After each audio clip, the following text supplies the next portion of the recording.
me, Dougie Fresh. Yes! Have you ever seen a show with fellas on the mic with 1 minute rhymes that don't come out right? They bite. They never right. That's not polite.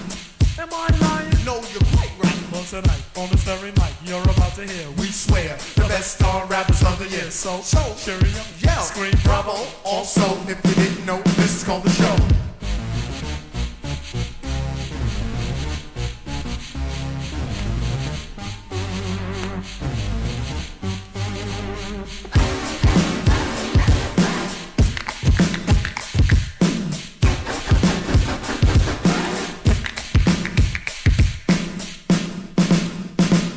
Hey, yo, Doug, What? put your bally's on. Yo, Rick, I was about to, but I need a shoe home. Why? Because the shoes always hurt my thumb. 6 minutes, 6 minutes, 6 minutes, Dougie Fresh, you're on.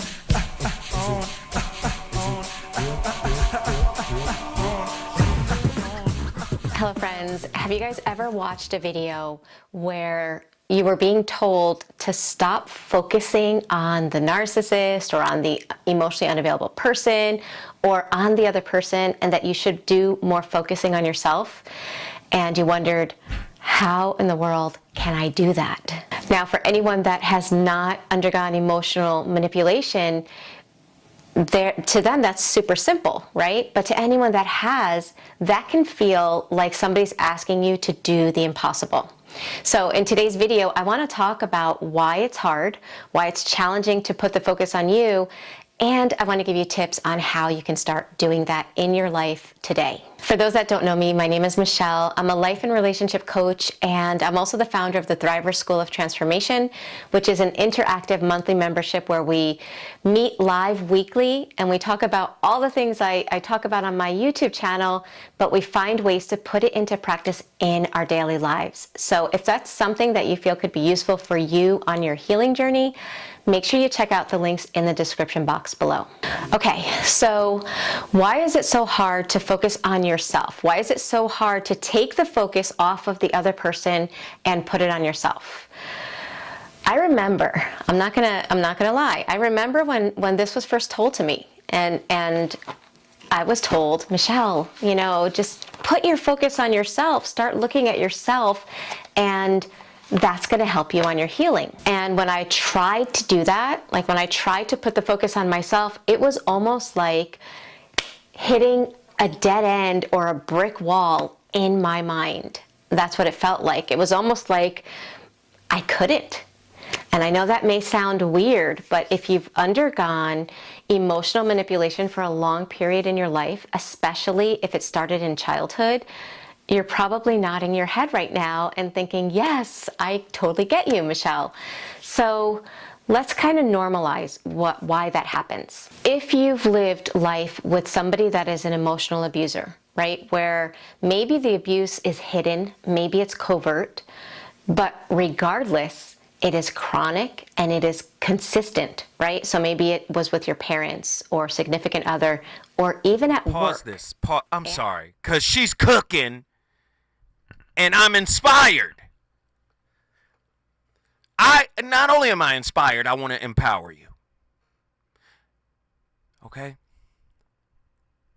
You are responsible for the magnet you carry in your soul that you modeled a magnet in childhood.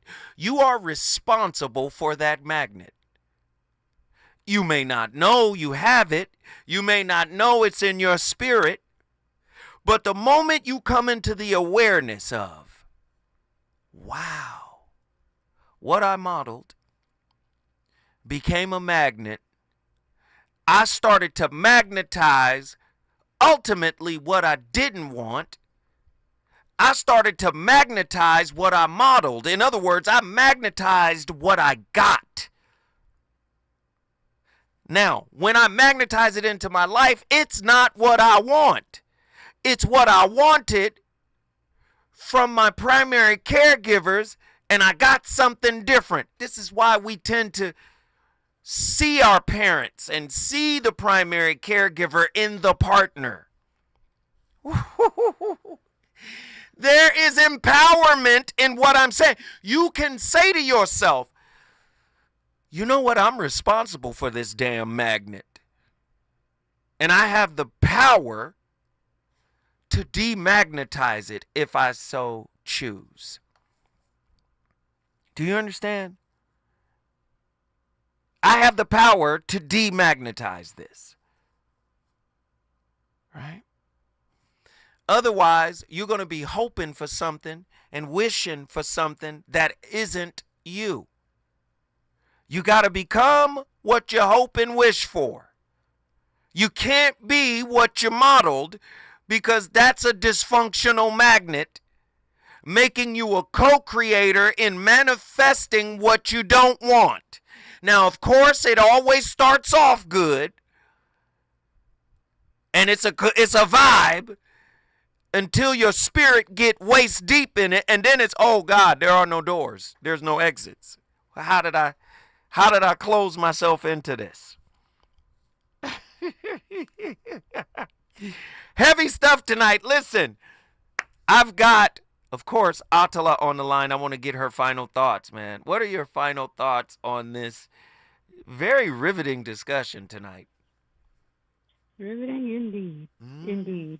Okay, so real quick, I was talking about the law of non-resistance, and to just repeat that, again, nothing on earth can resist an absolutely non-resistant person.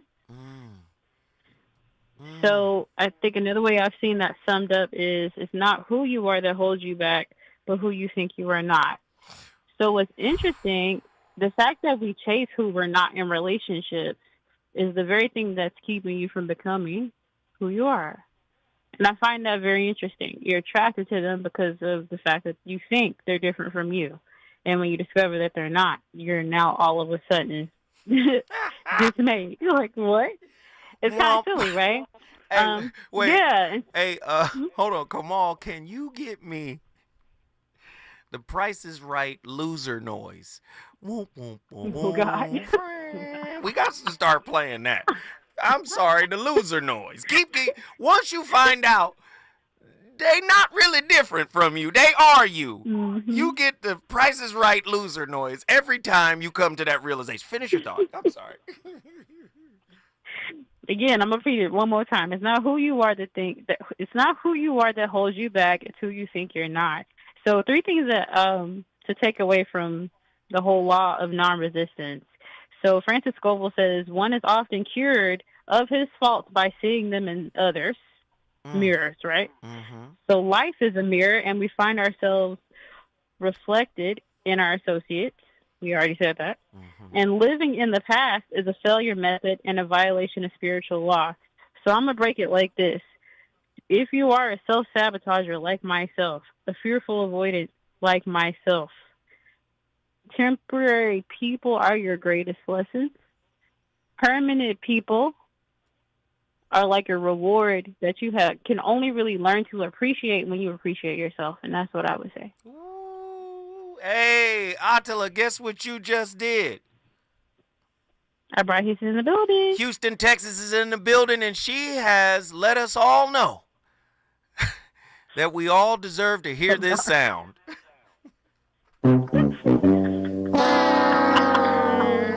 Hey, the voice of reason is on complete fire tonight. You already know I love Jay Krishnamurti, and I use Jay Krishnamurti's philosophy interchangeably with the relationship concepts that we lay out here. When I come forward, I'm going to give you his take on what Attila said just a second ago.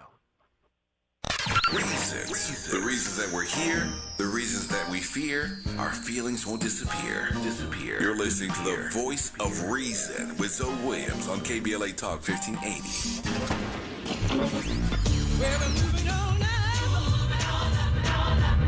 Tavis is like George and Wheezy. He's moving on up. Last year, Tavis was number 45 on the Talkers magazine list of the 100 most important radio talk show hosts in America. Wait for it. Wait for it. The 2024 list was recently released, and Tavis has jumped to number 33 on the list of the nation's most important talkers, making him the highest-ranked African-American on the coveted roster.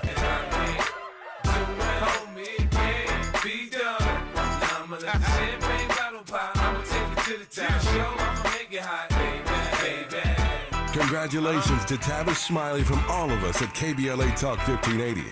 We've got you black. You know you want some more. More. It's the voice of reason with Zoe Williams on KBLA Talk 1580. Yeah, this is the wickedest introduction in the world. A man, liquor bishop from out of Donovan Thomas. And Shaw, Doggy Freshman, go and big up yourself, Grace, Maria, good shit. Oh, tell them, we don't want no freak in that place, man. The arrest, a freak man just stands up, man. Come on, see a freak man, it just hurt my belly. Got me love to see when the girl them look good. And the girl them on the sentimental thing. And freak man just go on, we all go. Me know me see no cause I love to see the girl them when them look good. Oh, watch it. Some girl are freak, some girl are freak, and the weak, some girl are freak, some girl are freak, and the weak, some girl are freak, some girl are freak, and the weak, some girl are freak, some girl are freak, and the weak. Walk a little girl by the name of Enika. When me bought the girl I east, when the first she the little bitch just watch it, tatter than the tanda. Back and about a minute, no up in the tanda. She look at me, she know me, I'm a smart people me, so me carry on me out, tequila with it. When me open up the guy, me couldn't believe it. The guy put on the big like the perfect fit, the girl a freak, the girl a freak, and the with the girl a freak, the girl a freak, and the with freaky, freaky, got sex man and get baby. Nature, right? The second law of the universe is so consistent with nature. The tree does not put any effort to growing. The sun puts no effort into rising. The grass puts no effort into growing, but we put effort into trying to be ourselves. We need to stop that. The laws of the universe are very simple. You do not need to do effort. You have to release and let go, and the natural abundance will flow through you. This is essentially the law of non-resistance. So when you go to work, know what you want, but don't try. Just know what you want and flow there. You know what woman you want, man you want, relationship you want, but don't try to force it. Let it flow there. And when you let it flow, things will rearrange themselves harmoniously, just like in nature, so everything benefits itself. Law of non-resistance.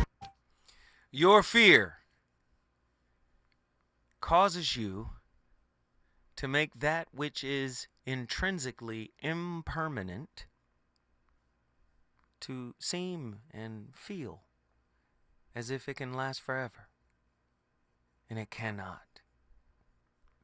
Everything about the reality in which we live is rooted in illusion. Your age is ticking like a time bomb. Your good health is ticking like a time bomb. But because we are wounded souls, anything that makes us happy, that makes us feel as if we mean something, as if we matter, we hold on to it for dear life, to the point where we become enmeshed. And if something were to happen to our source of happiness, we would fall straight to hell in despair. I don't know who I'm talking to, but I know this resonates, right? I know everything about life is time sensitive. Time is the only currency you have. Money is, you can, MC Hammer lost 30 million. He's still a millionaire today. He's fine. You can lose money. You can lose a house. You can lose status and get it all back. What you can't get back is the time. Apply that to intimate relationships. The time you spend blaming instead of claiming.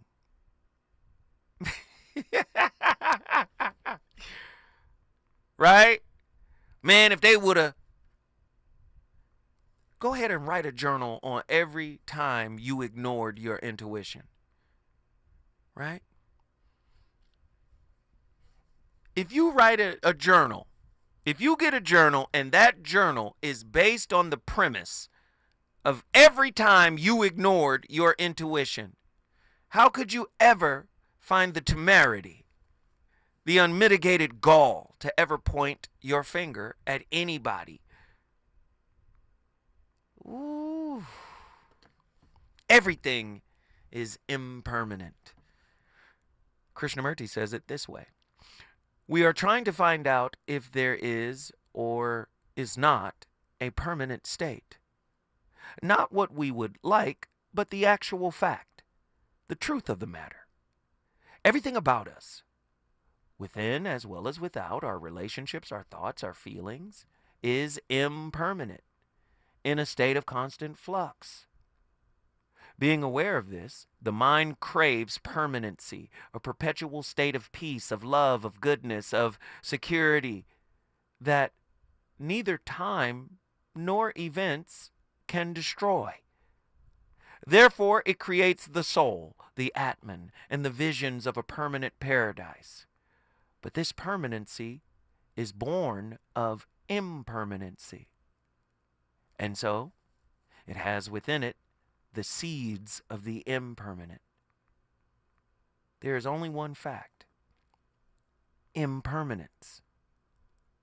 We know that the cells of the body are undergoing a constant state of change, said the doctor. The body itself is impermanent. The organs will wear out. Nevertheless, one feels there's a state untouched by time. And it's the state that one is after. You're never going to get that. So if everything is impermanent, what should take precedent? I'm going to break you of this wound. What should take precedent if everything is impermanent? How about appreciation? How about gratitude? How about pouring into the relationship that will never leave you? The one with yourself. The one you began with and the one that you will end with. What should take precedence? Grace? Yes. Yes. Let us not speculate, but stick to the facts. Thought is aware of its own impermanent nature. The things of the mind are transient. However, and listen, so many people don't like Krishnamurti because he's so matter of fact, but I love him. However much one may assert that they are not impermanent, the mind itself is the result of time. It has been put together through time, and through time it can be taken apart. It can be conditioned to think that there's a permanency. And so, it can also be conditioned to think that there's nothing enduring. Conditioning itself is impermanent, as is observable every day. The fact is that there's impermanence, but the mind craves for permanency in all relationships. It wants to perpetuate the family name through the son, and so on. It cannot abide the uncertainty of its own state. And so it proceeds to create certainty. This relationship gonna work. This gonna be the one that's we're gonna see it all the way through. Wrong. Until you realize you are the star of your own universe. When universes collide, there's destruction before there's creation. Andromeda is on its way here now. And in a few billion years, Andromeda and the Milky Way will clash. And then it has to be destroyed before it can be restructured. Exactly. So in relationship, what are we destroying? What you modeled. You can't keep what you modeled. If you want to love unconditionally, if you want to forgive unconditionally, if you want to know how to be with a human being instead of a human doing that is a butler to your unhealed wounds. Oh, no, I don't want that. I want to be with a human being who knows how to be with a human being, who understands that a human being will falter every day, but has the strength and the internal fortitude to encourage you to stand up again. That's being with a human. When we come forward, or do I got time?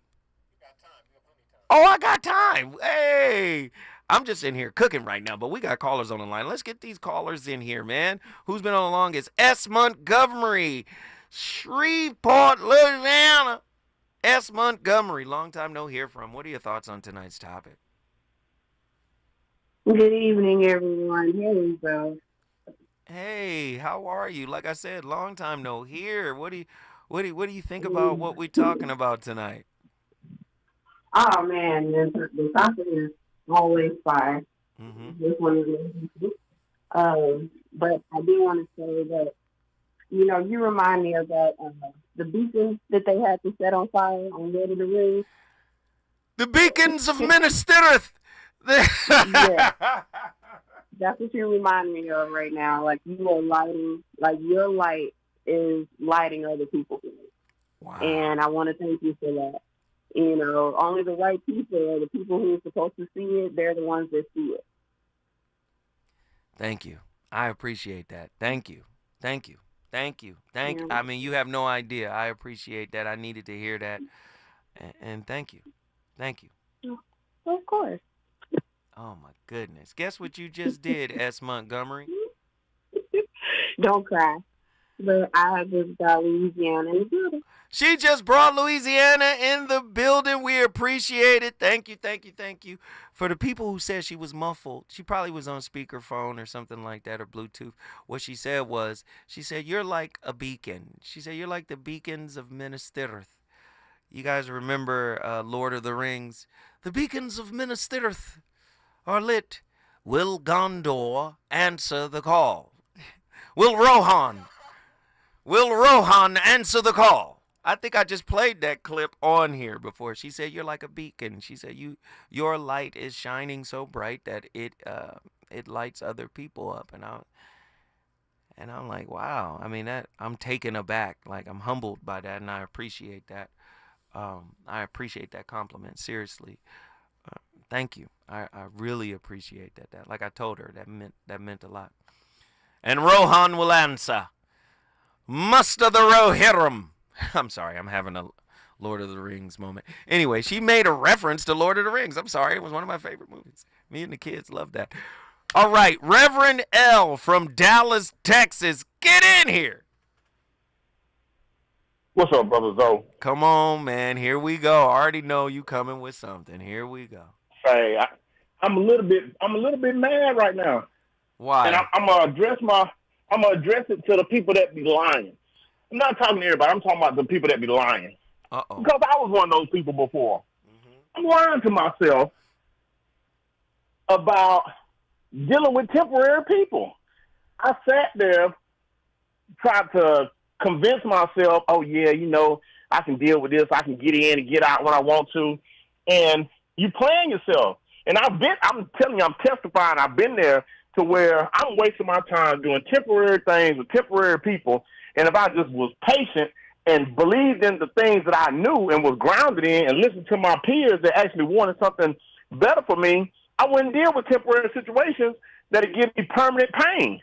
And I'm just saying, I'm saying that because again, I thought I was slicker than the can itself. And you'll never win that game. And you'll be 30, 40, 50, 60 years old still playing those games and thinking that you can deal with temporary things and get permanent positions that's going to put you in, it's going to hurt you. So that's all I just want to say, man. I know I done been there to where you try to think that you can handle the situation. Man, I can do this, I can do that. And guess what? You can't. It looks good, but it ain't. Well, everything that you're saying is necessary. But you're saying something heavy, and I want to build with you with that. First and foremost, what we resist persists. So don't be mad at yourself. Part of you resisting and acquiring this permanent pain is part of your process. It was part of it. So don't be mad. Don't be mad at the gift. Sometimes we think gifts are supposed to be pleasant. Sometimes the gift is unpleasant, but it's beneficial. We just want pleasant, beneficial gifts. But sometimes the universe gives us unpleasant, yet beneficial gifts. So don't be mad at yourself for making the decision you made before you acquired the pain, the purpose, and the presence you currently have. Sometimes you gotta make the wrong choice in order to get the right answer for your elevation. Do you see? Don't be mad. Because again, you'll keep yourself in a state of remembrance of what you could have did, what you should have did, what was supposed to happen, what didn't. Don't put yourself in that space. It happened, as Morpheus would say, Neo, it happened the way it happened, and it couldn't have happened any other way. Right? That's how Morpheus told. No, that was the way it was supposed to happen, and it couldn't have happened any other way. Neo.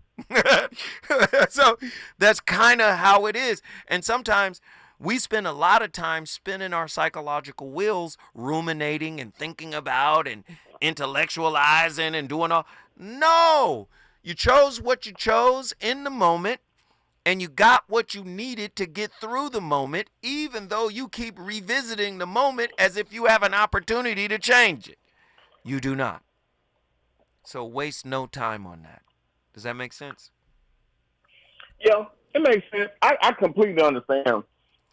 All it's right. just the So fact that you know. Stay with me, Reverend. We at the break. All right. Stay with me. When we come forward, we gonna go back to Texas, man. We gotta talk. He's on fire tonight. It's the Voice of Reason with Zoe Williams, exclusively on KBLA Talk 1580. I'm Amber Payton. Here's the latest on the Black Information Network. The FBI is concluding that Iran was behind the hack of former President Trump's campaign. In a statement, the Bureau said that it saw increasingly aggressive Iranian activity during this election cycle and that both presidential campaigns had disruptions attempted. The statement went on to add that Iran has sought access to individuals with direct access to the presidential campaigns of both political parties. Reports also surfaced earlier this summer that Iran plotted to try and assassinate former President Trump, with the country denying those allegations. Reverend Jesse Jackson made a surprise appearance on night one at the Democratic National Convention. The black civil rights leader smiled as he was wheeled out on the stage and greeted with thunderous applause. The 82-year-old has been suffering from Parkinson's disease for quite some time. That's the latest. I'm Amber Payton on your home for 24/7 News, the Black Information Network, and BINnews.com. Nearly 3,000 teen drivers die in car crashes each year. Tire Rack Street Survival is designed to save lives. The one-day hands-on driving school gives teens experience in car control through exercises that include emergency braking and skid recovery. Find a class near you at TireRack.com/survive. Follow the leader. KBLA Talk 1580. Follow the leader. Be sure to follow us on Instagram at KBLA 1580. Follow the leader. Are you ready? The station leading the way with exclusive interviews, follow the leader, stimulating conversation, and intellectual discourse that empowers, enlightens, and informs. Follow the leader. Follow the leader at KBLA 1580. We've got a lot to talk about. Keep following the leader. Follow the leader. Follow the leader. Follow the leader. If we're the ones disproportionately impacted by these climate catastrophes, Why should we be silent? turning up the volume all year long on the climate conversation for KBLA Talk 1580. KBLA Talk 1580. We've got a lot to talk about. KBLA Talk 1580, connecting you with services and solutions. Legal Aid Foundation of Los Angeles is a nonprofit law firm that protects and advances the rights of the most underserved, leveling the playing field and ensuring that everyone can have access to the justice system. Every year, LAFLA provides free, high-quality legal services to more than 100,000 people living in poverty across greater Los Angeles. Their unique combination of neighborhood offices, self-help centers at courthouses, services and domestic violence clinics puts Legal Aid Foundation of Los Angeles on the front lines in vulnerable communities and at the forefront of change. LAFLA's expert team of attorneys, paralegals, and support staff works to provide direct representation, offer counsel and advice, provide referrals, and educate the community about their legal rights through workshops and seminars. With locations all over LA, you can access their services or volunteer to help no matter where you live. And if you have an urgent issue, call 213-235-0060. That's 213-235-0060. To get legal help, make a donation, or volunteer, visit lafla.org. lafla.org. This is a community call to action from KBLA Talk 1580. Oh, man. Looks like Bobby needs a ride to the airport again. Grab the keys. Who's taking Auntie and her friends to the swap meet? Grab the keys. How about we, drop these boxes off at Miss Johnson? Grab the keys. Whether you're giving rides or hauling gear, you're all about getting things done. So do it all in a Chevy SUV. From the versatile Equinox and sporty Blazer to the roomy Traverse, our lineup of SUVs will carry you through every adventure. All you have to do is... grab the keys? That's how we do. Head to your local Chevy dealer, where well-qualified buyers get 1.9% financing on all 2024 Malibu, Colorado, Blazer, Equinox, Trailblazer, and Traverse Limited models. Chevrolet. Together, let's drive. 1.9% APR for 36 months. Monthly payment is $28.60 for every $1,000 you finance. Example down payment 15.8%. Must finance with GM Financial. Some customers may not qualify. Not available with lease and some other offers. Take new retail delivery by 7/1/24. You know where you want to go in life, and City National Bank can help. City National knows the dedication it takes to build your vision for the future into a reality. And our team is here for you. We have a wide range of options to help, from personal savings accounts to interest-bearing money market savings accounts and more, all designed to help you get where you want to go. City National, here for every stage of the journey. Learn more at cnb.com. City National Bank is a subsidiary of Royal Bank of Canada, member FDIC. Substance use disorder and addiction is so isolating. And so, as a Black woman in recovery, hope must be loud. It grows louder when you ask for help and you're vulnerable. It is the thread that lets you know that no matter what happens, you will be okay. When we learn the power of hope, recovery is possible. Find out how at startwithhope.com. Brought to you by the National Council for Mental Wellbeing, Shatterproof, and the Ad Council. You're listening to the Voice of Reason with Zoe Williams. Only on KBLA Talk 1580. Come, Your Highness. They await you.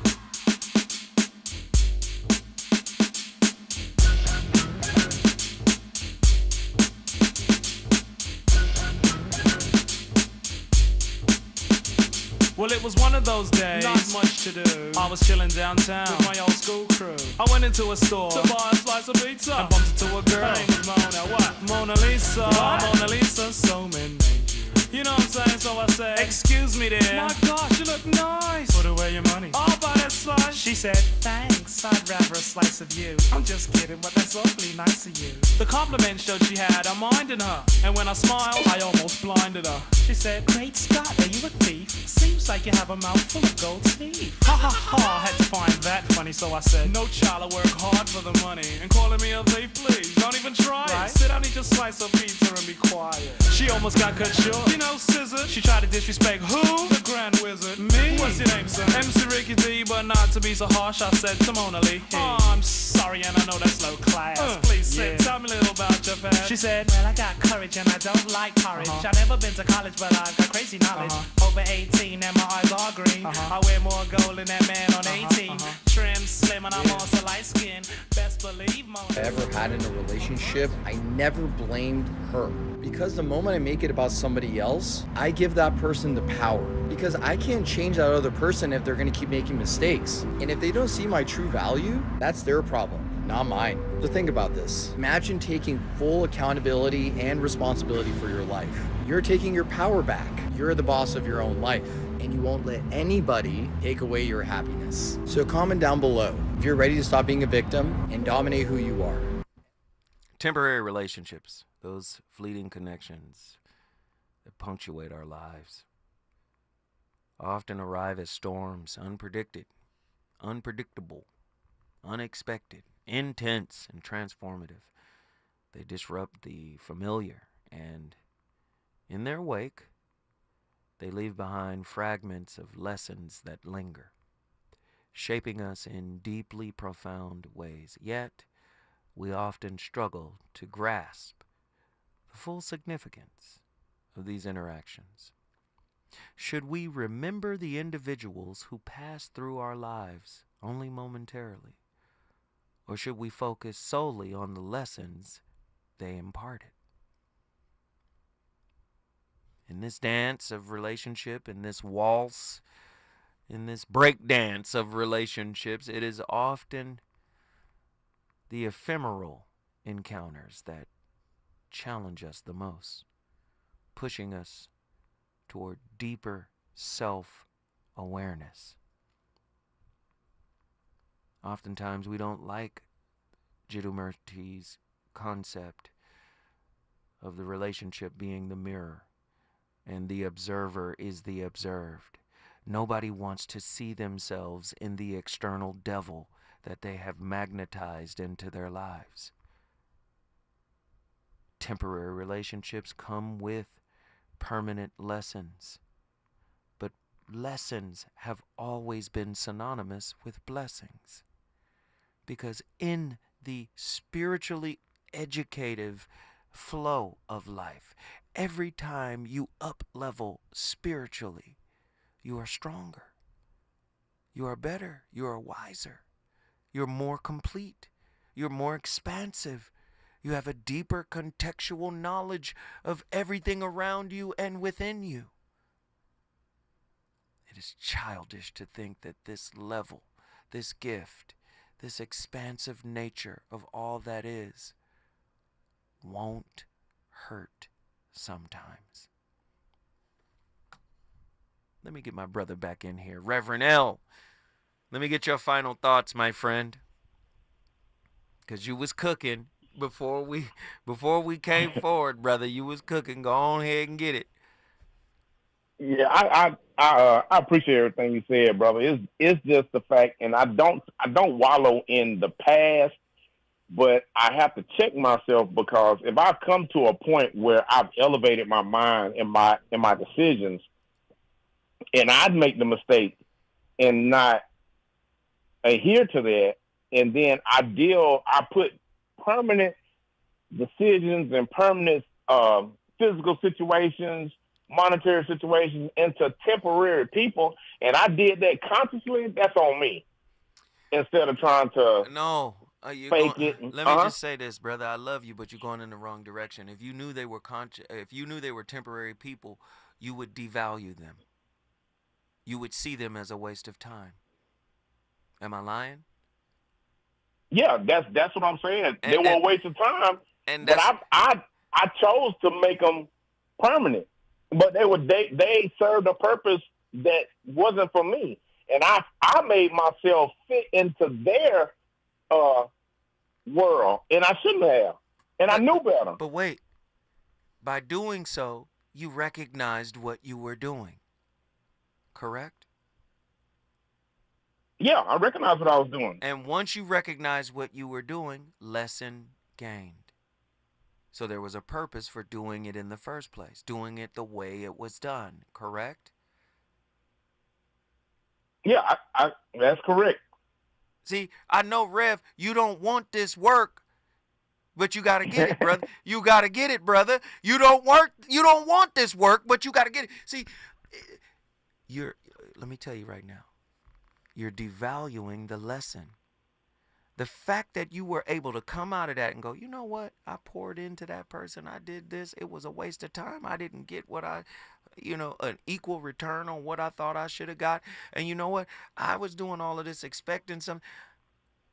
What lesson? What are the top 3 lessons you got out of that situation? Go.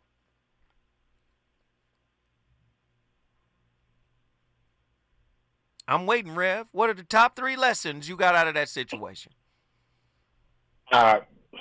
One lesson is I gotta trust my first mind was priceless. I shouldn't have been dealing.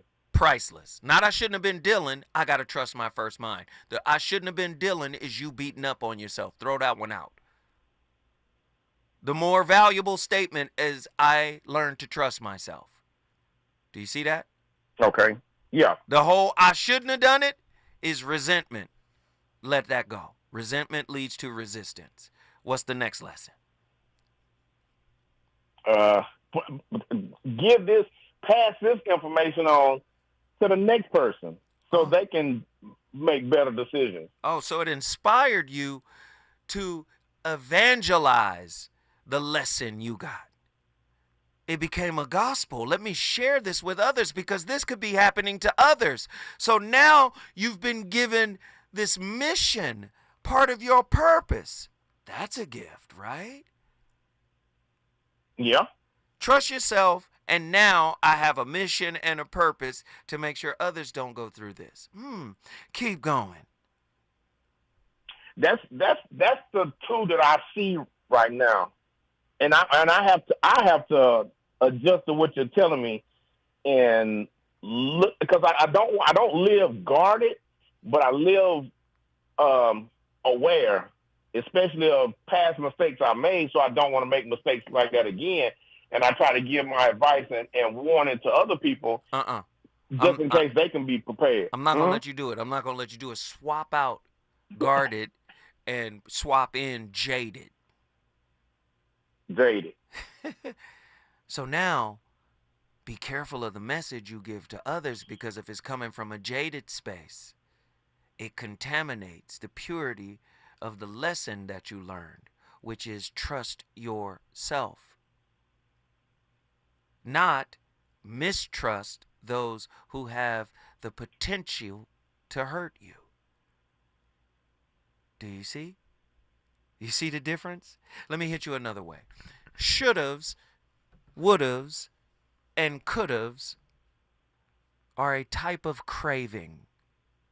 They are a type of addiction. I should have did this. I wish I would have did this. You know what, man? If things would have turned out this way, then that would have been. It's a type of addiction because we find ourselves ruminating and going back, right? And going back and going back. You know what should have happened if I would have did this instead of that? Do you see?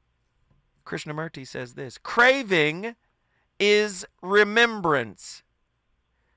There is no craving without the known, which is the memory of what has been.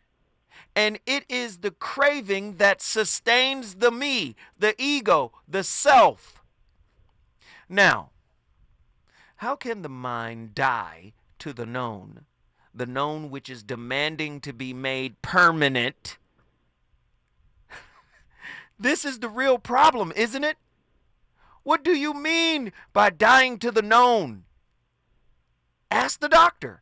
To die to the known is to have no continuity of yesterday. This is why I'm saying we don't even need to remember the people we get these lessons from. Just remember the lesson.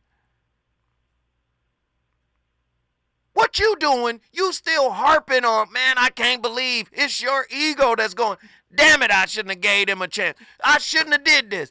But you did. And you empower the past and not the lesson that you got from that experience, brother. Do you see the prison you've put yourself in? Yeah, I'm writing some stuff down right now, trying to make sure I soak this in, because that's a hard situation to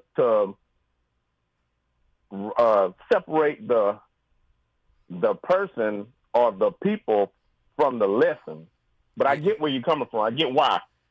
All you have to do, whatever the thinker thinks, the prover will prove. As a man thinketh, so is he.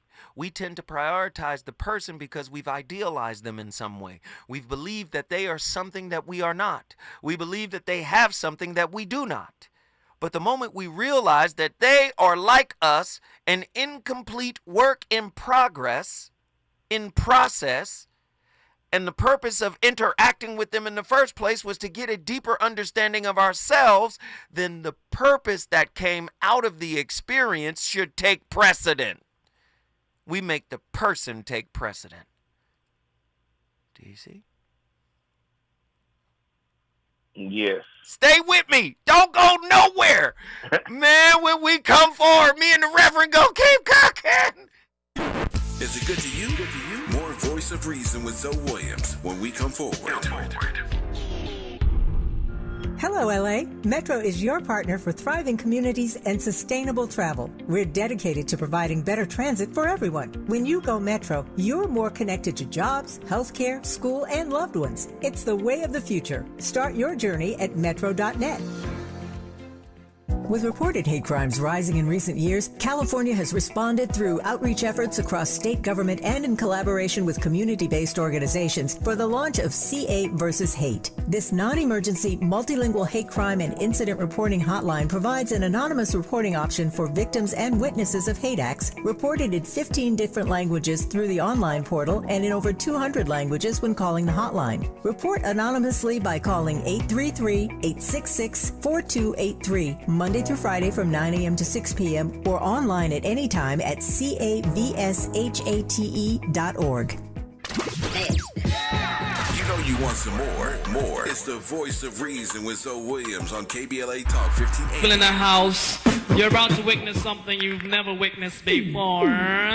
Yes, it's the original human beatbox, Dougie Fresh, and his partner, the Grand Wizard, MC Ricky D, and that's me in the place to be. And we're gonna show you how we do it for 85 Kick It Live, all right? Because I got a funny feeling you're all sick of all these crab rappers biting their rhymes because they're backstabbers. But when it comes to me and my friend Doug Fresh here, there is no competition because we are the best, yeah. Finesse and press, which we prove. And y'all will realize that we are the move. So listen close so you all don't miss as we go a little something like this. Hit it!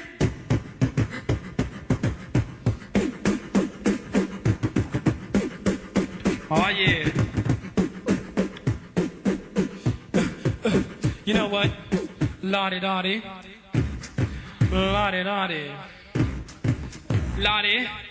Lottie. You know what? Yo, peep this. Lottie-dottie. We like to party. We don't cause trouble. We don't bother nobody. We're just some men that's on the mic. And when we rock up on the mic, we rock the mic. Right? For all of y'all, keeping y'all in health. Just to see you smile and enjoy yourself. Cause it's cool when you cause a cozy condition and that we create. Cause that's our mission. So listen to what we say. Because this type of shit, it happens every day. I woke up around 10 o'clock in the morning. I gave myself a stretcher.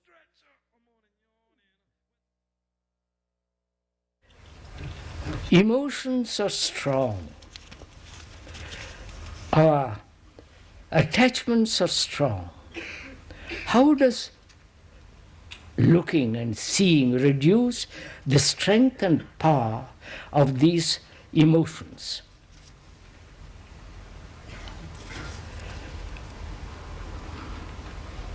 Emotions are strong.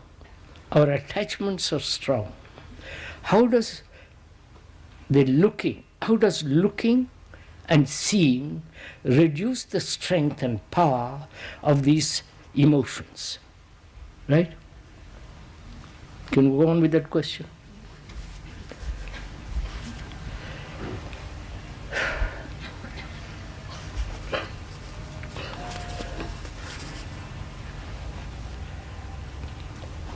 Trying to control, suppress, sublimate emotions and attachments in no way reduce the conflict, does it? Clear?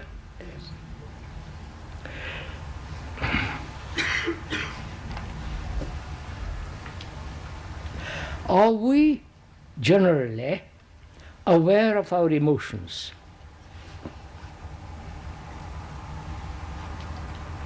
Man, I had to play the great Krishnamurti. Y'all got to get used to that dude. Hey. One of the most incredible philosophers of, I think he was born in the 19th century. All right? Sheesh.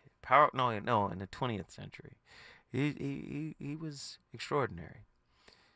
And I think it's important To die to the known is to have no continuity of yesterday.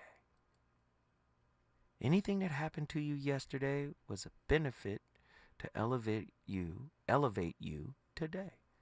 We got Reverend L on the line, Dallas, Texas. Reverend L, let me get your final thoughts, brother, before we wrap it.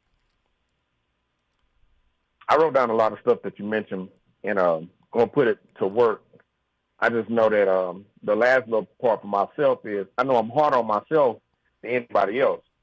So when it comes to these type of situations, I have to let myself grow and let go of those type of things. Like I said, I don't hold grudges or nothing. It's just the fact that I know, like, man, I knew better than to do this. Like you mentioned a little bit ago. It's like when you don't put forth the knowledge and information that you already know, or you pass it off like I can play and do this and do that. You know, you just end up hurting yourself in the long run. Yeah, but you also remember that old country saying, when you know better,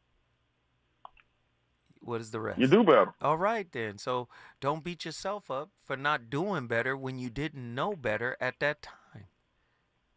I've been where you are, brother. I've made mistakes that have hurt me greatly in terms of relationships. I've lost great loves in my life because I made the wrong choice based on a lack of knowledge. When you know better, you do better. Right? So don't beat yourself up for not knowing what you had to. Listen, sometimes you got to go through in order to know what to do. And in that moment, don't beat yourself up for not knowing what to do. You're in the process that you're supposed to be in, which is the go-through process. In order to know what to do, you must have first gone through. Now, I've gone through, I know what that looked like. Do you see? Yep. So don't beat yourself up for not knowing what it looked like until you understand what you're looking at. Hey, man, I appreciate you for tapping in with me, man. This was a good 20 minutes to have my brother on, and we just go back and forth because, again, these shows are about how we converse and how we speak with each other, man. This is not a monologue. This is a dialogue, man, and I appreciate you for sharing with me tonight. Guess what you just did, my brother? I brought Dallas, Texas in the building. Thank you for having me on. Yes, sir. Hey, if you want to bring your city in the building, you already know what to do. The number to dial is 1-800-920-1580.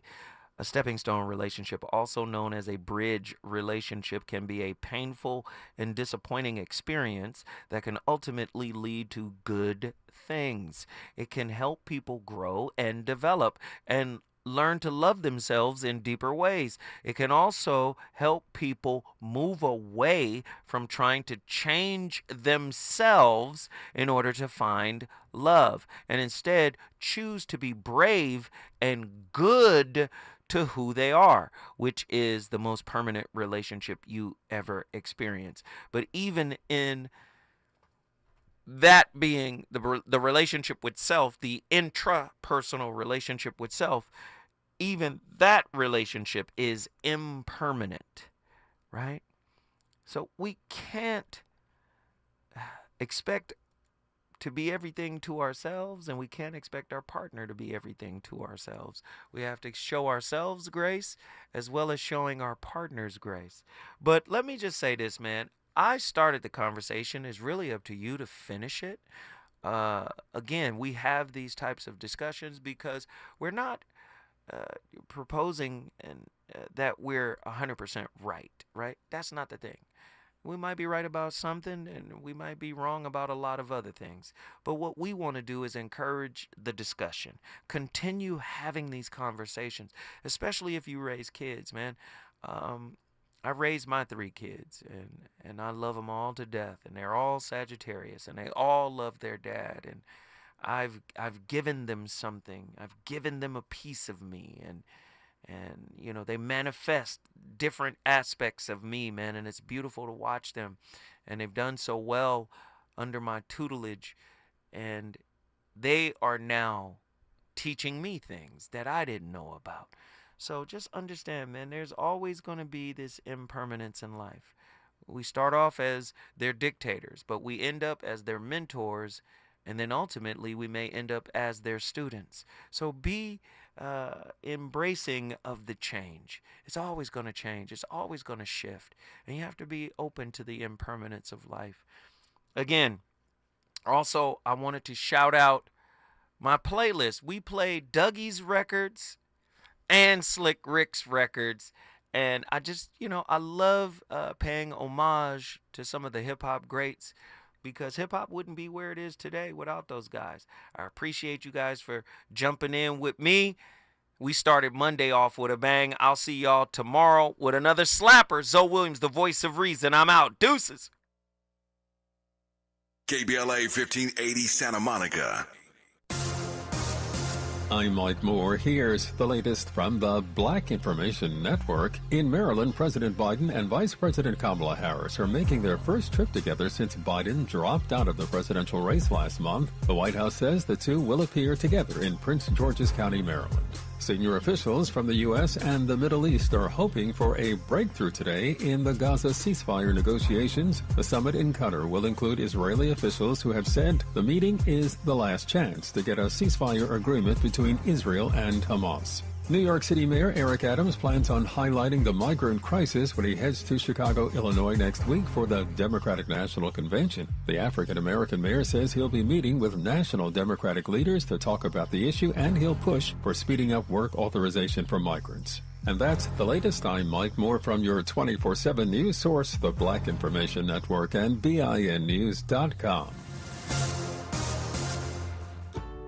Back to school is a breeze at your local Amazon Fresh grocery store. Save up to 50% with select Prime member deals this school year. Save big on back to school at your local Amazon Fresh grocery store. Find a store near you.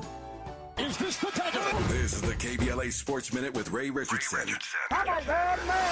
The Clippers' new home, the Intuit Dome in Inglewood, opens today. Capacity 18,000. First event in the $2 billion arena is tonight's Bruno Mars concert. First home regular season game for the Clippers is November 22nd against Sacramento. The NBA All-Star Game is coming to the Intuit Dome in 2026. The WNBA is back in action tonight after a month-long break for the Summer Olympics. The LA Sparks are at home tonight against the New York Liberty, the best team in the WNBA. The Liberty are 21-4. The Sparks are 6-18. They are 4 games behind the Chicago Sky for the 8th and final playoff spot. 6 p.m. tip-off tonight for the Sparks in New York at Crypto.com Arena. Live coverage on ESPN. The Dodgers and Angels lost last night. Milwaukee snapped the Dodgers' 5-game winning streak. The Dodgers committed 3 errors and left 8 men on base. The Angels were swept at home by Toronto.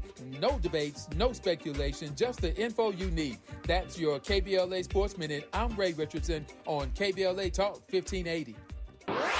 I need your dollar, that's what I need. KBLA Talk 1580 celebrates small businesses, the enduring lifeblood of our community, with the launch of the KBLA SMB Marketplace. For the first time, small to medium-sized businesses will have an opportunity to promote their goods and services on KBLA and take advantage of our powerful reach and local marketing power. The SMB Marketplace is hosted exclusively on KBLA1580.com and is accessible from all our social media channels. Whether you're a small mom-and-pop restaurant, a car dealership, or a professional practitioner, we invite you to join in this new KBLA Talk 1580 initiative to promote your business. As a black-owned small business, you don't want to miss this unique opportunity to gain new customers on KBLA Talk 1580. For more information, contact us today at smb@kbla1580.com. That's smb@kbla1580.com. At KBLA Talk 1580, we've got your black.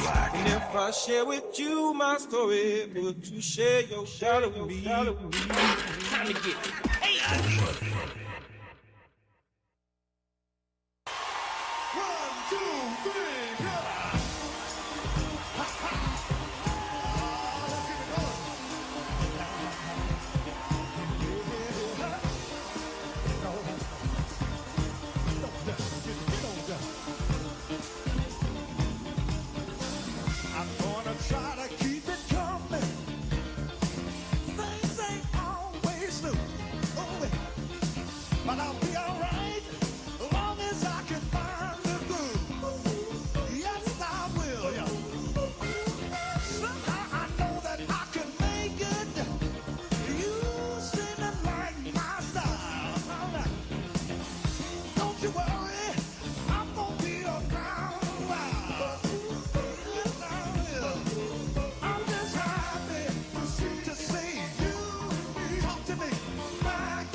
Live from historic Leimert Park in Los Angeles, California, I'm Tavis Smiley, and I'm so glad to see you and me back in stride again.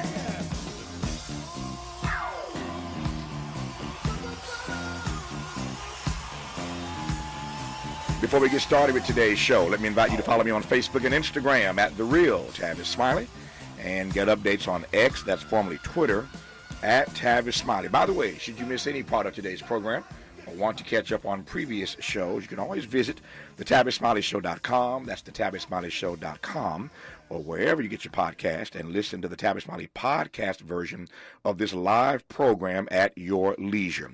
Another great show on tap for you today in our second hour.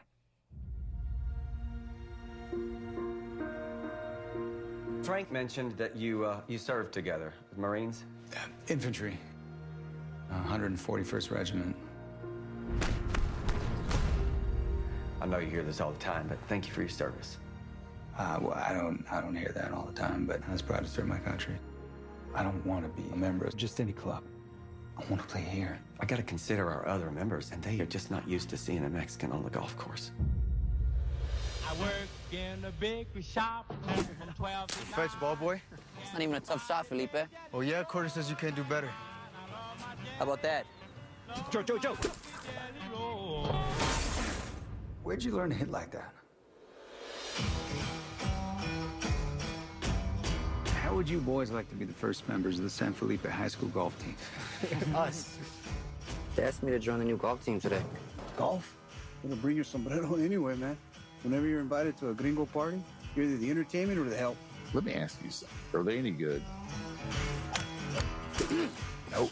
But I don't want to be a babysitter to a bunch of juvenile delinquents who just want to get out of detention.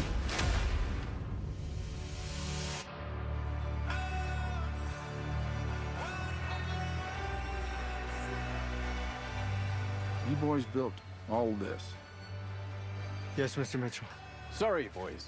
When we spoke on the phone, I assumed you were American. Well, you assume right.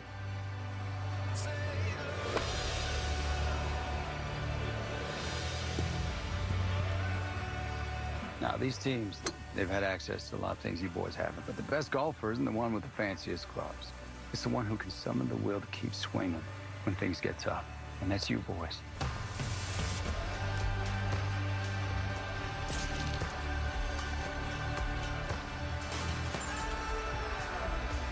People need to see us as more than just caddies and cannon fodder.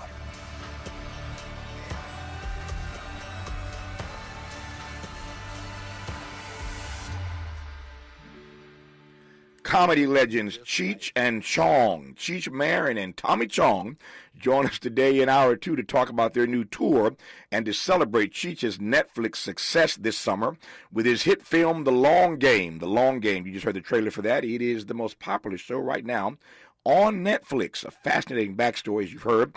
We'll talk to Cheech and Chong today in our second hour. In our third hour,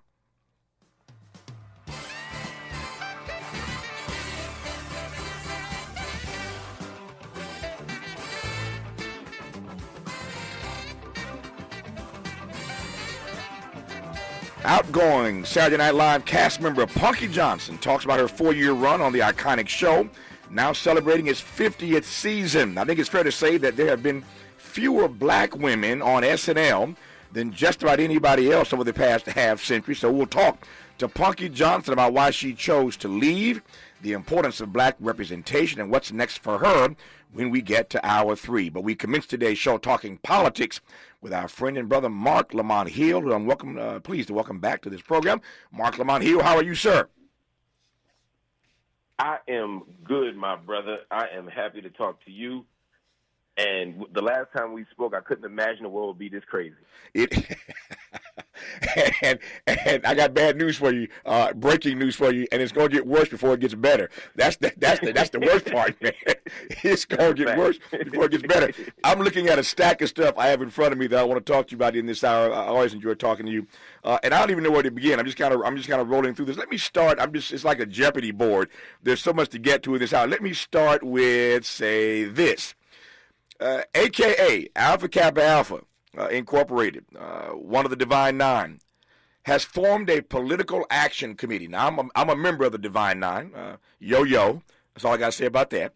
I'm a member of the Divine Nine. And I've never seen anything quite like this, that one of these member organizations, fraternities, sororities, has formed a political action committee, and AKA intends to raise millions of dollars with the support of the other Divine Eight to aid and abet Kamala Harris. It's a secret weapon, if you will, a not-so-secret weapon, if I can put it that way, that she's about to tap into, that's going to aid and abet her campaign in some pretty unique ways. And so this Howard connection, this AKA Divine Nine connection, is going to, again, come to her aid in ways that other candidates heretofore have never been able to tap into. I want to start with that.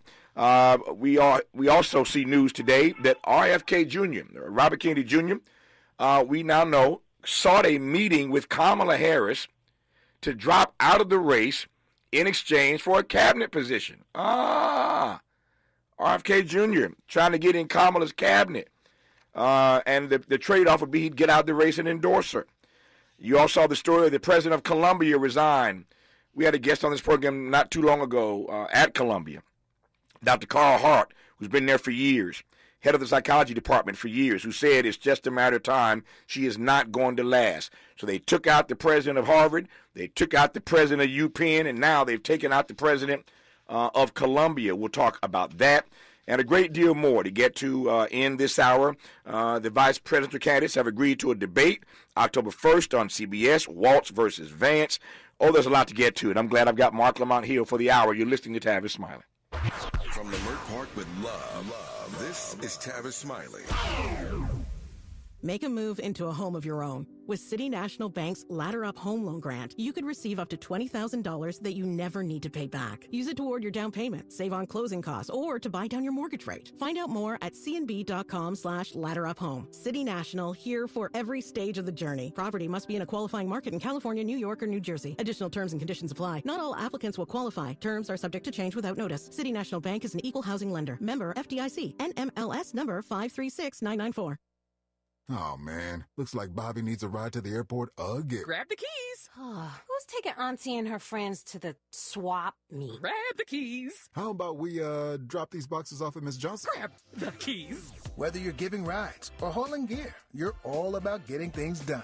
So do it all in a Chevy SUV. From the versatile Equinox and sporty Blazer to the roomy Traverse, our lineup of SUVs will carry you through every adventure. All you have to do is grab the keys. That's how we do. Head to your local Chevy dealer, where well-qualified buyers get 1.9% financing on all 2024 Malibu, Colorado, Blazer, Equinox, Trailblazer, and Traverse limited models. Chevrolet. Together, let's drive. 1.9% APR for 36 months. Monthly payment is $28.60 for every $1,000 you finance. Example down payment 15.8%. Must finance with GM Financial. Some customers may not qualify. Not available with lease and some other offers. Take new retail delivery by 7/1/24. My friends swim no matter the season, but my moderate to severe plaque psoriasis can sometimes take me out of the moment.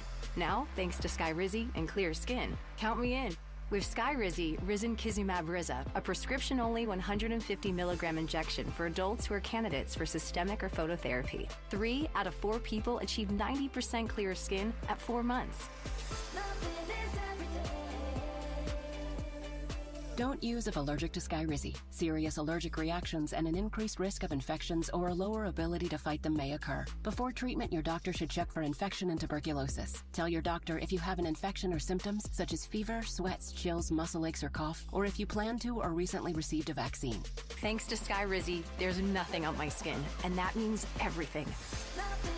Ask your doctor today about Skyrizi, the #1 dermatologist-prescribed biologic in psoriasis, and visit skyrizi.com or call 1-866-SKYRIZI to learn more. What's up? I'm Miles. Hey, and I'm Jara. And a little thing we love about the Chick-fil-A Maple Pepper Bacon Sandwich is how the flavors come together. First, I taste the smoky grilled chicken, then the pepper bacon with that maple bun, added with the sweet heat and the pickles. I'm really sold on the pickle. It meets you in the middle with the sweetness and the heat. It's spice-tastic. Yum-licious. Flavoristic. The sandwich of the summer. The Maple Pepper Bacon Sandwich. Order the Maple Pepper Bacon Sandwich on the Chick-fil-A app today. Available for a limited time. Real guests paid for their testimonials. freedom is an endless meeting. So let's get back to it with Tavis Smiley. Tavis Smiley and Mark Lamont Hill, who is the star of his own YouTube channel. We'll talk about that later in this hour. Mark's a busy brother, professor, as you know, author, brilliant public intellectual. Always delighted to be in dialogue with him. Okay, Mark Lamont Hill, let's go. AKA Inc. for $500, sir. You're going to have me, as a fellow Kappa man, one thing we learned to do is not talk bad about none of them. That's right. That's right. However, as a radical truth teller, I got to say what I got to say. Say it. This is such an interesting thing. We've had moments where members of different organizations, like 1911 United, where some Kappas and some Qs got together and supported Obama. That was different. But for the organization to mobilize politically around this, I don't see it as a problem as such. I'm just fascinated at what we choose to respond to. I remember being on the streets of Ferguson 10 years ago, literally 10 years ago to the day, where we were in the streets marching because Mike Brown had just died a few days earlier. And Divine Nine organizations told people not to wear their jackets out while they were protesting police violence, while they were protesting the murder of Mike Brown. I have watched organizations, including our own, have letters resisting or at least challenging or critiquing Colin Kaepernick, who's also our frat brother, when he caught hell from the NFL for speaking out. And so I'm not upset that they're choosing to mobilize, but it's the what and the why. The black middle class has a very particular set of preoccupations. VH1, about 10 years ago, had a show called Sorority Sisters, and they thought that it was a bad representation of them. They thought it was a bad representation of the Divine Nine. And when I say you ain't seen organizing, emails, letters, marches, divestment campaigns, all to stop VH1 from showing some us in a quote-unquote bad light on VH1. So, again, I'm not mad that if they're saying, look, stopping Donald Trump is a must and we're going to use all of our organizational energy to stop Donald Trump, I would understand that. But that would actually be a legitimate political statement and a legitimate political critique to say Donald Trump is fascist and we want to stop the kind of fascism in our movement. But they ain't saying that. They saying we're going to stand behind Kamala Harris, and so it feels much more like one of our own is here. And by our own, I don't just mean AKA. I mean all the other things that come with being black and middle class. It feels like a very particular kind of obsession with a romanticism about American politics and about American achievement, more so than it does a political movement, even though it's a political action committee. So, again, if this works and Kamala can leverage it and mobilize it, look, Donald Trump has mobilized way worse organizations than a sorority to win the presidency. He didn't mobilize the Proud Boys, the MAGA, David Duke, the KKK. So I ain't mad at Kamala Harris or AKA for making their choice. I just think it might be an opportunity to reflect on what we haven't chosen. Leave it to Mark Lamont Hill to set it off in his very first response to the very first question. And one of the things I love about MLH is that I know that I can get him in as much trouble as I get myself into, and he'll go with me. So since you start down the rabbit hole, let me get both of us in a great deal more trouble. I want to come back in a moment to your beautiful phrase. I love the way you put it. The preoccupations of the black middle class. I want to just have a conversation about our critique, since you went there, of the black bourgeoisie these days. We could spend hours just talking about that. Let me come back to that in a second. Put a pin in that for the moment. We're gonna keep it real here, as we always do.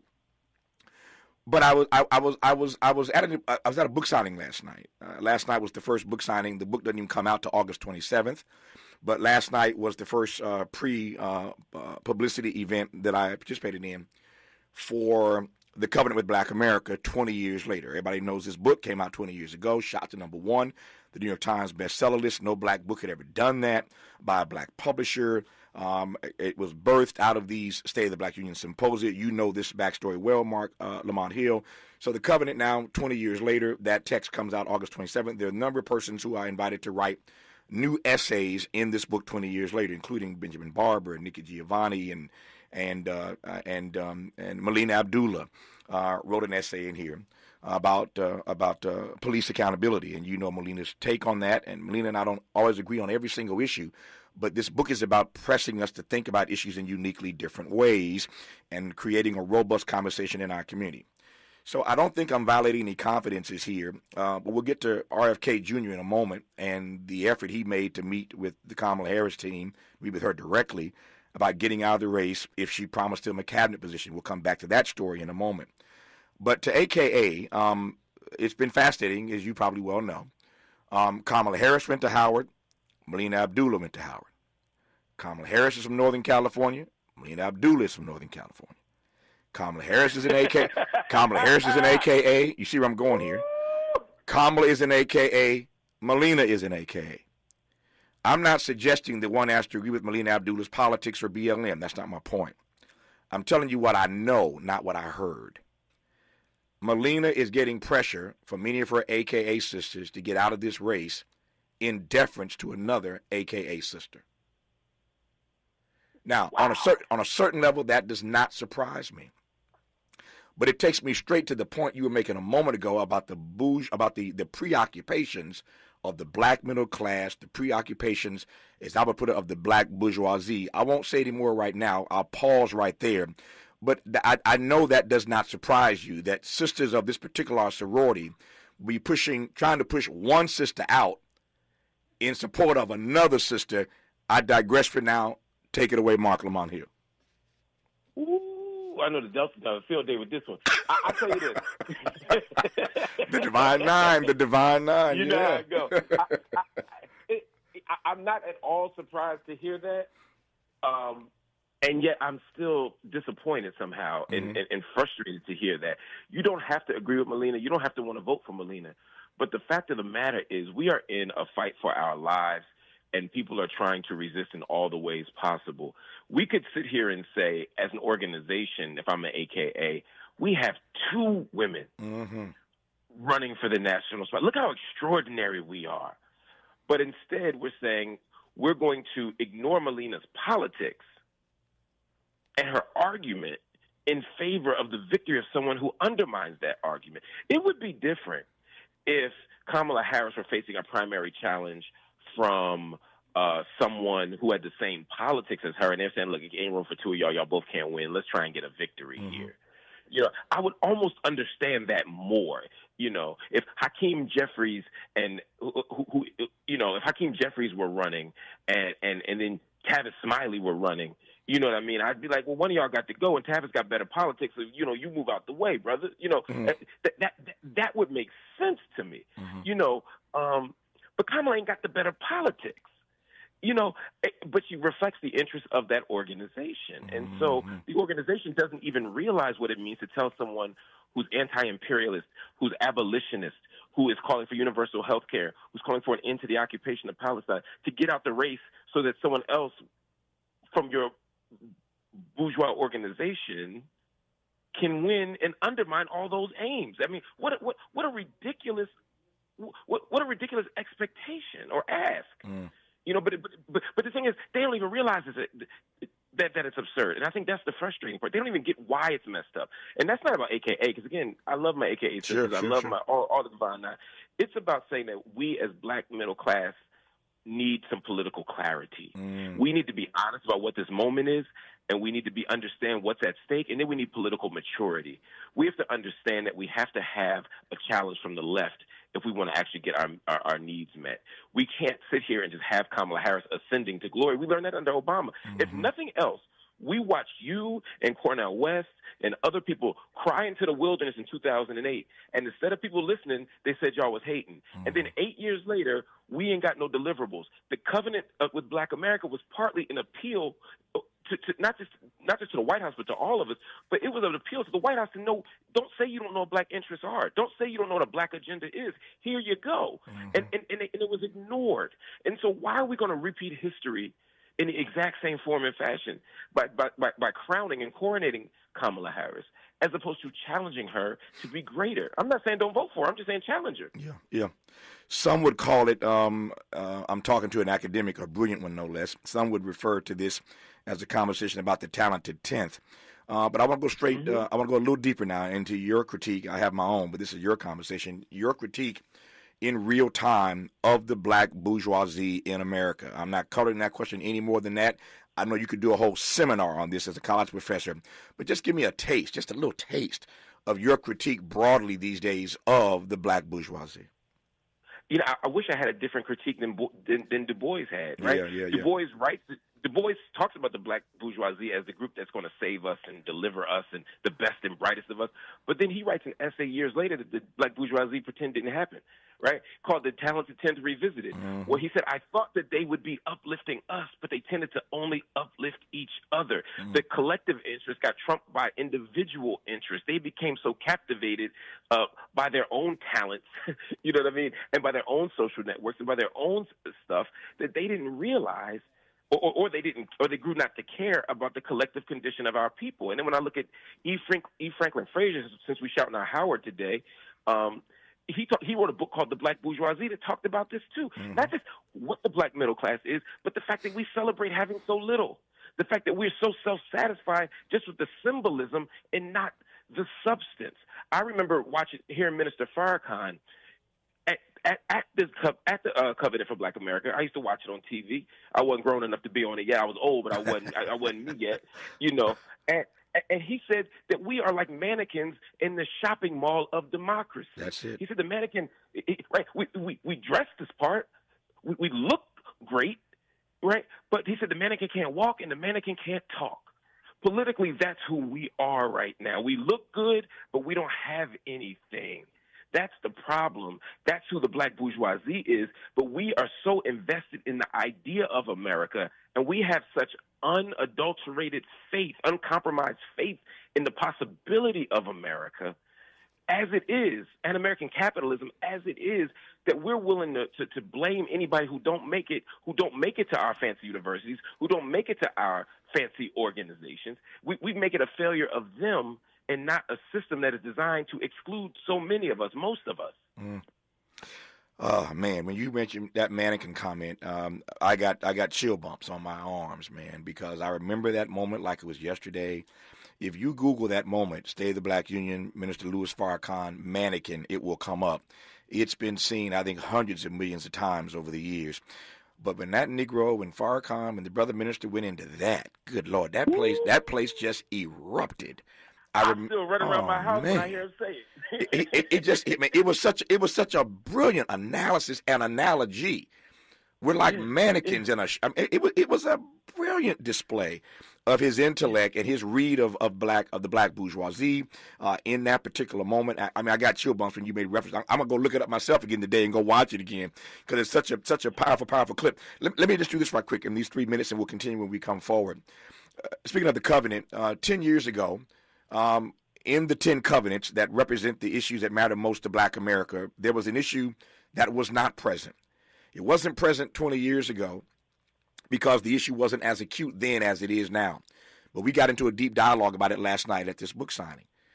20 years ago, the issue of homelessness did not have as its face black folk. The face of homelessness 20 years later, just that fast, 2 quick decades. The face of homelessness in America now is black, specifically black male. And that raises for me a conversation, again, that we kind of teed up last night about why and the ways in which the black bourgeoisie, the rest of us, are failing our own people. To your point about Du Bois, that they're not, as these black middle class individuals, we're looking out for ourselves more than for our people. We're not the race men and the race women that we used to be. And so while we talk about, the Divine Nine, our people, broadly speaking, now are the face of homelessness, and we ain't saying nothing about it, Mark Lamont Hill. It's shameful. We want to hide homelessness as a nation. We want to take our most vulnerable people and erase it. We don't want them on the street. Mm-hmm. We don't want them on the Parkway in Philadelphia. We don't want them on Main Street in most cities. We try to hide them. We try to throw them away because they represent the deepest contradictions of American democracy. And when you talk about 20 years later, what you've seen is a series of public policy decisions. Homelessness is a set of public policy decisions that have led to this, right? Unchecked capitalism, the rent hikes, the lack of rent control in cities. What happens to black men in with prison, we could look at very similar patterns to black women with evictions in the 80s and 90s and 2000s, right? Black women were getting evicted in the same way that black men were getting locked up, and those two things are connected. And now we see these black men and women on the street, and it's tied not just to a job market that doesn't give a living wage. Yeah, we all got jobs, but we ain't got living wages. Some people are homeless and going to work every day. And then when you add to that, you know, the issues of drug addiction, where again we have untreated traumas because of a lack of mental health access, all this stuff. We taking drugs, and then they criminalize the drugs, they criminalize being on the street, they criminalize all the stuff, and then white people are getting housing, health care, and protection. No, I only raise that. Your analysis is brilliant and spot on, as it always is, Mark Lamont here. I only raise that because we have a bonus covenant in this 20th anniversary edition. There's a whole covenant specifically about the issue of homelessness and its impact on the black community, because it just wasn't the issue 20 years ago that it is now. But I couldn't do a 20th anniversary edition without adding a bonus covenant around that particular issue. I never know where these conversations are going to go. When Mark Lamont Hill shows up, it could go anywhere. What a rich first 30 minutes. I'm glad I got 30 more minutes to go. We got a lot more to cover, including the fact that Joe Biden is not speaking to Nancy Pelosi. He ain't even talking to her. He's so upset at her driving this train to run him out. He ain't even talked to her since he passed the baton to Kamala Harris. That and more with Mark Lamont Hill when we come forward on Tavis Smiley. Helping to stretch your moral and political imagination. This is Tavis Smiley. Paid for by government.com. Did you know the United States Mint has issued a new Morgan silver dollar coin in proof condition for the first time? Not only that, they are also minted in 99.9% pure silver for the first time ever in history. Coin experts are calling this an amazing opportunity for anyone that knows the enduring popularity of Morgans. But you must hurry. Only 400,000 of these legal tender silver dollars were issued. These first ever Morgan silver dollars are brand new with stunning mirror-like finish, minted by the iconic San Francisco Mint. Call now and you're guaranteed a new first ever 99.9% pure silver proof Morgan dollar. To learn more, call 1-800-973-9717. If you order now, you will receive a free coin collector bonus pack, a $25 value, free with every order. Call 1-800-973-9717 now to secure your new Morgan silver dollars before they are gone. That's 1-800-973-9717. I'm Mike Moore. Here's the latest from the Black Information Network. The Trump and Harris campaigns will be in New York and New Jersey today. Former President Trump, the GOP presidential candidate, is holding a news conference at his New Jersey golf club in Bedminster. And Minnesota Governor Tim Walz, Vice President Kamala Harris's running mate, is in New York for a Southampton fundraiser. Human parvovirus cases are on the rise, especially in younger children. The Centers for Disease Control and Prevention has issued an alert warning that infections are up 15% in children ages 5 to 9. The founder of famous Amos Cookies has died. African-American Wally Amos was 88. He successfully launched the cookie empire after opening up his bakery back in 1975. Family members say he died Tuesday in Hawaii from complications of dementia. And that's the latest. I'm Mike Moore from your 24/7 news source, the Black Information Network and BINnews.com. Back to school is a breeze at your local Amazon Fresh grocery store. Save up to 50% with select Prime member deals this school year. Save big on back to school at your local Amazon Fresh grocery store. Find a store near you. Is this the This is the KBLA Sports Minute with Ray Richardson. The Clippers' new home, the Intuit Dome in Inglewood, opens today. Capacity 18,000. First event in the $2 billion arena is tonight's Bruno Mars concert.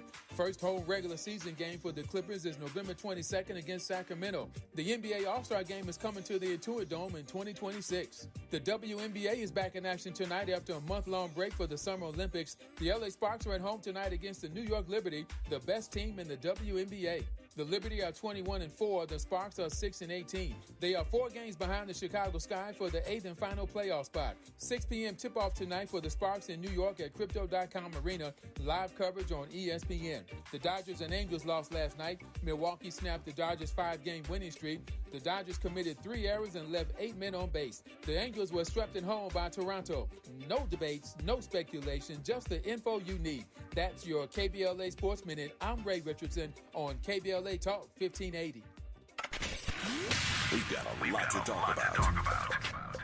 Hi, I'm Zoe Williams, a.k.a. the voice of reason, encouraging you to join me weekdays from 7 to 9 p.m. for the world's most intriguing relationship radio roundtable. Every night, I facilitate and encourage our loyal listeners to participate in the most engaging relationship discussions you'll hear anywhere. So make it a point to rendezvous with me, Zoe Williams, the voice of reason, Monday through Friday, 7 to 9 p.m. Pacific Standard Time. Trust me, your relationships will never be the same. The VOR is on fire tonight. Unapologetically progressive. KBLA Talk 1580. We've got your black.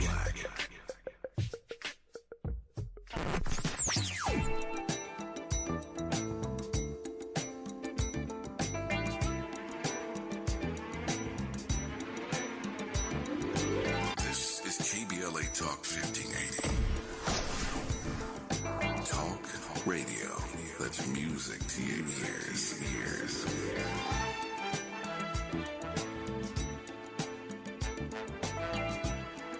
We're unapologetically progressive. KBLA Talk 1580. Got issues with youth or high school sports? Positive Coaching Alliance can help. PCA, a national nonprofit, offers more than 1,000 free online resources for youth and high school sports coaches, parents, students, and administrators. Visit PCADevZone.org. Did you know your life insurance is an asset you can sell? I'm Jay Jackson, CEO of Abacus Life. For almost 20 years, Abacus has been purchasing life insurance policies from seniors just like you. And at abacuspays.com, we've created a free policy value calculator so you can find out the worth of your policy in just seconds. There are no fees and no obligations. Get real value from your life insurance when you need it with Abacus. Learn more at abacuspays.com. As a rideshare driver, I love keeping my car smelling fresh and clean. So when I'm driving, I only trust new Febreze car vent clips, now with 3 times greater scent control, because it's that little touch that sets me apart. I can turn the intensity down for subtle freshness, or I can turn it up for when I want lots of scent. So whether it's set to low, medium, or high, with new Febreze car, I know my car's going to smell amazing, which keeps my driver rating right where it belongs. Picking up, Oscar. Sometimes he fails at fitting in, but we're okay with that. You're inside the Tavis Smiley Show. Well, the truth is, I ain't the only one who fails at fitting in. So is Mark Lamont Hill, and that's why we just two Negroes, two Kappas. Speaking of the Divine Nine, who stay in trouble. But it's good.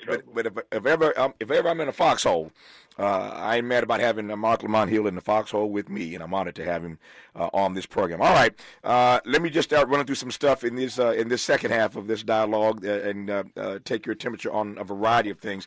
Let me start with this. Joe Biden ain't speaking to Nancy Pelosi. Talk to me, Mark Lamont Hill. It just sounds so childish.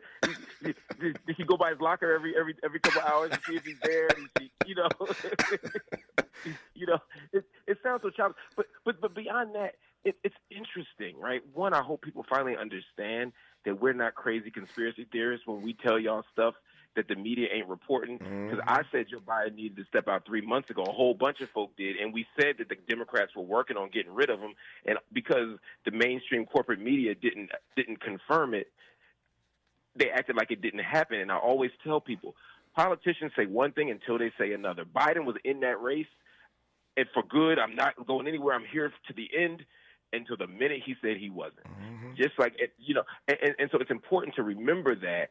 And the reason why he made the pivot wasn't because he had a theophany. He wasn't Paul on the road to Damascus. what happened was they had that call with him. Yeah. Nancy and Hakeem and Chuck, and they said enough. They said you can do this the easy way, or you can do this the hard way. And he made them do it the hard way. And so he's mad because he felt like he was forced out of what he believes is his. But here's why Joe Biden is wrong. And this is maybe one of the few times where I will unequivocally agree with Nancy Pelosi. Number one, when Biden ran the first time, he told a whole bunch of folk off the record, and I know this as a fact, that he was only going to be a one-term president because he knew he couldn't do this 2 times. That's right. But then once you get in there, you don't want to let that thing go. Number two, he couldn't win. The polls showed that he could not win, and not only could he not win, but his failure to win was also going to pull down many members of the House and Senate. So this wasn't just about Joe Biden deciding to have a kamikaze moment. It was about him ruining potentially the direction of the party for decades to come. And so he should be absolutely held accountable for that. And then finally, they've been proven right. All the money that came in since he left, all the voters that came in, the poll numbers shooting up, you can get mad at the coach that says, you know what, I'm starting Magic Johnson at point, even though we have an accomplished guard at the position in 1979, right? But 3 years later, you can't still be mad at the coach for starting Magic Johnson. If you look kind of stupid after that first ring, saying, well, at some point you got to say, you know what, maybe coach is on to something. No, I only have 2 responses. The first is not unlike you, and this audience knows this because we've laughed about it many times. I said many months ago, I use this refrain, and I said it time and time again. I told the audience I've seen this movie many times before, and here's how it's going to go. I ain't going, he's gone. Yep. We said every primary season, right? Yeah. I'm going all the way to the convention. Yeah. Then they're going to leave Iowa. That's it. I ain't going, he's gone. We've laughed about that any number of times right here. The second thing I would say is this. And to your point about unequivocally, this one time at least, as you put it, agreement Nancy Pelosi, here's what I don't like on the flip side of this. I don't like that y'all bum rush the stage, you push the old man off the stage, and then you come out publicly and thank him for standing down. He didn't stand down. Y'all pushed him down. And then you're going to start this narrative. He's the greatest president since FDR. I didn't like that part. That you come in and you force him out, legitimately or not, rightly or not, justified or not, and you made a strong case, but you push him off, but then you act like he stood down. He didn't. That's the part I don't like. That narrative is a lie, and you and I both know it, Mark. I don't like that part of the story. And that's part of the political. That's part of the political negotiation that happens behind the scenes. Joe Biden is thinking about his legacy right now. Right. And his legacy looks a lot better if they frame it as he's an American hero who put himself over the party and put the country, nation over party. So, and that's what Nancy was saying, right? It's very similar to what happened in The Wire. It's like, look, I got this file. Yeah. You can resign as police chief. That's right. Lieutenant Dan, Chief Dan, or you can go the easy way. You can go the hard way. If you go the easy way, you look like a hero. They told Clay Davis the same thing when they told him to go to jail, right? Yeah. You can just look like a hero, or you can go kicking and screaming, and the whole town will turn their back on you. Joe Biden wants to go down now with this newly constructed American lie, which is what American politics always is, that he stepped aside to let a black woman become president. Next 10 years from now, they're going to have him as Abraham Lincoln or Branch Rickey. Wait till the Disney movie come out. Look what Joe Biden did for black people. Yeah, I get it. Right. All right. He could have been president. He stepped down for Kamala. As I said, it feels like a Jeopardy game. There's so many things to choose from. So let's choose this one. Since we're talking about hot mess. In the hot mess category, Kennedy sought a meeting with Harris to discuss a cabinet post.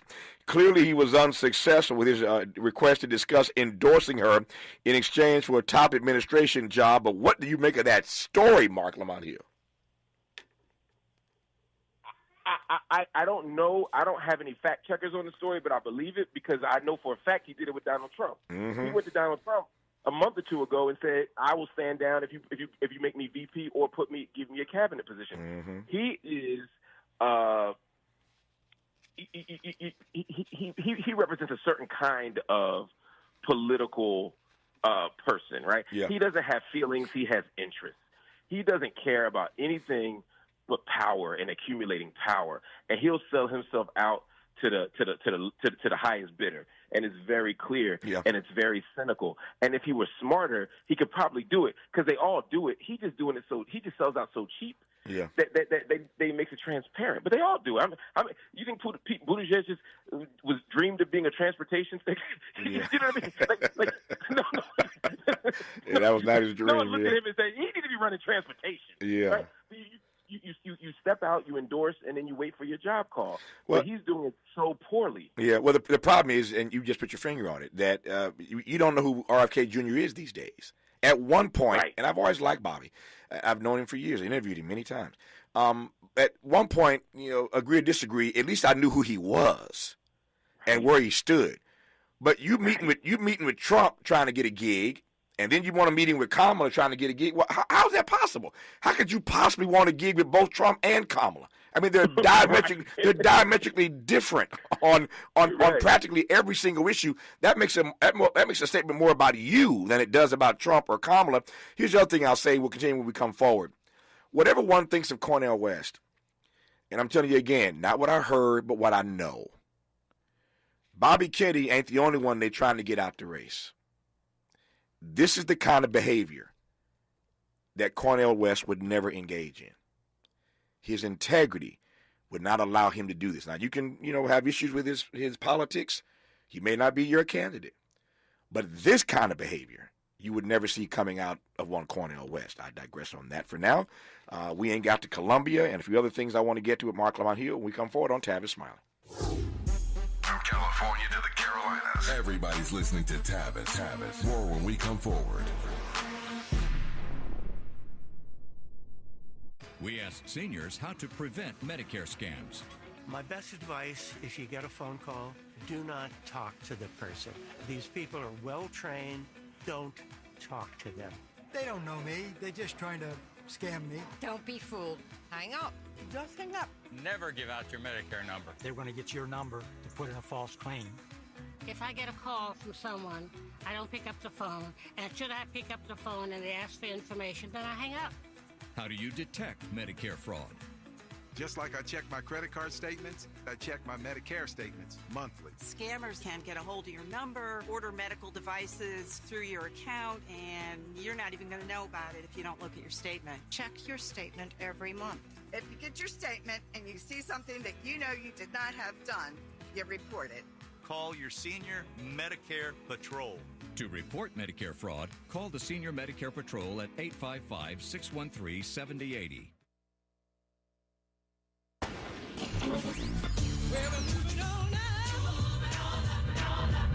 Tavis is like George and Wheezy. He's moving on up. Last year, Tavis was number 45 on the Talkers Magazine list of the 100 most important radio talk show hosts in America. Wait for it. Wait for it. The 2024 list was recently released, and Tavis has jumped to number 33 on the list of the nation's most important talkers, making him the highest-ranked African-American on the coveted roster.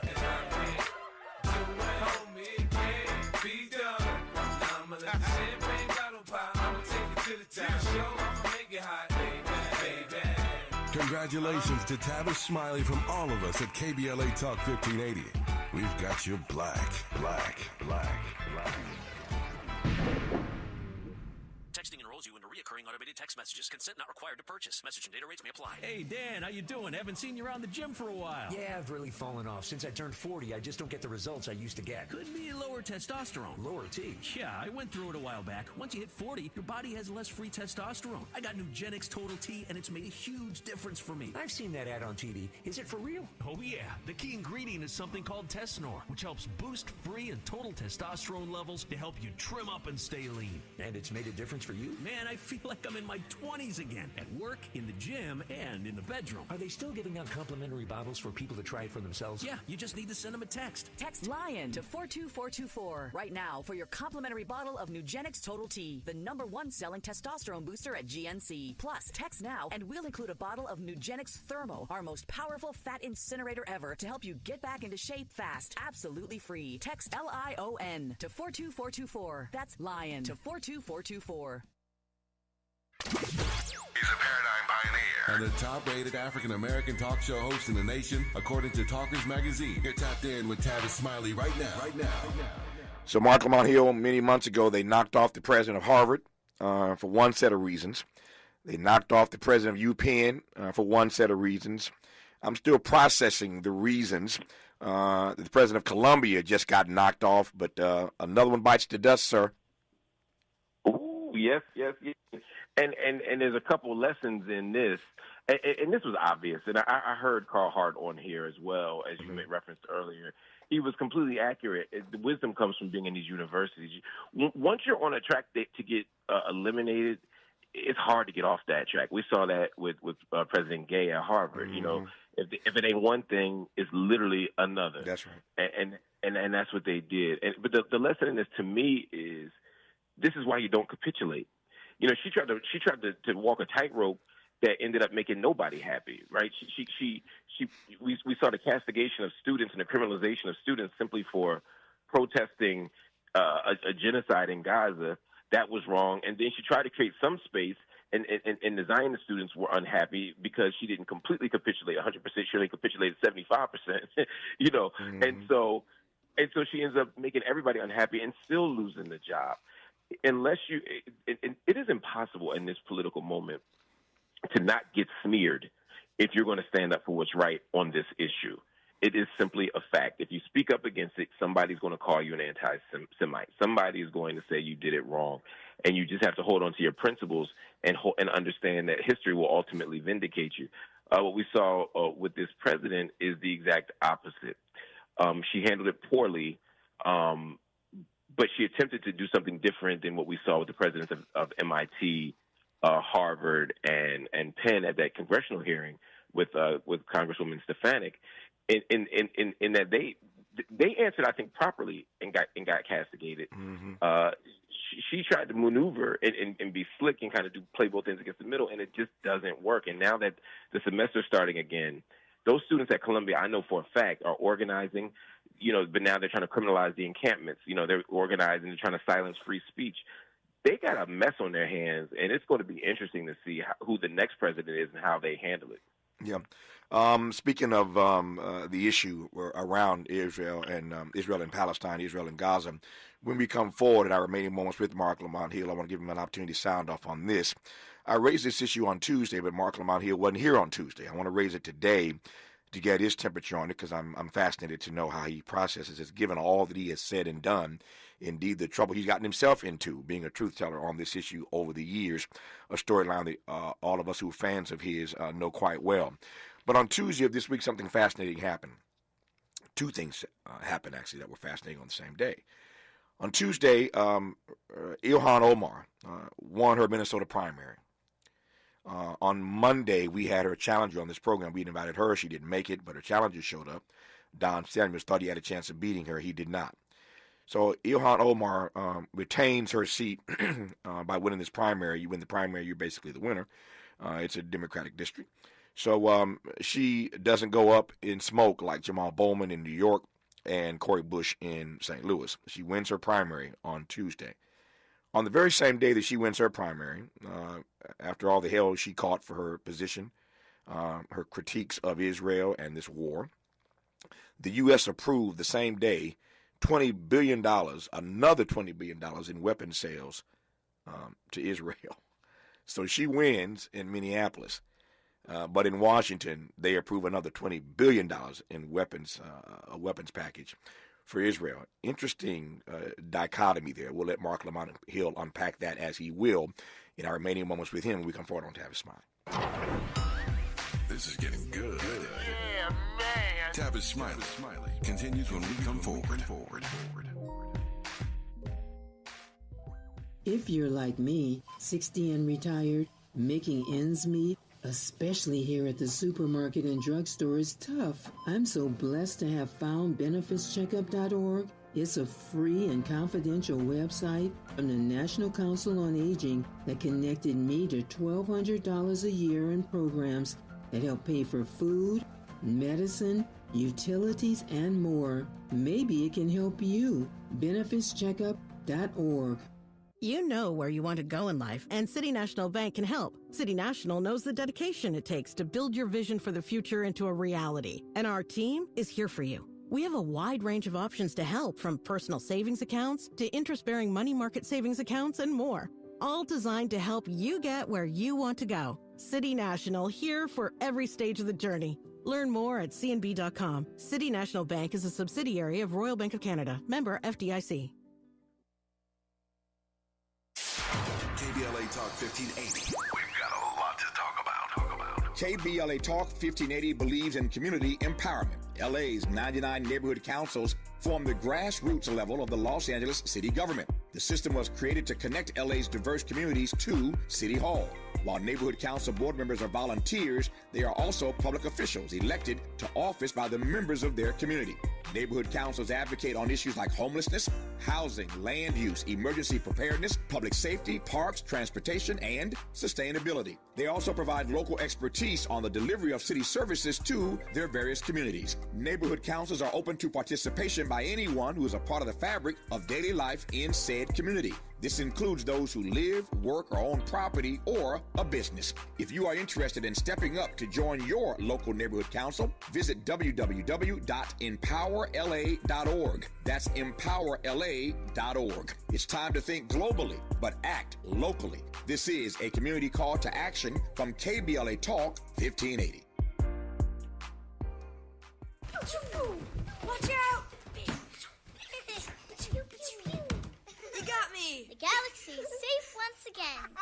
In the pretend universe, kids play with pretend guns. In the real world, it's up to us to make sure they don't get their hands on a real gun. If you have a gun in the house, keep it locked, unloaded, and stored separately from ammunition. Safe gun storage saves lives. Learn how to make your home safer at endfamilyfire.org. That's endfamilyfire.org. Brought to you by End Family Fire, Brady, and the Ad Council. Hey LA, today I'm here to talk to you about Grid Alternatives, which is a nonprofit in LA that focuses on renewable energy. We serve communities who have been left out of the renewable energy sector. We offer paid job training, and in 13 weeks, you can become a solar installer. 80% of our graduates get hired into the industry, and once you're hired in the industry, you stop at a high, medium income. That could be $20 an hour or more. 80% of our graduates get hired into the industry. Call today so you don't be left out at 323-861-0105 or gridalternatives.org, gridalternatives.org. Freedom is an endless meeting. So let's get back to it with Tavis Smiley. A few more minutes here with Mark Lamont Hill, our guest in this hour. So Ilhan Omar wins her primary on Tuesday. Mark, not becoming the third member of the squad to go down during this primary season, this election season. And yet the same day, the U.S. approves another $20 billion in weapons for Israel. What do you make of that duopoly, that duality, if you will? Yeah, it's interesting. First, salute to Ilhan Omar for staying the course, not being intimidated, continuing to organize.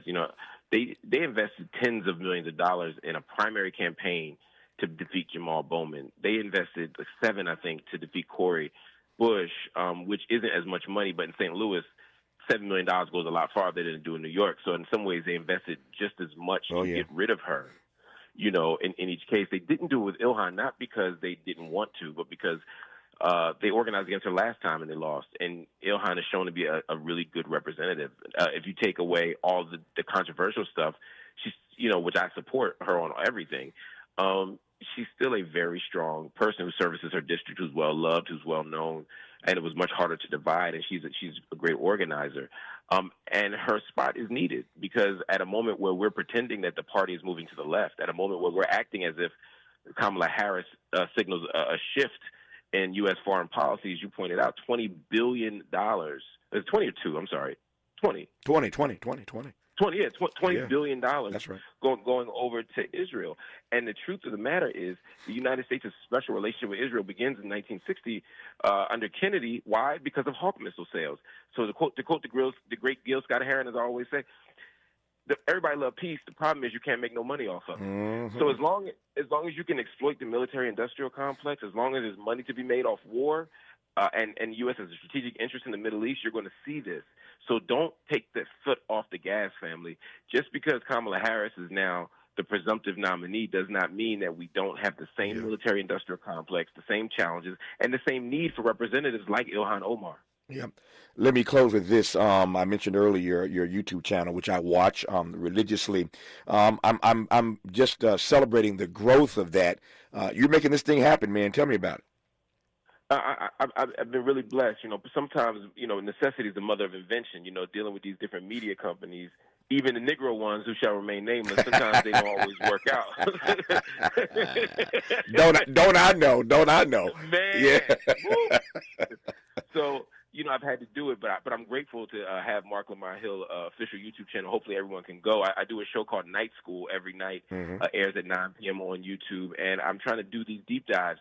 I'm trying to break stuff down. I have guests, but I also just have deep analysis of what's going on to take it beyond the headlines, because we need that right now. So everybody, if you can, go to YouTube, hit like, hit subscribe, and if you can, hit join and become a monthly subscriber for as low as $3.99 a month, because I'm doing this on the muscle. This is out my pocket, so I need the support of as many people as possible to keep this thing going. There's no better night school in the country than the one that Professor Mark Lamar Hill teaches every night on his YouTube channel.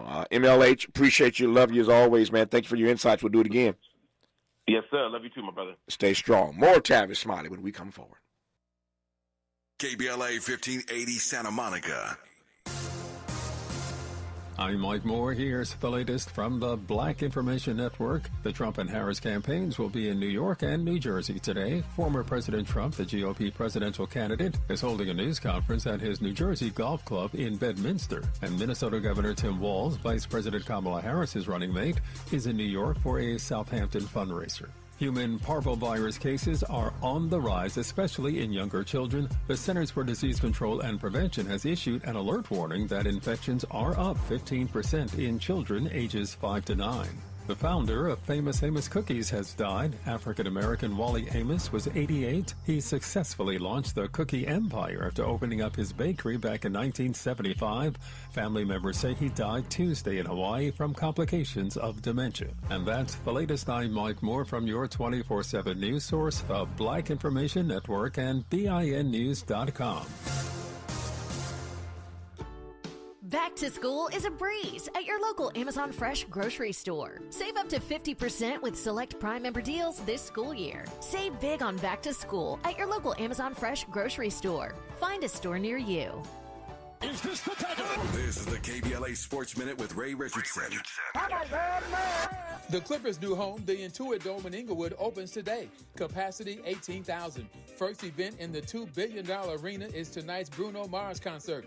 First home regular season game for the Clippers is November 22nd against Sacramento. The NBA All-Star Game is coming to the Intuit Dome in 2026. The WNBA is back in action tonight after a month-long break for the Summer Olympics. The LA Sparks are at home tonight against the New York Liberty, the best team in the WNBA. The Liberty are 21-4. The Sparks are 6-18. They are 4 games behind the Chicago Sky for the 8th and final playoff spot. 6 p.m. tip-off tonight for the Sparks in New York at Crypto.com Arena. Live coverage on ESPN. The Dodgers and Angels lost last night. Milwaukee snapped the Dodgers' 5-game winning streak. The Dodgers committed 3 errors and left 8 men on base. The Angels were swept at home by Toronto. No debates, no speculation, just the info you need. That's your KBLA Sports Minute. I'm Ray Richardson on KBLA Talk 1580. Here comes the money. Here we go. Money Talk. Here's what happens when you advertise on KBLA Talk 1580. 3, possibly 4 weeks ago, I heard an advertisement on your radio station from a company called Grid Solar. I would love to have that phone number so I can reach out to them with reference to solar panels being installed on my property. Our listeners are aware and engaged, but more than that, they are loyal. When they hear empowering messages that uplift their community and help them live better lives, they respond. No medium reaches this coveted black audience like KBLA Talk 1580. So, hit us up today at smb@kbla1580.com and let us help you connect with our loyal listeners. At KBLA Talk 1580, we've got your black. Money to bud.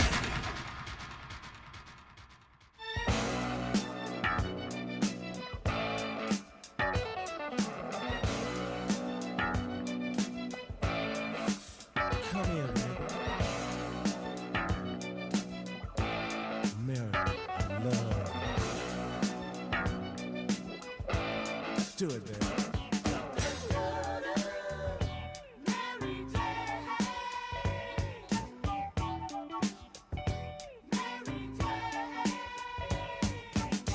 I'm in love with Mary Jane.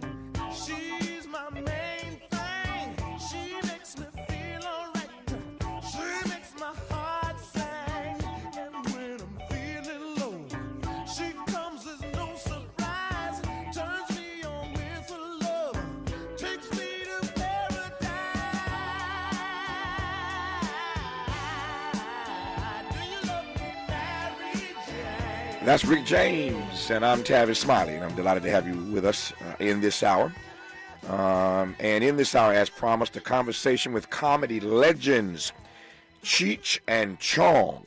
Cheech Marin and Tommy Chong. We'll start with Cheech Marin, and Tommy Chong will join us on the backside of this hour as we talk about their new tour. And we celebrate in this first half hour Cheech's Netflix success this summer with his hit film, The Long Game. It is now the number one film, the number one movie right now on Netflix. It's a huge, huge hit. And the storyline, the narrative is really fascinating. It's the kind of storyline you don't often see when it comes to our brown brothers and sisters. And I just celebrate. I celebrate the narrative. I'm going to play the trailer for you in just a second. Again, it's called The Long Game. It's on Netflix right now. It's a brilliant, brilliant piece of work, and I'm honored to have Cheech on to talk about it with us in this hour. I met Cheech many, many years ago. We've had the chance to talk a number of times over the course of my career and his career. We first met through our mutual friend Geraldo Rivera. Cheech and G go way back. I guess the Hispanics hang out like we Negroes hang out together. So Cheech and Geraldo have been friends forever. And I first met Cheech through Geraldo many years ago, and I've been honored over the years to talk to Cheech Marin any number of times. And so I'm honored one more again in my career to have a dialogue with Cheech Marin. We'll commence that dialogue in just a moment after I play for you the trailer for the Netflix hit this summer. It's called The Long Game.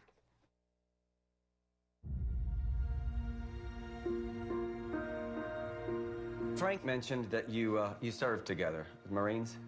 Infantry, 141st Regiment. I know you hear this all the time, but thank you for your service. Well, I don't hear that all the time, but I was proud to serve my country. I don't want to be a member of just any club. I want to play here. I got to consider our other members, and they are just not used to seeing a Mexican on the golf course. I work in a bakery shop from 12 to 9. Fetch, ball boy. It's not even a tough shot, Felipe. Oh, yeah? Carter says you can't do better. How about that? Joe. Where'd you learn to hit like that? How would you boys like to be the first members of the San Felipe High School golf team? Us. They asked me to join the new golf team today. Golf? I'm gonna bring your sombrero anyway, man. Whenever you're invited to a gringo party, you're either the entertainment or the help. Let me ask you something. Are they any good? Nope. But I don't want to be a babysitter to a bunch of juvenile delinquents who just want to get out of detention.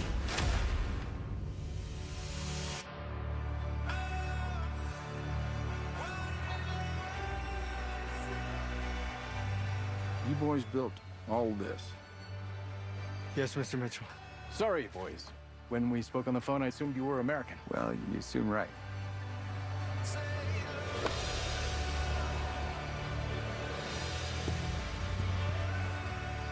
Now, these teams, they've had access to a lot of things you boys haven't. But the best golfer isn't the one with the fanciest clubs. It's the one who can summon the will to keep swinging when things get tough. And that's you boys.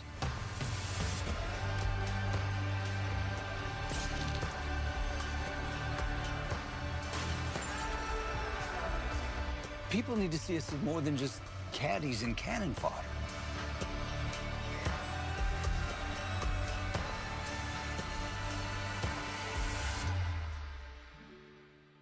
This is an amazing screenplay, Cheech, and it's got some great lines in it. Folk need to see us as more than cannons. Cannon fire, caddies and cannon fire. I love that line. When you get invited to a gringo party, you either show up as the entertainment or the help. It's an arresting piece of work, man. I think one of the best things I've ever seen you do, and I've seen a lot of your stuff. First of all, it's good to hear your voice, Cheech. How are you, sir? I'm good. I'm still alive and kicking, I think. You know, it was real good. Thanks for the compliments. It was a really good project to be involved with because it was a true story. This actually happened. The San Felipe High School golf team that was put together by their coach, and they won the state championship after having not been allowed to play on the course that they caddied on. You know, so it's a really ironic story. Yeah, tell me a bit more about the story. That's the top line. It is about this team that ends up winning the state championship, as you mentioned, on a course that they were only allowed to caddy on. Tell me a bit more about the story and what pulled you in. Why it got your attention?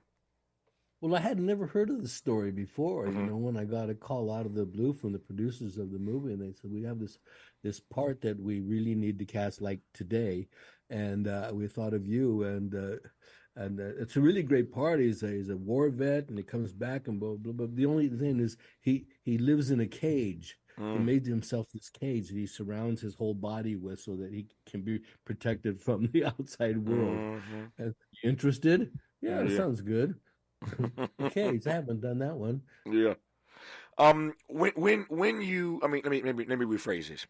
Well, let me just do this. I'm watching my clock here. Let me tell you where I want to go. You've been at this for so long, Cheech, and you've had all kind of scripts come in front of you. And I'm back to this formulation of a moment ago that at a gringo party you're either the entertainment or the help. I can't imagine the horrific number of scripts that have come across your desk that folk have wanted you to consider. And it is the case that they see brown people one way too often in this country. They see us, black folk, another way. And when you see a script like this that comes across your desk, it's pretty unusual, pretty rare. And that's why this is such a huge hit for Netflix right now, this project called The Long Game. About this Hispanic golfing team that does some pretty amazing things when they were underestimated, and frankly, not just underestimated, but not allowed to even play the game. And so I want to talk to Cheech just about over the course of his career, how he has seen the needle move, if at all, for his particular community of artists. We'll talk about that and a great deal more. You're listening to Cheech Marin of Cheech and Chong right now on Tavis Smart. Generous listening. Charitable listening. It's why everybody wants to talk to Tavis. The conversation continues when we come forward.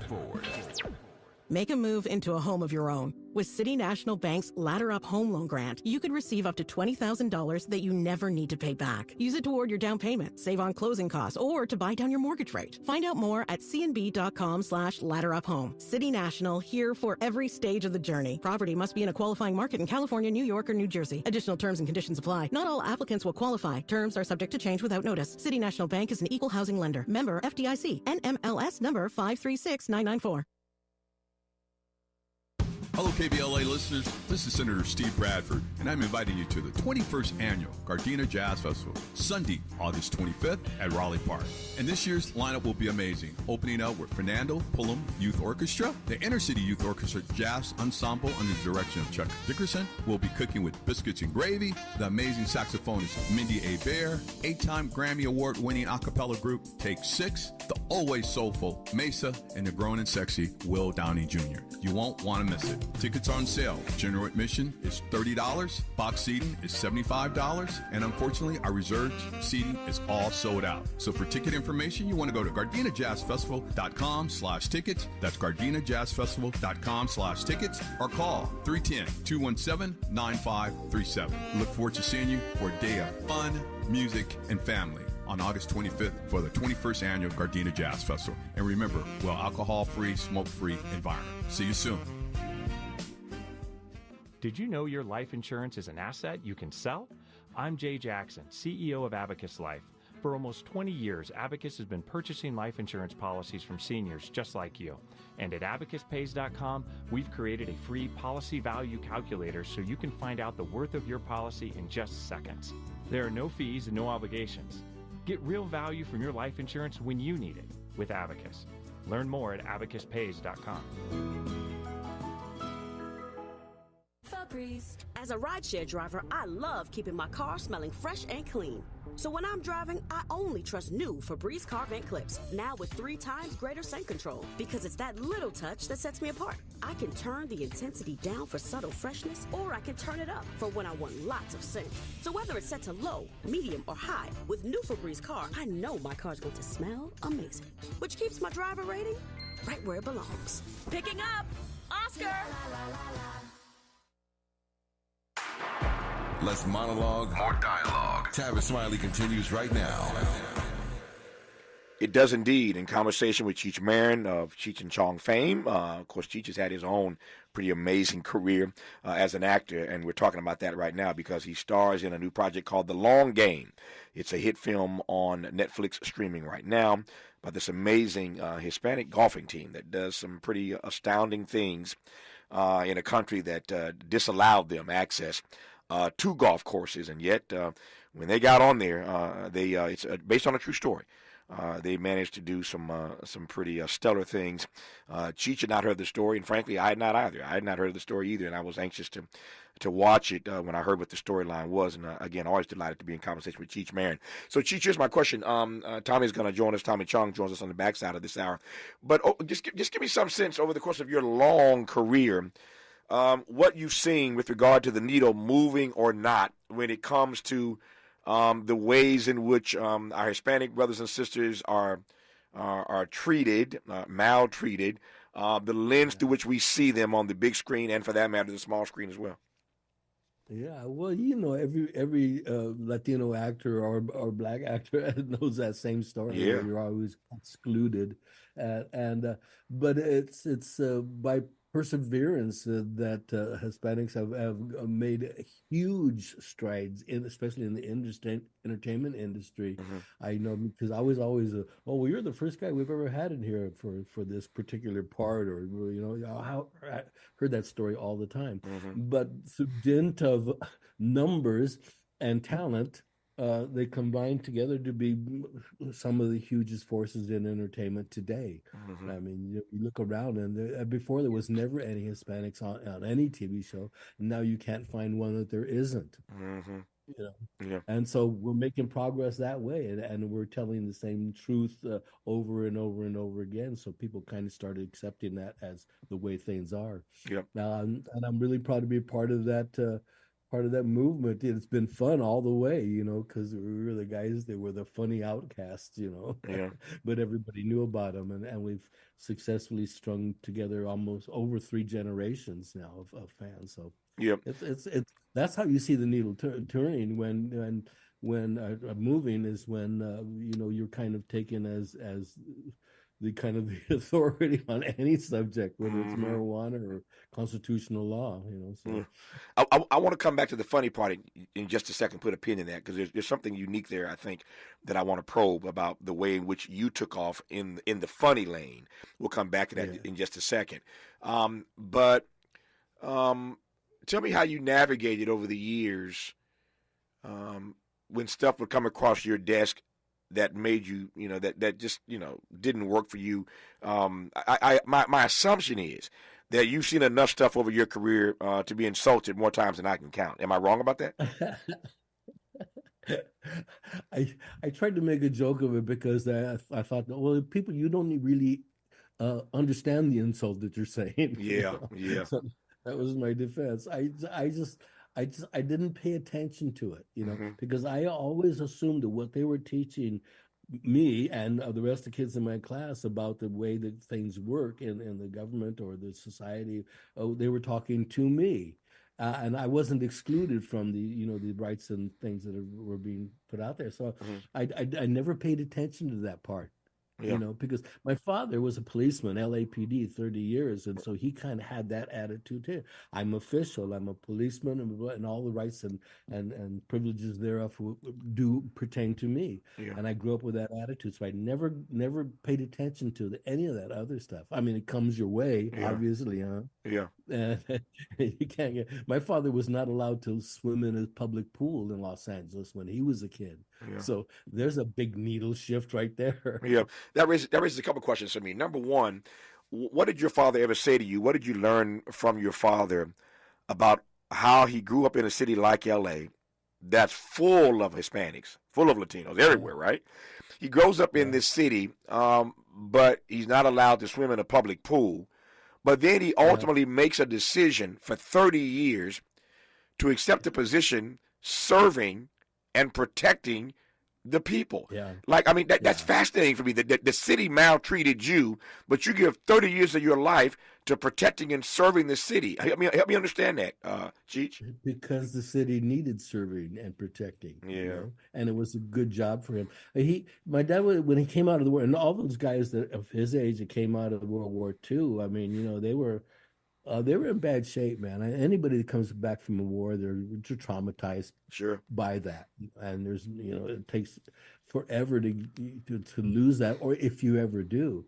So when my dad came out of the war, he got a job at the Department of Water and Power, and for Los Angeles, and he could never advance there because it was controlled by the Masons, and they didn't play no Mexicans at that time.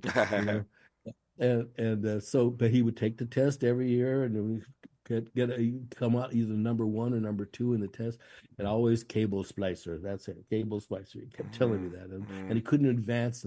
So he what was new was that the LAPD was hiring Mexicans now, and it was one continuum to the other. You know, coming out of World War II and now in a battle zone in the police department in Los Angeles. It was kind of the same mentality, you know, and so he kind of fit into there without losing his mind, you know, and he liked the order of the Navy. He was in the Navy, and he liked the order of the Navy, so he wanted that to continue in private life, you know. So he always paid attention to that. In that area, in that era, and in your neighborhood. So the era, the time frame, and in your neighborhood. What was it like for you growing up the child of an LAPD cop? Oh, sometimes it was good. Yeah. Sometimes, huh? My dad can put you in jail. Yeah. and then sometimes it was, you know, you got to keep that shit quiet. I mean, stuff quiet. Yeah. But you know, I grew up in a predominantly, it was 90% predominantly a black neighborhood in South Central LA. Yeah. There was some Mexicans, a few Asians, and something else they were wandering around. Yeah. But it was school. It was predominantly black, and so I learned to get along in that neighborhood very well. You know, because I didn't have any other friends other than family. You know, our family was very tight, so but my friends every day that I went to school with and hung out with and played with were all black, you know. So, you know, you content of character really came into play in that equation, you know. And so you knew who your friends are and who the ones people you could count on, you know, in that neighborhood. And so it was a really great education. And then we moved from South Central to Granada Hills, California. Wow. Yeah. And out in the San Fernando Valley. And so one day everybody was black, and then the next day everybody was white. How do this go? Yeah. So you learn to get along with the Negroes down in South Central. Then your father joins LAPD. You start doing better. You move to Granada Hills. How did you navigate going from an all black neighborhood to an all white neighborhood, Cheech? Very quietly. No, you know, so I was always funny. My family was always funny. Everybody in my family was very quick-witted and funny, and so that was my coat of armor. So whenever I went into a situation, I tried to be, you know, funny and make people laugh rather than, you know, get them mad when they want to fight me. They want to fight me every once in a while anyway. So, but. I was a son of a cop, and so part of that training is learning how to box. Yeah, you know, because that was like Mexican entertainment. At the end of the meal, they put the gloves on the kids and watch them take it out. Yeah.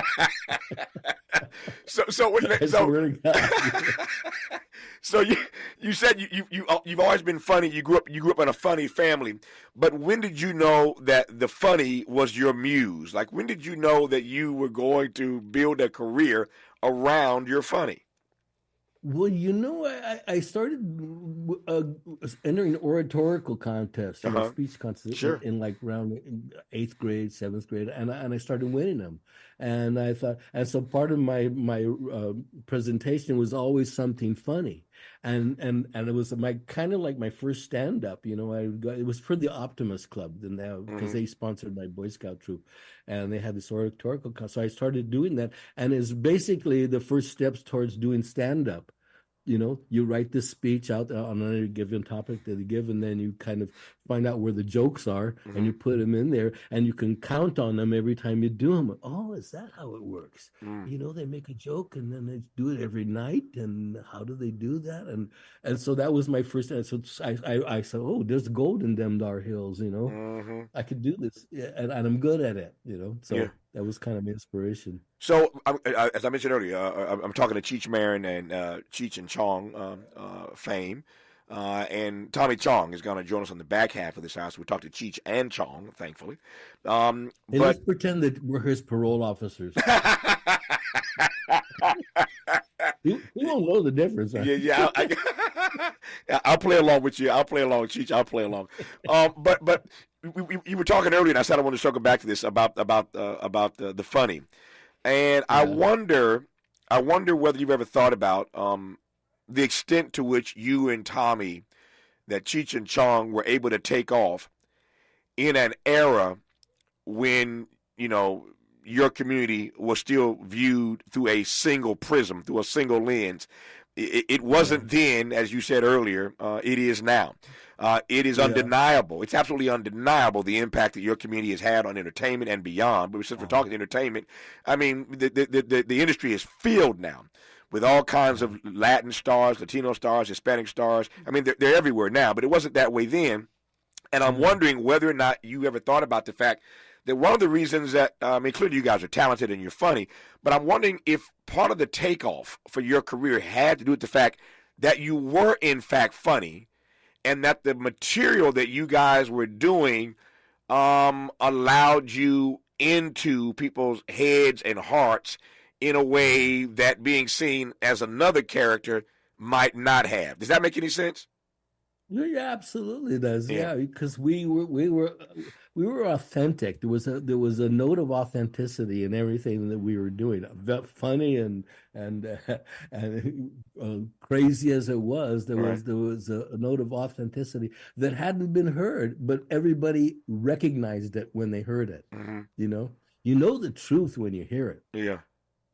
Everybody, whether they want to kind of consciously recognize that fact or not, but you know the truth when you hear it, and especially if it's funny, because there's two things that you can't fake is fear. Either you're funny or something scares you, or something's funny and it makes you laugh. You can't fake those two emotions. So when people are laughing, you're hitting them where the truth is. So that made a big difference. And also it was a period where people were starting to come together. Black, brown, Asian, white, they were starting to come together in this festival of brotherhood, that we hadn't gone through in a long time or if ever in this country. And so there was a great acceptance of what we were doing because everybody was doing it. Yep. I'm going to come back to this point of truth. When you, obviously you're comedians and you're doing the funny and people are loving it, but what truths about your community, what truths about your people, what truths about life were you trying to push out, broadly speaking, in the comedy then, Cheech? Yeah. That we were just like everybody else, but not like everybody else at the same time. It's always that experience because who you are and where you came from at the same time. It's like, but what we kind of try to put out there, because I was always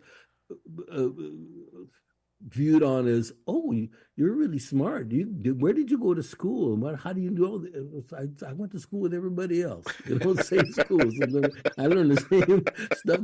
I just thought that, hey, this applies to me, and so it was a great revelation for like, well, I was doing an interview with a reporter one time when I was just about to put on Born in East LA, right? And I my first solo project, and I wanted to get some kind of feedback from somebody in authority, and I called this critic for the paper, and I asked him to come by and see a rough put together of the movie, and so he watched it, and he asked me this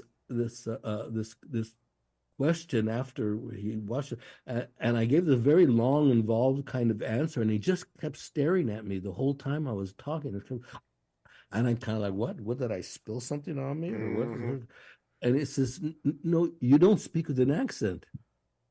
And I said, oh my God, if this guy thinks I'm that guy in the movie, then either everybody thinks that, or I'm doing a good job. You know, I don't know what it is, you know, because you kind of start realizing what everybody's perception of you or of a community is at that time when you get into a point where you're kind of you are that influence. No, if you've lived in brown skin long enough, if you lived in black skin long enough, everybody listening right now, Cheech, has had one of those moments. We've all had one of those moments, one of those stories where you're looking at somebody and just did you actually just say that to me?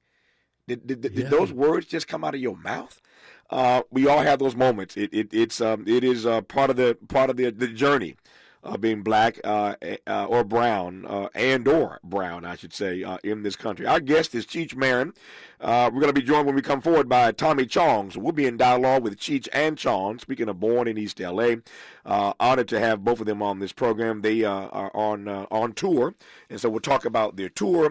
We've already celebrated this hit Netflix show that Cheech stars in called The Long Game. Once again, it's streaming right now on Netflix. It's called The Long Game, and I congratulate Cheech on just an amazing project and an amazing story that's now #1 on Netflix. When we come forward, Cheech and Chong on Tavis Smiley. Why does Tavis say when we come forward? Because he's not going back. And you don't have to go back either. Forward ever, backward never. More of Tavis Smiley when we come forward.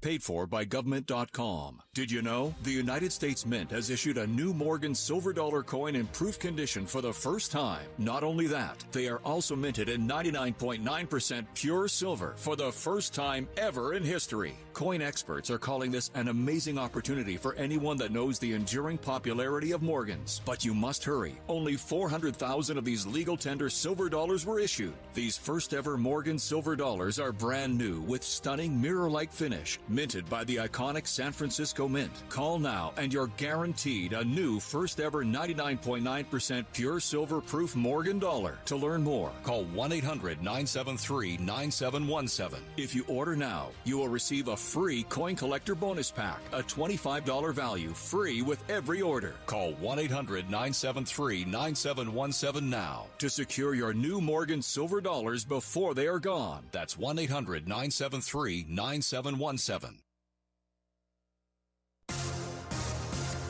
I'm Mike Moore. Here's the latest from the Black Information Network. Kamala Harris is planning to propose a federal ban on corporate price gouging in food and groceries. The Democratic presidential hopeful will unveil her economic policy platform this Friday at a campaign rally in North Carolina. Pennsylvania State Police are releasing the results of a study on last year's traffic stops.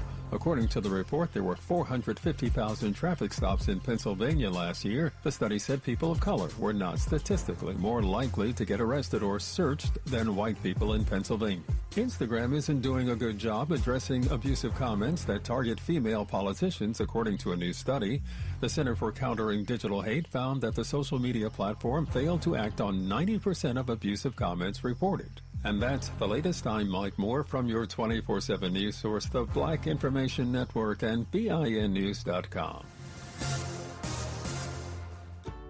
Back to school is a breeze at your local Amazon Fresh grocery store. Save up to 50% with select Prime member deals this school year. Save big on back to school at your local Amazon Fresh grocery store. Find a store near you.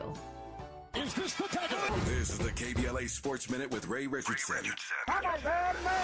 The Clippers' new home, the Intuit Dome in Inglewood, opens today. Capacity 18,000. First event in the $2 billion arena is tonight's Bruno Mars concert. First home regular season game for the Clippers is November 22nd against Sacramento. The NBA All-Star Game is coming to the Intuit Dome in 2026. The WNBA is back in action tonight after a month-long break for the Summer Olympics. The LA Sparks are at home tonight against the New York Liberty, the best team in the WNBA. The Liberty are 21-4. The Sparks are 6-18. They are 4 games behind the Chicago Sky for the 8th and final playoff spot. 6 p.m. tip-off tonight for the Sparks in New York at Crypto.com Arena. Live coverage on ESPN. The Dodgers and Angels lost last night. Milwaukee snapped the Dodgers' 5-game winning streak. The Dodgers committed 3 errors and left 8 men on base. The Angels were swept at home by Toronto. No debates, no speculation, just the info you need. That's your KBLA Sports Minute. I'm Ray Richardson on KBLA Talk 1580.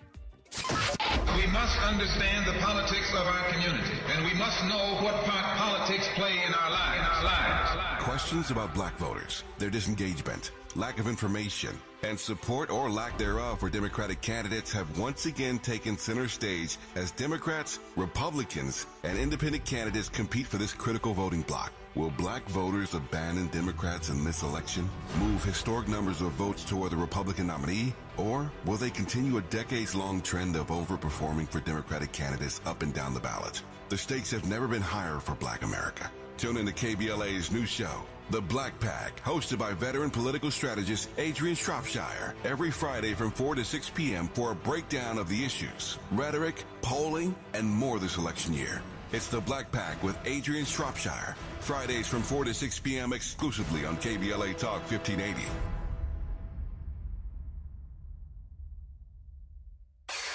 If we're the ones disproportionately impacted by these climate catastrophes, why should we be silent? Turning up the volume all year long on the climate conversation for KBLA Talk 1580. My friends swim no matter the season, but my moderate to severe plaque psoriasis can sometimes take me out of the moment. Now, thanks to Skyrizi and clear skin, count me in. With Skyrizi, Risankizumab Riza, a prescription-only 150 milligram injection for adults who are candidates for systemic or phototherapy. 3 out of 4 people achieve 90% clear skin at 4 months. Don't use if allergic to Skyrizi. Serious allergic reactions and an increased risk of infections or a lower ability to fight them may occur. Before treatment, your doctor should check for infection and tuberculosis. Tell your doctor if you have an infection or symptoms such as fever, sweats, chills, muscle aches, or cough, or if you plan to or recently received a vaccine. Thanks to Skyrizi, there's nothing on my skin, and that means everything. Ask your doctor today about Skyrizi, the #1 dermatologist-prescribed biologic in psoriasis, and visit skyrizi.com or call 1-866-SKYRIZI to learn more. Texting enrolls you into reoccurring automated text messages. Consent not required to purchase. Message and data rates may apply. Hey, Dan, how you doing? Haven't seen you around the gym for a while. Yeah, I've really fallen off. Since I turned 40, I just don't get the results I used to get. Could be lower testosterone. Lower T? Yeah, I went through it a while back. Once you hit 40, your body has less free testosterone. I got Nugenix Total T, and it's made a huge difference for me. I've seen that ad on TV. Is it for real? Oh, yeah. The key ingredient is something called Tesnor, which helps boost free and total testosterone levels to help you trim up and stay lean. And it's made a difference for you? Man, I feel like I'm in my 20s again. At work, in the gym, and in the bedroom. Are they still giving out complimentary bottles for people to try it for themselves? Yeah, you just need to send them a text. Text LION to 42424 right now for your complimentary bottle of Nugenix Total T, the #1 selling testosterone booster at GNC. Plus, text now and we'll include a bottle of Nugenix Thermo, our most powerful fat incinerator ever, to help you get back into shape fast. Absolutely free. Text LION to 42424. That's LION to 42424. More honesty than you can handle. More empowerment than you can imagine. You're tuned in to Tavis Smiley.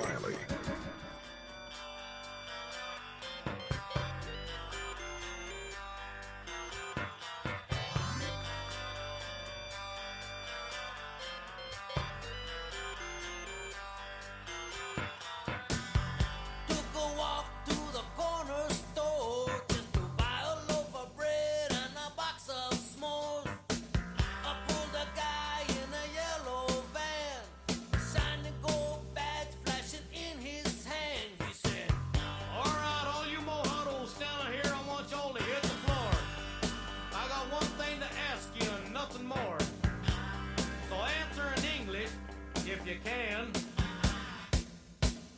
you born, man?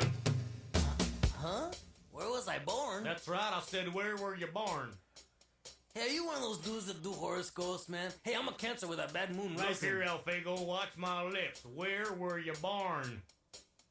I was born in East LA, man. I was born in East LA. Our guests are Cheech Marin and Tommy Chong. Make that Cheech and Chong. Before I bring Tommy into this conversation, I'm honored to have him here with Cheech. Cheech and I have been talking for the last 30 minutes, and before I get to, again, Tommy, Cheech, I'm getting a bunch of messages from people, and I don't know how I didn't even think about this, but it shows, again, how broad your fan base is, and it shows what a renaissance man you are. We know you as a comedian. We know you as an actor. We know you as an entrepreneur. And somebody said, Tavis, please get him to say a word about his museum. It's called the Cheech, which focuses on Latino art. For those who don't know that you're in that space, talk about the Cheech right quick. The Cheech in Riverside, California is the place where now my collection of Chicano art resides for perpetuity, and it's the first Chicano museum ever, and it's because I've been collecting Chicano art for close to 50 years.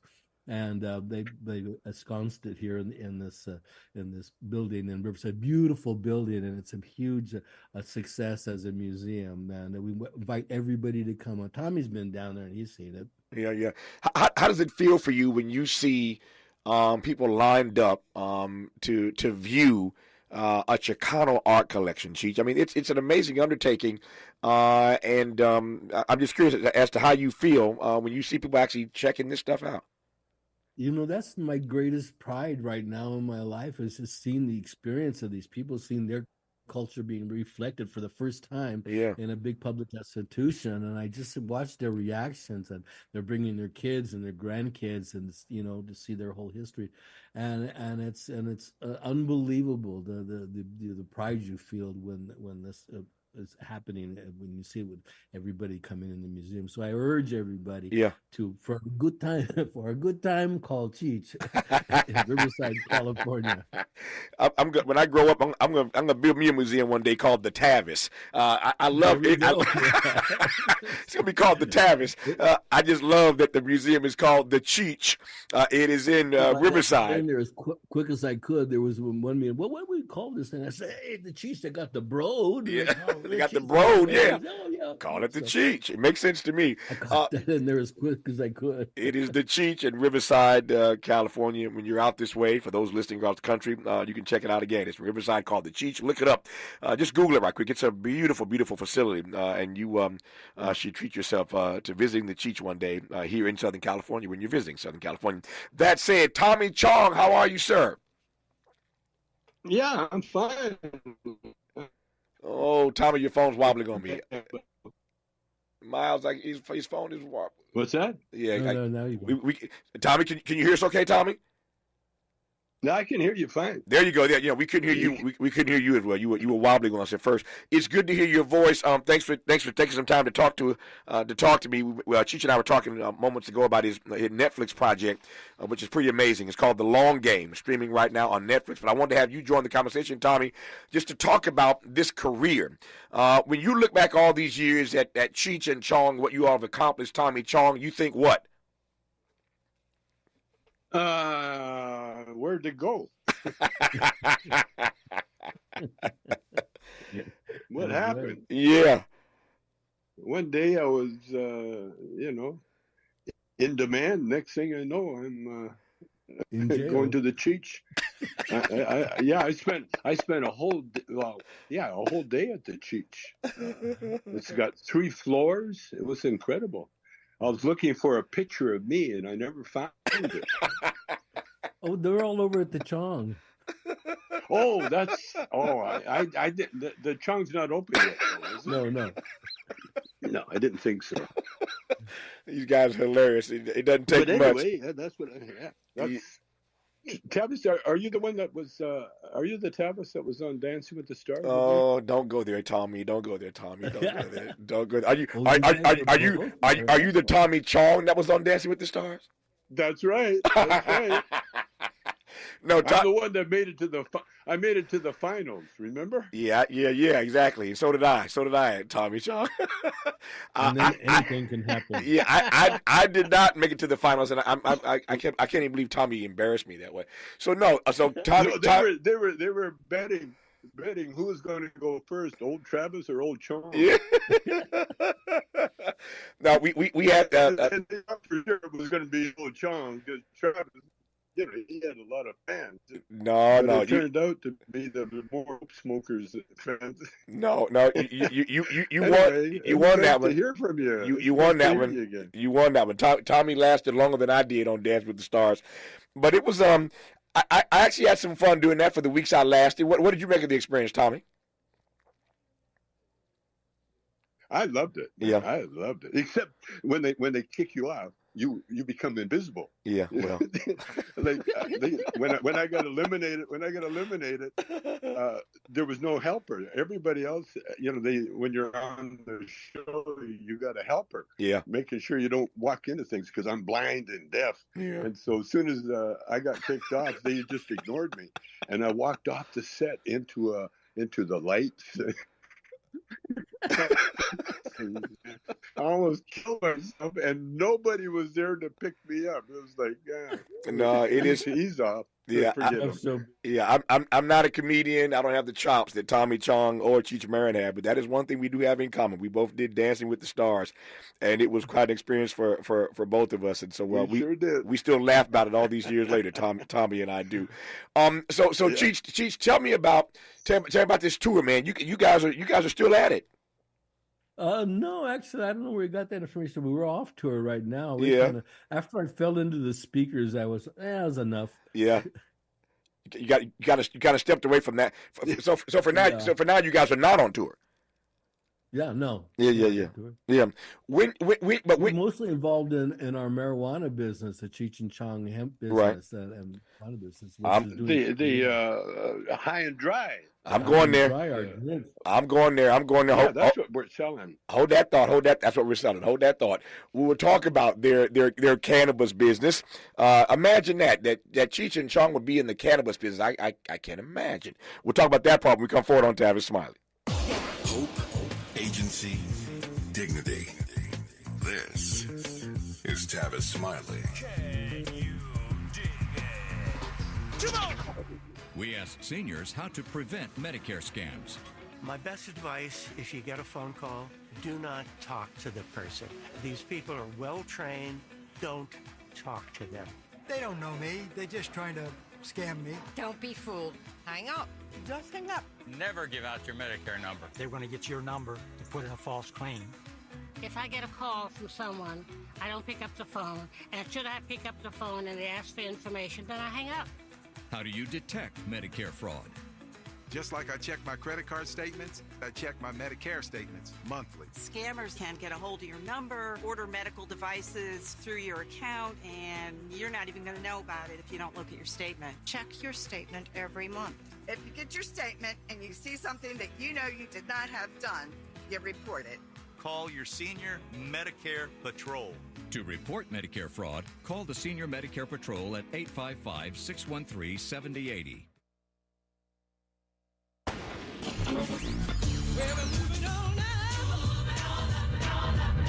Tavis is like George and Wheezy. He's moving on up. Last year, Tavis was number 45 on the Talkers Magazine list of the 100 most important radio talk show hosts in America. Wait for it. The 2024 list was recently released, and Tavis has jumped to number 33 on the list of the nation's most important talkers, making him the highest-ranked African-American on the coveted roster.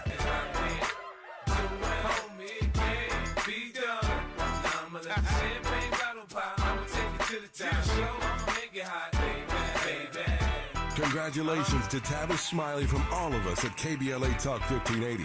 We've got you black.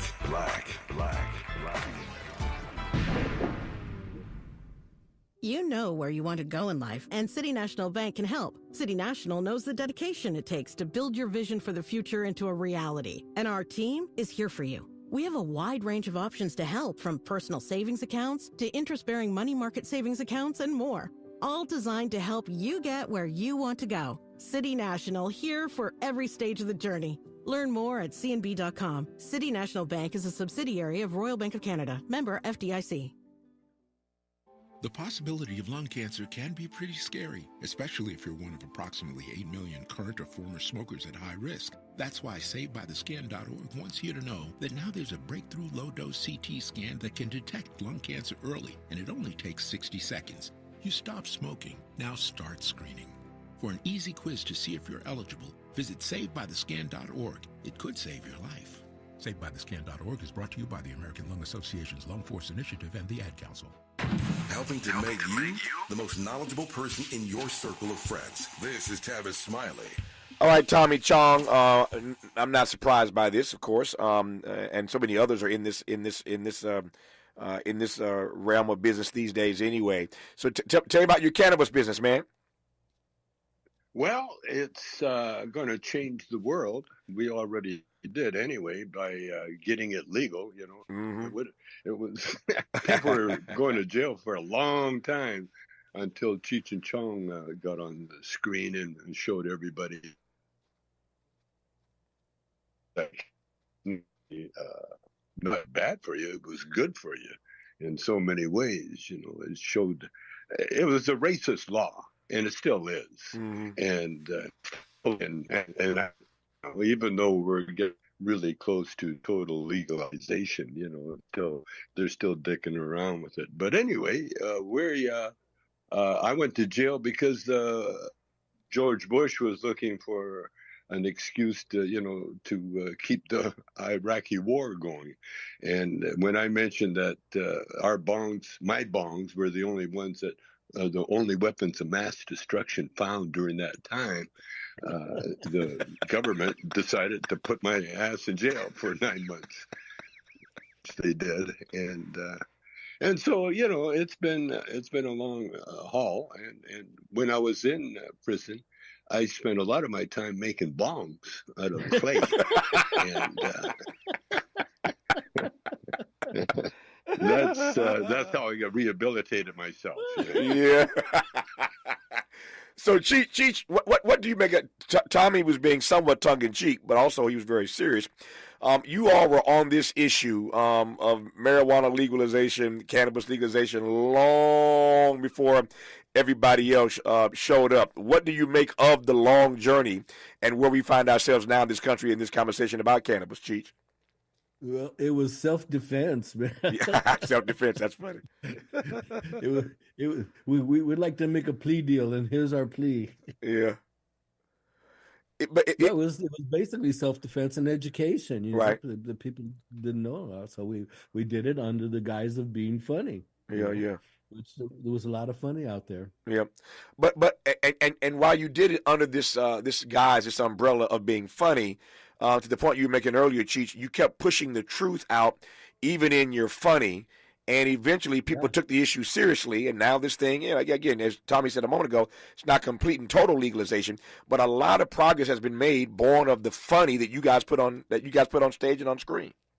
Well, we hope so, right? You know, it's gone on for generations. It's passed on from father to son to grandson. It's like we hear it all the time. We're very proud of that, you know. Yep, Tommy, go ahead. Really and there's a lot of famous people involved that we're finding out now. Like, for instance, I wouldn't have met Cheech if it wasn't for Muhammad Ali. You know, and that's one thing. And Cheech wouldn't have been the Cheech had we not tried to put a band together and decided that we better become comedians instead. And that's when we both decided that Cheech was a better name for a comedian than Richard. And so that was there was a lot of historical things that happened with Cheech and Chong that was serendipity, if anything. You know, like one time we were doing a free show at UCLA on the lawn, and then after the show we had a linguist, a professor, come up and she said, you know, I just want to tell you guys that you are very unique in a lot of ways, but your name is really unique. And we both looked at her and go, what do you mean? And she goes, well, you're calling yourself Cheech and Chong, which is a first and a last name. And it was kind of very special. Yeah. And so, and the way Muhammad Ali got involved was that Cheech was at a rally where Muhammad Ali was having people burn their draft cards instead of going into the war. Right. And Cheech was one of them. And next thing you know, he's in Canada, in fact, next door to where I grew up. And so there was a lot of very special. And that's how you guys actually met. Yeah, well, we met in eventually Vancouver. in Vancouver. In Vancouver, yeah. But when I first moved to Canada, I moved to the part in Calgary where he was born. Right. And you went there, of course, avoiding the draft. Then he went Mexico's. He went skiing Mexico style. Yeah, Mexican style. Oh, that thought, Tommy. Who knew that Muhammad Ali was at the epicenter in part of how Cheech and Chong got together? I learned something on this program every day. Our remaining moments with Cheech and Chong when we come forward on Tavis Smiley. What's your quarrel with the world? You're listening to Tavis Smiley. If you're like me, 60 and retired, making ends meet, especially here at the supermarket and drugstore, is tough. I'm so blessed to have found benefitscheckup.org. It's a free and confidential website from the National Council on Aging that connected me to $1,200 a year in programs that help pay for food, medicine, utilities, and more. Maybe it can help you. benefitscheckup.org. You know where you want to go in life, and City National Bank can help. City National knows the dedication it takes to build your vision for the future into a reality, and our team is here for you. We have a wide range of options to help, from personal savings accounts to interest-bearing money market savings accounts and more, all designed to help you get where you want to go. City National, here for every stage of the journey. Learn more at cnb.com. City National Bank is a subsidiary of Royal Bank of Canada, member FDIC. KBLA Talk 1580. We've got a lot to talk about. KBLA Talk 1580, connecting you with services and solutions. Stay Housed LA has the resources you need to know your rights and the legal support to back them up. The COVID-19 pandemic has cost people their jobs and livelihoods. This has left an estimated 1/3 of households not being able to make rent and facing losing their homes. This is a fear no one in our community should have to face. You have rights, though, and Stay Housed LA is here to help. Stay Housed LA is a partnership between the County of Los Angeles, the City of Los Angeles, and local community and legal service providers. Together, they provide tenants with the information and support needed to exercise their rights so they can remain safely in their homes. Find out more about your rights by participating in a virtual tenant workshop. Get the legal assistance you need. Find additional resources in Los Angeles County and the City of Los Angeles. Stay connected to Stay Housed LA County for updates. This and more at stayhousedla.org. Stay connected to Stay Housed LA for updates. This and more at stayhousedla.org. That's stayhousedla.org. Or call their hotline at 213-694-0040. We've got your black with a community call to action from KBLA Talk 1580. What's wrong? My travel rewards card didn't earn enough miles for my vacation. Are you crying? Are you crying because of that other credit card? Uh-huh. Well, switch to the Capital One Venture card. Venture lets you redeem miles on any travel purchase. Really? Yep, and you earn unlimited double miles on every purchase every single day. The Capital One Venture card. What's in your wallet? Terms apply. See CapitalOne.com for details. Made fresh daily in the Mert Park, Los Angeles, California. You're listening to Tavis Smiley. Tavis Smiley and Cheech and Chong. Cheech Marin and Tommy Chong. Got about 4 minutes left with him. Cheech, I'm glad Tommy queued this up for me. What do you recall about that moment with Muhammad Ali burning those draft cards, Cheech? Well, I didn't actually burn the draft card. It was a national turn-in day where you turned in your draft card, thereby not recognizing the government's authority towards you.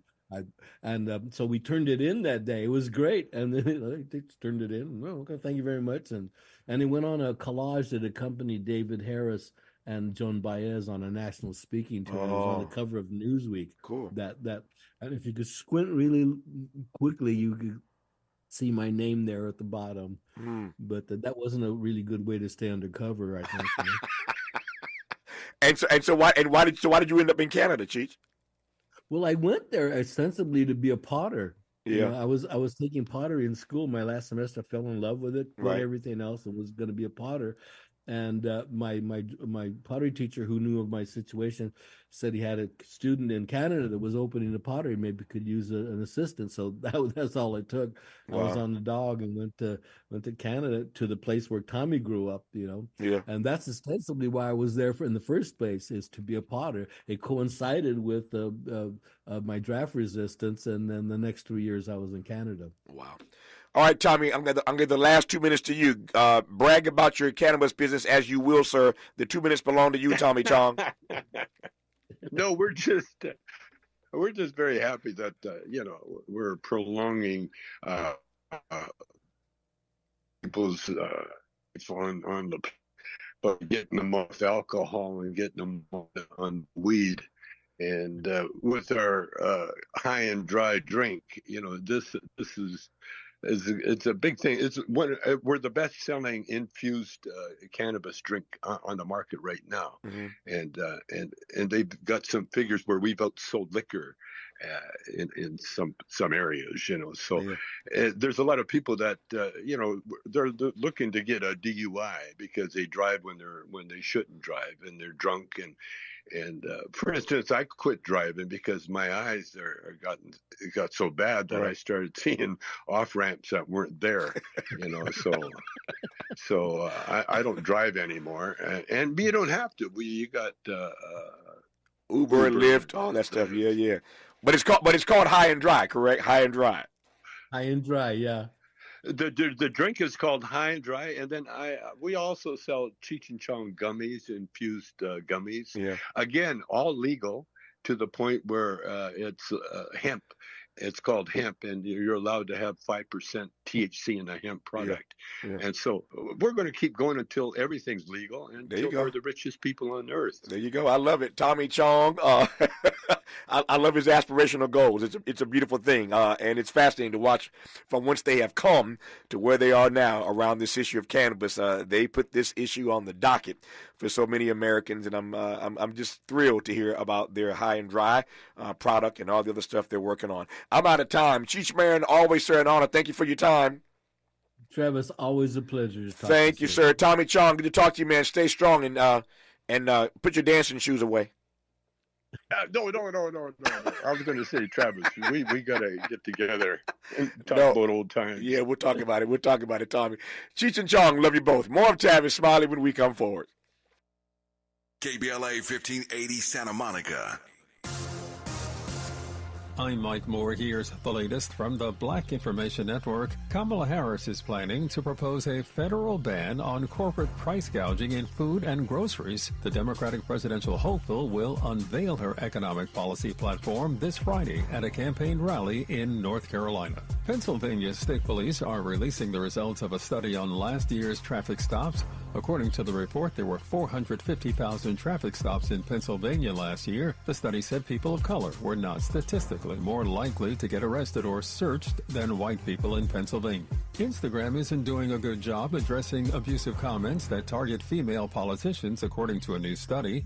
The Center for Countering Digital Hate found that the social media platform failed to act on 90% of abusive comments reported. And that's the latest. I'm Mike Moore from your 24/7 news source, the Black Information Network, and BINnews.com. Back to school is a breeze at your local Amazon Fresh grocery store. Save up to 50% with select Prime member deals this school year. Save big on back to school at your local Amazon Fresh grocery store. Find a store near you. This is the KBLA Sports Minute with Ray Richardson. The Clippers' new home, the Intuit Dome in Inglewood, opens today. Capacity 18,000. First event in the $2 billion arena is tonight's Bruno Mars concert. First home regular season game for the Clippers is November 22nd against Sacramento. The NBA All-Star Game is coming to the Intuit Dome in 2026. The WNBA is back in action tonight after a month-long break for the Summer Olympics. The LA Sparks are at home tonight against the New York Liberty, the best team in the WNBA. The Liberty are 21-4. The Sparks are 6-18. They are 4 games behind the Chicago Sky for the 8th and final playoff spot. 6 p.m. tip-off tonight for the Sparks in New York at Crypto.com Arena. Live coverage on ESPN. The Dodgers and Angels lost last night. Milwaukee snapped the Dodgers' 5-game winning streak. The Dodgers committed 3 errors and left 8 men on base. The Angels were swept at home by Toronto. No debates, no speculation, just the info you need. That's your KBLA Sports Minute. I'm Ray Richardson on KBLA Talk 1580. I need your dollar, that's what I need. KBLA Talk 1580 celebrates small businesses, the enduring lifeblood of our community, with the launch of the KBLA SMB Marketplace. For the first time, small to medium-sized businesses will have an opportunity to promote their goods and services on KBLA and take advantage of our powerful reach and local marketing power. The SMB Marketplace is hosted exclusively on KBLA1580.com and is accessible from all our social media channels. Whether you're a small mom and pop restaurant, a car dealership, or a professional practitioner, we invite you to join in this new KBLA Talk 1580 initiative to promote your business. As a black-owned small business, you don't want to miss this unique opportunity to gain new customers on KBLA Talk 1580. For more information, contact us today at smb@kbla1580.com. That's smb@kbla1580.com. At KBLA Talk 1580, we've got your black. And if I share with you my story, would you share your dollar with me? Time to get it. Hey,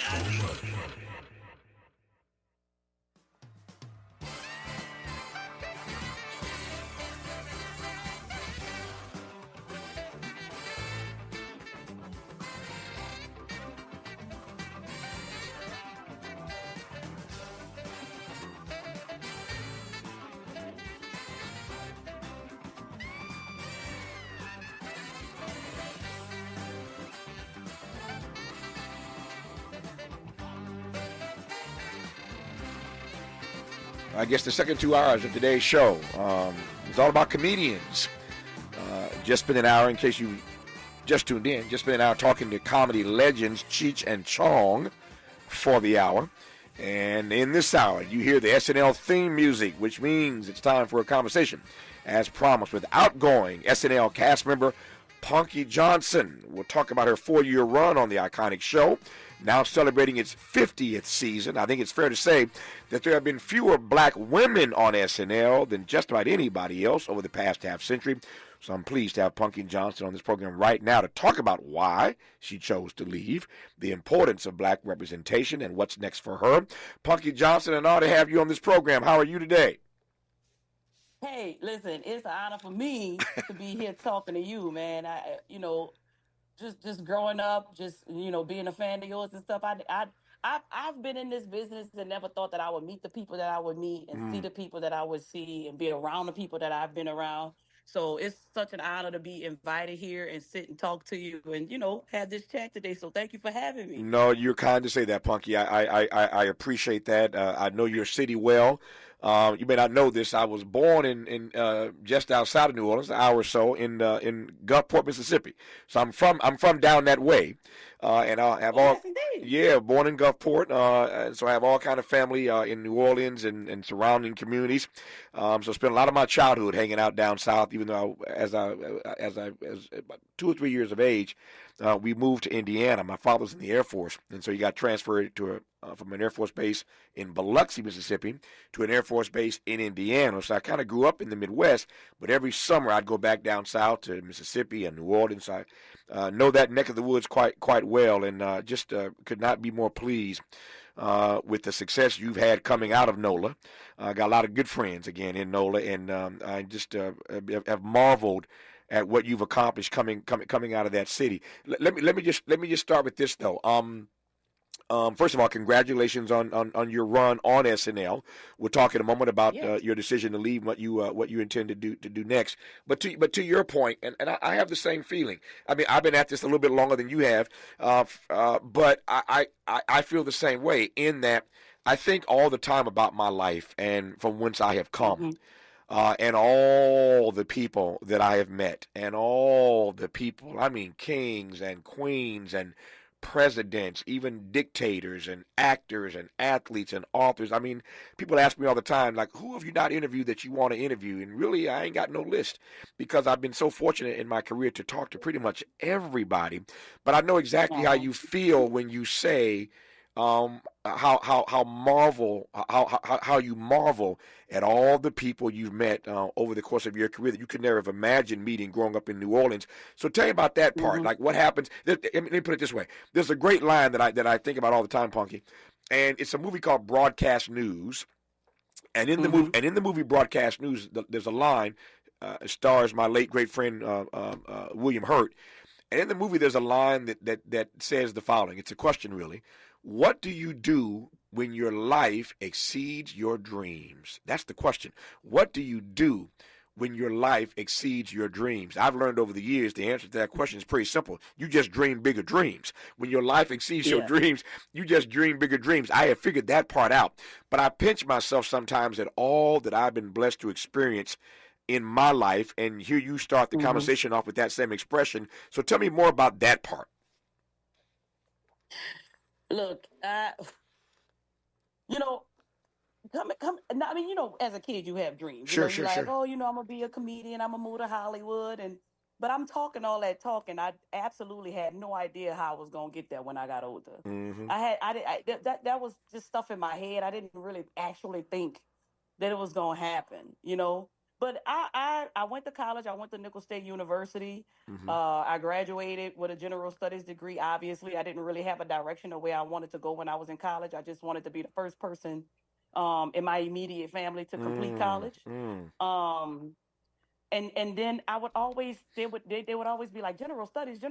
Like, what do you want to do? And I'm like, honestly, I want to be an actress. And I don't think we had like a real big theater department at Nicholls State University, so I didn't get into theater there. Right. And so like after I graduated from school, I had all the opportunity to go, you know, to Hollywood, but I didn't think it was in my reach. So I moved back to New Orleans and got an apartment with my sorority sister, and I became a bartender.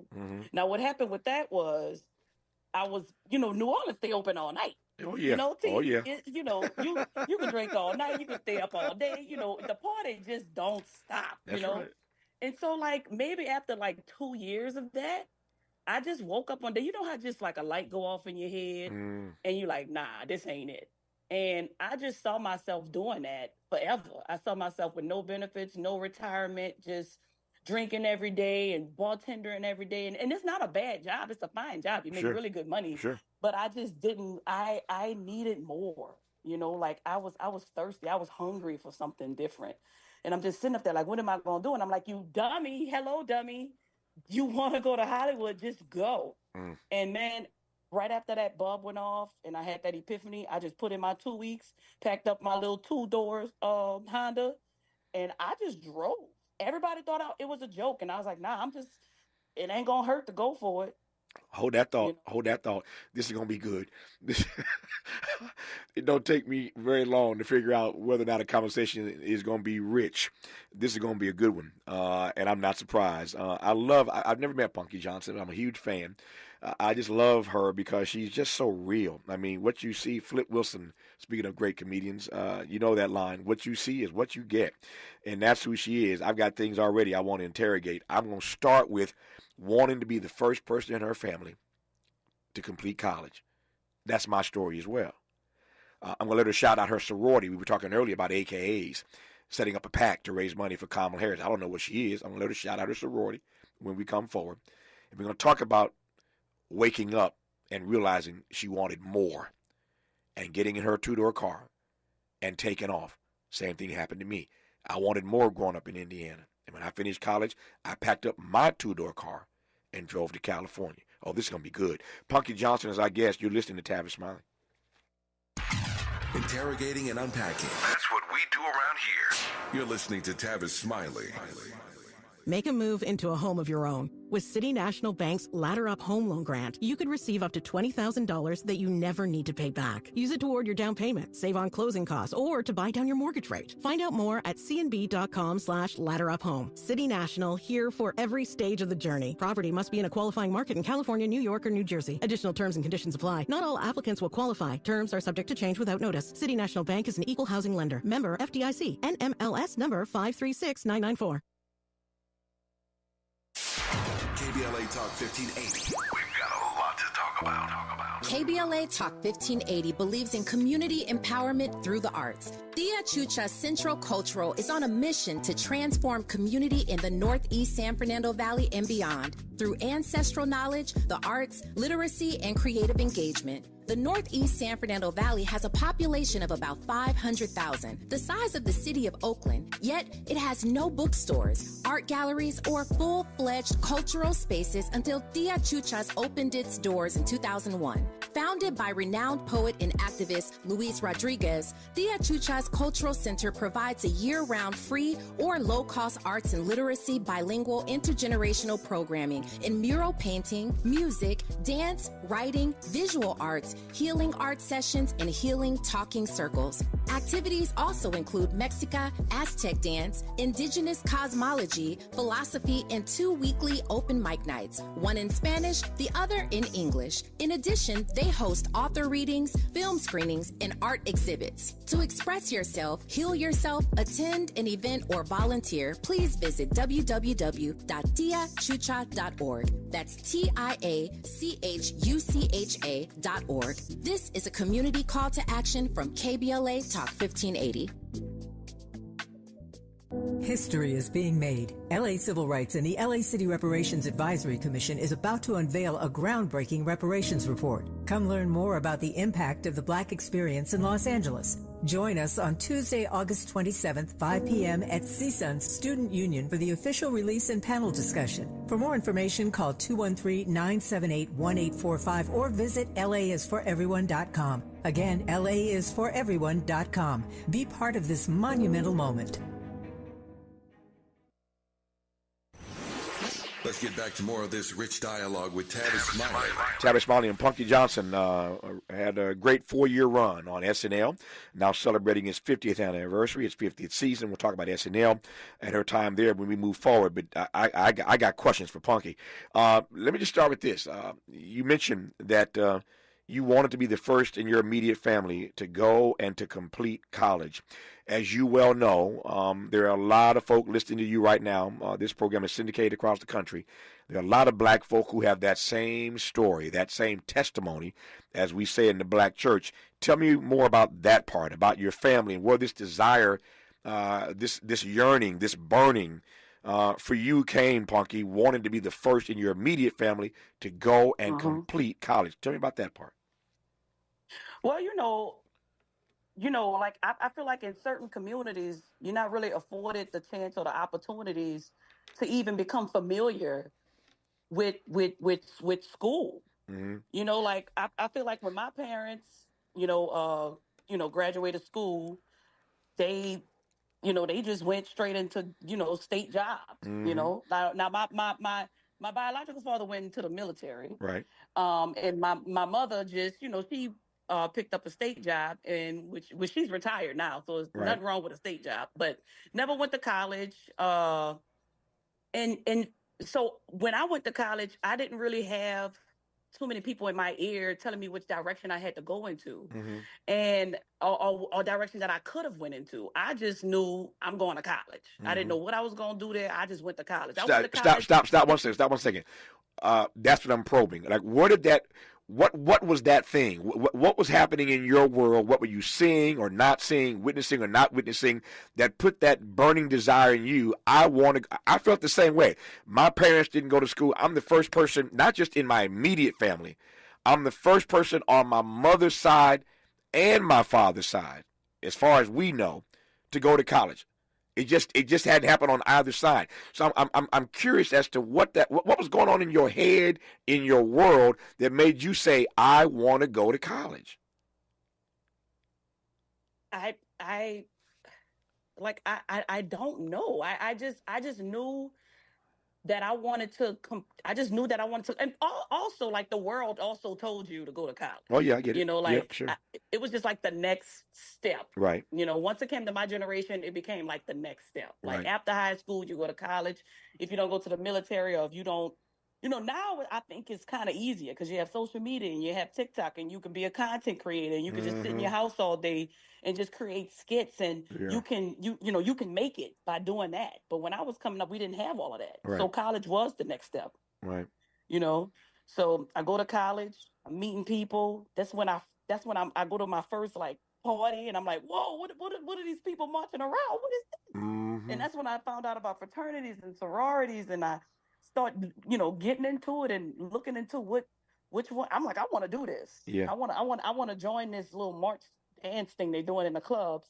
But I had no idea that it all meant something more, like Right. finding womanhood and service and, Right. serving your community and fundraising and actually like being a part of community and raising money and taking care of people. And I had no idea about any of that. So that definitely opened up my mind and expanded my world, because not only am I in college, now I understand that I could be a part of something bigger. What is that something bigger? I don't know at the time, but I'm rolling into it. Yeah. And what sorority did you pledge? I pledged Zeta Phi Beta. There you go. Sorority Incorporated. I ain't mad at you. You know, I ain't mad at you. Yeah. I raised that. I wanted to do that one. Yeah. No, go ahead. Finish your story. I'm sorry. Go ahead. Crazy part. Okay. Yeah. I'm young. I'm 18. I don't, I'm not really thinking too deep into it. Mhm. But if you want me to be honest with you, I wanted to do it because my favorite color was blue, and I love that daggone color blue. I was like, I want to do blue. And you get on the lines and you start pledging, and they like, oh, you think this a game? And you find out slowly but surely this ain't no game. These people are very serious about these organizations, and that's when you straighten up and you fly right. You're like, let me get it together.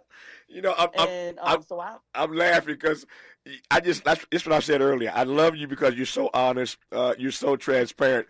But I can assure you, you ain't the only Negro that plays a sorority or fraternity because they like the color. I'm just glad that you admitted it. I love the fact that you told the truth about it.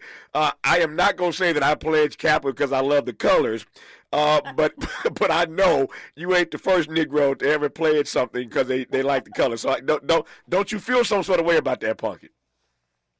Yeah, I'm getting into it, boy. Next thing I know, I'm wearing all these dresses. I got to go to all these programs. I got to study this big book, your founders, everything. I'm like, what is this? They're like, you got to be serious about this. So, you at a crossroads right now. You want to do this for real, or your favorite color blue? Yeah. So I'm like, all right, let's go on here to do it for real, baby. I'm in it. So you're in college. You pledged Zeta. You pledged your sorority. When did you start processing that college at some point ends? You're gonna graduate. You're gonna get a degree. Walk across the stage, and then life really begins. So when did you start processing what you thought you wanted to do once college ended? When I first entered, so when I was younger, I played basketball.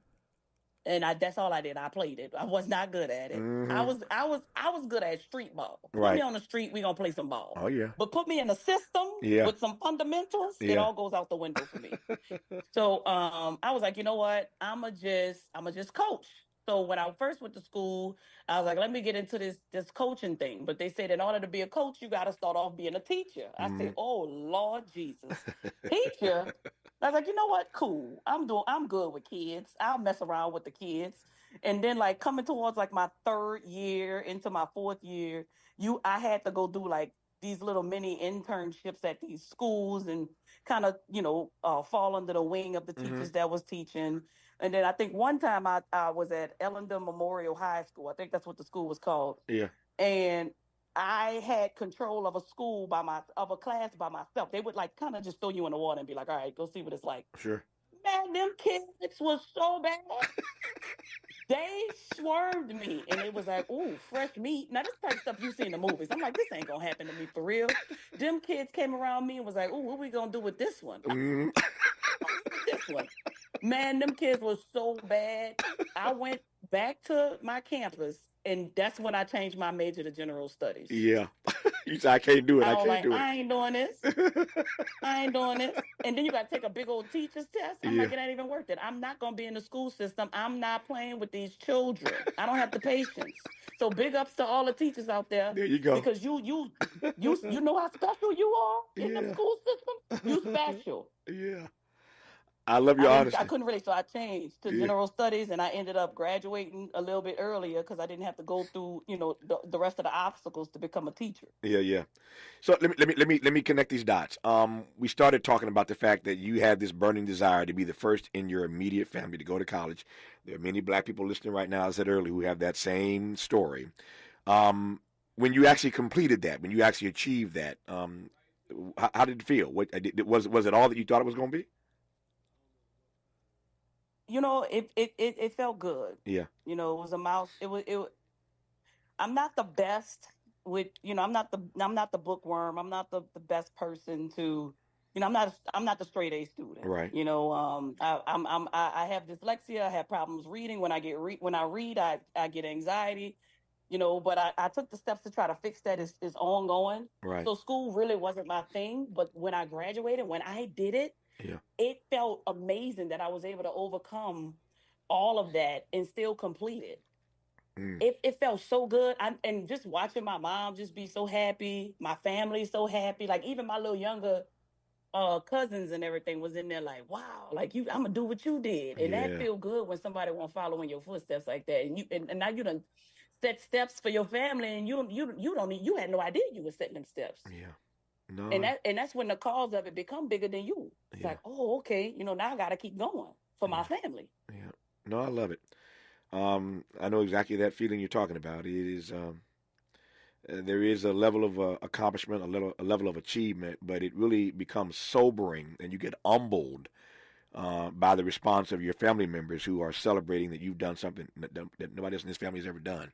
And that's a big deal. And what I've learned, I've got a big family. I'm one of 10 kids. And I've told this story before. I'll just tell it right quick here. I mentioned earlier I'm the first person on either side of my family to go to college.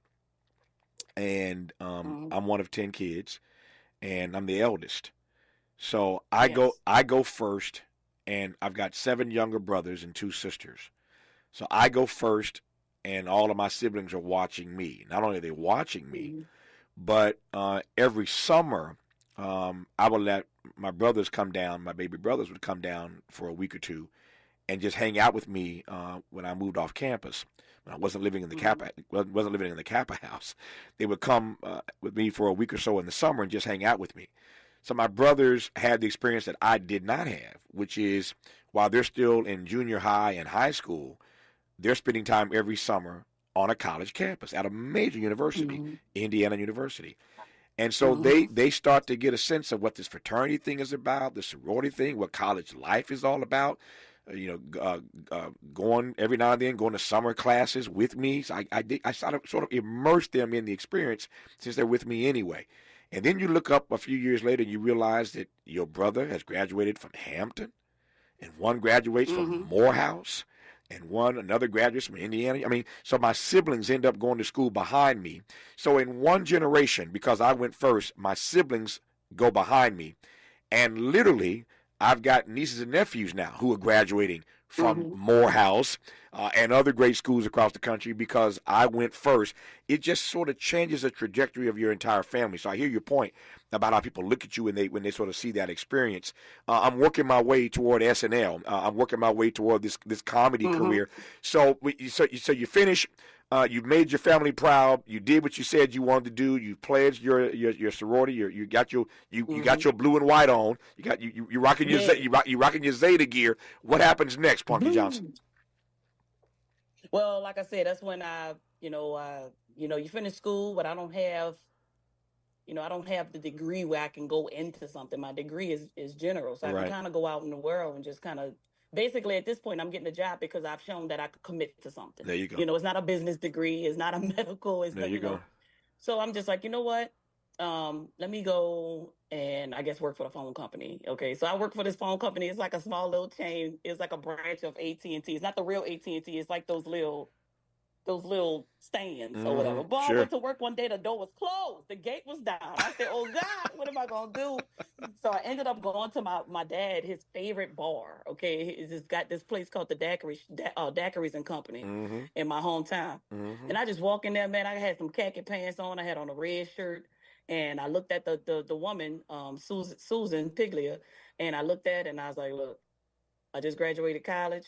I had a job for 2 months. I just went there. The door was closed. I went home, put on some clothes. I came here. I'm looking for a job. Which way you want me to start? I'll do the windows." She looked at me up and down and said, "Come upstairs." I got hired that day. So that's when I became a bartender. Wow. Okay. Then I'm having a good time. I'm having way too much fun. Yeah. But the fun is to the point where it's just like, is this gonna be, I don't want to do this when I'm 40. Yeah. So now we gotta change the plan. So I had just gotten out of this relationship, and I was crazy, and I needed to get away. Yeah. So I was like, you know what, Hollywood, here we go, Hollywood. Here It's we time. go. I told my parents, everybody, put in my 2 weeks, pack the car, I roll out. Before we get in this car and roll out, we're gonna do that in a minute. Before we get in this car and roll out, though, tell me, I've had some fascinating conversations in my life with bartenders. I'm not a drinker, but I mean, I've talked to many bartenders. I'm fascinated by what they do and how they do it, because they talk to people all day long. Give me some of your takeaways, some of the best experiences that one has being a bartender. Look, you could get lost in that job. You could get lost. And I'm not saying mentally lost. I'm saying you could get lost in the sauce because the money is easy. Right. You're talking to people all the time. You're having a good time. And don't, let's say you get a bartending job that's not corporate, because the corporate jobs, you kind of got to be robotic and follow all of these rules and stuff. Right. I had a job where they just we just kind of basically just did whatever we wanted as long as we did our job. Right. And that's the fun place. You're making all this money. You do whatever you want as long as you do your job. You're not stealing from the company. They bless you, anything you want. You want food, you want drinks, you want to go out to eat, whatever you want, we got you. So you live in this pretty much easy lifestyle, making all this good money. I was making so much money. Yeah. It was insane. I mean, it wasn't that, now that I think about it, wasn't that much money. Yeah. But at the time, yeah. Dude, $200 a day, 5 days a week plus a check. Yeah. I was killing it. So I was easily just thinking I was rich. I bought my first car. I got this huge apartment at the age of 21, 22 that all my other peers can't afford and don't have. Yeah. I'm living large. But then, like I said, man, there was just something that was missing. I always felt the hole. The money didn't matter. The house didn't matter. The brand new car didn't matter. None of that. College didn't even matter at that time. I'm like, because what am I doing? Yeah. I had this hole inside of me, and I'm like, yo, you have this hole because none of this was your goal. None of this was your dream, and you're not living it. You got all this. You got all the time and all the support to do it, and you just sitting here doing this. All right. She has that epiphany, and she packs up her 2-door car, and she rolls out. When we come forward, we're gonna work our way in that car to Saturday Night Live, and a brilliant 4-year run she had on SNL, now celebrating its 50th season, but Punky is not going back, not returning for the 50th season, so it sounds like she's getting in that car, metaphorically speaking, and headed someplace else. We'll talk about that part with Punky Johnson. Don't you just love that name, Punky Johnson? I love that name, Punky. I just said it again, Punky Johnson, Punky Johnson. You listen to Punky Johnson on Tavis Smiley. For all the freedom-loving folk, this is Tavis Smiley. I feel like freedom. Paid for by government.com. Did you know? The United States Mint has issued a new Morgan silver dollar coin in proof condition for the first time. Not only that, they are also minted in 99.9% pure silver for the first time ever in history. Coin experts are calling this an amazing opportunity for anyone that knows the enduring popularity of Morgans. But you must hurry. Only 400,000 of these legal tender silver dollars were issued. These first ever Morgan silver dollars are brand new with stunning mirror-like finish, minted by the iconic San Francisco Mint. Call now and you're guaranteed a new first ever 99.9% pure silver proof Morgan dollar. To learn more, call 1-800-973-9717. If you order now, you will receive a free coin collector bonus pack, a $25 value, free with every order. Call 1-800-973-9717 now to secure your new Morgan silver dollars before they are gone. That's 1-800-973-9717.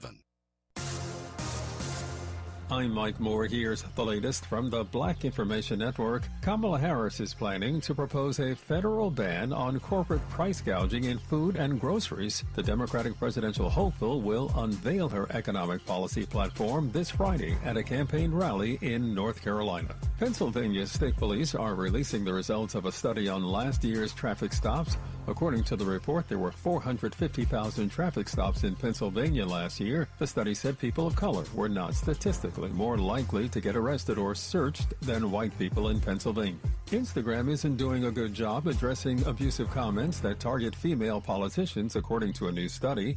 The Center for Countering Digital Hate found that the social media platform failed to act on 90% of abusive comments reported. And that's the latest. I'm Mike Moore from your 24/7 news source, the Black Information Network and BINnews.com. Back to school is a breeze at your local Amazon Fresh grocery store. Save up to 50% with select Prime member deals this school year. Save big on back to school at your local Amazon Fresh grocery store. Find a store near you. Is this the takeover? This is the KBLA Sports Minute with Ray Richardson. The Clippers' new home, the Intuit Dome in Inglewood, opens today. Capacity 18,000. First event in the $2 billion arena is tonight's Bruno Mars concert. First home regular season game for the Clippers is November 22nd against Sacramento. The NBA All-Star Game is coming to the Intuit Dome in 2026. The WNBA is back in action tonight after a month-long break for the Summer Olympics. The LA Sparks are at home tonight against the New York Liberty, the best team in the WNBA. The Liberty are 21-4. The Sparks are 6-18. They are 4 games behind the Chicago Sky for the 8th and final playoff spot. 6 p.m. tip-off tonight for the Sparks in New York at Crypto.com Arena. Live coverage on ESPN. The Dodgers and Angels lost last night. Milwaukee snapped the Dodgers' 5-game winning streak. The Dodgers committed 3 errors and left 8 men on base. The Angels were swept at home by Toronto. No debates, no speculation, just the info you need. That's your KBLA Sports Minute. I'm Ray Richardson on KBLA Talk 1580.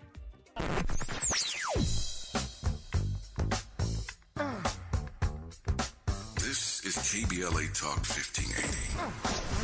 Talk radio. That's music to your ears. We're unapologetically progressive. KBLA Talk 1580. Bank of America has powerful digital solutions for local and global businesses, so you can make every move matter. Visit bankofamerica.com/banking for business to learn more. Bank of America N.A. Copyright 2024. Did you know your life insurance is an asset you can sell? I'm Jay Jackson, CEO of Abacus Life. For almost 20 years, Abacus has been purchasing life insurance policies from seniors just like you. And at abacuspays.com, we've created a free policy value calculator so you can find out the worth of your policy in just seconds. There are no fees and no obligations. Get real value from your life insurance when you need it with Abacus. Learn more at abacuspays.com. As a rideshare driver, I love keeping my car smelling fresh and clean. So when I'm driving, I only trust new Febreze car vent clips, now with 3 times greater scent control, because it's that little touch that sets me apart. I can turn the intensity down for subtle freshness, or I can turn it up for when I want lots of scent. So whether it's set to low, medium, or high, with new Febreze car, I know my car's going to smell amazing, which keeps my driver rating right where it belongs. Picking up, Oscar! We've got a lot to talk about. Hi, I'm Ray Richardson, your sports connection here at KBLA Talk 1580. Join me and my co-host Neil Scarborough every Saturday night at 7 for Out of Bounds, the show that brings some flavor to the world of sports for 60 minutes. We take you beyond the scores and press conferences. We give you our point of view, the way black folks see what's going down. You can join the conversation and give us your analysis at 1-800-920-1580. Out of Bounds every Saturday night at 7 on KBLA Talk 1580. We've got a lot to talk about. Unapologetically progressive. KBLA Talk 1580. We've got your black. You like the style, though? My friends swim no matter the season, but my moderate to severe plaque psoriasis can sometimes take me out of the moment. Now, thanks to Skyrizi and Clear Skin, count me in. With Skyrizi Risankizumab Riza, a prescription-only 150 milligram injection for adults who are candidates for systemic or phototherapy. 3 out of 4 people achieve 90% clear skin at 4 months. Don't use if allergic to Skyrizi. Serious allergic reactions and an increased risk of infections or a lower ability to fight them may occur. Before treatment, your doctor should check for infection and tuberculosis. Tell your doctor if you have an infection or symptoms such as fever, sweats, chills, muscle aches, or cough, or if you plan to or recently received a vaccine. Thanks to Skyrizi, there's nothing on my skin, and that means everything. Ask your doctor today about Skyrizi, the #1 dermatologist-prescribed biologic in psoriasis, and visit skyrizi.com or call 1-866-SKYRIZI to learn more.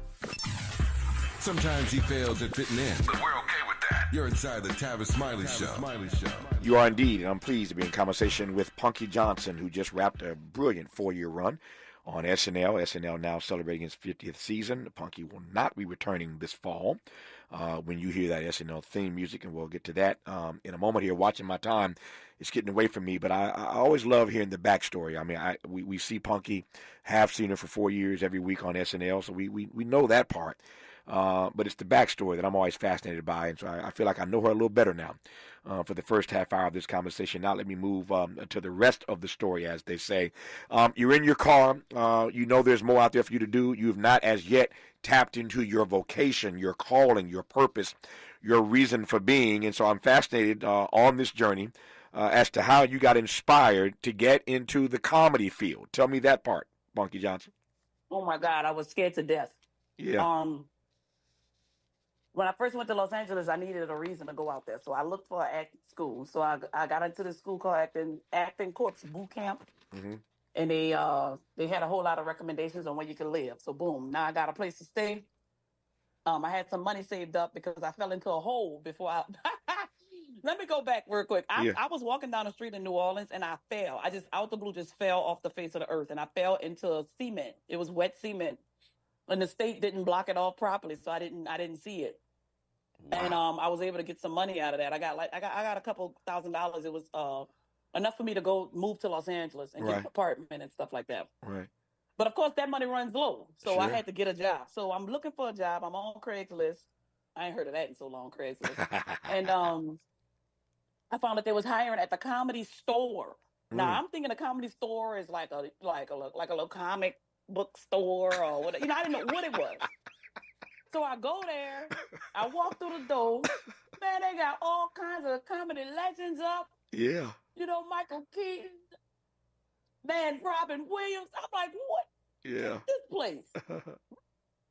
I done messed around and fell into my career's life goal, okay? Don't even know what I'm doing. Yeah.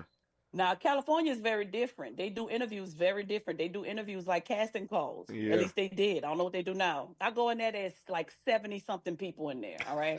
Also, what California do is they don't get dressed for their interviews. Men and people was in shorts, Yep. tank tops, hats. I was casket sharp, Pete. I was looking good. Casket sharp. I love it. Yeah. Baby. Babe. I was in glory, okay? Baby. Man, I was looking good. Yeah. And a briefcase with my resume in there. I was coming correct. I was looking good. So I go in there, and the man already looking at me like, oh, okay. Well, how you doing? He immediately want to talk because I look different from everybody else. Mm-hmm. And then me being from New Orleans, he loved the fact that I was from New Orleans. Yeah. And I was like, look, man, I didn't know that it wasn't a comic bookstore, it was the comedy club, and they was looking for cocktail waitresses. Yeah. But I don't have a cocktail waitress bone in my body. But I'm like, listen, I need a job, man. Yeah. I need a job. I'll learn fast. I'll figure it out. What's up? So I also went home and I talked to God in the universe. I'm like, look, if it's meant for me, if I get this job out of all these people that's in this room, not being from here and not knowing what I'm doing, then that's you telling me to get on that stage and do comedy. Wow. Next thing you know, I end up getting this job out of all these people. After 3 interviews, got the job. Now, when I get the job, I don't want to do comedy at first. I did tell the guy I wanted to do comedy. He said that I could, but I wanted to kind of peep the comedy politics. I'm in a new world. Sure. I'm a fish out of water. I don't know what's going on. So I peep it out a little bit. About 6 months later, I tell people, look, I want to do comedy. But I kind of messed up for myself because now everybody looking at me like, nah, you just want to do it because you see it. Mm-hmm. So me keeping it quiet, trying to learn the game, honestly messed me up and pushed me back a little bit. So I had to fight hard to get some stage time. I had to prove to them that I really, really wanted to do this, because when you step into somebody else's field, they ain't just gonna let you in. Ain't that the truth? Ain't that the truth? Yeah.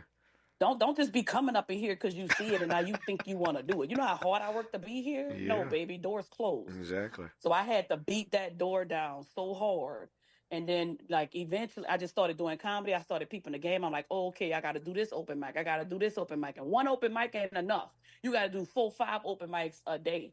So you ride your bike over here. You ride your bike back uptown. You got to ride your bike downtown Los Angeles. You got to do what you got to do. So I started doing like 4, 5 open mics a night. Then people started seeing me, become consistent and monotonous, and they're like, all right, maybe you are serious. And finally, I got my shot at the world famous Comedy Store, just doing an open mic. Yeah. And man, I killed that open mic. There you go. There you go. I killed it, and that's when they was like, okay, we're gonna start giving her a shot. Mm-hmm. Now I didn't kill the rest of the time. I mean, I took some bombs. Okay. Oh, yeah. I still take bombs. Everybody gonna take bombs. Oh yeah. But that was just the opening. That was opening the door for me to do comedy. All right. So now I'm like, what's next? Like, of course I want to. I guess I got. I don't know what's next. So I'm gonna just ride this comedy thing out and just see where it take me. And that's kind of how I've been living my life. I'm just like, I'm gonna just trust the process. I'm gonna do my job. There you go. And I'm gonna end up at the doors and in the places where I needed to be. So I end up. You end up getting passed. Yeah. I ended up getting passed at the Comedy Store to do a showcase. About 5 years later, I got passed. Right. And getting passed means now you are a headliner and now you are a paid comedian at the world famous Comedy Store, which is one of the hardest places to get passed at. And you get your name on the wall. So my name is on the legendary wall, the Comedy Store. Yeah. So then managers are looking at you now. Oh, yeah. Because who is this? Who's this person? Mm-hmm. Then you get a manager. Then your manager start, setting up your life and showing you how to set goals and asking you what you want. And now you thinking, oh, I get a choice? I bet. Well, I think I want to do some movies. I want to host. I want to do ABCD. SNL wasn't even on my mind. Yeah. It wasn't on my mind because I never thought that I could do it. So I never put it on my list. And at this point, it's on the other side of the country anyway. Correct. Yeah. Uh-huh. So I'm like, when I remember me getting an audition for SNL, it was like the worst day of my life. I was like, we were in the middle of COVID. I don't have no work. I have no money coming in. I had literally just left my wife. I got in my Jeep and I drove across the country to my mother. And while I'm driving, I'm just crying and I'm just all over the place and life is over. There's no money. There's no job. And, you never know what's going to happen in this COVID situation. Mm-hmm. Boom, my manager called me. You ever thought about being on SNL? I was like, SNL? You want to audition? Audition for SNL? I mean, yeah. I mean, what you got to lose? I said, shoot, I'll do it. So I put together some characters and I'm playing and just having a ghetto old fun. I'm not taking it too serious because I don't think I'm going to ever be on the show. Yeah. And, I did 6 characters, sent it in. They called me. I got a call back. I said, they liked it. My team was like, I guess so. So they was like, you can send in the same audition or you can tighten it up and change it. So I sent in the same 6 characters. I added 6 more characters, and I gave them 1 minute of my stand-up. Next thing you know, I'm on my way to New York City. Hold that thought. This is why you have to know when to not interrupt, right? Just let her tell the story, and she's telling it beautifully. And now she's on the way to New York City. We'll talk about that part when we come forward on Tavis Smiley. From Lamert Park with love, this is Tavis Smiley. We asked seniors how to prevent Medicare scams. My best advice, if you get a phone call, do not talk to the person. These people are well-trained. Don't talk to them. They don't know me. They're just trying to scam me. Don't be fooled. Hang up. Just hang up. Never give out your Medicare number. They're going to get your number to put in a false claim. If I get a call from someone, I don't pick up the phone. And should I pick up the phone and they ask for information, then I hang up. How do you detect Medicare fraud? Just like I check my credit card statements, I check my Medicare statements monthly. Scammers can get a hold of your number, order medical devices through your account, and you're not even going to know about it if you don't look at your statement. Check your statement every month. If you get your statement and you see something that you know you did not have done, you report it. Call your senior Medicare Patrol. To report Medicare fraud, call the Senior Medicare Patrol at 855-613-7080.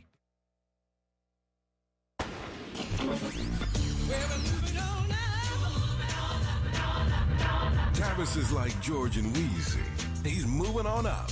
Last year, Tavis was number 45 on the Talkers Magazine list of the 100 most important radio talk show hosts in America. Wait for it. Wait for it. The 2024 list was recently released, and Tavis has jumped to number 33 on the list of the nation's most important talkers, making him the highest-ranked African-American on the coveted roster.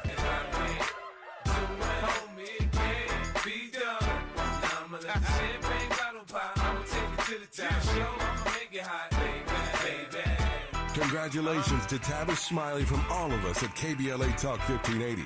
We've got you black.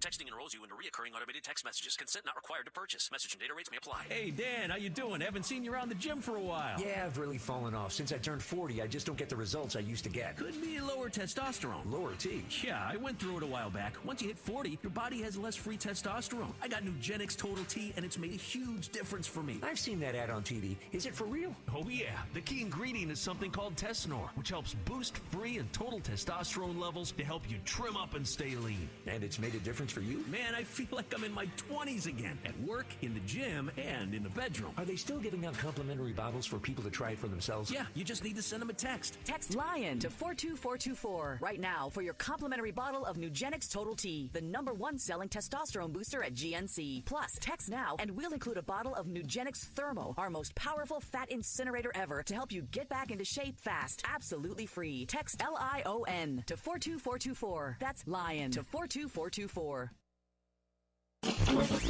Freedom is an endless meeting. So let's get back to it with Tavis Smiley. Punky Johnson, I'm loving this conversation. My time is getting away from me. So you are on your way to New York City for SNL. Tell me that part of the story. Oh my God, SNL is a machine. It's oh my God. I still like you was talking about earlier. I still pinch myself from being on that show, man. I still feel speechless sometimes. It's one of the prestigious. It's the biggest institute in comedy. I mean, it's been on for going on 50 years. You know, Lauren Michaels put together one hell of a show. It's live. I never thought I would be doing like live sketch. Mm-hmm. You know, everything is read from an index card, which is crazy. Yeah. Because of my dyslexia. I'm like, you want me to read that? You might have to walk a little closer. If I be in it close, I'm gonna be on camera, Punky. Oh, well, I'm gonna have to stutter my way through this then. Like, yeah. It was a huge transition for me. I was very unfamiliar with what I was doing. I get there. You know, you get to meeting people, you're talking to people, and you find out they went to school. You're like, oh, you went to school for this. Oh, there's school for sketch. Had no idea about that. I'm just out here being ghetto and getting on stage every day, just minding my ghetto business, being crazy and just like, you know, living life and with no direction, but just doing comedy. And now I'm in this large, you know, corporation, you know, where I got a job to do and I need to learn it and I need to learn it fast. Yeah. And it was a lot because, you know, if you get a sketch picked, you have to learn how to produce it, meaning you have to know what clothes you want the characters to wear. You need to know how the characters look. You need to know what wigs the characters are wearing. You need to know the set that the characters are going to sit on. I mean, it taught me how to direct. It taught me how to produce. It taught me a lot about this business. And I was very, very fortunate to be in that building. No, I mentioned earlier that there are few, just a handful really, comparatively speaking, a handful of black women who've been able to grace that stage on SNL week in and week out, year in and year out, and you are one of them. As a black woman, how did you process the opportunity? You know, like I said before, sometimes you don't understand what you're doing Right. until somebody tells you what you're doing. Right. You know, like when I went to college, I had no idea that my nieces and nephews wanted to go to college after that. I didn't know. I just was going to college. Sure. You know, my goal was not to, you know, try to encourage them. My goal was just get through it. Yeah. So, you know, as the times get hard, because that is a very hard job. You're working 6 days a week, Sure. 21 days at a time, and is no sleep. It's a very fast turnaround. It's week to week. It's very stressful, and it can cause a lot of mental distress. And mental distress can, you know, be harmful to your body as well, yeah. but we don't know it until the aftermath. That's right. And so when times would get hard, you know, sometimes I would walk out that building, and at 30 Rock, sometimes they got the supporters and all the fans outside. Sure. And it would be times I would go outside, and it would be just a group. I mean, it could be like my darkest day, and I'm just like, oh God, I don't know if I could do this. And I'll go outside, and it's just a group of Black women. Yeah. And they saying, Punky, you doing this for us. Mm-hmm. Punky, you don't even understand how good it feels to see a Black woman on this show. And that's when everything turns around. And that's when you say, this ain't about me. Mm-hmm. This is about them. Yeah. And of course it's about me, but I can always, it's my life, but it's bigger because you have no idea, you know, the influence, and, you know, you don't know that you're turning into a role model. No, I get and it's, you know, it's not to everybody, but it's the people that has the most, they affected me the most because they gave me the courage and the will to keep on going at this job that was just so hard. No, that's real. That's real talk, and that is not just real talk. That is wisdom speaking, and I receive it. When we come forward in our remaining moments with Punky Johnson, we will talk about, in the 4 or 5 minutes I have left, her decision to not return to SNL for its 50th season. You're listening to Tavis Smiley. Helping to stretch your moral and political imagination. This is Tavis Smiley. If you're like me, 60 and retired, making ends meet, especially here at the supermarket and drugstore, is tough. I'm so blessed to have found BenefitsCheckup.org. It's a free and confidential website from the National Council on Aging that connected me to $1,200 a year in programs that help pay for food, medicine, utilities, and more. Maybe it can help you. BenefitsCheckup.org. You know where you want to go in life, and City National Bank can help. City National knows the dedication it takes to build your vision for the future into a reality, and our team is here for you. We have a wide range of options to help, from personal savings accounts to interest-bearing money market savings accounts and more, all designed to help you get where you want to go. City National, here for every stage of the journey. Learn more at cnb.com. City National Bank is a subsidiary of Royal Bank of Canada, member FDIC.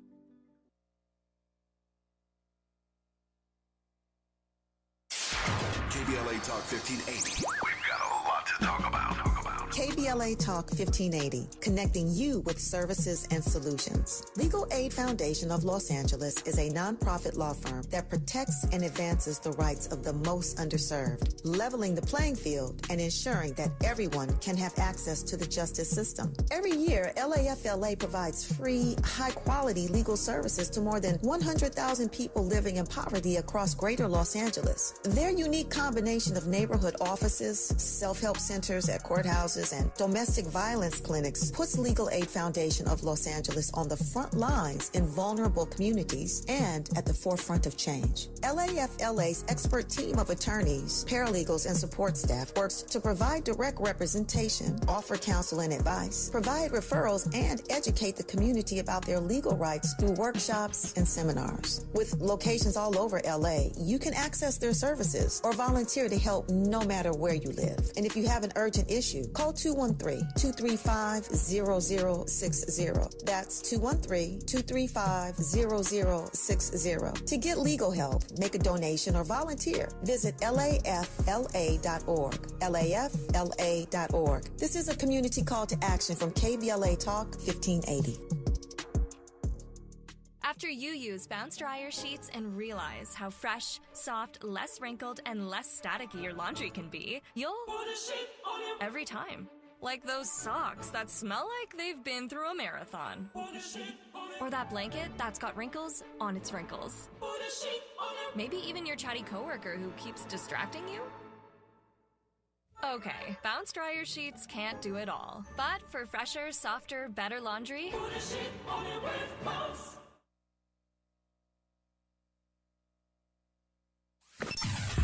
Sometimes he fails at fitting in, but we're okay with that. You're inside the Tavis Smiley Show. Punky Johnson, I've got about 4 minutes left here. You are not returning for the 50th season. Tell me why you're not going back, and I want to close by asking what's next. One thing's for sure, I would never bet against Punky Johnson. Just listening to her in this hour, learning more about her backstory, whatever she does, she's going to be all right. But why you not going back, and what's next? You know, I did a high school term. I did 9th grade, 10th grade, 11th grade, 12th grade, and sometimes it just be time to go. And it was mutual on both ends. I think it was just time to roll out. Right. And for me, in my mind, it was a shoe that didn't quite fit, and I was tired of walking in it. I'm done with the bunions. There you go. I'm done. But I had a great time, you know, and I appreciate them, and I still got a relationship with them, and everything is peachy keen. Yeah. When you look into your crystal ball, let me set that aside. In your dreams, because we were talking about dreams earlier. I don't need no crystal ball. Let's just go straight to your dreams. We were talking earlier about when your life exceeds your dreams, you dream bigger dreams. So what bigger dreams are you dreaming these days, Punky Johnson? You know what, T? I'm getting my body ready. Yeah. I want to be an action star. I want to do all things in the action field. I want to host the Emmys. I want to host the Grammys. I want to host the BET Awards. And at the end of the day, shoot, I'm trying to park my career at Family Feud, honestly. Yeah. I like that. Yeah, that's a big one. I'm going to host Family Feud, man. Hold me to it. Yeah. You know, there's a Bible verse that I am fond of. There are many Bible verses I'm fond of, but there's one that we implored to wrestle with. And it says that we have to call things that are not as though they were. Call things that are not as though they were. And that's exactly what you're doing. You are manifesting right now what it is that you want to do. And the reason why I'm taking you seriously is because I've listened to you over the course of this hour. And everything that you have manifested, you have accomplished. Everything you have manifested, you have achieved. And I'm writing all these things down that you say you want to do. And it will not surprise me in the months and years to come when you return to this program. That we will talk about all that you have done based on what you said you wanted to do. And that's what it means, again, to dream bigger dreams. So I'm rooting for you. I'm pulling for you. I am grateful for this conversation. Immensely proud of what you accomplished on SNL for 4 years. You were very sweet about it, very nice about it. You know, just a shoe that didn't fit, and you were tired of the bunions, time to take them shoes off. I get it. I've been there in my career, so I know exactly what you're saying without even saying it. But you were blessed to be on there, and you blessed us by your presence. So I want to close very quickly by just saying thank you, and I look forward to having these conversations a few more times down the road, Punky Johnson. Yes, sir. It's going to come full circle. I appreciate very much being here. Thank you very much. It's my great honor. You stay strong. Love that conversation with Punky Johnson. Just like that, 3 hours gone. Back here tomorrow. No, tomorrow's Friday. So tomorrow, the best of Tavis Smiley. Some great shows this week you might have missed that we will reprise for you tomorrow on this program. Until tomorrow, thanks for tuning in to Tavis Smiley. And as always, keep the faith.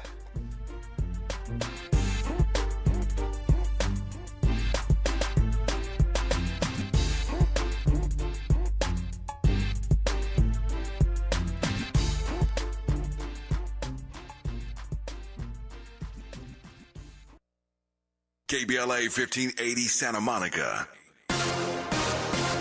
Thanks for joining us. I'm Mike Moore. Now here's the latest from the Black Information Network. The Arizona Supreme Court says the voter pamphlet for this November's election can refer to a fetus as an unborn human being. A measure will be on the state ballot that would add the right to an abortion to the Arizona Constitution. Arizona Republicans passed the law in 2022 that bans abortions after 15 weeks. Senior officials from the U.S. and the Middle East are hoping for a breakthrough today in the Gaza ceasefire negotiations. The summit in Qatar will include Israeli officials who have said The meeting is the last chance to get a ceasefire agreement between Israel and Hamas. The founder of famous Amos Cookies has died at the age of 88, while Amos successfully launched the cookie empire back in 1975. And that's the latest. I'm Mike Moore from your 24/7 news source, the Black Information Network and BINnews.com. Back to school is a breeze at your local Amazon Fresh grocery store. Save up to 50% with select Prime member deals this school year. Save big on back to school at your local Amazon Fresh grocery store. Find a store near you. Is this the This is the KBLA Sports Minute with Ray Richardson. The Clippers' new home, the Intuit Dome in Inglewood, opens today. Capacity 18,000. First event in the $2 billion arena is tonight's Bruno Mars concert. First home regular season game for the Clippers is November 22nd against Sacramento. The NBA All-Star Game is coming to the Intuit Dome in 2026. The WNBA is back in action tonight after a month-long break for the Summer Olympics. The LA Sparks are at home tonight against the New York Liberty, the best team in the WNBA. The Liberty are 21-4. The Sparks are 6-18. They are 4 games behind the Chicago Sky for the 8th and final playoff spot. 6 p.m. tip-off tonight for the Sparks in New York at Crypto.com Arena. Live coverage on ESPN. The Dodgers and Angels lost last night. Milwaukee snapped the Dodgers' 5-game winning streak. The Dodgers committed 3 errors and left 8 men on base. The Angels were swept at home by Toronto.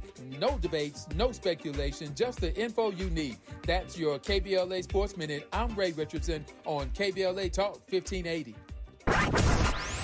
Here comes the money. Here we go. Money Talk. Here's what happens when you advertise on KBLA Talk 1580. 3, possibly 4 weeks ago, I heard an advertisement on your radio station from a company called Grid Solar. I would love to have that phone number so I can reach out to them with reference to solar panels being installed on my property. Our listeners are aware and engaged, but more than that, they are loyal. When they hear empowering messages that uplift their community and help them live better lives, they respond. No medium reaches this coveted black audience like KBLA Talk 1580. So, hit us up today at smb@kbla1580.com and let us help you connect with our loyal listeners. At KBLA Talk 1580, we've got your black. Money to put.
KBLA Talk 1580, taking you to Minnesota right now. Yes, indeed, one of my favorite anti-hater anthems. But I'm excited to meet a new person right now. He's the editor-in-chief of Minnesota's the Minnesota Reformer. Previously, he was a Capitol reporter for the Minneapolis Star-Tribune for 5 years after a Knight Wallace Fellowship at the University of Michigan, and some time at the Las Vegas Sun, Seattle Times, and a few other stops along the way. But he lives now in St. Paul with his wife and 2 young children. J. Patrick Coulican, welcome. Good to be here. So this must be a busy time for you, right? Your state is in the spotlight, and did this whole kind of wave take you by surprise, or did you see it coming? I think everybody's been a little gobsmacked by the series of events the past 6 weeks. And certainly I was surprised that Vice President Harris didn't go with Governor Shapiro of Pennsylvania because she needs to win that state so badly. But at the same time, I also knew that Governor Walz was really expanding his national footprint in the past 18 months or so. I wrote a story about a little more than a year ago about those efforts, and it was I kind of read under the that radar. story. It was fascinating. I wasn't aware of that. It's like it was an orchestrated campaign on his part to raise his profile. Exactly. He was doing these, state Democratic dinners around the country. He was getting to know national reporters a little bit here and there. He became the chair of the Democratic Governors Association. He was raising money for other candidates. And, I think the thinking was it was a way to sell Minnesota. It was a way to help Joe Biden at the time, help other Democrats. And then, hey, who knows what's going to happen? And sure enough, it happened. Well, as they say, if you stay ready, you don't have to get ready. But so you're not saying that he was prescient and thought, oh, maybe the vice presidency will open up, or that he was gunning for a particular position. He was just positioning himself to level up. Yeah, I think he's in his second term as governor.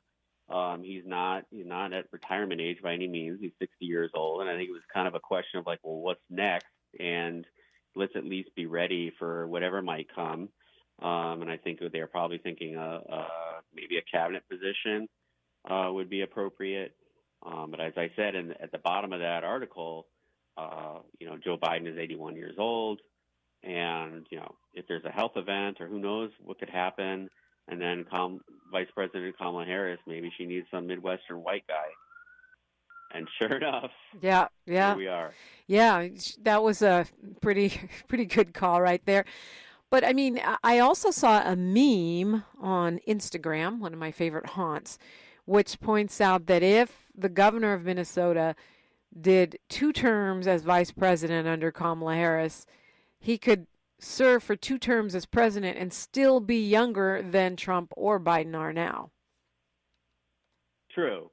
Although I have seen reporting in the national press that Vice President Harris liked that in the interview with Walz, he did not express a desire to be president. I honestly don't know how. I think every politician operating at a certain level wants to be president, right? Yeah.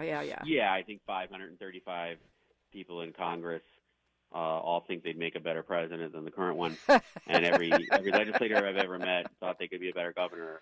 Right. But still, I think that he is. He's got the football background. He's a team guy, and I think he probably presented himself as somebody who's going to run through a wall for her and not be thinking about his own political future because that's worked out well for him in the past. And here's the thing. You're right. Maybe everybody in Congress wants to be president, but there's a difference between, hey, maybe I should run for president, and it's your lifelong ambition like Joe Biden, and you'll try 1,000 times until you finally get to the White House.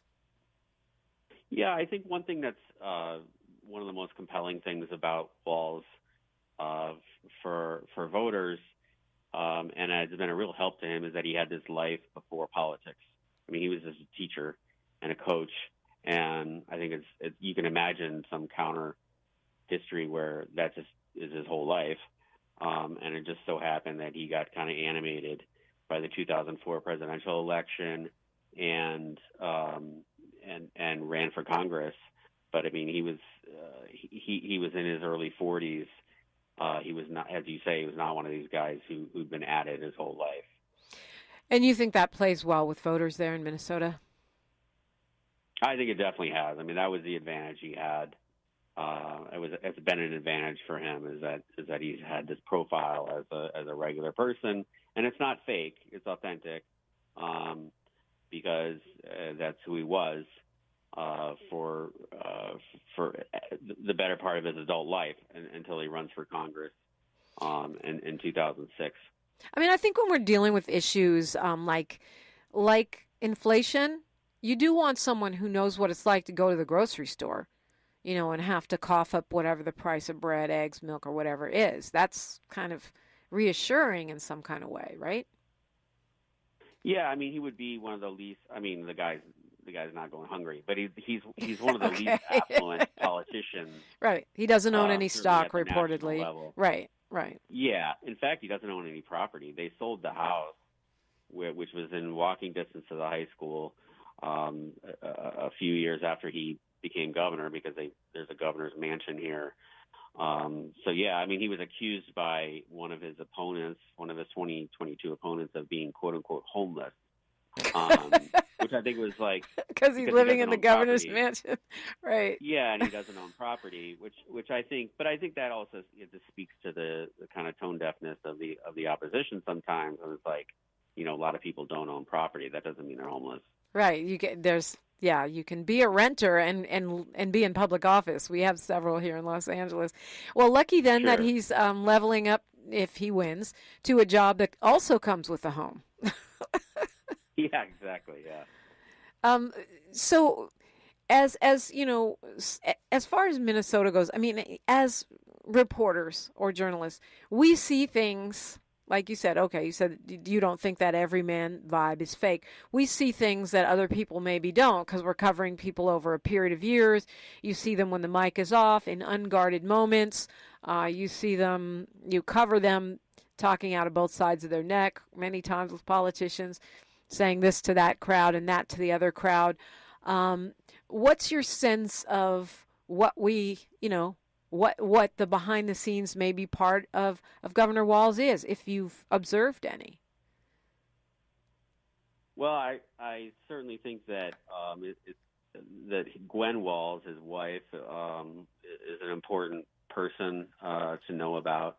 I don't think there's a Tim Walz politician without Gwen Walz. She's an educator in her own right, but clearly a close advisor, and has often been actually pretty deeply involved in decision making. So I think that's certainly something to know. I mean, he like many politicians, he can be sloppy with his words. He's already been kind of caught up in that with it, and in one instance when he was talking about gun control, and he used the phrase "weapons of war," that I took to war. I mean, he wasn't in a war zone. I never got the impression that he went around saying he had combat experience. That was just, I've never heard him say that. So you don't think he's chronically lying about that, right? You don't think he's chronically lying and saying, "Oh, I was at war with weapons." No, you think it was a turn of phrase that went south. Exactly, yeah, and he's guilty of that. And I think if you ask people, especially people close to the political system here, they would say that as well. And he's his term here has been it's his second term. It's been a lot of, especially the first term was a lot of crisis, and so i.e. coronavirus. Is that what you mean, or are you talking about crisis specific to your state? Well, the aftermath of the George Floyd murder, of course, and there's a lot of scrutiny about whether or not he acted decisively enough in the days after, when there was a lot of arson and rioting, that's for the voters to decide. But in 2022, when in his reelection, the people of Minnesota, I think, made the determination that it was a difficult, complex situation, and people were doing the best they could under difficult circumstances, and he was reelected. I mean, it's very interesting, because when I talk to activists in the movement for Black Lives Matter space, they say that's the man who called the National Guard on protesters. When I hear the conversation on this radio station recently with Keith Ellison, Attorney General at that time, he says, well, he did his due diligence. He met, Governor Walz met with many organizations and talked to them, and he was thoughtful about the way he moved forward with the National Guard. When I hear the MAGA New Confederate people, they're saying he took too long. He hesitated. He let, Minnesota burn. And so, 3 different views on one particular reaction. Where would you place it? Well, again, very complicated because, of course, ultimately it should have been the city's responsibility to gain order, and as much as I understand people rejecting the militarization of the city, it was also the case that a lot of people in the city, including people of color, including people in North Minneapolis and parts of South Minneapolis, were wanting some order because it just felt like it was out of control, and there was a lot of fears that white supremacists were responsible for at least some of the arson. So it's a very complex. It was a complex situation, and I think in retrospect, maybe he would have come in a day earlier than he did and taken over sooner. But everybody can, it's easy to say that now. And interestingly, we have this a story on our site going up relatively shortly here about this being really the toughest issue for him, that public safety, because on the one hand, he felt the need to rein in police brutality, while on the same time, because of the pandemic, we had a significant crime spike here, and people felt like their neighborhood was no longer safe in some cases. So it was a very challenging policy and political issue for him. Well, I appreciate your sharing. There's so much to cover, and it sounds like I want to take a little bit of time before we run out of time today to talk about your publication, because it's really an interesting, kind of organization, the Minnesota Reformer. We're talking with J. Patrick Coulican, and you're listening to KBLA Talk 1580. A safe place to go loud. A great place for progressive politics. KBLA Talk 1580.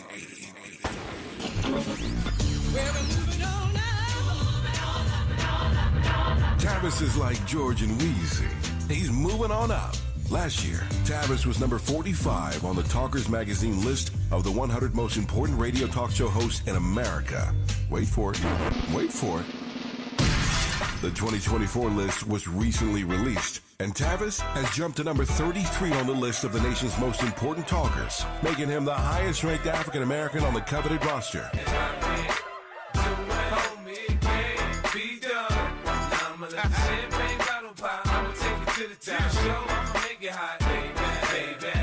Congratulations to Tavis Smiley from all of us at KBLA Talk 1580.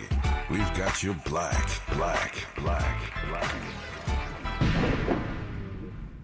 Hey, John, why so glum? I just got let go. The company's downsizing. This is the 3rd time in the last 2 years. I'm done with this. Have you thought about My Computer Career? I've heard they can train you for a career in IT in just a few months, including cybersecurity and the basics of AI. And you don't need prior training or experience. Now that's a recession-resistant career. Wow, thanks. I'll check them out. Go to mycomputercareer.edu and take the free career evaluation. mycomputercareer.edu. Financial aid is available for qualified students, including the GI Bill.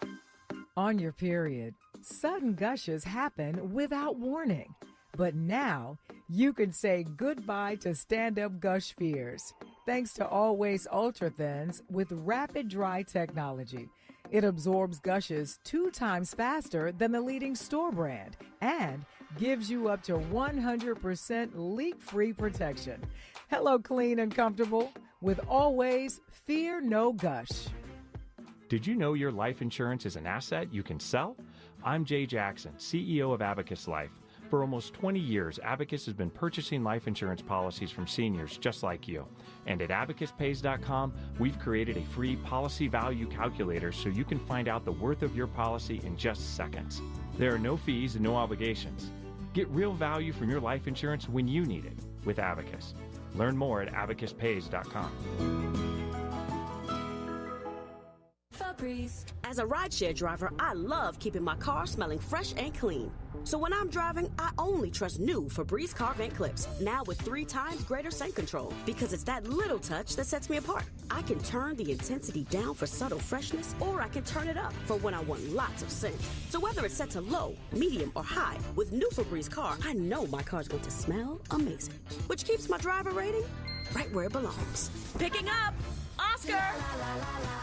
Thanks for waking up with Dominique DePrima on KBLA Talk 1580. And I do appreciate you being here. You're welcome into the conversation, 800-920-1580, 800-920-1580, as we learn a little bit more about the vice presidential nominee for the Democrats ahead of next week's convention. We're talking with the editor-in-chief of the Minnesota Reformer, J. Patrick Coulican. Explain to me how the Minnesota Reformer works. It's part of a non-profit news organization? Yeah, we're a non-profit, independent, and we believe that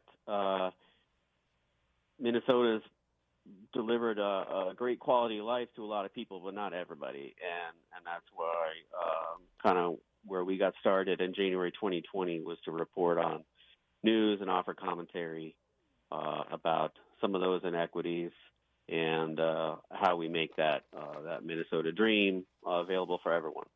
It's interesting, just thinking about the idea of nonprofit news. It's not something you hear much about on the left or the right, or the center. What are the advantages of that, and do you think we would benefit as voters and American public from more nonprofit news? Yeah, I think it's absolutely the coolest space right now in media, and it's growing rapidly. We're part of a national nonprofit called States Newsroom. We were the 12th state to be funded and founded, and now we're up to 39 states. And the idea is that because of the internet and Craigslist and everything else, local and regional media is struggling. And we're losing a lot of important journalism around politics and policy, especially at the state and local level, which is where most of the decisions are being made that affect the most people, like how much are your taxes going to be, or how much money is going to go to your school or to mass transit or what have you. And so, we've been lucky. We've got philanthropists who've decided we really need this to have an informed citizenry. But ProPublica is these great investigative reporters. That's their nonprofit, and then you're seeing it also at the more local, the city hall level. So I think it's an exciting place to be. I love not having to worry about advertisers. Clicks. We're free. Yeah, exactly. Yeah, I mean, I want us to write compelling stuff that people are going to read, but I also am not worried about chasing the latest fiery car crash or something. And again, also that we can do this stuff and it's free for people, no paywall, and they don't have to look at bad advertising when they look at our stories, that we don't have any advertising. Okay, this is crazy. I've checked out Cal Matters, which is out of Sacramento. Didn't realize it was part of a national nonprofit, but they certainly have some great stories that I like to read. So I guess I didn't know what I was tapping into. Yeah, we have a partnership with them, I believe, but we're in 39 states. I don't think we don't have an actual outlet in California, but we do have a partnership with them. I see. So, there's all these struggles right now about the role of the internet, as you pointed out. Think about Canada trying to take on Facebook around news, and then Facebook just stopped carrying their news. A similar situation happened in France. I really feel like the big tech platforms should be, paying into a kitty. I actually think all print and my bosses will probably kill me, but I think all print and broadcast media should. Maybe something small, almost like a BMI or an ASCAP, because everybody uses print journalist work. everybody does it.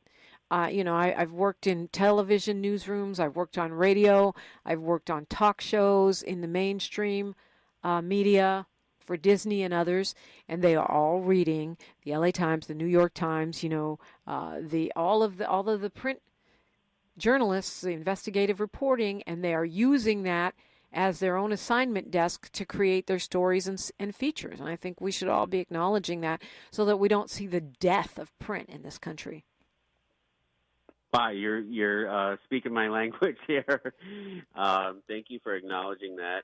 And I mean, I think we need good fact-based journalism for our democracy, and so if there's not a great profit model like there used to be, which is just the monopoly, there was one newspaper in every town. Right. If that's collapsed, so we ought to think as a society about how we're going to support it, and maybe that means some kind of a revenue stream out of government. I don't know. I'm a little uncomfortable with that just because I also cover government, and I don't like the appearance of that, but it happens in other countries. And it's done. It's okay, but there's other potential models. But for now, we're having to rely on philanthropy, and I will say it is a vibrant space. I love that. I love that for America, and that's why I say ASCAP and BMI. Every time a radio station plays a song, they, it's just maybe a couple pennies, but they add up. That way, the folks that are using the material would be helping to pay for the journalists that make the material. But I digress. I think just a really, really important conversation, though, because in the age of disinformation and misinformation, and we have to have sources that we trust, and we have to be able to understand how to tell the difference. Right, and if you think about what Facebook and Twitter have done to our society, it does seem like they owe at least a little obligation to fix it in the other direction, potentially, as you say, with revenue that would help restore that fact-based reporting. Right, which of course they are also posting and using. So if we want to find out more, we can go to statesnewsroom.com, and I'm sure your what is your, I probably have it here, but what is your We're MinnesotaReformer.com. MinnesotaReformer.com. I think these things are good to know about. Tell a friend, because you're getting information that's not dictated by profits. So Tim Walz and J.D. Vance are going to be debating on CBS on October 1st. They've both signed off on said debate, and I'm sure it will be very widely watched because for many of us who are not from Minnesota, Tim Walz comes from out of nowhere. What do you expect? What do you look forward to? What do you predict?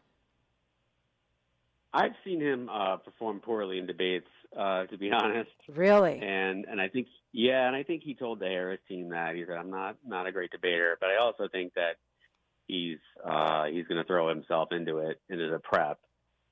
He is certainly a good communicator. He's a good public speaker. He spent a lot of time in the classroom as a geography teacher, and I think he was one of those kind of charismatic teachers who could just talk all class and keep the students interested. But it's a very different environment when you're going up against a Yale educated lawyer. So I think he's gonna have to do some good prep, but I think the advantage is he comes across like a kind of an average person more certainly than most politicians. So we'll just have to see. Wow, that surprises me because, I mean, he's got these snappy retorts and these, he's credited with the whole weird attack on Republicans, which I know it's controversial, but to me it appears very effective. It's like taking us out of the, apocalyptic conversation and more into like a high school kind of, okay, that's just weird. Why do you want to do that? And so it seems to me someone that can turn a phrase like that, oh, Lord. watching my clock here, not watching my clock. We'll continue the conversation when we come forward on KBLA Talk 1580. She's reclaiming her time on KBLA Talk 1580. More First Things First with Dominic DePrima when we come forward. I'm Mike Moore. Here's the latest from the Black Information Network. In Maryland, President Biden and Vice President Kamala Harris are making their first trip together since Biden dropped out of the presidential race last month. The White House says the two will appear together in Prince George's County, Maryland.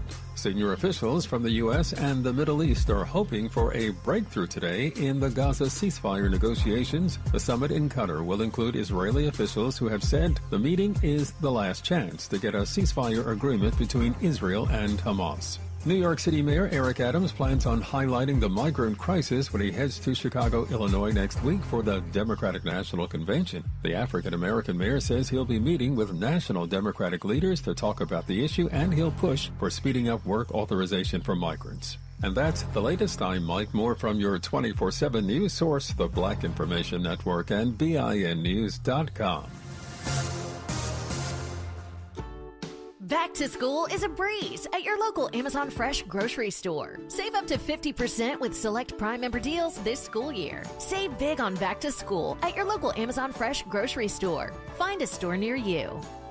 Is this the This is the KBLA Sports Minute with Ray Richardson. The Clippers' new home, the Intuit Dome in Inglewood, opens today. Capacity 18,000. First event in the $2 billion arena is tonight's Bruno Mars concert. First home regular season game for the Clippers is November 22nd against Sacramento. The NBA All-Star Game is coming to the Intuit Dome in 2026. The WNBA is back in action tonight after a month-long break for the Summer Olympics. The LA Sparks are at home tonight against the New York Liberty, the best team in the WNBA. The Liberty are 21-4. The Sparks are 6-18. They are 4 games behind the Chicago Sky for the 8th and final playoff spot. 6 p.m. tip-off tonight for the Sparks in New York at Crypto.com Arena. Live coverage on ESPN. The Dodgers and Angels lost last night. Milwaukee snapped the Dodgers' 5-game winning streak. The Dodgers committed 3 errors and left 8 men on base. The Angels were swept at home by Toronto. No debates, no speculation, just the info you need. That's your KBLA Sports Minute. I'm Ray Richardson on KBLA Talk 1580. Oh, man. Looks like Bobby needs a ride to the airport again. Grab the keys. Who's taking Auntie and her friends to the swap meet? Grab the keys. How about we drop these boxes off at Miss Johnson? Grab the keys. Whether you're giving rides or hauling gear, you're all about getting things done. So do it all in a Chevy SUV. From the versatile Equinox and Sporty Blazer to the roomy Traverse, our lineup of SUVs will carry you through every adventure. All you have to do is... grab the keys? That's how we do. Head to your local Chevy dealer, where well-qualified buyers get 1.9% financing on all 2024 Malibu, Colorado, Blazer, Equinox, Trailblazer, and Traverse limited models. Chevrolet. Together, let's drive. 1.9% APR for 36 months. Monthly payment is $28.60 for every $1,000 you finance. Example down payment 15.8%. Must finance with GM Financial. Some customers may not qualify. Not available with lease and some other offers. Take new retail delivery by 7/1/24. Hey, LA, it's time to step up and be a climate change hero. Go Metro and help us shape a better future for all Angelinos. From enhancing our diverse communities to preserving our planet, Metro is dedicated to making a positive impact with every ride. Start your journey at metro.net. History is being made. LA Civil Rights and the LA City Reparations Advisory Commission is about to unveil a groundbreaking reparations report. Come learn more about the impact of the Black experience in Los Angeles. Join us on Tuesday, August 27th, 5 p.m. at CSUN's Student Union for the official release and panel discussion. For more information, call 213-978-1845 or visit laisforeveryone.com. Again, laisforeveryone.com. Be part of this monumental moment. This is KBLA Talk 1580, where everybody is somebody and nobody is a stranger. You belong here. Just hearing that spot, I want to let you guys know I somehow got convinced. I will be there. I shouldn't say somehow. I will be there at Cal State Northridge on the 27th. Hopefully you'll join me for the unveiling of the Reparations Task Force of Los Angeles findings. I will be emceeing that event. Continuing the conversation with journalist and editor-in-chief, Jay Patrick-Coolican, who's been covering Governor Walz for years, and just said you've seen him have some moments that weren't the most amazing as a debater. I was saying I was surprised because he seems really good at, positioning statements and snappy retorts. Yeah, I don't know if it's like a Midwestern thing where they're not, people are not confrontational. Oh, here. They're not used to I that. see. Yeah. I myself am not from here. I'm from the East Coast, where we basically just tell people what's what, where to stuff it. Yeah, I know. My mom's from there. So, I mean, J.D. Vance, as you mentioned, he's a Yale scholar and a lawyer, but he seems to have trouble expressing himself, or maybe it's just that the things he says are really bad and there's no good way to say it. But he seems like he's putting his foot in his mouth quite a bit, too. So although I would be concerned about, if I was Governor Walz, I'd be concerned about taking on a Yale scholar.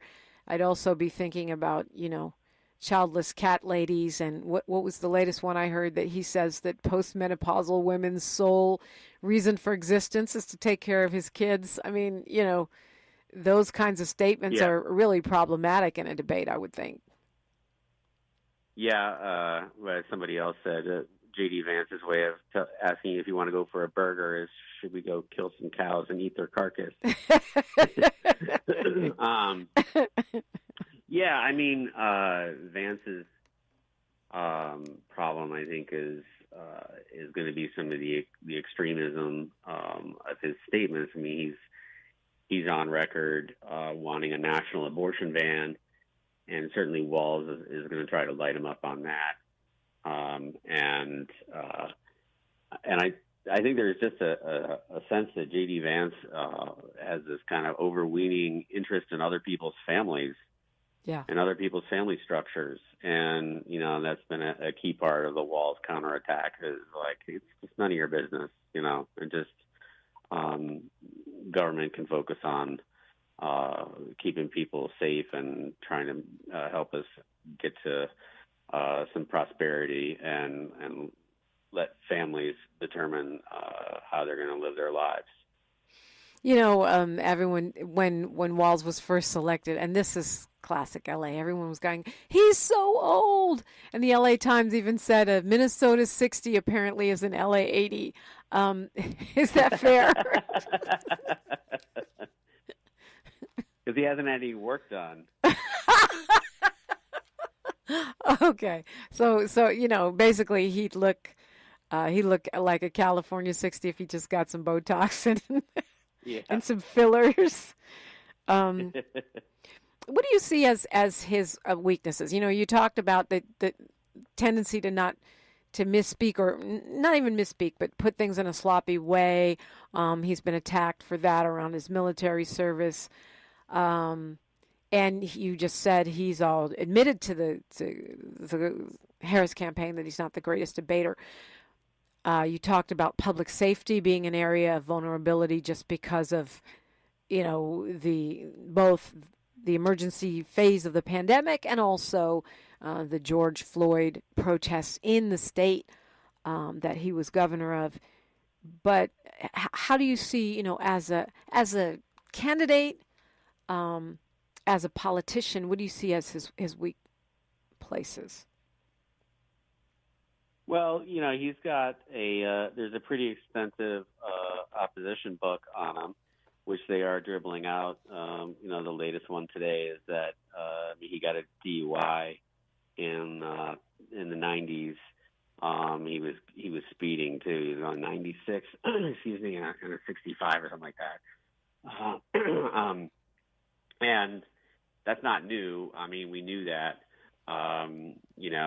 When he ran for Congress in 2006, his campaign, not him, but he's ultimately responsible, kind of put out this story that he wasn't drinking and that it was all a misunderstanding. So there's just kind of a lot of stuff like this. I mean, he spoke next to it favorably with a guy. This has also come out this week, who's clearly an anti-Semite. they're reaching into this very activist, robust 2023 legislative session when the Democrats had full control of government, kind of did this kind of progressive wish list. So they're kind of digging into that. So the guy's got a long record, both personally and politically, and they're it's all going to come out. Most of it has already been reported here, and it did not really take hold. But there is an accumulation of that. As for now, it doesn't seem to have broken through to the average person who sees somebody who is, like I said before, he's the former teacher and coach who got into politics and has identified with working class people. Yeah. I don't know what it is about this moment in time, but I don't know if you agree with this, J. Patrick Coolican, but I feel like a lot of the things that might have worked in the past are backfiring right now on Republicans, i.e., let's attack the vice president because of her dating history, and young women are going, or even, older women are going, oh boy, we all don't want to be judged by our exes.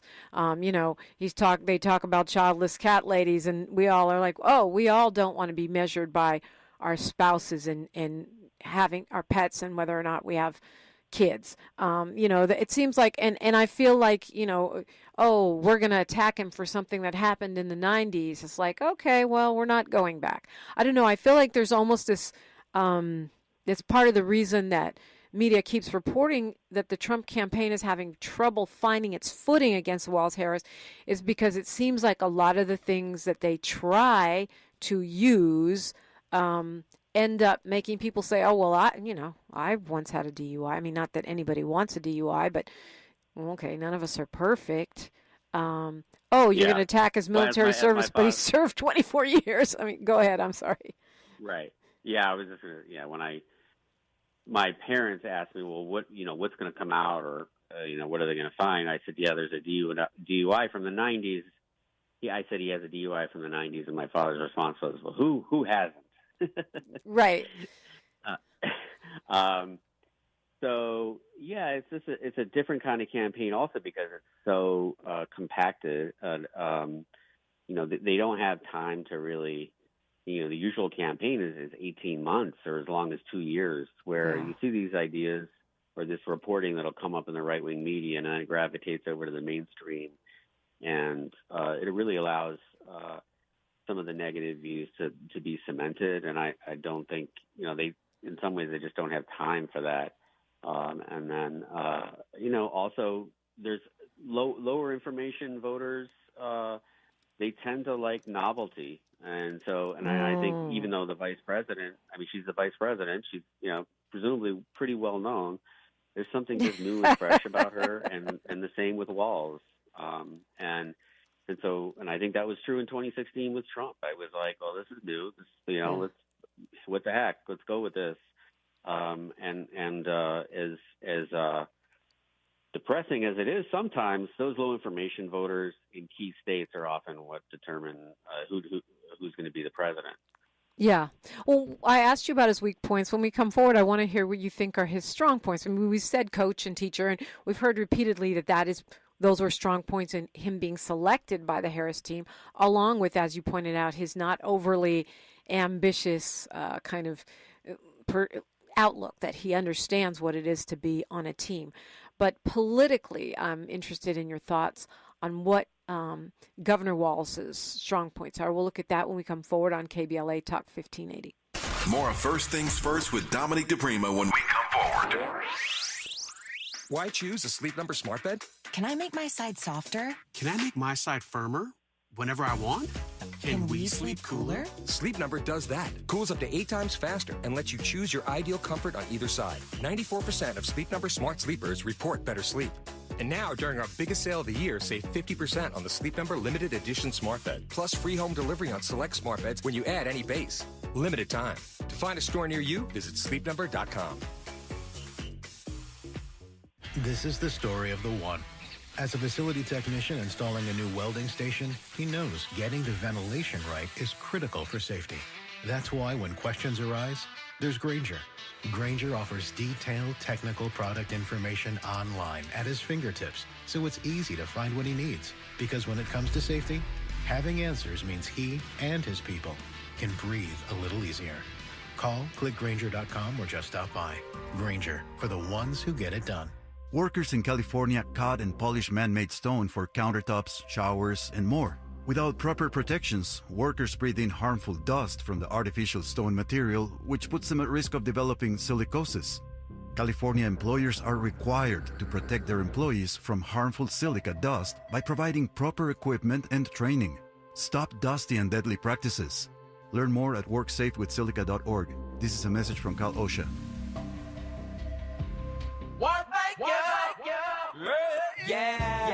The California Crusader newspaper would like to thank all of our subscribers for their support throughout the years, proudly serving the South Los Angeles and South Bay areas for more than 40 years. The California Crusader is a multicultural, black-owned, adjudicated newspaper that focuses on providing newsworthy information to the people in our community.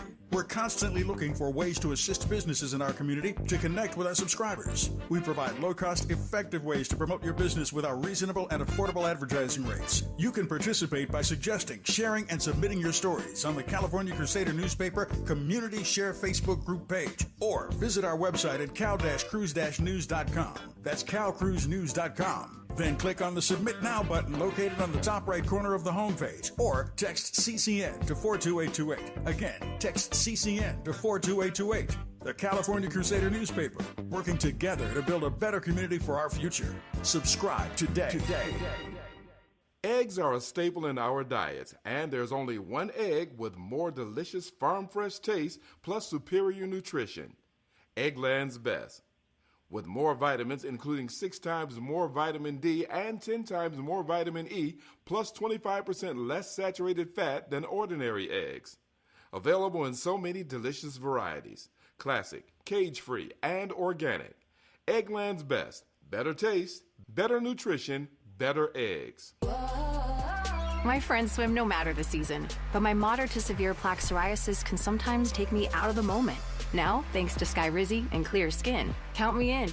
With Skyrizi, Risankizumab Riza, a prescription-only 150 milligram injection for adults who are candidates for systemic or phototherapy. 3 out of 4 people achieve 90% clear skin at 4 months.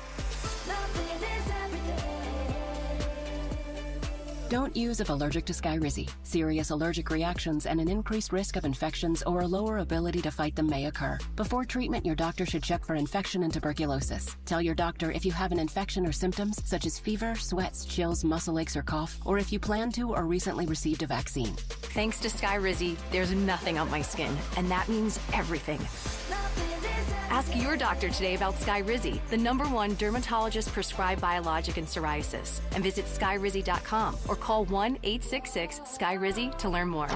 The conversation continues right now with Dominique DePrima on First Things First. Well, so much to squeeze in. Why does this always happen? I think of more and more questions as the conversations go along.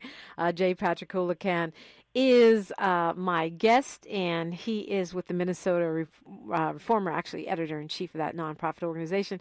As we see this sort of breaking news about a nonprofit, I guess, news organization in the UK creating a secret recording about Project 2025, where they're posing as a right-wing organization that's doing something similar to what Project 2025 is claiming to do, which is creating a blueprint for a second Trump term. This video has been released, this secretly recorded video. Some mainstream news probably won't carry it because it was sort of secretly recorded, but it seems to belie what President Trump has said, that he has nothing to do with Project 2025. And I had to at least mention it, since this is going to be probably fodder for the election news cycle, not just now, but throughout the next week, I would say, at least, unless something else that's really crazy happens. Yeah, I mean, there's, I think, some polling, I mean, that I've seen here locally, a surprising number of people have heard of this Project 2025 and really don't like it. So the Democrats seem to be breaking through on that. The idea that Trump isn't aware of it is, I mean, much like a lot of stuff that he says, it's just nonsense. I mean, the people who worked in his administration and on his campaign are intimately involved in that project. As Walls has a pretty good line about this, in which he says, as a coach, I know they don't come up with a game plan unless you plan to use it. That is a good line. So they'll debate on the 1st, and Vance has offered a second debate earlier on the 18th. This is, I guess, part of the Trump playbook. They're trying to offer, you can come with me on Fox News first, and then I'll drop out of the second one. It's like, I'm not sure what that strategy is about. Thoughts? Well, I think that Vance did 3 interviews, cable interviews last weekend. I think there's a sense that he kind of righted his own ship a little bit and did pretty well in those, and so they feel like they like the contrast between Vance and Walz in a debate format. And so they probably want more of these. I think in the end, people are going to vote for president, not for vice president. But the choice does matter.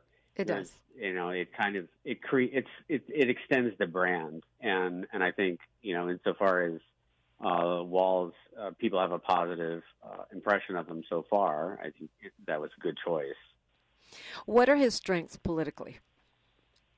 He loves people, and so it makes it very easy for him to do retail politics. I think we've seen plenty of politicians who are real awkward around people. They're introverts, or they're just not used. Ron DeSantis comes to mind.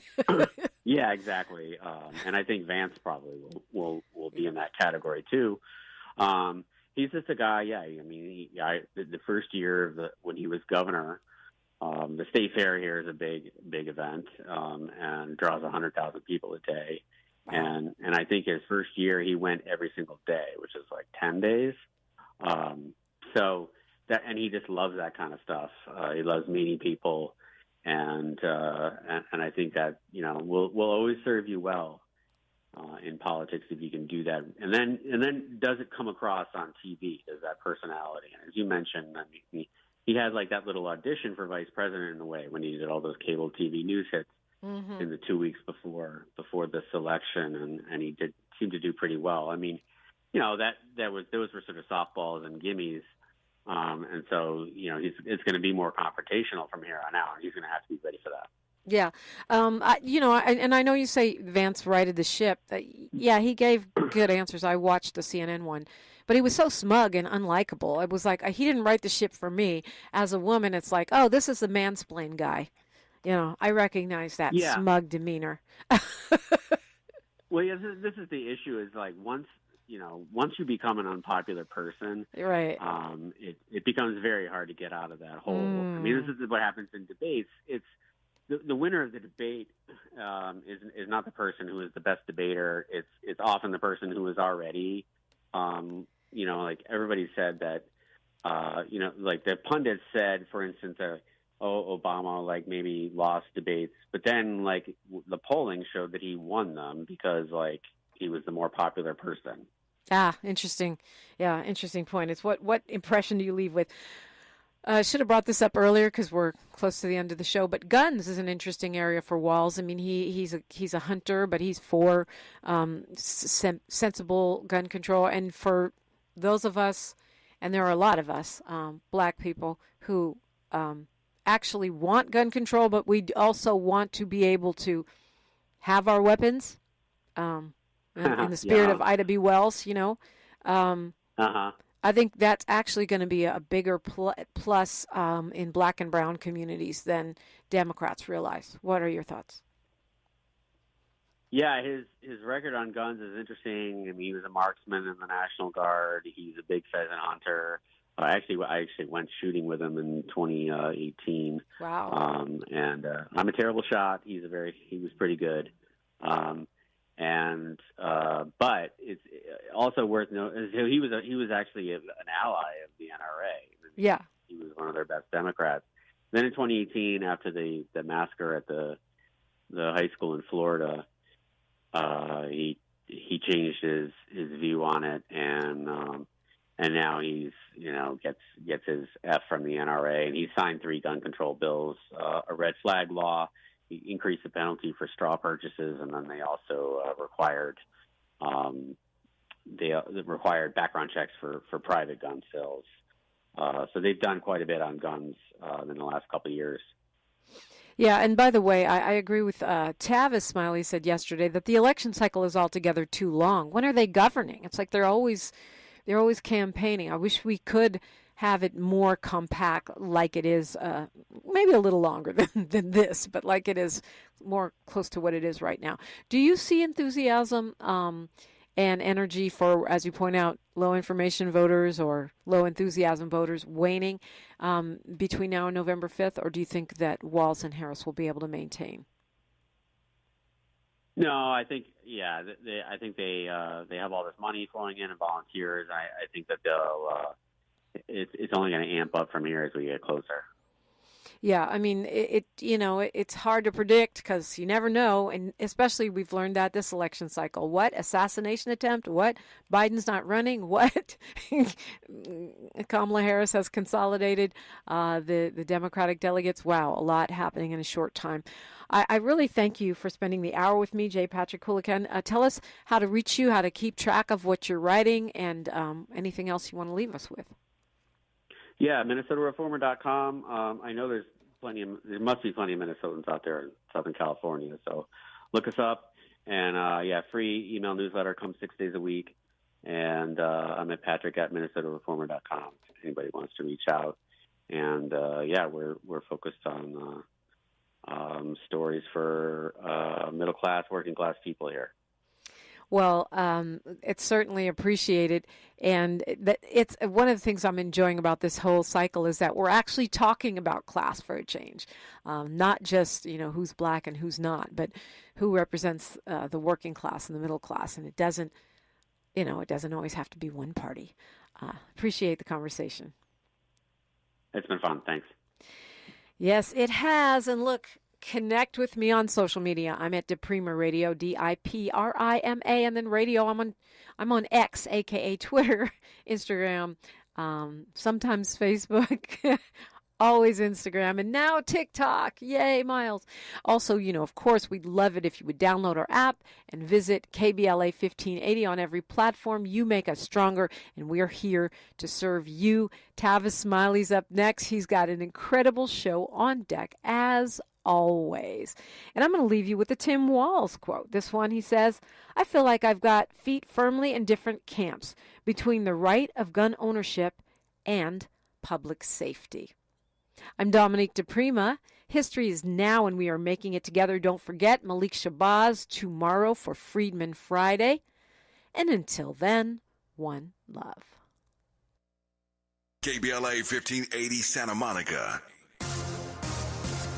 I'm Mike Moore. Here's the latest from the Black Information Network. Kamala Harris is planning to propose a federal ban on corporate price gouging in food and groceries. The Democratic presidential hopeful will unveil her economic policy platform this Friday at a campaign rally in North Carolina. Pennsylvania state police are releasing the results of a study on last year's traffic stops. According to the report, there were 450,000 traffic stops in Pennsylvania last year. The study said people of color were not statistically more likely to get arrested or searched than white people in Pennsylvania. Instagram isn't doing a good job addressing abusive comments that target female politicians, according to a new study. The Center for Countering Digital Hate found that the social media platform failed to act on 90% of abusive comments reported.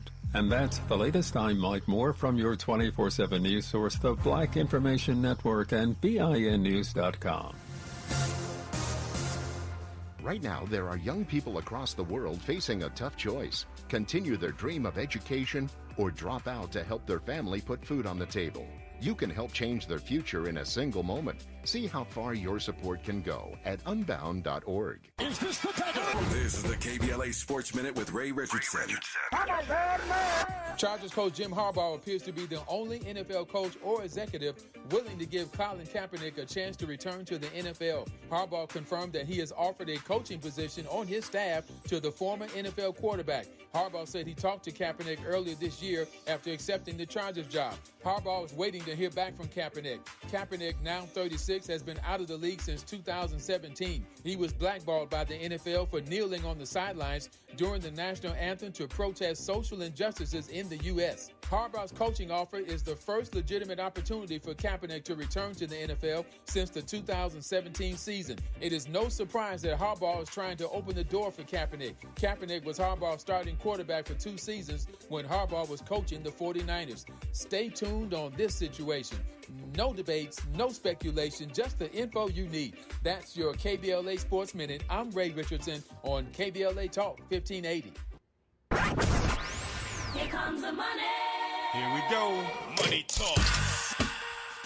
Here's what happens when you advertise on KBLA Talk 1580. 3, possibly 4 weeks ago, I heard an advertisement on your radio station from a company called Grid Solar. I would love to have that phone number so I can reach out to them with reference to solar panels being installed on my property. Our listeners are aware and engaged, but more than that, they are loyal. When they hear empowering messages that uplift their community and help them live better lives, they respond. No medium reaches this coveted black audience like KBLA Talk 1580. So, hit us up today at smb@kbla1580.com and let us help you connect with our loyal listeners. At KBLA Talk 1580, we've got your black. Money to put.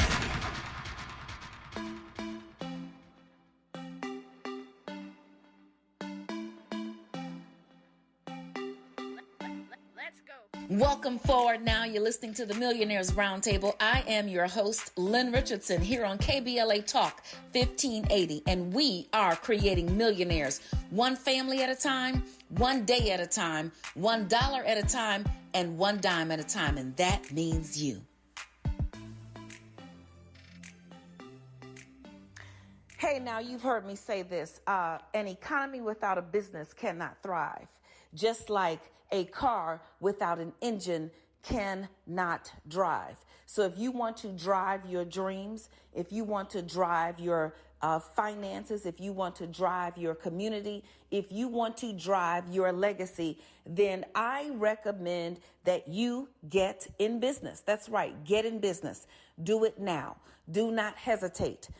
Do not doubt yourself. Do not believe that it won't be successful. Let me tell you something. Everybody who starts a business has something way back there that says to them that it just might not make it. It's just like a basketball player trying to shoot and hit that winning shot at the last second of the game. They don't necessarily know if they're going to make the shot, but they take it anyway. So I'm asking you to take the shot anyway, and to treat yourself, your life, your business in the same manner, or even more so, even better than someone would treat their most prized possession in the automobile, or I should say in the automobile industry, in the automobile area. So that car, is it the Lexus?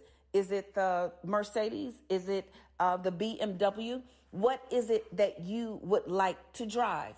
Drive your business in the same way that you believe you would take care of that car.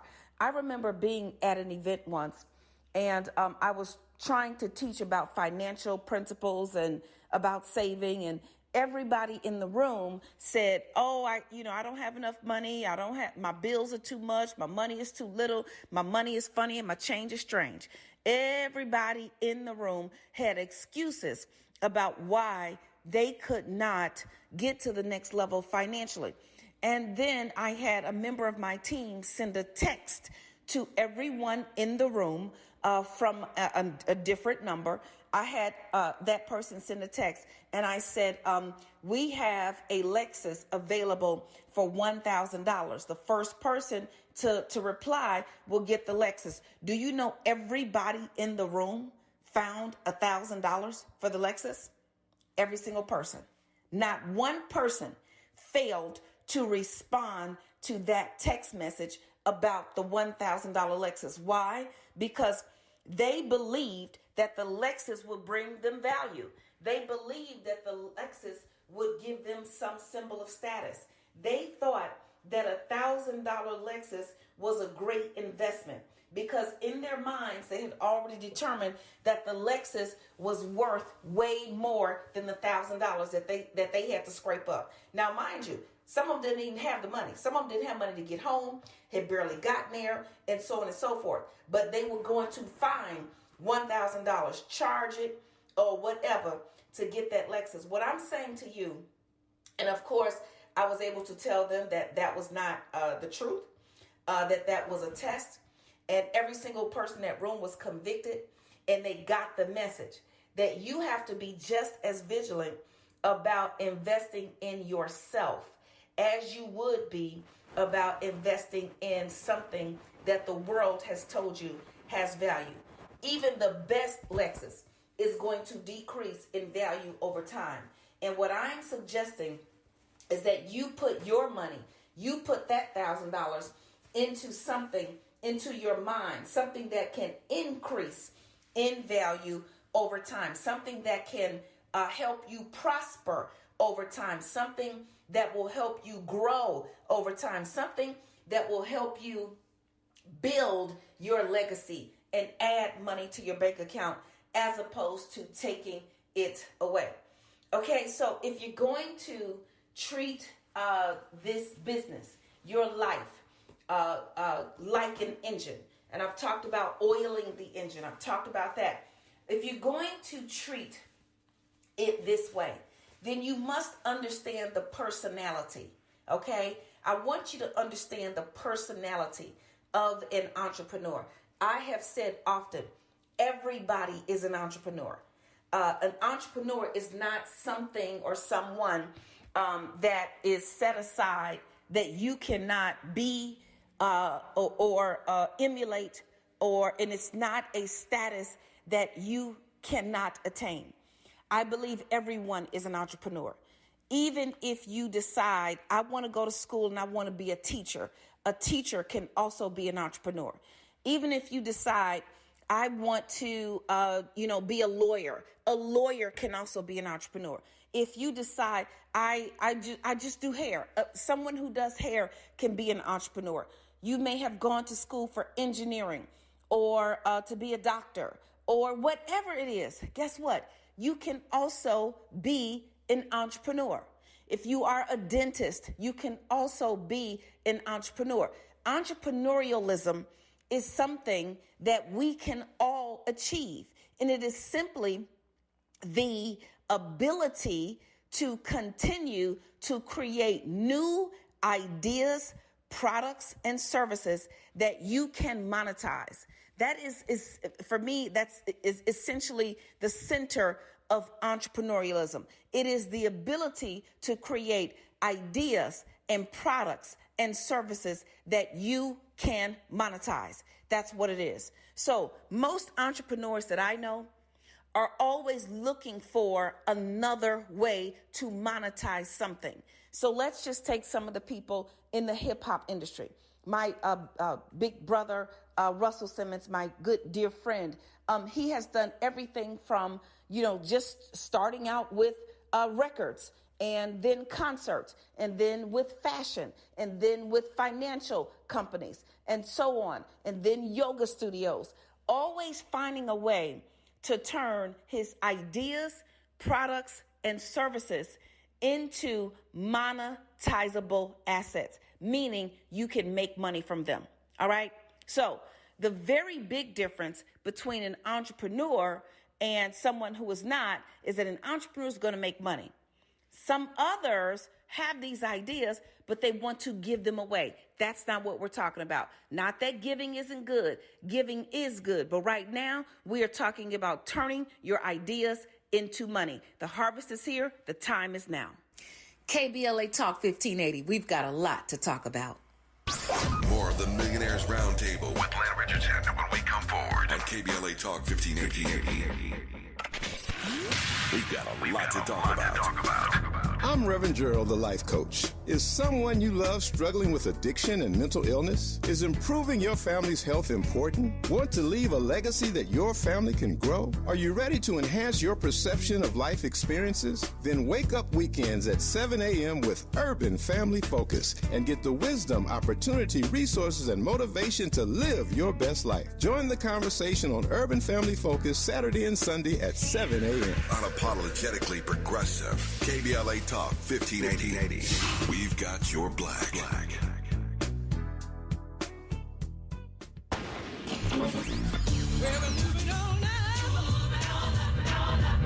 Tavis is like George and Wheezy. He's moving on up. Last year, Tavis was number 45 on the Talkers magazine list of the 100 most important radio talk show hosts in America. Wait for it. Wait for it. The 2024 list was recently released, and Tavis has jumped to number 33 on the list of the nation's most important talkers, making him the highest-ranked African-American on the coveted roster.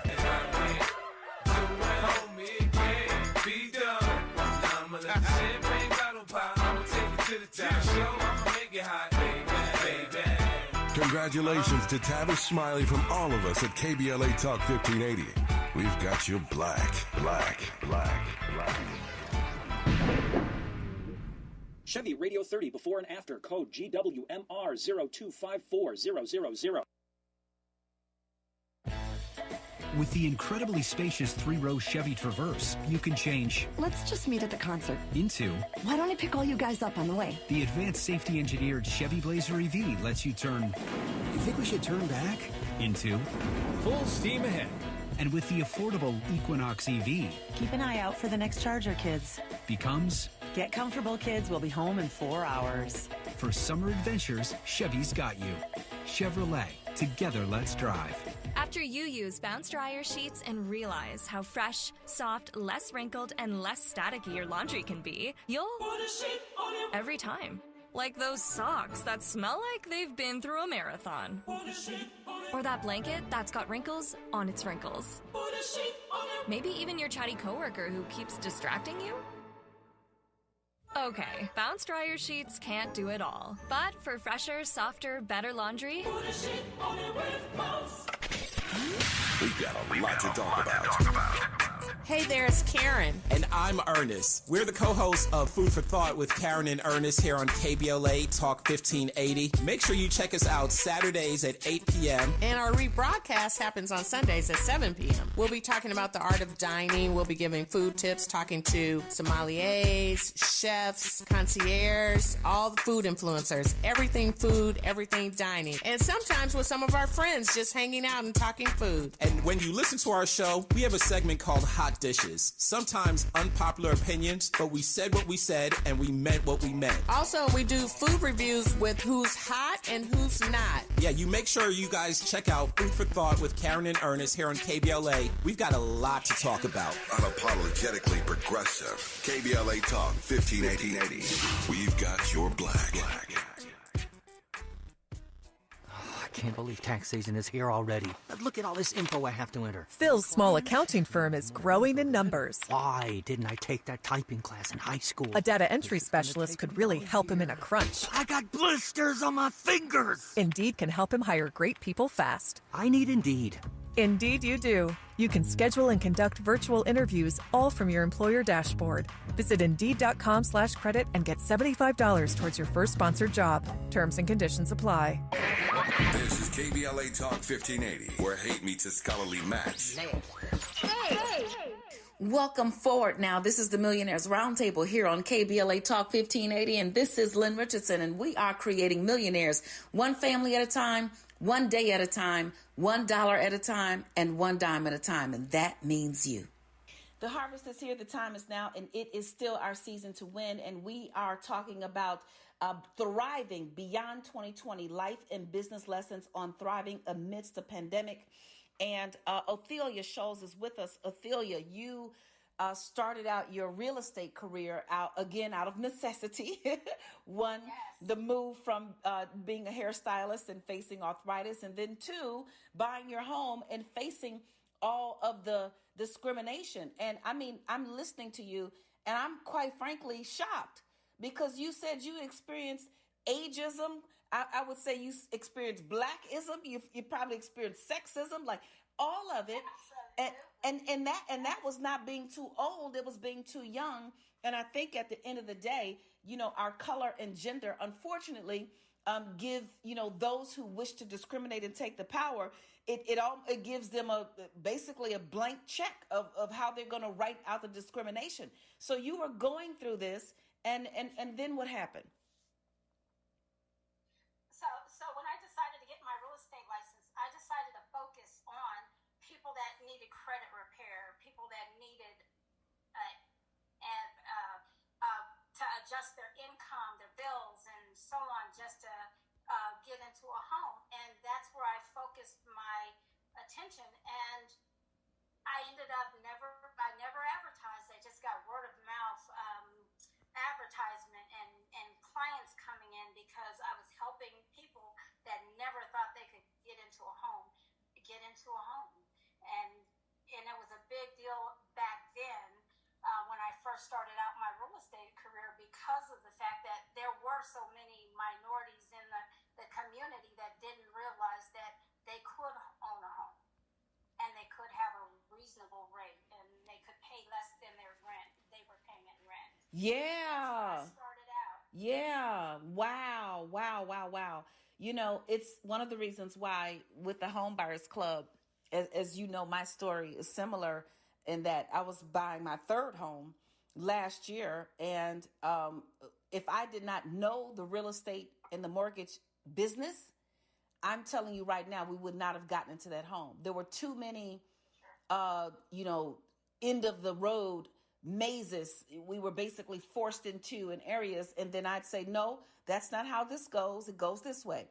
Oh, no, that's not allowed. This is what you're supposed to do. And it's the reason why, I've joined forces with you and you've joined forces with me and others to continue to educate people because even though it was happening back when you started, and all of the things that we've been through as a community and a world and all the Fair Housing Acts and so on and so forth, it's still happening today. One of the things that you say in Beyond 2020, in our book, Beyond 2020, you say something that's so profound. You say, I will always be an advocate for entrepreneurship. I believe that is the only way to assure you have employment since you decide your value and you dictate your time. I have always told my children to make sure they have a way to make money, even if no one else will give you a job. Very, very powerful. What advice, Othelia, would you give others that are considering becoming an entrepreneur? My first advice would be learn your craft. Whether I was a cosmetologist or a realtor, I took every class possible. I learned the science of hair. I learned the details in every aspect of real estate, appraisal, inspections, lending. I learned my craft so I could protect my business and the people that I was serving. So that would be the first bit of advice that I would give. And know your resources. Know who's around you, your support system. Don't assume that everybody sees your vision the way you see it. Because I was shocked. I thought my ideas were the greatest. They were 100%. And when people gave me resistance, I'm like, really? You don't see things the way I see it? So, understand that everybody is not going to have your hustle or see your vision the way you see it. And don't be offended by that. Stay on your path. Stay true to what you're wanting to do, the vision that you want, and you will be successful. Wow. I often say to people, because, one of the biggest complaints that I hear from folks who are starting their business is my friends and my family. Nobody's supporting me. And I always tell them, first of all, you cannot have a world-class business just off of your friends and family. That's a finite number of people that you know. And if you want a business, you're going to have to go out into the bigger world, the bigger marketplace. And when you look at the bigger world and the bigger marketplace, it doesn't even compare to the small number of people who are technically your friends and family. And your friends and family are not going to turn your 5-figure business into a 6-figure business, or your 6-figure business into a 7-figure business. And guess what? God didn't give them the vision. He gave it to you. So keep stepping, keep moving. Sometimes after you show them, maybe they'll get on board, maybe not. But that is excellent, excellent advice. Let me ask you this, Ophelia. How has the pandemic changed your business, and how did you navigate those changes? My business has always been, face to face. With real estate, we're always meeting with people and, taking and walking them through homes and, meeting with them one-on-one. And that was everything in my business. The pandemic totally shut that down. We weren't able to meet in person. We had to do virtual tours for showings and so on. I've never really gotten into the social media until Wealth University. Thank you for that. So social media was something that was very intimidating for me. The pandemic changed that because I had to adjust. I've sold homes at this point that I've never even seen, and that was just out of my realm. I couldn't even imagine that before the pandemic. So it has changed me to the point of understanding that social media is needed. Being computer savvy, which I was already computer savvy. I just wasn't doing business on the computer the way I am now. So and it's a good thing for me. I enjoy that. I don't think I'll ever go back to 100% face-to-face meetings. I like Zooms. It's very efficient. Yeah. A time saver for sure. Meeting with people and working out details on Zooms and meetings while I'm sitting at home is very much efficient for me. So it has changed it in a positive way. Oh, absolutely. I mean, the amount of time that you have to spend, getting up, getting out of bed, getting ready, putting on clothes, getting in your car, put gas in your car, driving when you have to go, parking, getting out of the car, going in, like, come on, all of those things I just said, you haven't even done the work yet. So doing your hair and nails. Yeah, it's a whole lot. And so the efficiencies that we were able to gain during the pandemic, and what this, really means for me, it really means that sometimes we focus so much on what we lose that we don't realize what we gain.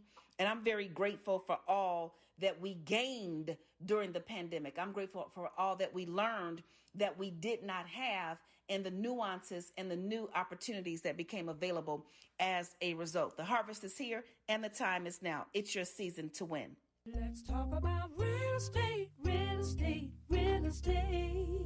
Hi, I'm financial expert Lynn Richardson. You've seen me on Good Morning America, The Breakfast Club, and KBLA Talk. I'm so excited about sharing with you the Home Buyers Club. It's time for you to get the home of your dreams. No credit, no problem. Low credit, no problem. No down payment, no problem. I'm excited about you getting a piece of the American dream. Join the Home Buyers Club today. Yes, we're talking about living beyond 2020, life and business lessons on thriving amidst the pandemic. And one of the biggest lessons that I learned is don't focus on what you think you lost. Pay very close attention to what you may gain. Pay very close attention to the blessings and the opportunities that come with change. And like Ophelia, make sure you are ready to pivot. But most importantly, something that you said, Ophelia, thank you so much for being here with us and sharing. You said you learned everything about your craft, which means that you are not just an entrepreneur, you're a serial entrepreneur. So if you learned about appraisals and mortgage lending, as well as your real estate, that means those are additional streams of income and or streams of opportunity for partnerships to earn income. And so that's one of the things that I want to really, really focus on. And I continue to be a voice for getting educated. Getting educated. Every time you learn something new, you invest in yourself. Every time you learn something new, you create another opportunity for money to be made. Every time you learn something new, you create another opportunity for a new business to be, produced under your wing, and then you have the opportunity to fly. So I am definitely an advocate for that. Before you go, Ophelia, tell us what's the most gratifying part of your job? I think that the going back to the reason that I started with clients that just don't realize that they can have the American dream, they can own a home, they can put their children in a financial position for the future. When I hand somebody the keys and they're in tears because they couldn't believe that they could get a home, that's so gratifying to me. When I know that I have changed somebody's life and they didn't even realize that they could own a home, they could have some stability for their family, they could invest in their future. I love that because I love letting folks know that, there is something better out there for you. You don't have to rent. You don't have to be at the mercy of the world when it comes to, controlling your destiny and your future. I see people opening up businesses after they realize that, I can leverage my credit and I can leverage my equity and, just educating people. That's the most gratifying part of my job, when people get to the end, when they get to the finish line. Yeah. What's gratifying for me and it's similar to you, and I always describe it this way because, people say it gets lonely at the top, meaning when you change, if you grew up a certain way in a certain neighborhood, or if you grew up in poverty and then you get an education and you kind of move to another level of being blessed, it's almost like you leave people behind. But the truth is, for me, I'm always looking to bring people with me, and I don't need to get there first. I could be a level 3. I could still help some ones. I might not be a 10. And so for me, I love helping people obtain the same blessings or more than I've obtained. I love breaking through and being a success in an area and then telling someone else, you can do this too. It's a light that comes on in me that I can't even really put fully into words, except to say that it is like breath, in my lungs. It is like the reason I live, to help other folks be better, do better. And if I can share something that I've done to help them get there, then it's all worth it. Where can people reach you, Ophelia? How can people get in touch with you? They can give me a call. I'm working on my website, so that'll be coming soon. But as of right now, they can reach out to me by phone at 719-432-7304, or they can email me at peakviewhomes@gmail.com. That's PEAKVIEWHOMES@gmail.com. I love it. So that's peakviewhomes@gmail.com.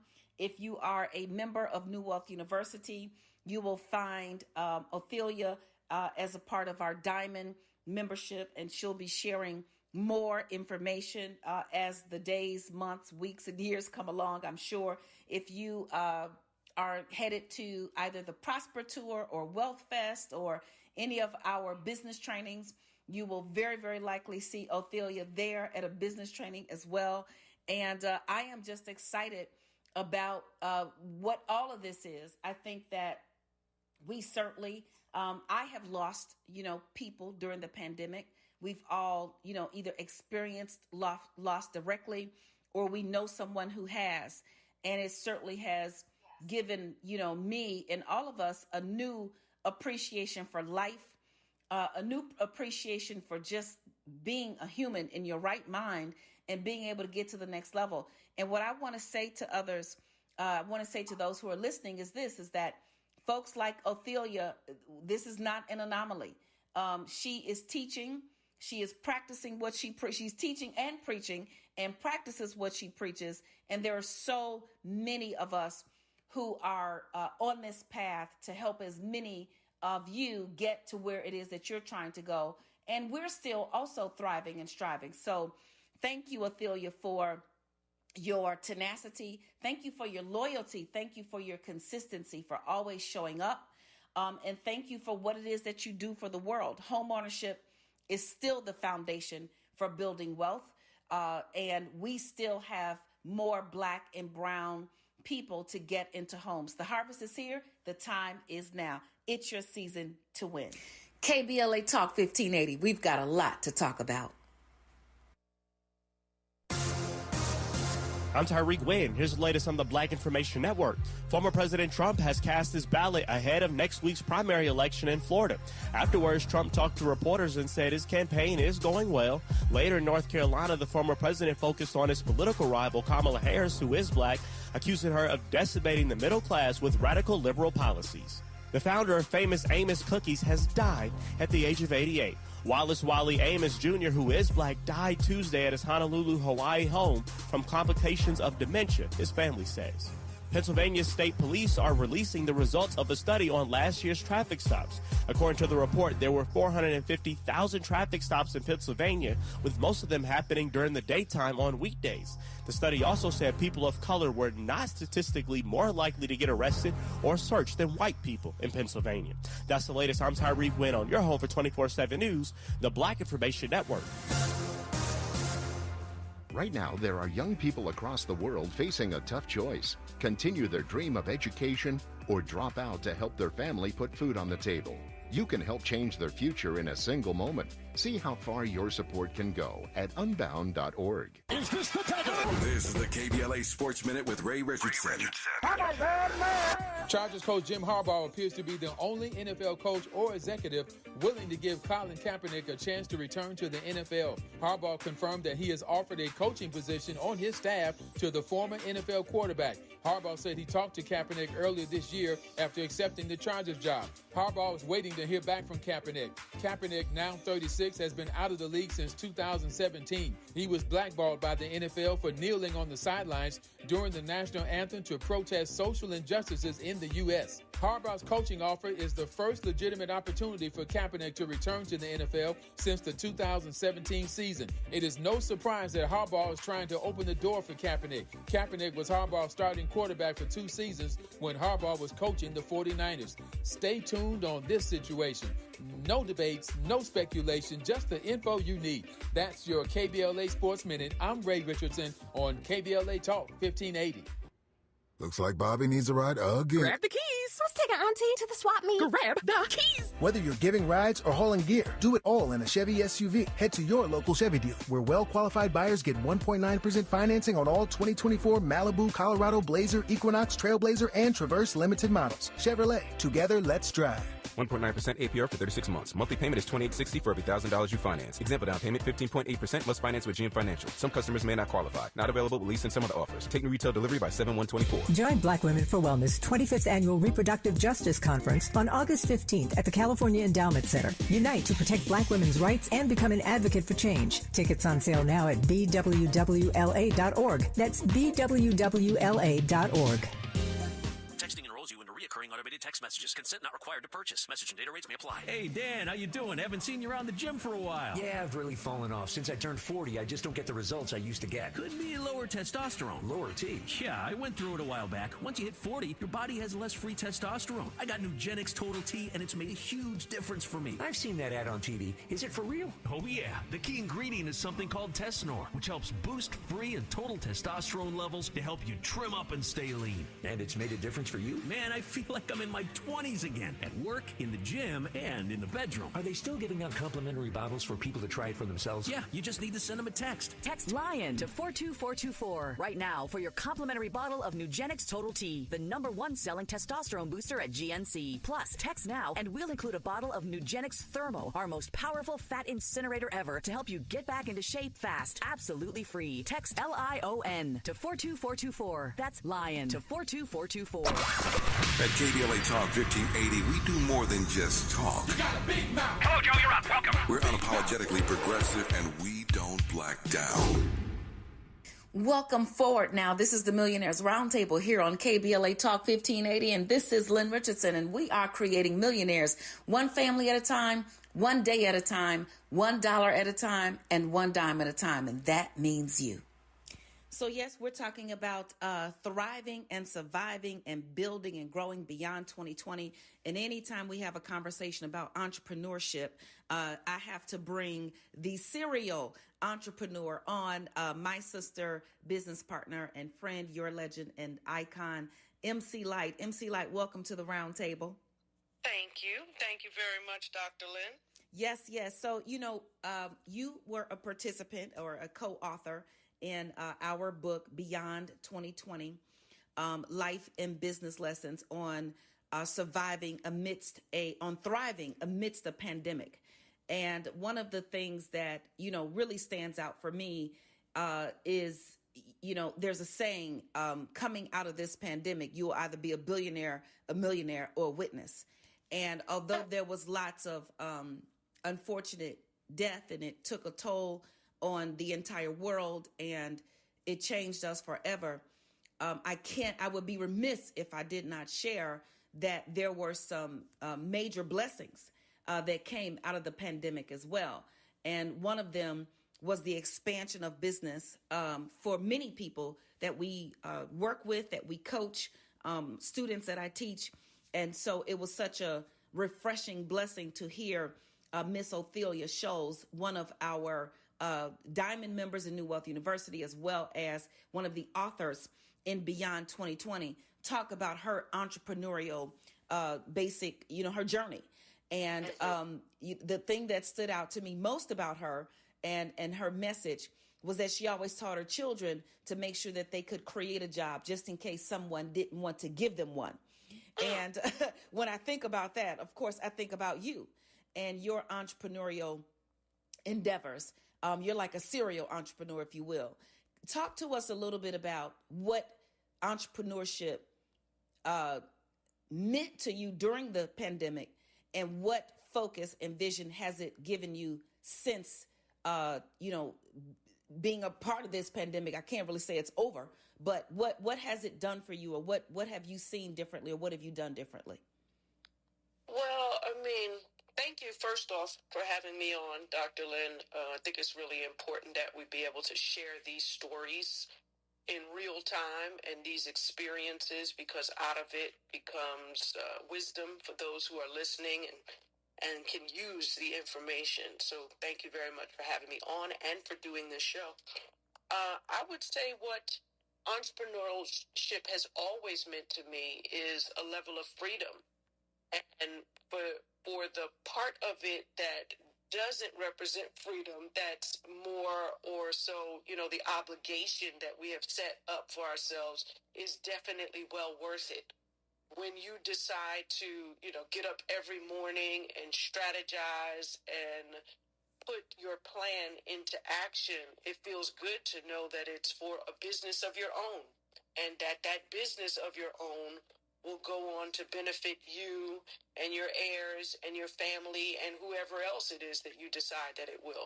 I think it puts all of the power in your hands. And that's what I like, from a very early age of taking on rapping. And at that point, I didn't see it as a business, but it has grown exponentially.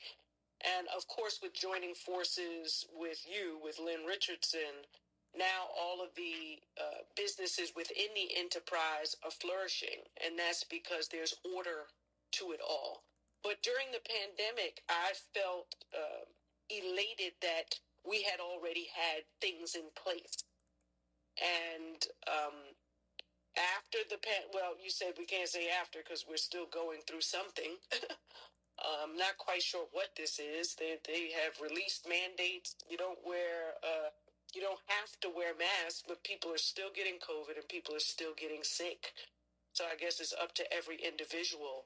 But to be an entrepreneur of a thriving business, and I loved how you made the distinction earlier. It's not surviving, it's thriving. because surviving could be just barely making it. And who wants a business that's doing that? You want a business that's growing and that's thriving and very affluent. And that's what we're in the midst of. So what it's meant to me is, first off, I'm grateful, giving all due to God.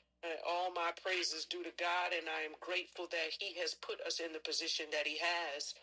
But with that position now, it's up to us to be able to empower others with information on how it is that they can make themselves stronger and then their businesses stronger. Yes, yes, yes. I think the harvest is here and the time is now. It's our season to win. Hi, I'm financial expert Lynn Richardson. You may have seen me on Good Morning America, The Steve Harvey Show, or Get Up Mornings with Erica Campbell. Guess what? Did you know you can get your money back if you hire your kids? You can get your money back if you go out to eat. You can get your money back if you go on a vacation.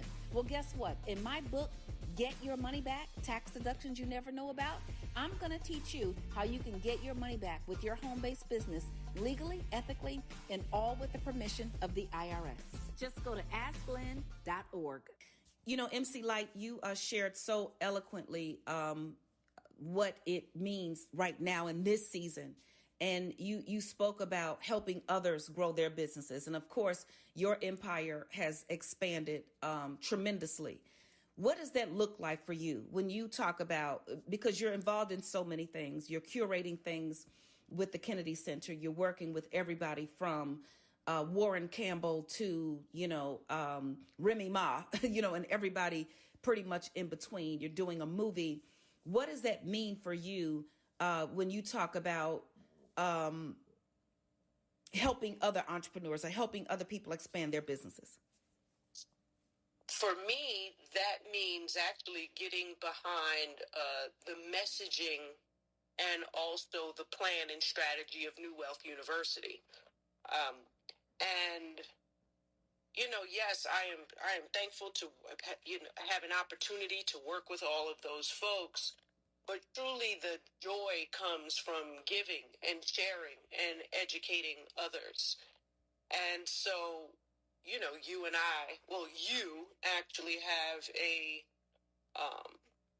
business competition, business pitch competition, which I love being a part of. So thank you always for that invitation to come in and help a budding business, a business that may not have even gotten started yet, or has started but maybe made a little trips and flips out the gate. I think the business pitch competition that you do is extraordinary, giving an opportunity to those who want to have a business to get on board and to be on board, which means having all of their paperwork together and all of their licenses and all of the things, the registrations of trademarks and things of that nature. Because it's always great. And this is not to discount those who have started their businesses incorrectly, but it's always great to start with a fresh new slate. And even if you can't start with a fresh new slate, walking into a business that you're just starting, and you already have one that has gone awry or that is janky, or that you're not doing the best that you can in it, it's always good to have an opportunity to be able to pitch your business and have others feed into it and have others put money behind it and make an investment that is not always monetary, but absolutely could be, but could be worth more than gold, which is knowledge. Yeah, I am extremely excited about it. I'm excited about our partnership with Sigma Gamma Rho Sorority Incorporated, our partnership with Delta Sigma Theta Sorority Incorporated. I'm excited about our partnership with Candy Burris and her conglomerate of companies, our partnership with Hip Hop Sisters Foundation and what we're doing. And this is what we are doing to get the message out to the world. I talked a lot about starting a home-based business, but the truth is we want people to have world-class businesses with all of the benefits and protections afforded thereto. So the harvest is here and the time is now, and it is all of our season to win. KBLA Talk 1580. We've got a lot to talk about. Say the quiet part out loud. KBLA Talk 1580. We've got a lot to talk about. Hey there, it's Karen. And I'm Ernest. We're the co-hosts of Food for Thought with Karen and Ernest here on KBLA Talk 1580. Make sure you check us out Saturdays at 8 p.m. And our rebroadcast happens on Sundays at 7 p.m. We'll be talking about the art of dining. We'll be giving food tips, talking to sommeliers, chefs, concierges, all the food influencers, everything food, everything dining. And sometimes with some of our friends just hanging out and talking food. And when you listen to our show, we have a segment called Hot Dishes. Sometimes unpopular opinions, but we said what we said and we meant what we meant. Also, we do food reviews with who's hot and who's not. Yeah, you make sure you guys check out Food for Thought with Karen and Ernest here on KBLA. We've got a lot to talk about. Unapologetically progressive. KBLA Talk 1580. We've got your black. To help combat climate change, LADWP is helping neighborhoods have better access to electric vehicles by awarding nearly $130 million in EV rebates to customers just like you. From big savings on used EVs to building new charging plazas, LADWP is charging ahead to help all Angelenos experience the benefits of EVs. Get rebates of up to $4,000 for a used EV and $1,750 for a charger. Learn more at ladwp.com/EV. That's ladwp.com/EV. In California, the use of man-made stone is causing workers to get silicosis. Silicosis is a fatal disease caused by breathing in silica dust from cutting, polishing, or grinding man-made stone. To prevent silicosis, employers must provide their workers proper equipment, including water systems and NIOSH-approved respirators. Stop dusty and deadly practices. Learn more at worksafewithsilica.org. This is a message from Cal OSHA. Hey, LA residents, it's planting season and the perfect time to get shade trees growing around your home. LADWP and City Plants are giving every resident up to 7 free trees. That's right, 7 free trees delivered right to your door. Trees are great for the environment, help improve air quality, and can help you save on your bill when you use less air conditioning to stay cool indoors. Learn more at ladwp.com/free trees. That's ladwp.com/free trees. We ask seniors how to prevent Medicare scams. My best advice, if you get a phone call, do not talk to the person. These people are well trained. Don't talk to them. They don't know me. They're just trying to scam me. Don't be fooled. Hang up. Just hang up. Never give out your Medicare number. They're going to get your number to put in a false claim. If I get a call from someone, I don't pick up the phone. And should I pick up the phone and they ask for information, then I hang up. How do you detect Medicare fraud? Just like I check my credit card statements, I check my Medicare statements monthly. Scammers can get a hold of your number, order medical devices through your account, and you're not even going to know about it if you don't look at your statement. Check your statement every month. If you get your statement and you see something that you know you did not have done, you report it. Call your Senior Medicare Patrol. To report Medicare fraud, call the Senior Medicare Patrol at 855-613-7080. We knew you'd stick around. This is LA's home for progressive talk radio. Be heard. Welcome back to KBLA Talk 1580. Welcome forward now. This is the Millionaires Roundtable here on KBLA Talk 1580, and this is Lynn Richardson, and we are creating millionaires one family at a time, one day at a time, $1 at a time, and one dime at a time, and that means you. Yep, the stair steps to wealth are in action, and MC Light, you are proof. You are like, what do they call that rim? It means something in motion, and that's what I think of. It feels like you are AIM, an artist in motion. You are, yes, you are in motion. We do number 1, spend less money. Number 2, get more money. Number 3, get your money back. Stair step to wealth number 4. Now, you know, we're going to have you back to finish this because we've got many more to discuss. But number 4 is to make your money grow.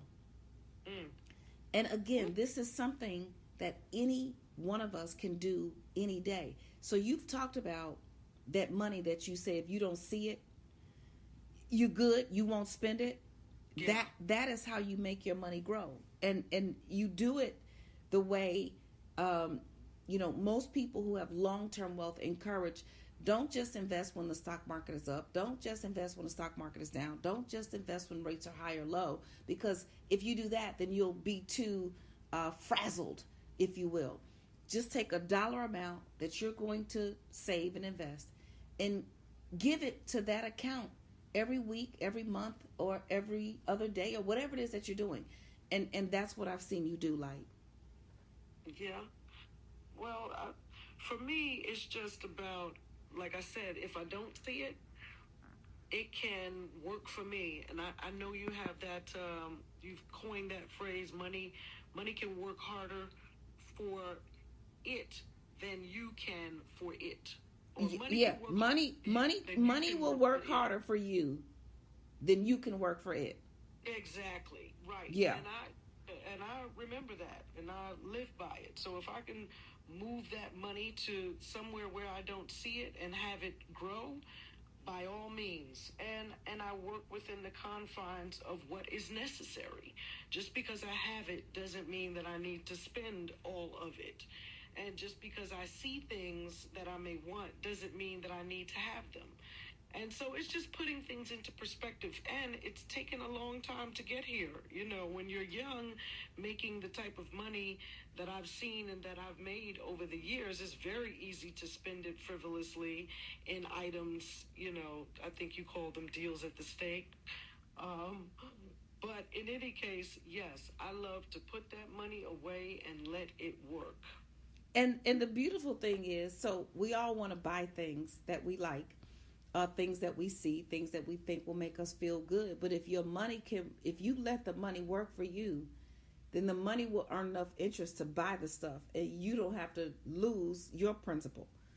So, right. You know, one of the best ways I like to try to articulate this is if you allow yourself to amass a certain level of wealth.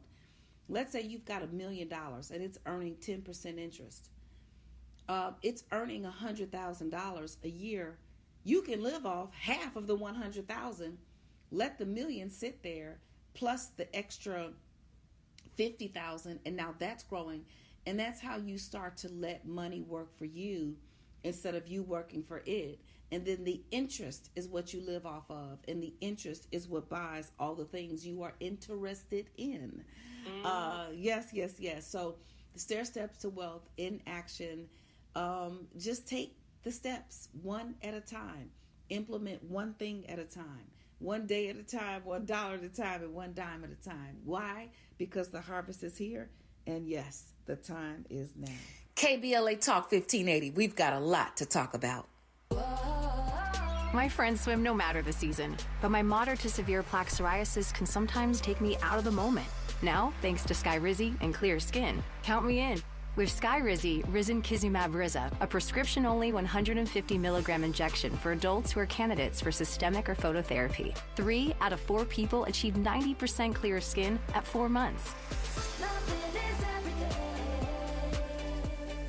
Don't use if allergic to Skyrizi. Serious allergic reactions and an increased risk of infections or a lower ability to fight them may occur. Before treatment, your doctor should check for infection and tuberculosis. Tell your doctor if you have an infection or symptoms such as fever, sweats, chills, muscle aches, or cough, or if you plan to or recently received a vaccine.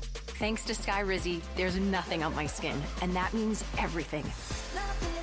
Ask your doctor today about Skyrizi, the #1 dermatologist-prescribed biologic in psoriasis, and visit skyrizi.com or call 1-866-SKYRIZI to learn more. Did you know your life insurance is an asset you can sell? I'm Jay Jackson, CEO of Abacus Life. For almost 20 years, Abacus has been purchasing life insurance policies from seniors just like you. And at abacuspays.com, we've created a free policy value calculator so you can find out the worth of your policy in just seconds. There are no fees and no obligations. Get real value from your life insurance when you need it with Abacus. Learn more at abacuspays.com. As a rideshare driver, I love keeping my car smelling fresh and clean. So when I'm driving, I only trust new Febreze car vent clips, now with 3 times greater scent control, because it's that little touch that sets me apart. I can turn the intensity down for subtle freshness, or I can turn it up for when I want lots of scent. So whether it's set to low, medium, or high, with new Febreze car, I know my car's going to smell amazing, which keeps my driver rating right where it belongs. Picking up Oscar! Substance use disorder and addiction is so isolating. And so, as a Black woman in recovery, hope must be loud. It grows louder when you ask for help and you're vulnerable. It is the thread that lets you know that no matter what happens, you will be okay. When we learn the power of hope, recovery is possible. Find out how at startwithhope.com. Brought to you by the National Council for Mental Wellbeing, Shatterproof, and the Ad Council. Lynn Richardson wants to help you build multiple streams of income and create more passive income for yourself. You're listening to the Millionaires Roundtable on KBLA Talk 1580. Welcome forward now. This is the Millionaires Roundtable here on KBLA Talk 1580, and this is Lynn Richardson, and we are creating millionaires one family at a time, one day at a time, $1 at a time, and one dime at a time, and that means you. So what is the action of the day? The action of the day is to talk, to speak up, and the action of the day is also to go and seek out who needs to be spoken to. We are in this all together, and just because one of us is not doing what it is that we think we're supposed to be doing certainly doesn't mean that the rest of us cannot step in, join in, fill in, and be in. So speak up if you are feeling any type of way, good, bad, or indifferent. Let's start to talk a little more about our emotions and about what we're feeling. Emotional intelligence is important if you want to grow and be successful. Emotional intelligence, identifying, hey, I'm not feeling so great, so let me just sit and be still. Or, hey, I am doing great. Or this is what makes me feel good. This is what does not contribute to my feeling of wholeness. And being able to identify those things, but also being able to separate and cut those things off. When people show you who they are, believe them. Detach from things that are causing you to sink, and be much more intentional about who you expose yourself to. If you are already depressed, being around people who have a negative outlook on life won't help at all. And so, I often say if you have 5 broke friends, you're going to be number 6. If you have 9 broke friends, you're going to be number 10. Well, guess what? If you got 5 wealthy ones, you're going to be number 6.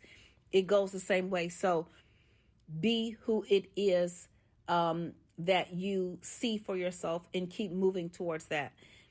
The word of the day comes from 1 Corinthians 10 and 13. And it says, no temptation has overtaken you except what is common to mankind. And God is faithful. He will not let you be tempted beyond what you can bear. But when you are tempted, he will also provide a way out so that you can endure it. And we often think of this temptation, we think of it as being something that's bad for you, like drugs or sex or whatever. Not that sex is bad for you, but you understand what I'm saying. People are finding that they are tempted in areas where maybe they've been told not to do something. But I'm also going to talk about the temptation to give up, the temptation to quit, the temptation to not believe in yourself. That too is something that God has given to all of us. We've all fallen short. So know that you can bear it. Keep moving, keep growing, keep being. The harvest is here. The time is now. It's your season to win. KBLA 1580 Santa Monica. I'm Amber Payton. Here's the latest on the Black Information Network. Chicago and federal law enforcement officials are confident that their security plan for the upcoming Democratic National Convention is effective. Police Superintendent Larry Snelling, who is Black, says demonstrators have a right to protest but must refrain from getting rowdy. The first test will be on Monday, when 25,000 pro-Palestinian protesters are expected to meet in Union Park and then march toward the United Center. The convention will start August 19th through the 22nd. New York City Mayor Eric Adams plans on highlighting the migrant crisis when he heads to Chicago next week for the Democratic National Convention. He says he hopes the Democratic presumptive presidential nominee Kamala Harris can help lawmakers come up with a bipartisan long-term agreement on border security and migrant relocation efforts. Adams, who is Black, has criticized the Biden-Harris administration for not doing enough to help New York City with the migrant crisis. That's the latest. I'm Amber Payton on your home for 24/7 News, the Black Information Network. Enjoy the rest of your night and please get home safe. Singular closure continues on both directions of the 2 north and south between Mountain and the 210. Right now, there are young people across the world facing a tough choice. Continue their dream of education or drop out to help their family put food on the table.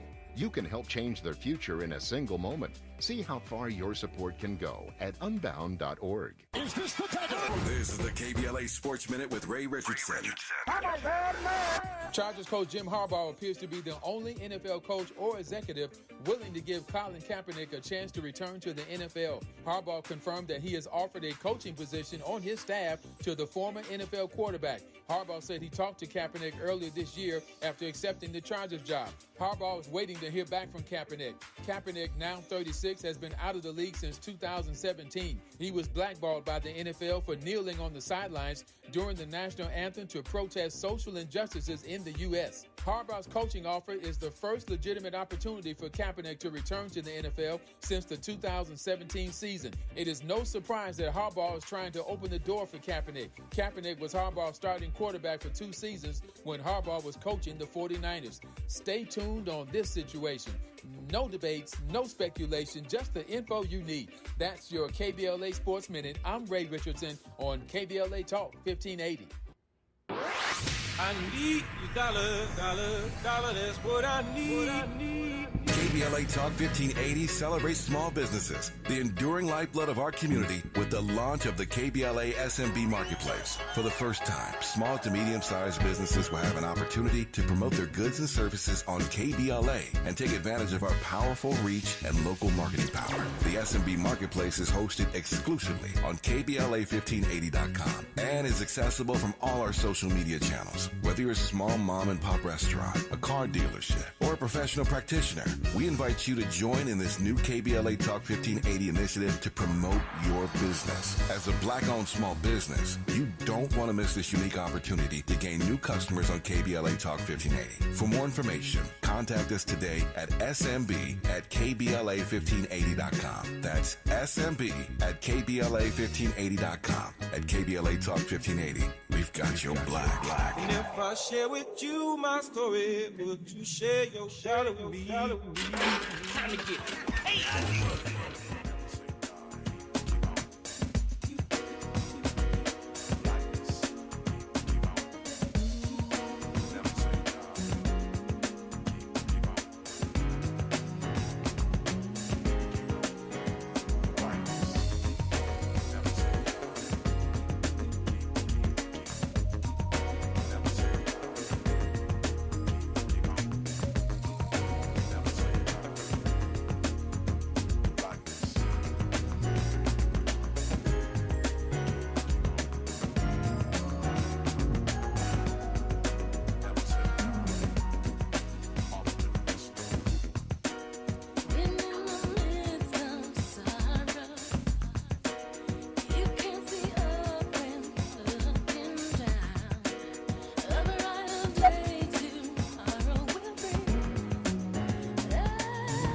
You are listening to A Perfect Union right here on KBLA Talk 1580. I am your host and Chief White House Correspondent, Dr. Nicola Corte, and happy Thursday, everybody. I'm in touch, and so you be in touch. Be sure to follow us, follow me on all the social media platforms at Dr. Nicola. That's DrNiiQuartelai. Pro tip, go ahead and type in Dr. Nee, and boom, bam, boom. There I am for you to follow. Also, download the KBLA app to listen to us live or on demand, or simply tell Alexa to play KBLA Talk 1580. And there we are for your listening pleasure. Subscribe to A More Perfect Union podcast and never, ever, ever miss an episode.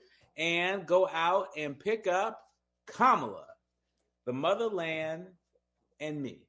Kamala, The Motherland and Me. This is by my new book. Just came out July 23rd. Thanks so much to all of you for making it an Amazon #1 new release, an Amazon bestseller. I appreciate you for that, and look forward to seeing you out across the country this fall while I'm on tour. So looking forward to that. Speaking of what's happening across the country, it's time for your national news roundup. It's time for the good, bad, and ugly headlines of the day. And kicking us off, the Colombia president has resigned in the wake of the Gaza protests.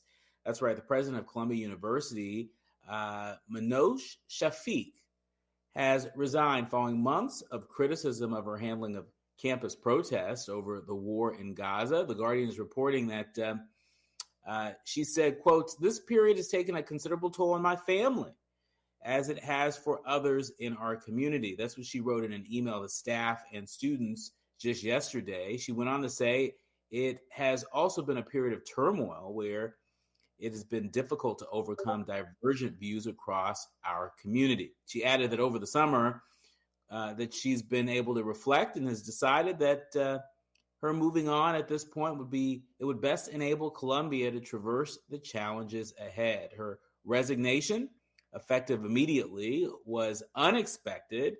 With the university's fall semester just weeks from beginning, it comes on the heels of 2 other Ivy League presidents' resignations in the past year.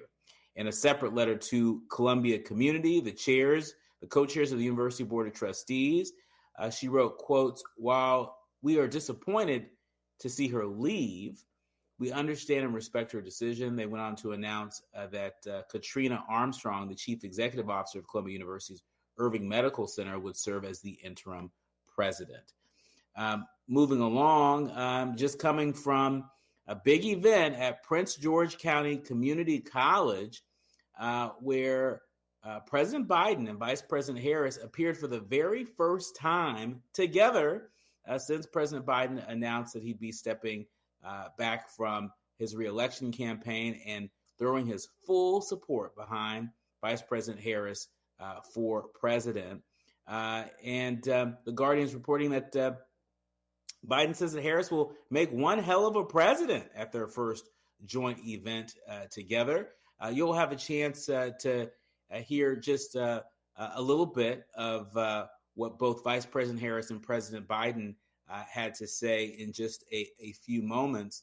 But let me just sort of put this in context for you, why this is such a big deal, this appearance that they're making today. It's a big deal because they made a big announcement. Medicare has announced lower prices on 10, count them, 10 common high-cost drugs. The Biden administration said today that it had reached an agreement with drug makers lowering the price on the 10 costliest prescription drugs under Medicare. NBC News reporting that as part of the federal government's first ever drug pricing negotiation, a cost reduction, it claims, could help ease the financial burden on the estimated 1 in 7 older adults in the U.S. struggling to pay for their medications. There were a number of negotiated prices for the drugs based on 30-day supply. If you go to the White House's social media page, you can see what those 10 drugs are and what the negotiated price was versus the listed price. And so, for example, there may be a lot of folks out there that look to the diabetes drug Geneva. I think I'm pronouncing it right, Januvia, Geneva.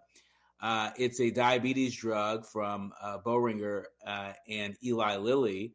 Well, the list price was $573 before this part of the Inflation Reduction Act kicked in. Now, the negotiated price is $197. For the folks among us that are having to deal with all sorts of ailments, from diabetes to psoriasis to heart failure and diabetes, blood cancers, some significant cost savings on their way. And one of the most important things I think to note from this is that the Inflation Reduction Act would not be possible had Vice President Harris not cast the tie-breaking vote. Let's not forget that not a single Republican voted for the Inflation Reduction Act that made this possible. And so it's going to be interesting to see in the coming weeks and days, coming days and weeks, rather. It's going to be interesting to see how Republicans talk about this. It's going to be interesting to see what the former president, Donald Trump, has to say about his so-called concerns around inflation. It's going to be interesting to see what he says on the debate stage on September 10th. That is the ABC News presidential debate. And so be sure to mark your calendar. Mark your calendar because there's a lot to talk about. This is a big deal.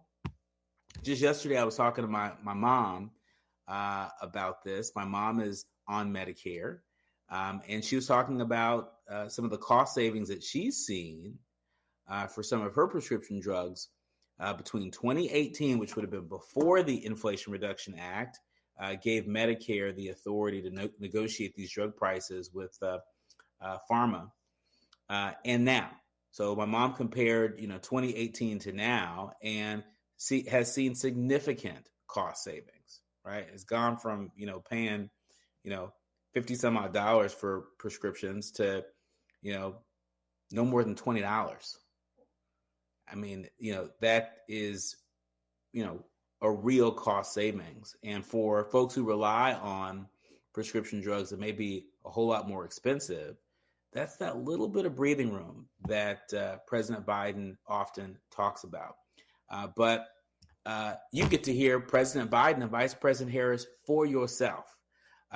Just got on a camera and on air after having witnessed this event in Prince George County, Maryland today. We're bringing it here to you. So when we come forward, take a listen to what President Biden and Vice President Harris had to say about this monumental announcement. I mean, this is an achievement decades in the making, and we're going to give it its due right here on A More Perfect Union, only on KBLA Talk 1580.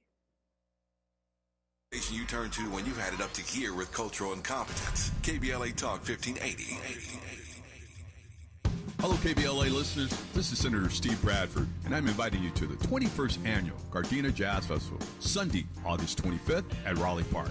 And this year's lineup will be amazing, opening up with Fernando Pullum Youth Orchestra. The Inner City Youth Orchestra Jazz Ensemble under the direction of Chuck Dickerson will be cooking with biscuits and gravy. The amazing saxophonist Mindy A. Bear, 8-time Grammy Award-winning a cappella group Take 6, the always soulful Mesa, and the grown and sexy Will Downey Jr. You won't want to miss it. Tickets are on sale. General admission is $30. Box seating is $75. And unfortunately, our reserved seating is all sold out. So for ticket information, you want to go to GardenaJazzFestival.com/tickets. That's GardenaJazzFestival.com/tickets. Or call 310-217-9537. Look forward to seeing you for a day of fun, music, and family on August 25th for the 21st Annual Gardena Jazz Festival. And remember, well, alcohol-free, smoke-free environment. See you soon.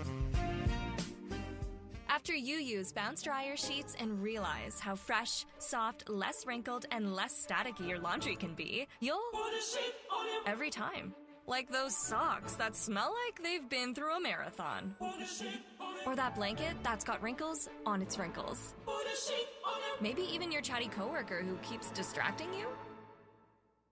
Okay, Bounce Dryer sheets can't do it all. But for fresher, softer, better laundry, put a sheet on it with Bounce. I can't believe tax season is here already. Look at all this info I have to enter. Phil's small accounting firm is growing in numbers. Why didn't I take that typing class in high school? A data entry specialist could really help him in a crunch. I got blisters on my fingers. Indeed can help him hire great people fast. I need Indeed. Indeed you do. You can schedule and conduct virtual interviews all from your employer dashboard. Visit Indeed.com/credit and get $75 towards your first sponsored job. Terms and conditions apply. Heard any other talk radio lately that sounds anything like this? Didn't think so. You're listening to Unapologetically Progressive, KBLA Talk 1580. You're listening to A More Perfect Union on KBLA Talk 1580. I'm Dr. Nicola Corte, and some big news being made today. Medicare has announced lower prices on 10 common high-cost drugs. The Biden administration said today that it had reached an agreement with drug makers to lower prices on the 10 costliest prescription drugs under Medicare, and that really marked the occasion today with President Biden and Vice President Harris appearing for the first time since President Biden bowed out of his reelection bid. This is quite the occasion. It's quite the victory lap, and I thought it only fitting that you hear from our president and our Democratic presidential nominee for yourself. Take a listen. And he's going to speak in a minute, but there's a lot of love in this room for our president. And I think it's for many, many reasons, including few leaders in our nation have done more on so many issues, including to expand access to affordable health care than Joe Biden.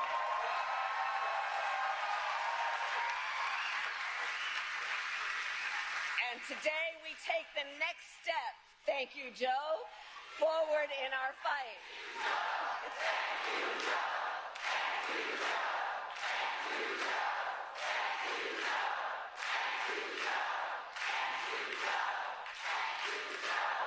So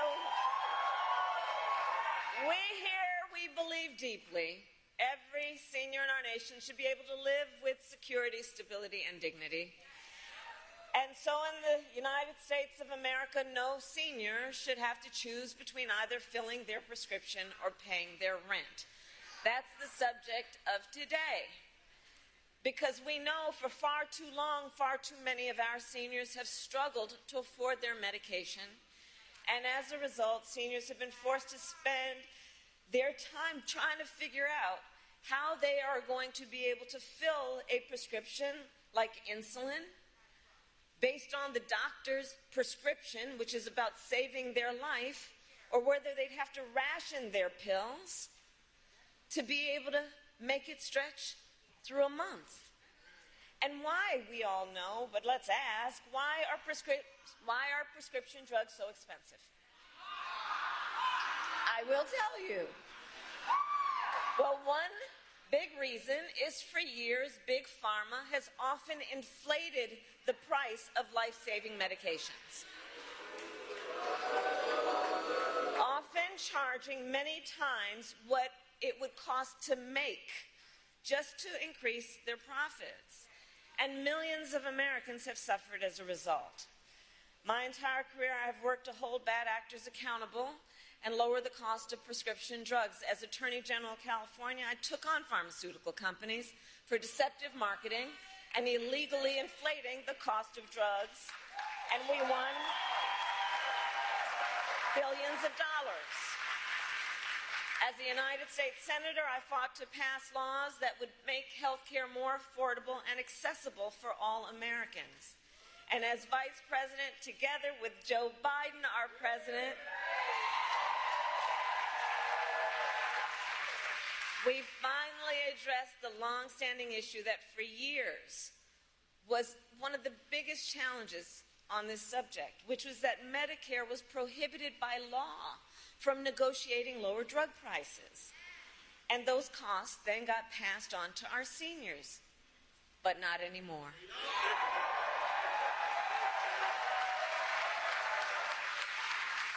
2 years ago, we gave Medicare the power to negotiate lower prescription drug prices for the first time in history.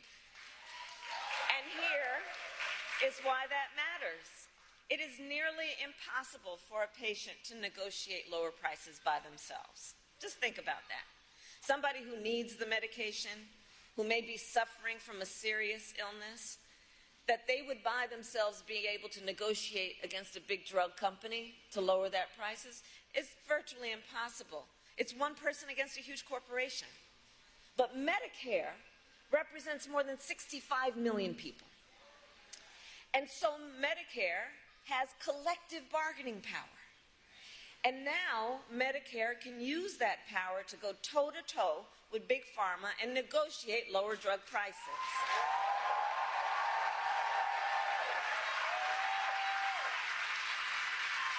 Thank you, Joe.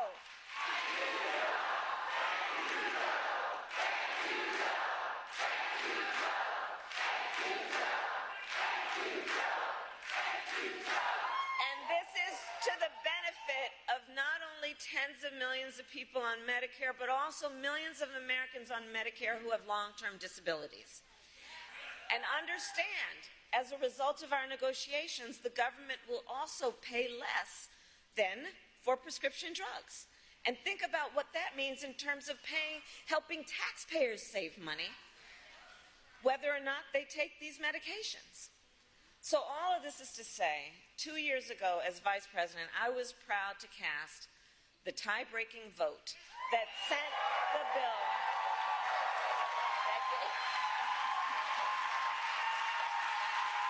that gave Medicare the power to negotiate and let it get to the president's desk. And I was proud when our President Joe Biden signed that bill into law. In the 2 years since, we've been using this new power to lower the price of life-saving medications, and now to announce the result of those negotiations. It is my eternal and great, great, great honor, I have to tell you, to serve with this most extraordinary human being and American and leader, our President, Joe Biden.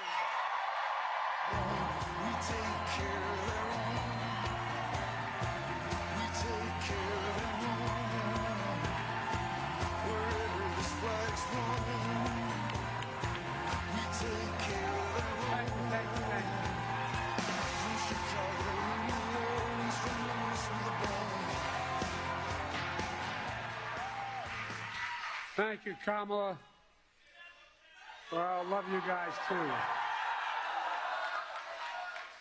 I've been waiting for this moment for a long, long time. First time I sponsored a bill to let Medicare negotiate the price of drugs was in 1973 as a freshman senator with a guy named Frank Church from the state of Idaho. Folks, I have an incredible partner. The progress we've made, she's going to make one hell of a president.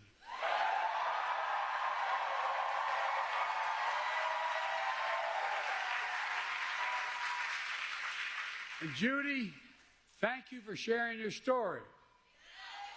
It's a familiar one for far too many Americans.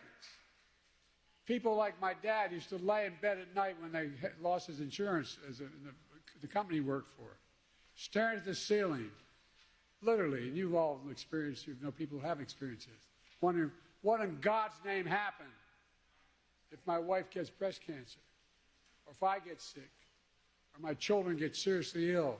What happens? What in God's name, how can we pay for the drugs, prescription drugs?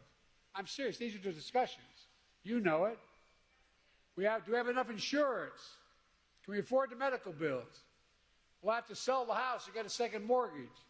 There are discussions that took place in my house and your house. Kamala and I both get it. We know it isn't just about health care. It's about your dignity. No, it's about your dignity.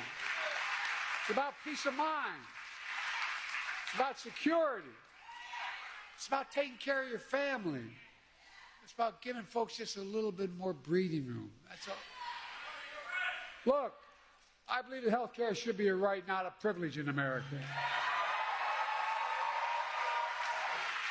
And Kamala and I are here today to make a major announcement on our efforts to lower the extraordinary high prescription drug prices. Before I do, I want to thank Governor Wes Moore and members of Congress. I served in the Senate for 270 years.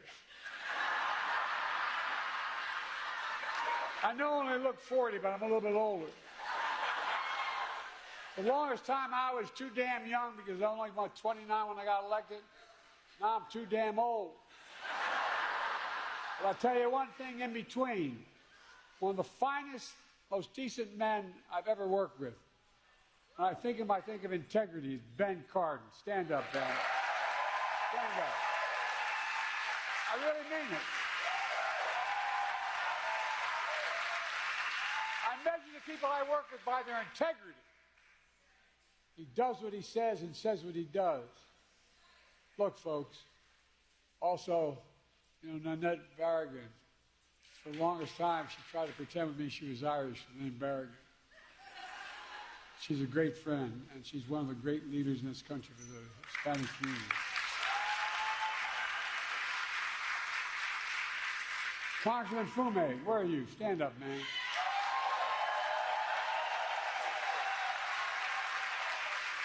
I've never once gone to this man and asked for help, and I haven't gotten it. Not one single time. Thank you, pal. Thank you. And you're soon to be senator.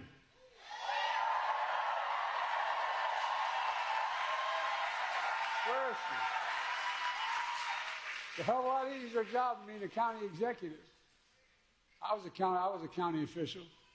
They expect you can solve every problem. You don't have the authority to do it. You don't have enough money. But I'm looking forward. I told her I campaigned for or against whichever helped the most. Along with members of my administration, Javier Becerra, HHS, Administrator Brooks LaSalle, CMS administrators here today. And let me say something. We're all thinking about my good friend, and he is a really good friend for a long time, Steny Hoyer. He represents the western shore of Delaware. You all think we're kidding. We have that fight all the time. I wish him a speedy recovery. I understand he's doing well. Folks, this is a fight all of us have been fighting for a long time, taking on Big Pharma. We pay more for prescription drugs. It's not hyperbole. We pay more for prescription drugs than any advanced nation in the world. I could take out an Air Force One, and if you have a prescription from a drug company in America, and fly you to Toronto, Canada, fly you to Paris, France, fly you to Belgium, fly you anywhere around the world, and get you the same prescription filled for the same company for 40 to 60% less than we pay for it here. Too many Americans can't afford the drugs they badly need for life and death. So they skip doses, cut pills in half, forego prescriptions entirely because the prescription drugs are totally unaffordable. The woman you all met, the nurse you just met, she's paid $900 a month. Well, guess what, man? She's going to pay nowhere near that. $9,000. She's going to pay, guess what? Beginning January, every single prescription drug she has, including, God forbid, if she needs a really expensive drug like a cancer drug. Maximum she ever has to pay is $2,000, period. You're listening to A More Perfect Union on KBLA Talk 1580. I'm Dr. Cordelai Corte, and you just heard from President Biden and Vice President Harris over at Prince George Community College, where they were taking a little bit of a victory lap today as Medicare has announced that it has lowered prices on 10 common high-cost drugs. This is a president that, as a candidate, had campaigned to lower the cost of prescription drugs and has delivered on that by way of the Inflation Reduction Act, a piece of legislation that would not have passed had Vice President Harris not cast the tie-breaking vote. And so some good news, a little bit of relief, a little bit of breathing room, as President Biden often says, for our fellow Americans who are still battling the effects of inflation. When we come forward, we're going to be talking a bit more about Vice President Harris, who's preparing to roll out her economic plan. Learn what Vice President Harris is proposing a ban on in order to save us a little bit of cash. You're listening to A More Perfect Union on KBLA Talk 1580. More when we come forward. A safe place to go loud. A great place for progressive politics. KBLA Talk 1580. I'm Tyreek Wynn. Here's the latest on the Black Information Network. Former President Trump has cast his ballot ahead of next week's primary election in Florida. Afterwards, Trump talked to reporters and said his campaign is going well. Later in North Carolina, the former president focused on his political rival, Kamala Harris, who is black, accusing her of decimating the middle class with radical liberal policies. The founder of famous Amos Cookies has died at the age of 88. Wallace Wally Amos Jr., who is black, died Tuesday at his Honolulu, Hawaii home from complications of dementia, his family says. Pennsylvania State Police are releasing the results of a study on last year's traffic stops. According to the report, there were 450,000 traffic stops in Pennsylvania, with most of them happening during the daytime on weekdays. The study also said people of color were not statistically more likely to get arrested or searched than white people in Pennsylvania. That's the latest. I'm Tyreek Wynn on your home for 24/7 News, the Black Information Network. Right now, there are young people across the world facing a tough choice. Continue their dream of education or drop out to help their family put food on the table. You can help change their future in a single moment. See how far your support can go at unbound.org. This is the KBLA Sports Minute with Ray Richardson. Chargers coach Jim Harbaugh appears to be the only NFL coach or executive willing to give Colin Kaepernick a chance to return to the NFL. Harbaugh confirmed that he has offered a coaching position on his staff to the former NFL quarterback. Harbaugh said he talked to Kaepernick earlier this year after accepting the Chargers job. Harbaugh is waiting to hear back from Kaepernick. Kaepernick, now 36, has been out of the league since 2017. He was blackballed by the NFL for kneeling on the sidelines during the national anthem to protest social injustices in the U.S. Harbaugh's coaching offer is the first legitimate opportunity for Kaepernick to return to the NFL since the 2017 season. It is no surprise that Harbaugh is trying to open the door for Kaepernick. Kaepernick was Harbaugh's starting quarterback for 2 seasons when Harbaugh was coaching the 49ers. Stay tuned on this situation. No debates, no speculation, just the info you need. That's your KBLA Sports Minute. I'm Ray Richardson on KBLA Talk 1580. Climate justice, climate equity, climate resilience. By any other name, we demand environmental justice in 2024 and beyond. We're KBLA Talk 1580, and we don't black down.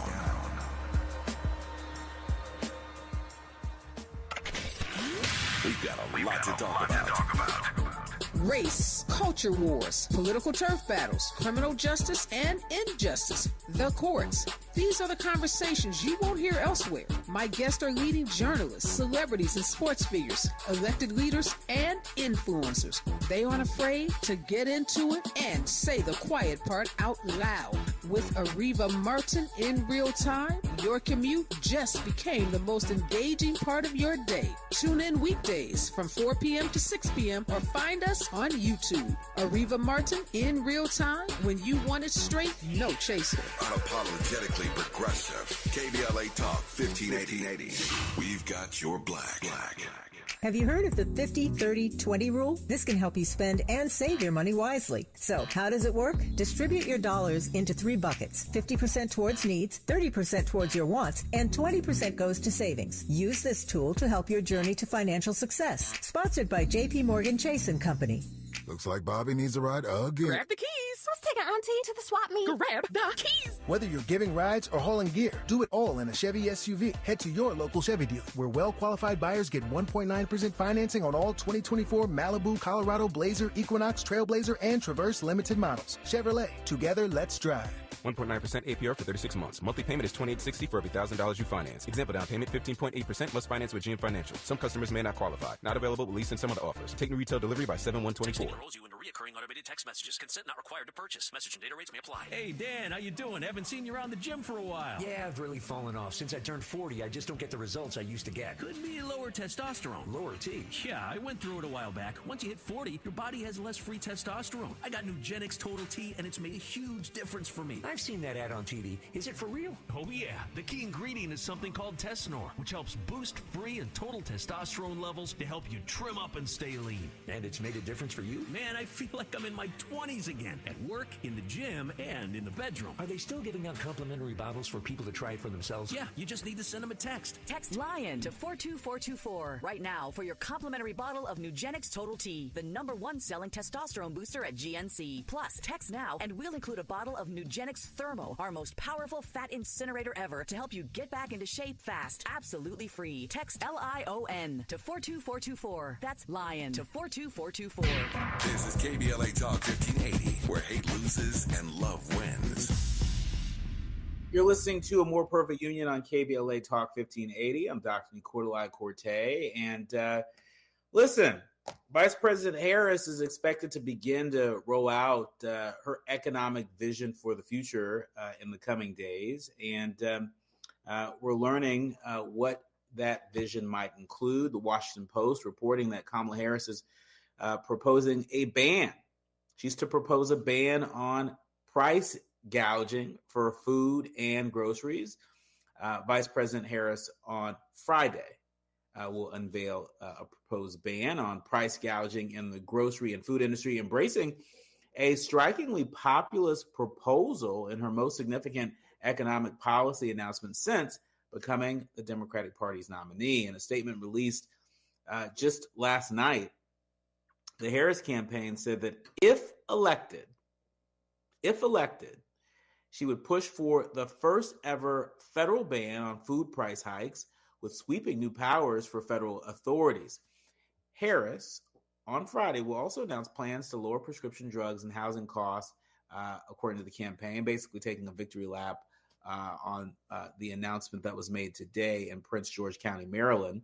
Harris' plans amount to a sharp escalation in the economic populism, even of President Joe Biden, who had already pulled the party to the left on economic policy compared with his Democratic predecessors, while offering some overtures to the business elite. Harris is attempting to respond to intense voter frustration over rising prices, particularly grocery prices, with a far-reaching proposal. Harris's plan will include the first ever federal ban on price gouging on food and groceries, setting clear rules of the road to make sure and make clear that big corporations can't unfairly exploit consumers to run up excessive corporate profits on food and groceries.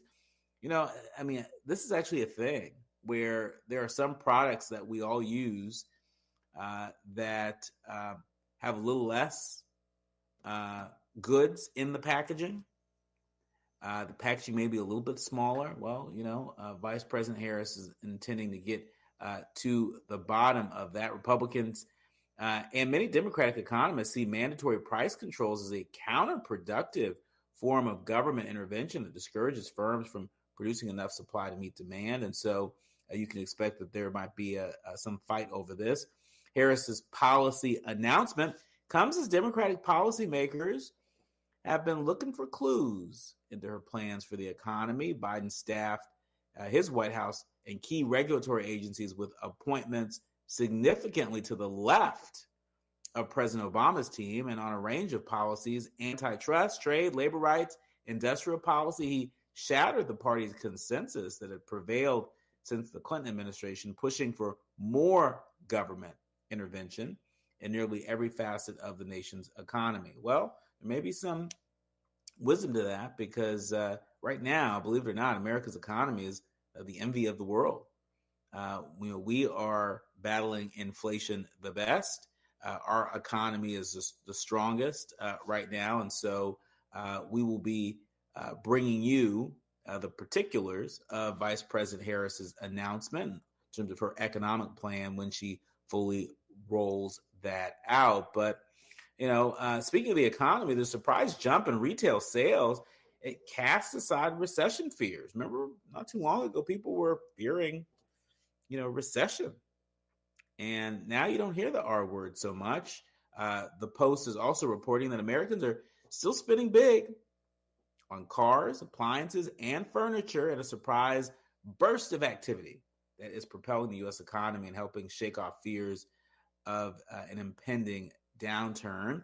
Retail sales rose 1% in July, reversing a June slowdown and marking the largest jump in more than 2 years, according to the Commerce Department data that was released just today. Car sales were particularly brisk after a cyber attack disrupted purchases the previous month, and there were gains across the board at restaurants and bars, as well as stores that sell groceries, electronics, furniture, and health goods. Earlier in the day, Walmart, the country's largest retailer, reported stronger than expected earnings and lifted its forecast for the rest of the year, citing continued consumer resilience. Now, this upbeat report on the heels of an encouraging inflation snapshot this week helped assuage investors' fears of an imminent recession. And last week, the market plunged on fears that the economy was headed for a downturn after a July jobs report.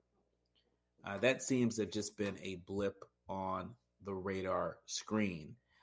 But look, just because the economy is doing well according to some of these, traditional indicators, it doesn't mean that everybody is feeling the prosperity or the relief. USA Today is reporting that voucher program is supposed to help poor families rent a home, but nearly half the time, guess what? It fails. It fails. We know that the problem has been rapidly worsening from 2018 to 2022. The share of households unable to use their vouchers increased from 35% to 45%. The U.S. Department of Housing and Urban Development, which oversees the voucher program, does not require that the thousands of local authorities around the country who administer the vouchers track or improve these high failure rates. Instead, the federal government incentivizes housing agencies, above all, to use all their funding. So like airlines overselling seats to ensure a full flight, the agencies often hand out more vouchers than they have funding for to compensate for the many families that they know won't be able to use them. In other words, Houston, we got a problem. We know that USA Today spoke with members of 6 households whose vouchers expired or were revoked because they could find a home.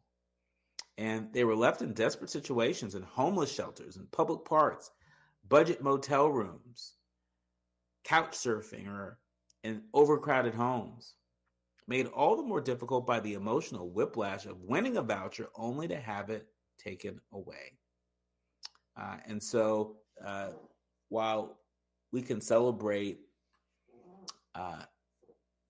evidence of the strengthening of our economy, we've got to recognize that this economy is still performing in ways that are uneven, right? And so there are some of our fellow Americans that aren't experiencing the stock market highs, for example, because maybe they don't have stocks.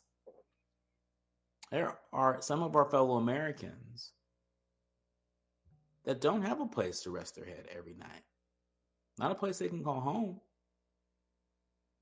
And when they get a voucher to finally find that place, finally be able to finance that place where they can lay their head down and lay their burdens down, even that process can be tricky.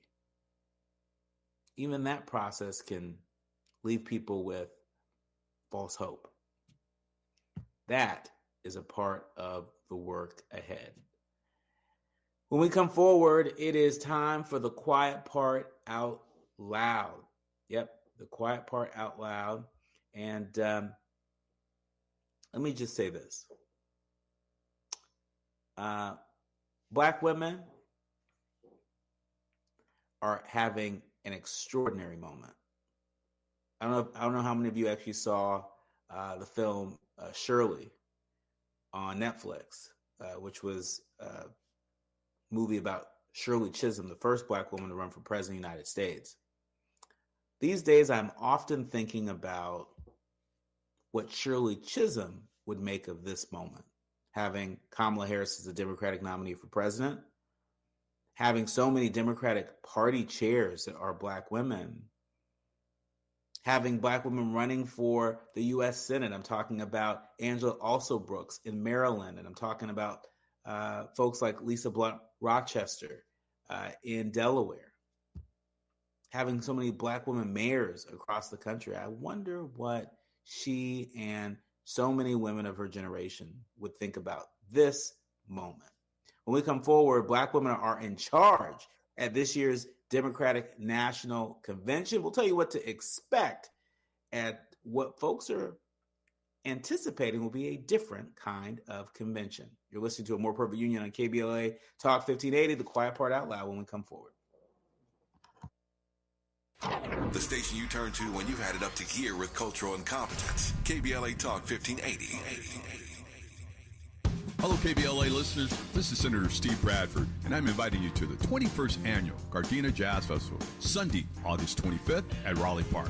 And this year's lineup will be amazing, opening up with Fernando Pullum Youth Orchestra, the Inner City Youth Orchestra Jazz Ensemble under the direction of Chuck Dickerson. We'll be cooking with biscuits and gravy, the amazing saxophonist Mindy A. Bear, 8-time Grammy Award-winning a cappella group Take 6, the always soulful Mesa, and the grown and sexy Will Downing Jr. You won't want to miss it. Tickets on sale. General admission is $30. Box seating is $75. And unfortunately, our reserved seating is all sold out. So for ticket information, you want to go to GardenaJazzFestival.com/tickets. That's GardenaJazzFestival.com/tickets. Or call 310-217-9537. Look forward to seeing you for a day of fun, music, and family on August 25th for the 21st Annual Gardena Jazz Festival. And remember, well, alcohol-free, smoke-free environment. See you soon. Did you know your life insurance is an asset you can sell? I'm Jay Jackson, CEO of Abacus Life. For almost 20 years, Abacus has been purchasing life insurance policies from seniors just like you. And at abacuspays.com, we've created a free policy value calculator so you can find out the worth of your policy in just seconds. There are no fees and no obligations. Get real value from your life insurance when you need it with Abacus. Learn more at abacuspays.com.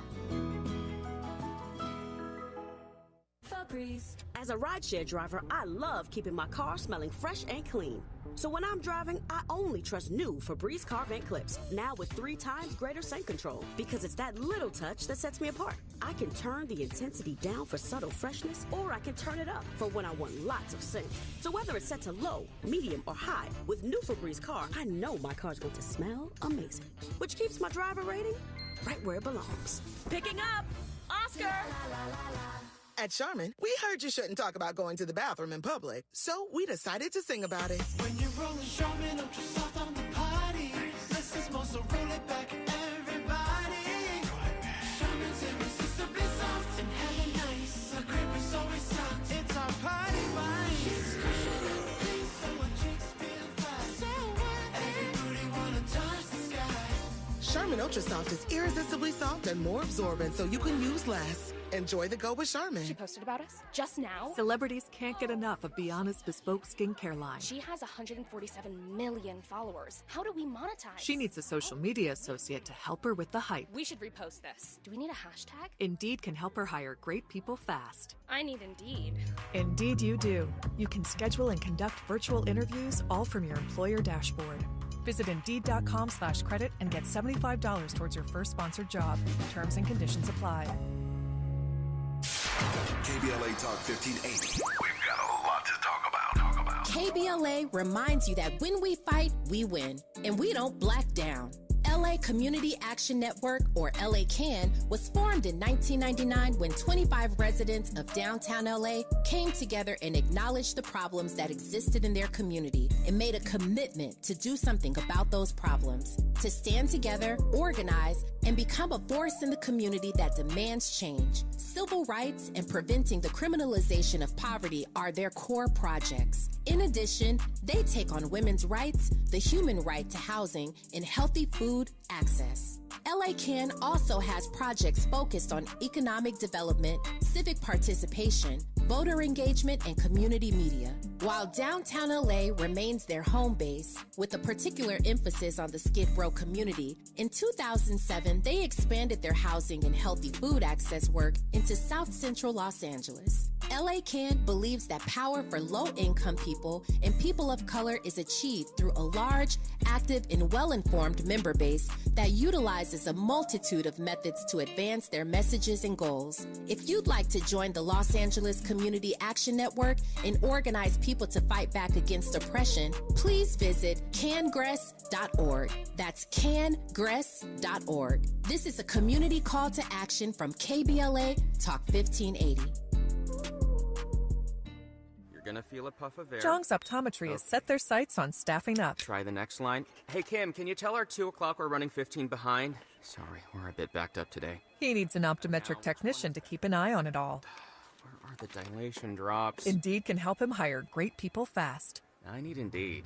Indeed, you do. You can schedule and conduct virtual interviews all from your employer dashboard. Visit Indeed.com/credit and get $75 towards your first sponsored job. Terms and conditions apply. We're not for everybody, but we're for everybody. You're listening to KBLA Talk 1580. Perfect Union on KBLA Talk 1580. I'm Dr. Nicordelai Corte, and 4:30 p.m. Eastern. That was not too long ago. Former President Trump had another press conference, if you can believe it. If there's anything newsworthy, we'll be sure to bring it to you in our remaining minutes on the air. But if the Republicans against Trump tweet is any indication, there may not be much to bring you. Apparently, the Harris Walls campaign put out a media advisory saying that today Donald Trump to ramble incoherently and spread dangerous lies in public, but at a different home. The press release reads that Donald J. Trump, loser of the 2020 election by 7 million votes, will hold another public meltdown in Bedminster, New Jersey. Venue, they say, not a battleground state. Preview, they say, not so fresh off the NABJ, Florida, and Twitter glitches. Donald Trump intends to deliver another self-obsessed rant full of his own personal grievances to distract from his toxic Project 2025 agenda, unpopular running mate, and increasing detachment from the reality of the voters who will decide this election. These remarks will not be artificial intelligence, but they certainly will lack intelligence. Banning abortion, raising costs on families, confusing basic facts, cutting Social Security and Medicare, blocking border security, and being publicly unstable, unfit, and unwell will not help his struggling campaign for president. Tune in for the same old thing. That's what the Harris Walls campaign put out today. Clearly, somebody there in their communications shop had time today and wasn't above being just a little petty.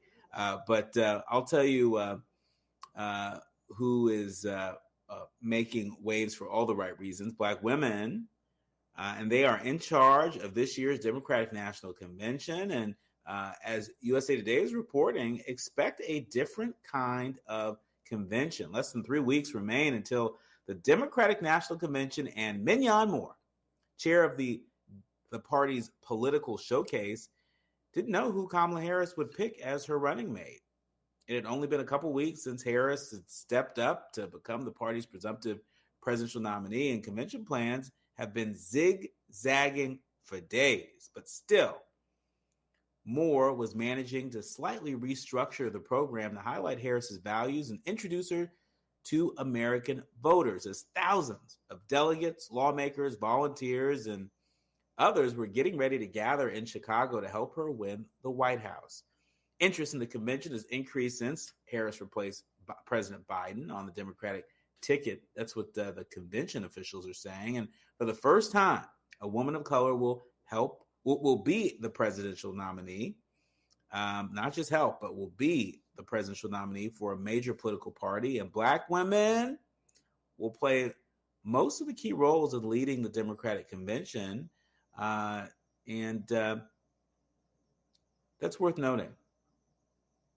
You know, I know Mignon Moore, and I know a lot of mentors and mentees of Mignon Moore. And this moment, the leadership of Mignon Moore will be consequential.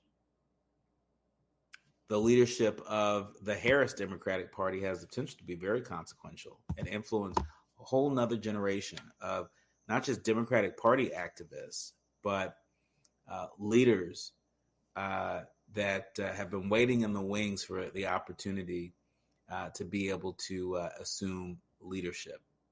And so, you know, Black women activists, they're pointing to the impact of the late civil rights activist Fannie Lou Hamer, who gave an impassioned speech 60 years ago at the Democratic National Convention in Atlantic City, Hammer, a Mississippi sharecropper, challenged the makeup of her state's all-white delegation and the National Party's lack of black delegates. That was 60 years ago. Her efforts led to Democrats later requiring conventions to include more black and women delegates. Glenda Carr, co-founder and president of Higher Heights of America, whose organization supports black women candidates, says she's excited to see the progression in the last decade of black women to more visible roles, including at the convention. And so if you were looking, in case you needed another reason to tune in to the Democratic National Convention, we just gave you another one. And while we're at it, we want to remind you that KBLA Talk 1580 will be live, broadcasting from the convention, a number of shows, 5 of our shows, in addition to providing you with compelling interviews with party leaders and national leaders. Will also be the place where you can come to make it make sense and provide some important analysis. And so make sure that you download that KBLA app to listen to us live or on demand, not just during convention speech, but always, because we always got something special just in store for you. Finally, speaking of looking out for you, this is important information for all the consumers out there. 2.9 million records, including Social Security numbers, stolen in a data hack. An enormous amount of Social Security numbers and other sensitive information for millions of people could be in the hands of a hacking group after a data breach and may have been released on an online marketplace. This is according to reporting from the LA Times and USA Today. The hacking group USDOD claimed it had allegedly stolen personal records of 2.9 billion people from the National Public Data, according to a class action lawsuit filed in the U.S. District Court in Fort Lauderdale. You should check your data. If you suspect your information has been stolen, if you believe the information has been stolen or has appeared on the dark web, there are a few steps you can take to prevent fraud or identity theft. You can go to money.com, which recommends a number of steps that you can take, including checking your credit report, being careful with emails and social media accounts, using multi-factor authentication for your accounts, updating your passwords and bank accounts. And so we're looking out for you.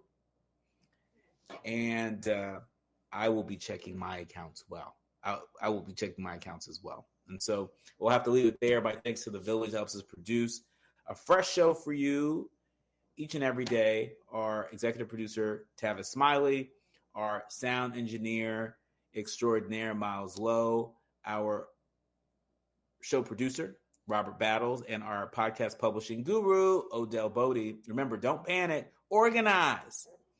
Do what you can from where you are with what you have. I'm Dr. Nicordelai Corte, and guess what? You've been listening to A More Perfect Union on KBLA Talk 1580. KBLA 1580 Santa Monica. I'm Tyreek Wynn. Here's the latest on the Black Information Network. Former President Trump has cast his ballot ahead of next week's primary election in Florida. Afterwards, Trump talked to reporters and said his campaign is going well. Later in North Carolina, the former president focused on his political rival, Kamala Harris, who is black, accusing her of decimating the middle class with radical liberal policies. The founder of famous Amos Cookies has died at the age of 88. Wallace Wally Amos Jr., who is black, died Tuesday at his Honolulu, Hawaii home from complications of dementia, his family says. Pennsylvania State Police are releasing the results of a study on last year's traffic stops. According to the report, there were 450,000 traffic stops in Pennsylvania, with most of them happening during the daytime on weekdays. The study also said people of color were not statistically more likely to get arrested or searched than white people in Pennsylvania. That's the latest. I'm Tyreek Wynn on your home for 24/7 News, the Black Information Network. Over in Tustin, watch for an accident in the center divide of the 5 North before Tustin Ranch Road with a 15-minute backup from Highway 133. Then in Orange's 57 South connectors to the westbound 522 interchange. Watch for a crash on the right lane through the transition, and heavy traffic continues from Lincoln. Then back in Mid-City, 2 middle lanes are now blocked with an accident that remains on the 10 East after National Boulevard. Overland Avenue split with stop traffic for 20 minutes from 20th Street. And expect 35 minutes of stop traffic through Hollywood on the 1-1 South between Western Avenue, Santa Monica Boulevard split, and the 10 7th Street interchange. Attention California drivers. The kids of Caltrans workers count on you to keep their loved ones safe. So when you see a highway work zone, please slow down and pay attention. Remember, that's someone's loved one out there. Be work zone alert. This is the KBLA Sports Minute with Ray Richardson. Chargers coach Jim Harbaugh appears to be the only NFL coach or executive willing to give Colin Kaepernick a chance to return to the NFL. Harbaugh confirmed that he has offered a coaching position on his staff to the former NFL quarterback. Harbaugh said he talked to Kaepernick earlier this year after accepting the Chargers job. Harbaugh is waiting to hear back from Kaepernick. Kaepernick, now 36, has been out of the league since 2017. He was blackballed by the NFL for kneeling on the sidelines during the national anthem to protest social injustices in the U.S. Harbaugh's coaching offer is the first legitimate opportunity for Kaepernick to return to the NFL since the 2017 season. It is no surprise that Harbaugh is trying to open the door for Kaepernick. Kaepernick was Harbaugh's starting quarterback for 2 seasons when Harbaugh was coaching the 49ers. Stay tuned on this situation. No debates, no speculation, just the info you need. That's your KBLA Sports Minute. I'm Ray Richardson on KBLA Talk 1580. Yeah, y'all, come on. Come to At KBLA Talk 1580, we fight the power every day. Yeah, gotta give us what we want. Gotta give us what we need. Hey. I listen to KBLA and I love the commercials. I know what the commercials mean. I also, if I'm looking and trying to figure something out, I need something to talk to me that might hit me. And it happens on TV because, you know, every time they show a sporting event, they got the pharmaceutical companies back to back telling people how to fix the sickness on the same stuff that they sell them. So we get it. Yep, we get it too, Chuck D. And that's why at KBLA Talk 1580, we don't black down. Drop it. Our freedom of speech is freedom of death. We got to fight the powers that be. Fight the power. Fight the power. Governor Tim Walz of Minnesota and Senator J.D. Vance of Ohio have agreed to participate in at least one vice presidential debate this fall, with both candidates accepting an invitation from CBS News to face off on October 1st. And Robert F. Kennedy Jr. seems to be looking for a job. The independent presidential candidate, whose standing has dropped in the polls significantly, sought a meeting with Vice President Kamala Harris to discuss endorsing her in exchange for a promise of a cabinet post. Now, we heard of similar conversations he was having with Donald Trump for a similar arrangement. He would be promised a cabinet position and he would endorse Donald Trump. And Columbia University, one of the most prestigious colleges in the nation, but also one of the colleges caught in the crossfire with the Gaza and Palestinian protests, have decided it's time to change directions. They have asked their president, Nimat Shafiq, to step down, and they have replaced her with a medical doctor, Dr. Katrina Armstrong, with the hopes that this could set the university on a new path.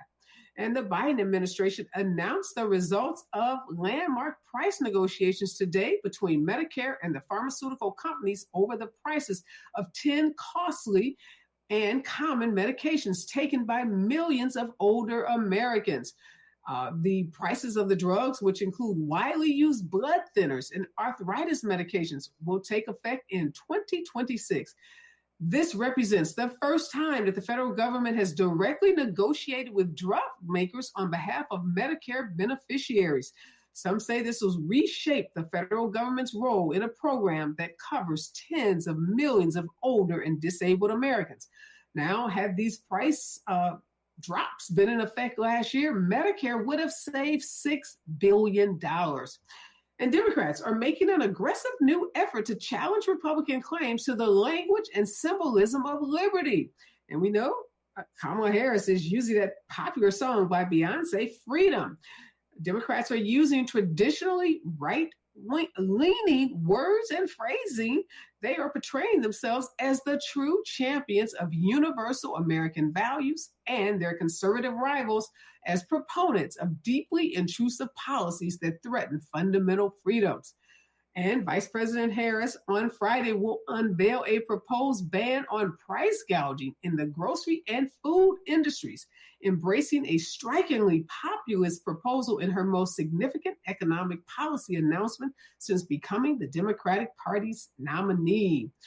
And President Joe Biden was on a campaign trail, but he was with Vice President Kamala Harris today at an event in Maryland when they made that announcement about negotiating with pharmaceutical companies over the prices of drugs. Many people have been asking, what is the president up to? And clearly he is continuing to work on those policies and programs that make their lives better for millions and millions of Americans. Meanwhile, former President Donald Trump was holding his second news conference on one of his golf courses in New Jersey. Former Trump campaign manager Kellyanne Conway says that Trump's struggling 2024 campaign could turn around. She says the winning formula for Trump is very plain to see. Kellyanne Conway said it's fewer insults, more insights, and a policy contrast. Fellow former Trump advisor Peter Navarro echoed that same sentiment, saying when Trump attacks Kamala Harris personally rather than on policy, Harris's support among swing voters continues to rise. And New Jersey Governor Phil Murphy is expected to appoint his former chief of staff, George Helmy, to replace Senator Bob Menendez for the remaining 4.5 months of his term. Menendez, a 3-term senator, previously announced that he would resign from office effective August 20th after being found guilty of 16 criminal counts of bribery, obstructing justice, acting as a foreign agent of Egypt, extortion, and conspiring to commit those crimes. Well, we are headed to the Democratic National Convention on Monday of next week. It will be in the great city of Chicago, state of Illinois, from Monday, August 19th through Thursday. And there are 30 uncommitted delegates to next week's convention out of about 4,600, me included. Now, this is adding some potential drama to the proceedings as these uncommitted delegates, they want 2 speaking slots at the convention. One for a doctor who has worked in Gaza since the war began, and one for one of the 30 uncommitted delegates. They have a plethora of other demands, and they say if those demands aren't granted, they can't guarantee how they will act during the prime time of televised production of the Democratic National Convention, including on the day that Kamala Harris will make her historic speech. And since President Joe Biden exited the race on July 21st and passed the baton to Kamala Harris, the race has effectively reversed itself. It is no exaggeration to state that VP Harris would be the favorite to win the White House, according to polls, if the presidential contest were held today. Relative to the day that Biden dropped out, Harris has gained 2 percentage points nationally, and as of Sunday, she is leading in national polling averages. And in swing states, she has gained an average of 2.1 points since June 21st. And she's leading, according to some polls, in 5, and some polls even say 6 of the 7 swing states. Well, that's the news of the day. And this is Areva Martin in real time. And I'm your host, Areva Martin. Glad to be back after my brief hiatus last week. This is your one-stop destination for today's trending news, expert analysis, and my unfiltered opinions. I want to thank my good producer, Robert, and my guest host for holding it down last week. I wasn't off on a frolic. I was actually spending time at a conference, a Kairos Convening for the Culture conference on the island, Martha's Vineyard, which is in the great state of Massachusetts, attending lots of political events with elected officials, thought leaders, and some of the nation's leading voices on issues that are important to me, like reparations, reproductive freedom, Black maternal health, issues around foster care, homelessness, economic advantages, or economic, I should say, growth for African American communities. So I was hard at work while on that island, but I'm glad to be back and glad to have joining me in this hour Dr. Raphael Sonnenschein, Executive Director of John Randolph Haynes and Dora Haynes Foundation. And Lauren McKay is back. She's a 5-time Emmy Award-winning TV host, producer, and former journalist. And in hour 2, there is a Senate bill and lots of news lately about artificial intelligence and the content that has been flooding the web and making it less clear than ever what's real and not real, what's fake, particularly leading up to this election. Look, we have about 82 days before the election, and we know that lots of actors, some foreign, some domestic, are busy creating all kinds of false images, false videos, and disseminating false information. Former President Trump has falsely claimed images from a Vice President Kamala Harris rally were AI generated. He says that there was a spoof robocall of Joe Biden telling voters not to cast their ballot. So we're just hearing about all kinds of craziness on the internet related to artificial intelligence. So we decided that we needed to check out these AI fakes, or as some call them, deep fakes. So in hour 2, we're going to go deep. We're going to dig behind the headlines and bring 2 experts who know a whole lot about deep fakes and how AI produced content is shaping this year's presidential as well as down ballot elections. Dominique Shelton is an AI and data privacy expert. She's also the author of a book called Trust, Responsible AI, Innovation, Privacy, and Data Leadership. And our good Dr. Andre Brock, he's associate professor of literature, media, and communication at Georgia Institute of Technology. He's going to join us in hour 2. He is always a wealth of information about how we should engage on the internet and what we should be concerned about, what we should be looking out for. So the author of this really important book on AI is joining me, as well as our good friend, Dr. Brock. So make sure you stick around for hour 2. Here's what I'm thinking about in real time. So I was scheduled today to go on CNN and talk about the arrest of 5 people related to Matthew Perry. We know Matthew Perry, the beloved actor from Friends, who died after taking a series of drugs, including ketamine, found face down at a pool a spa at his own property in Los Angeles.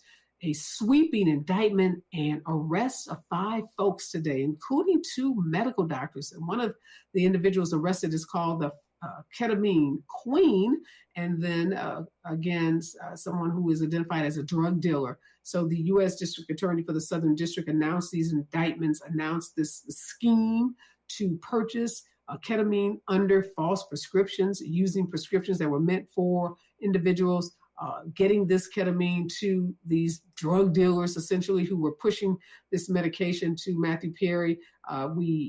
There's text messages that were revealed today of one of the doctors saying, "How much should we charge this moron?"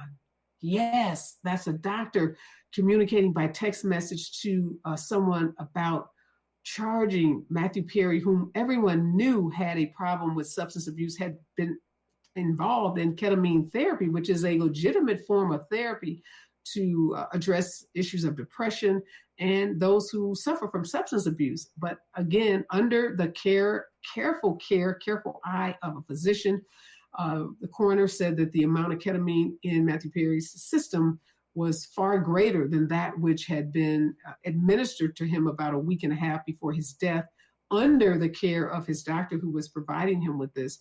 His personal assistant that lived in the house with him allegedly gave him 50, 60 shots of ketamine over the period leading up to his death.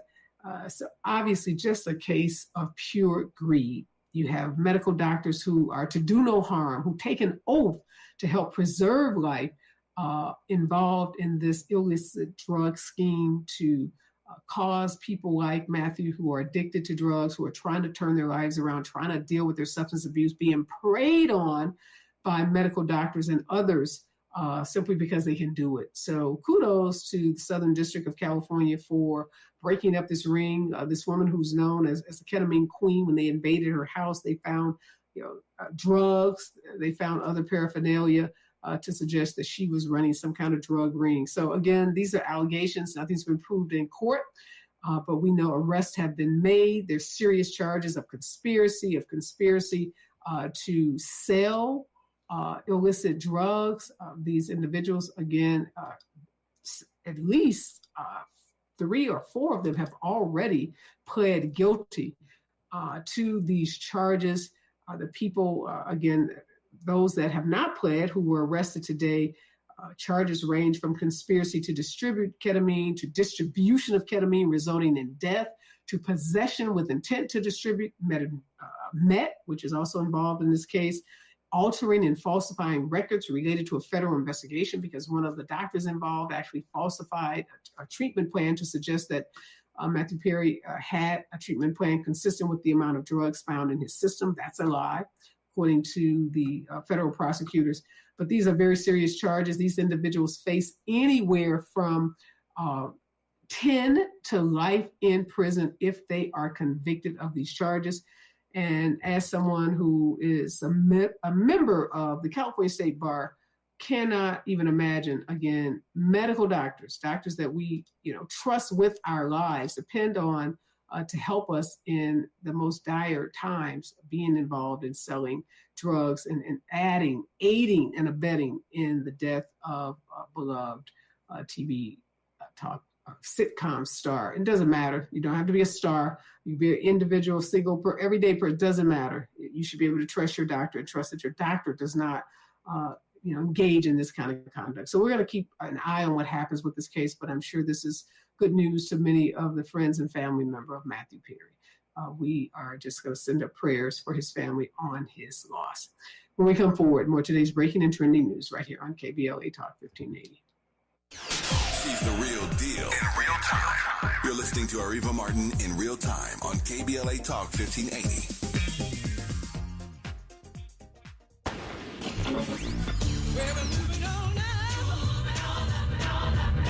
Tavis is like George and Wheezy. He's moving on up. Last year, Tavis was number 45 on the Talkers Magazine list of the 100 most important radio talk show hosts in America. Wait for it. Wait for it. The 2024 list was recently released, and Tavis has jumped to number 33 on the list of the nation's most important talkers, making him the highest-ranked African-American on the coveted roster.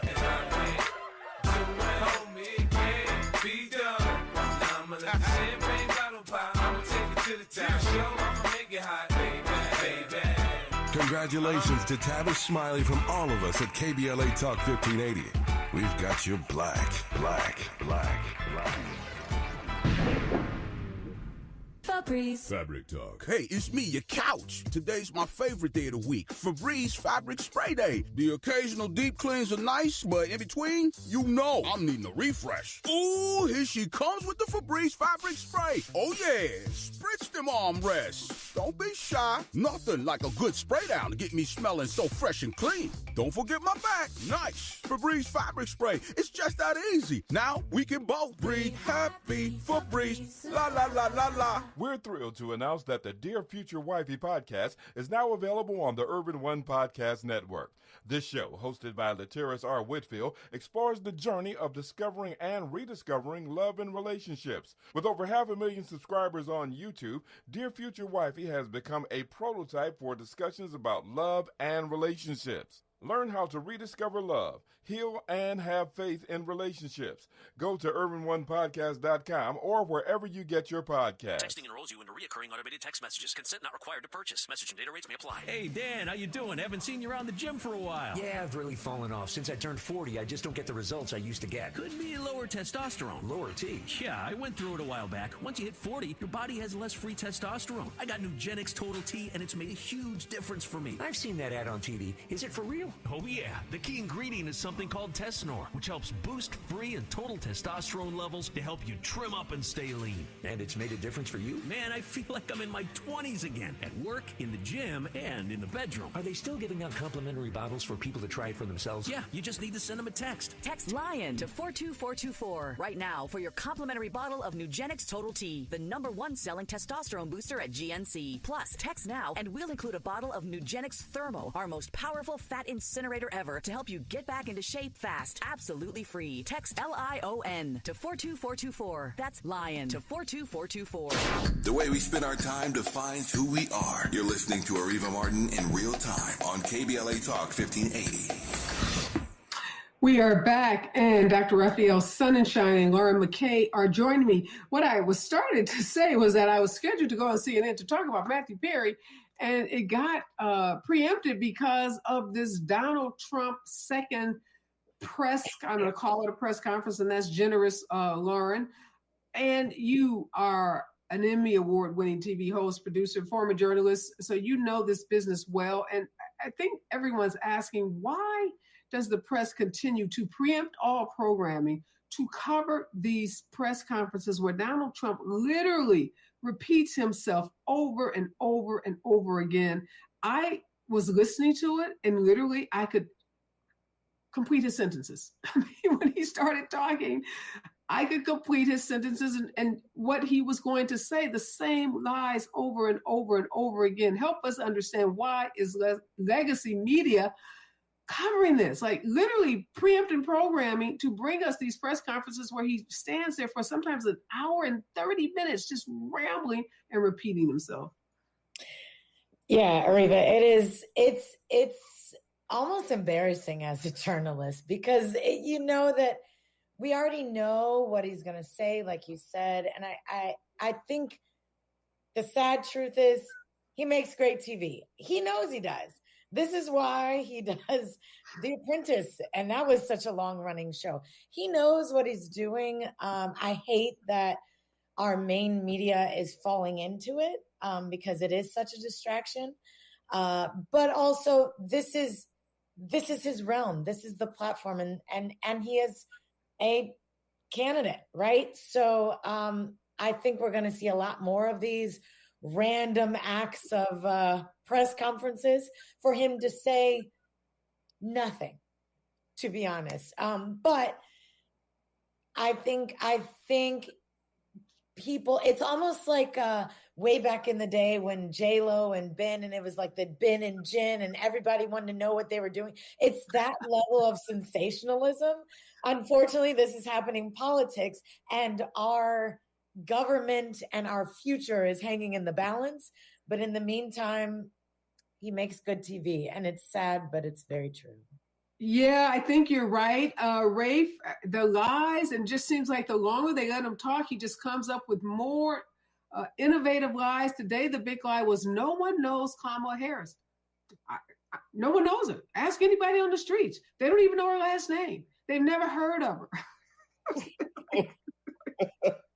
Literally, he kept saying that over. He kept saying, like giving them proof, like receipts. Like, really, ask somebody on the streets. They don't know her. They've never heard of her.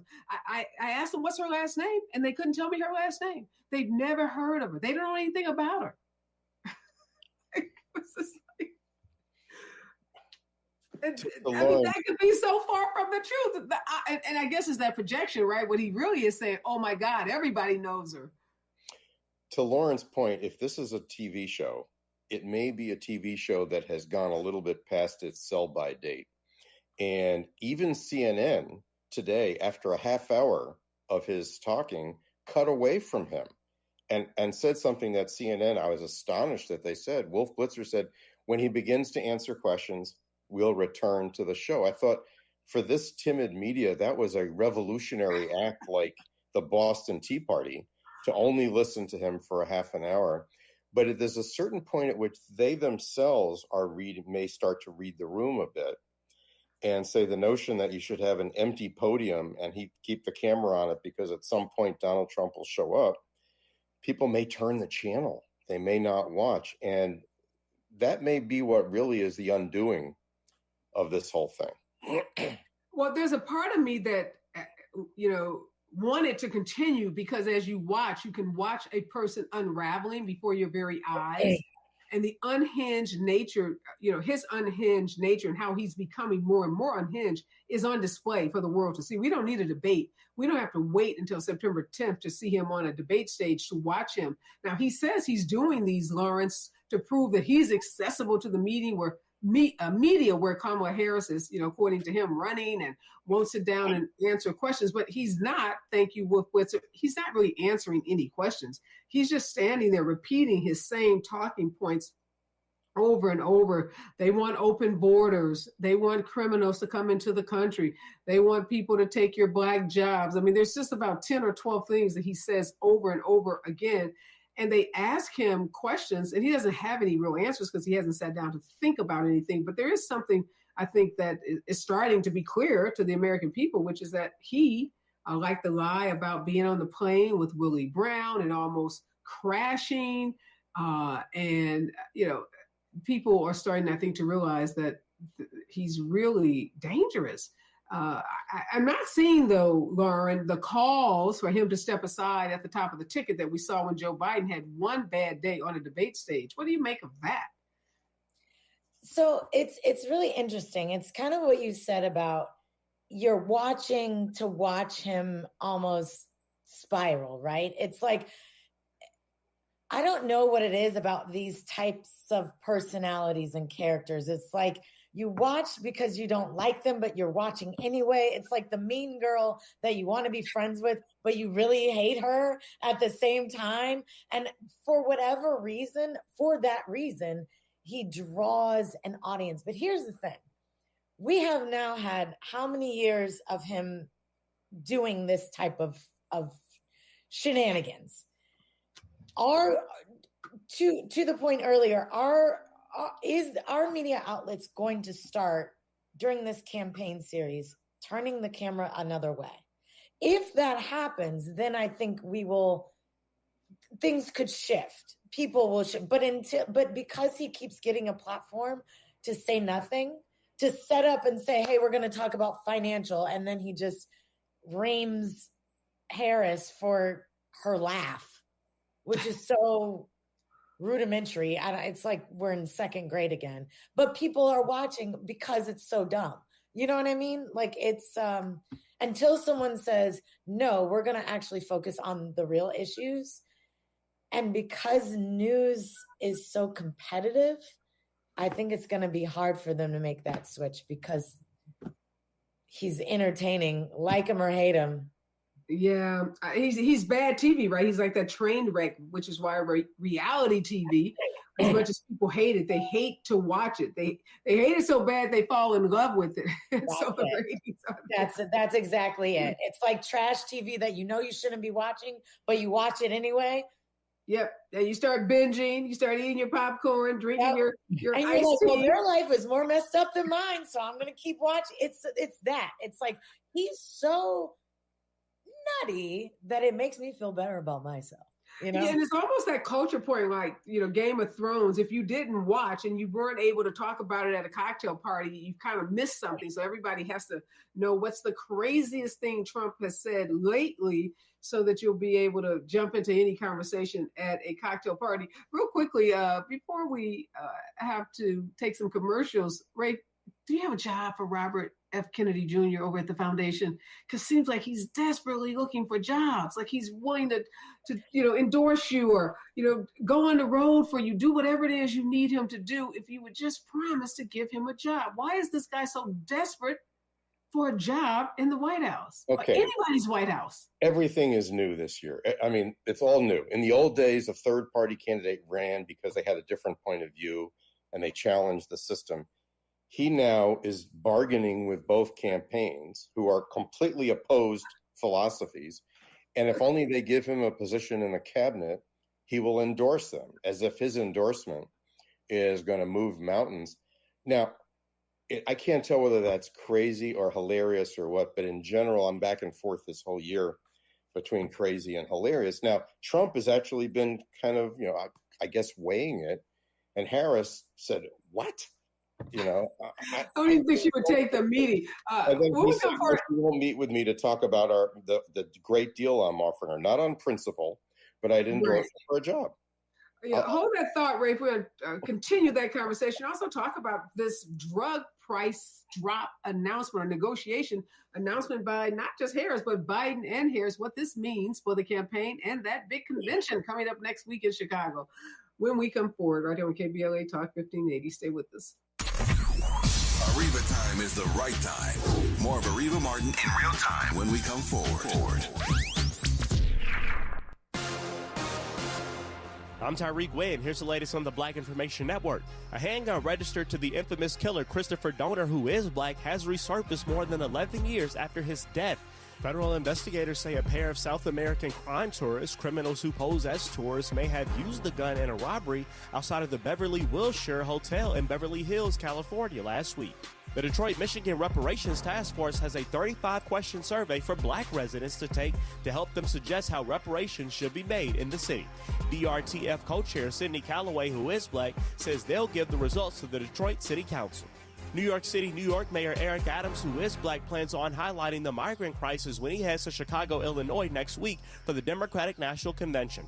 Adams says he'll be meeting with Democratic national leaders to talk with them about the issues he'll push for speeding up work authorization for migrants. That's the latest. I'm Tyreek Wynn on your home for 24/7 News, the Black Information Network.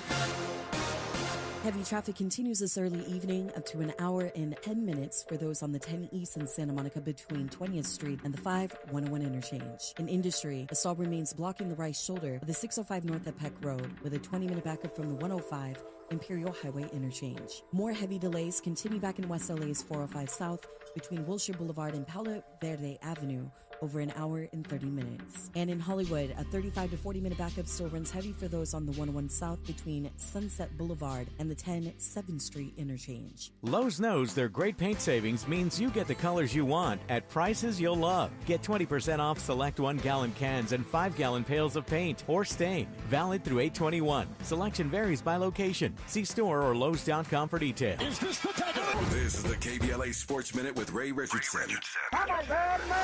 Chargers coach Jim Harbaugh appears to be the only NFL coach or executive willing to give Colin Kaepernick a chance to return to the NFL. Harbaugh confirmed that he has offered a coaching position on his staff to the former NFL quarterback. Harbaugh said he talked to Kaepernick earlier this year after accepting the Chargers job. Harbaugh is waiting to hear back from Kaepernick. Kaepernick, now 36, has been out of the league since 2017. He was blackballed by the NFL for kneeling on the sidelines during the national anthem to protest social injustices in the U.S. Harbaugh's coaching offer is the first legitimate opportunity for Kaepernick to return to the NFL since the 2017 season. It is no surprise that Harbaugh is trying to open the door for Kaepernick. Kaepernick was Harbaugh's starting quarterback for 2 seasons when Harbaugh was coaching the 49ers. Stay tuned on this situation.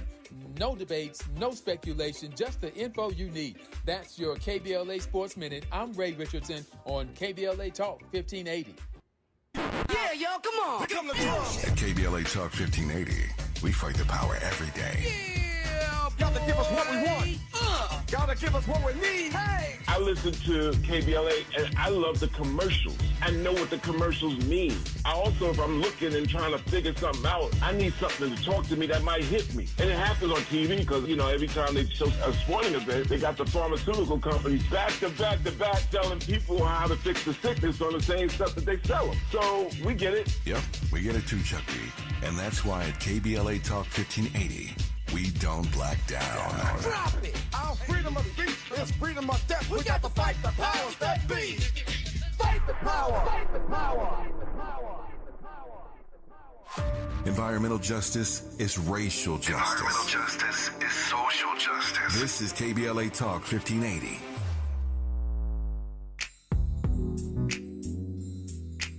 Tips to help improve basic steps for building a budget in 2024. Building a budget can help you achieve and reach your financial goals. With a budget, you can keep track of your spending, avoid and get out of debt, limit overspending, pay bills on time, and build solid savings habits. What's the best way to get started? Figure out how much to set aside for expenses, like rent, mortgage, bills, groceries, and entertainment. Understanding your past financial habits can help you make the proper adjustments for your budget. Adjusting to a budget can take time as you work to find the right balance, but keep working on it.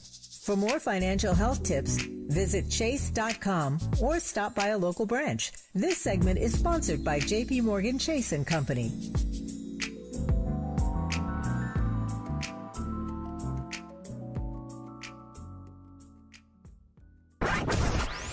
Here comes the money. Here we go. Money talk. Here's what happens when you advertise on KBLA Talk 1580. 3, possibly 4 weeks ago, I heard an advertisement on your radio station from a company called Grid Solar. I would love to have that phone number so I can reach out to them with reference to solar panels being installed on my property. Our listeners are aware and engaged, but more than that, they are loyal. When they hear empowering messages that uplift their community and help them live better lives, they respond. No medium reaches this coveted black audience like KBLA Talk 1580. So, hit us up today at smb@kbla1580.com and let us help you connect with our loyal listeners. At KBLA Talk 1580, we've got your black. Money to put. There's no time like the present. Let's get back to more of Ariva Martin in real time on KBLA Talk 1580. Back, and in this hour, Dr. Raphael Sonnenschein and Laura McKay are joining me. And in hour 2, we're going to be talking about all of the ways that artificial intelligence is being used, particularly to target voters online. Some people call it AI fakes, others call it deep fakes. But we have 2 experts that are going to join me to help you not be fooled by AI created content, which in many ways is spreading a lot of the disinformation about both of the candidates online. So we've got Dr. Brock. He'll be back in the house. He is an expert on all things media, communication, and social media, and also the author of a new book called Trust Responsible AI, Innovation, Privacy, and Data Leadership. All right, Lauren, next week, Monday, 3 days from now, thousands of people are going to descend on Chicago for the Democratic National Convention. People weren't so sure what was going to happen at that convention before July 21st, but since we now have a new candidate at the top of the ticket and we have a very, very excited VP candidate in Tim Walz, the excitement has gone through the roof. People are trying to get tickets, trying to figure out how they can get to Chicago, because this is going to be probably one of the most historic conventions for Democrats and probably the U.S. in all times. What are you expecting to happen next week as the party goes to Chicago? Yeah, I think it's going to be quite interesting. I think there's a lot of dynamics. There's a lot of shifting. There's a lot of shifting quickly. There's a lot of, bolstering and pushing Harris to, I think, differentiate herself from Biden, but also embrace. It's like this interesting balancing act that she's going to have to do, and that she's already proposing that she's going to do. She started that. I know we're going to get to it in a bit, but she already has started that with the discussions about inflation and groceries and that. So that's a differentiating moment that I think she's going to capitalize on. I think it will probably be smart for her. People need to, not to underscore Trump's point, never want to do that, but people really need to know her at the end of this and like what she's standing for, how she's gonna walk through this campaign. And I think she knows this, and this is her opportunity to do that and to really shine. And so I think what we're going to see is her doing this balancing act of trying to almost come into her own, but not seem so separate and so different from Biden as to not lose voters. And I think that she's kind of ran it back on some of the things that she was really strong about, like immigration and things like that. But I think it's to appease to some of those swing voters, which at this point in the race is smart. So it's interesting that you say that, Lauren. Rafe, a friend of mine, hit me up on social media and said, Ariva, go to Harris's campaign page. She doesn't have any policy positions. Now, this was about a week ago. I haven't checked back with the website to see if they've put anything up. And, I said to her, don't worry, this all just happened. They are running as fast as they possibly can, trying to stand up a brand new campaign, pick a VP. This is before Walz had been picked. And now there's critique, some in the media and more from Donald Trump, that she has not sat down for a major interview with NBC, CBS, or one of the big stations. What do you make? Lauren says she's got to define herself at this convention. People got to know who she is, what she stands for. She's got to tie herself to Biden, but not too tightly. For those that don't like his policy, she's got to redefine herself. Do you think that's the assignment for her at this convention, or is it something else? I think I agree with Lauren about her own identity. I saw the two of them on TV in Maryland. She doesn't have to do a lot. They just behave so differently. In other words, the old rule is watch candidates without the sound on. And if you watch them without the sound on, the energy level she brings and the kind of experience he brings, they balance each other. But right now you want the energy. And it's the energy that's moving the needle.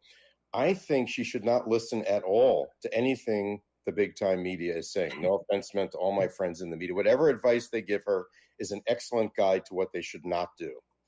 And she's finally running as a Democrat who doesn't have a laundry list of policy positions. It's the most boring party in the history of the universe. And that, halfway through, I said, wait, I've got 10 more policies to tell you about. She's already changed from Biden by running on freedom instead of running on a kind of horror vision, although it is a horror vision in reality, but she's substituted freedom, which has tremendous appeal beyond what Biden was doing. Tremendous appeal. And then people are saying, well, don't run on values. In the old days, people said Democrats are no good because they don't run on values. Then you run on values and people say, where are your policy positions? Then you run on policy position. You say, I hate all your policies. She's got it. She's got the formula, and she probably just has to stick to it because, folks, it's kind of working. Yeah, I'm in total agreement with you. Take no advice. Because I'm sorry, go ahead. Would like you to do X, Y, and Z. It's like, maybe we should ask the voters. They seem to be like saying something. Yeah, we should look at these polls. Some have her ahead of Trump in 5 out of 6. Some as many as 6 out of the 7 swing states. And overall, they said if the election were held today, she would win. I'm in total agreement with you. Do not listen to mainstream media because their interest is not the interest of voters. Their interest is the interest of their shareholders and ratings, and driving those ratings in the best way that they can. Why should she sit down with someone only for an opportunity to ruin what has been so far the most flawless rollout of a campaign that anyone can imagine? Even people that don't like her, like many Republicans, have been having a hard time critiquing this campaign. And I'm thinking back to an article written in the New York Times before July 21st that said Biden was a list and Trump was a vibe. And now the reverse, because you have Trump standing in front of his golf course or Mar-a-Lago reading off this list of complaints and grievances about how horrible, horrible, horrible the country is. And we got this vibe. I mean, vibe doesn't even describe what we're seeing. So much so that Donald Trump has made up a story about her crowds. Lauren, have you ever seen someone obsessed as much as Donald Trump with crowd size to the point of saying he had more people at a rally than Martin Luther King for the I Have a Dream speech, which everyone pretty much agrees was about 250,000 people. And Donald Trump, to try to debunk the huge crowds, 10, 12, 15,000 people showing up for Harrison Walls, is saying it's something. I couldn't even really understand what the man was saying, but it had something to do with like fake pictures of crowds, not really crowds. That's causing him a lot of consternation. Look, I mean, the man believes in fake news. He believes in nothing's real, and except for what he deems as real in his own mind, and he just functions in his own universe, really. And we're just watching and guessing, I guess. But, I am really going to be, this is a round 2 for him, are voters really going to let him get away with dancing around issues, talking about crowd sizes, talking about Kamala Harris's laugh, being literally 6 years old? Are they going to let him do that for a second time around and legitimately take him serious? I think we'll see. Half of me says yes, half of me. I don't know. My faith in people is please just go challenge him a bit. But Well, you can't really challenge him, Lauren, though, because he will not allow himself to be a serious candidate. Yeah. Kellyanne Conway and other Republican pundits and advisors are telling him stick to the policies. But the reality is the policy he cares most about is staying out of jail. And if you watch that presser today, he spent a lot of time talking about, you know, the deep state conspiracy against him to prosecute him and put him in jail. I mean, he was obsessed with, he says, they really want to put me in jail. Like he was incredulous. Like, I can't believe it. Like, really, they want to put me in jail. Like, this is serious. Like, I have to run. I have to win. I have to beat these people, because if I don't, they are going to put me in jail. I mean, he was making a plea to the American people. Like, do you guys really understand that this is about my personal freedom, not the freedom of this country, not your freedom for reproductive rights or your freedom to vote? None of that mattered. It was so clear in this moment today that the thing that's top of mind for him is his own personal freedom, the freedom of jail. He did file a motion today with that New York state court proceeding where he's supposed to be sentenced in mid-September, asking to postpone yet again the sentencing that was originally going to take place in July and now is supposed to take place in September. He's asking to put it off until after November, of course, claiming that it's going to prejudice voters and it's going to be prejudicial to him as a candidate. We'll see what that state court judge does. But when we come forward, we want to talk about these 30 uncommitted delegates who say, put us on the stage, give us some prime time speaking slots, give us some space to do our organizing, give us a whole laundry list of things, or else, Democratic Party, see what we will do during the convention. When we come forward, more of today's breaking news right here on KBLA Talk 1580. She's the real deal in real time. You're listening to Ariva Martin in real time on KBLA Talk 1580. Oh, man. Looks like Bobby needs a ride to the airport again. Grab the keys. Who's taking Auntie and her friends to the swap meet? Grab the keys. How about we drop these boxes off at Miss Johnson? Grab the keys. Whether you're giving rides or hauling gear, you're all about getting things done. So do it all in a Chevy SUV. From the versatile Equinox and Sporty Blazer to the roomy Traverse, our lineup of SUVs will carry you through every adventure. All you have to do is grab the keys. That's how we do. Head to your local Chevy dealer, where well-qualified buyers get 1.9% financing on all 2024 Malibu, Colorado, Blazer, Equinox, Trailblazer, and Traverse limited models. Chevrolet. Together, let's drive. 1.9% APR for 36 months. Monthly payment is $28.60 for every $1,000 you finance. Example down payment 15.8%. Must finance with GM Financial. Some customers may not qualify. Not available with lease and some other offers. Take new retail delivery by 7/1/24. Join Black Women for Wellness 25th Annual Reproductive Justice Conference on August 15th at the California Endowment Center. Unite to protect Black women's rights and become an advocate for change. Tickets on sale now at bwwla.org. That's bwwla.org. Workers in California cut and polish man-made stone for countertops, showers, and more. Without proper protections, workers breathe in harmful dust from the artificial stone material, which puts them at risk of developing silicosis. California employers are required to protect their employees from harmful silica dust by providing proper equipment and training. Stop dusty and deadly practices. Learn more at worksafewithsilica.org. This is a message from Cal OSHA. Why choose a Sleep Number smart bed? Can I make my side softer? Can I make my side firmer whenever I want? Can we sleep cooler? Sleep Number does that. Cools up to 8 times faster and lets you choose your ideal comfort on either side. 94% of Sleep Number smart sleepers report better sleep. And now, during our biggest sale of the year, save 50% on the Sleep Number limited edition smart bed. Plus free home delivery on select smart beds when you add any base. Limited time. To find a store near you, visit sleepnumber.com. As a rideshare driver, I love keeping my car smelling fresh and clean. So when I'm driving, I only trust new Febreze car vent clips, now with 3 times greater scent control, because it's that little touch that sets me apart. I can turn the intensity down for subtle freshness, or I can turn it up for when I want lots of scent. So whether it's set to low, medium, or high, with new Febreze car, I know my car's going to smell amazing, which keeps my driver rating right where it belongs. Picking up, Oscar! The way we spend our time defines who we are. You're listening to Ariva Martin in real time on KBLA Talk 1580. All right. Every year at every convention, and particularly at the Democratic convention, because we are such a big tent party, there are delegates that decide that they want their own 15 minutes of fame, and they are going to hold a protest, not outside, not at the designated area that has been cleared by, local officials in the host city, but inside the convention hall. So this year is no different.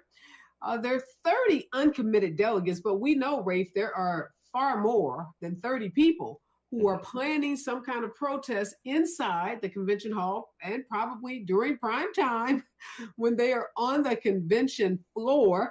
What do you think should be the approach? We saw Vice President Harris about a week ago when she was getting some shouts at a rally.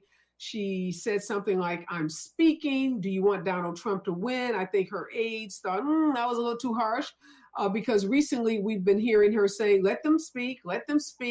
And then she'll go into, saying, I agree with you. Yes, we do need a ceasefire and what she's doing. So it seems like she softened her stance that, advisors probably said, not a good idea to chastise these protesters. So what do you think we're going to see from her and others who will be speaking in those coveted 8 p.m. primetime slots? I know Biden is on Monday, Obama's on Tuesday, Walz on Wednesday, and then she accepts and gives her formal speech, her family and all. We'll see them on Thursday night. This is really the only issue that's really dividing Democrats right now. And that's unusual. After all, you're talking about Democrats. Usually the whole platform divides Democrats. This is an important issue. How it gets addressed on the stage versus the audience is a fundamental question. And as Lauren knows, as a TV producer, a political convention is a TV production to address the whole nation. And I think clearly we've seen in the last few days there will be interruptions, and the question is, how do you handle it? I think the first time, Vice President Harris was probably pretty annoyed because she had met privately with people who were dissenting from Middle East policy before, and then this happened. And I think when she had more time to consider how to respond, you probably can't allow the convention to turn into something that is only about what people are saying in the audience. And at the same time, there's a point of view that has to be heard.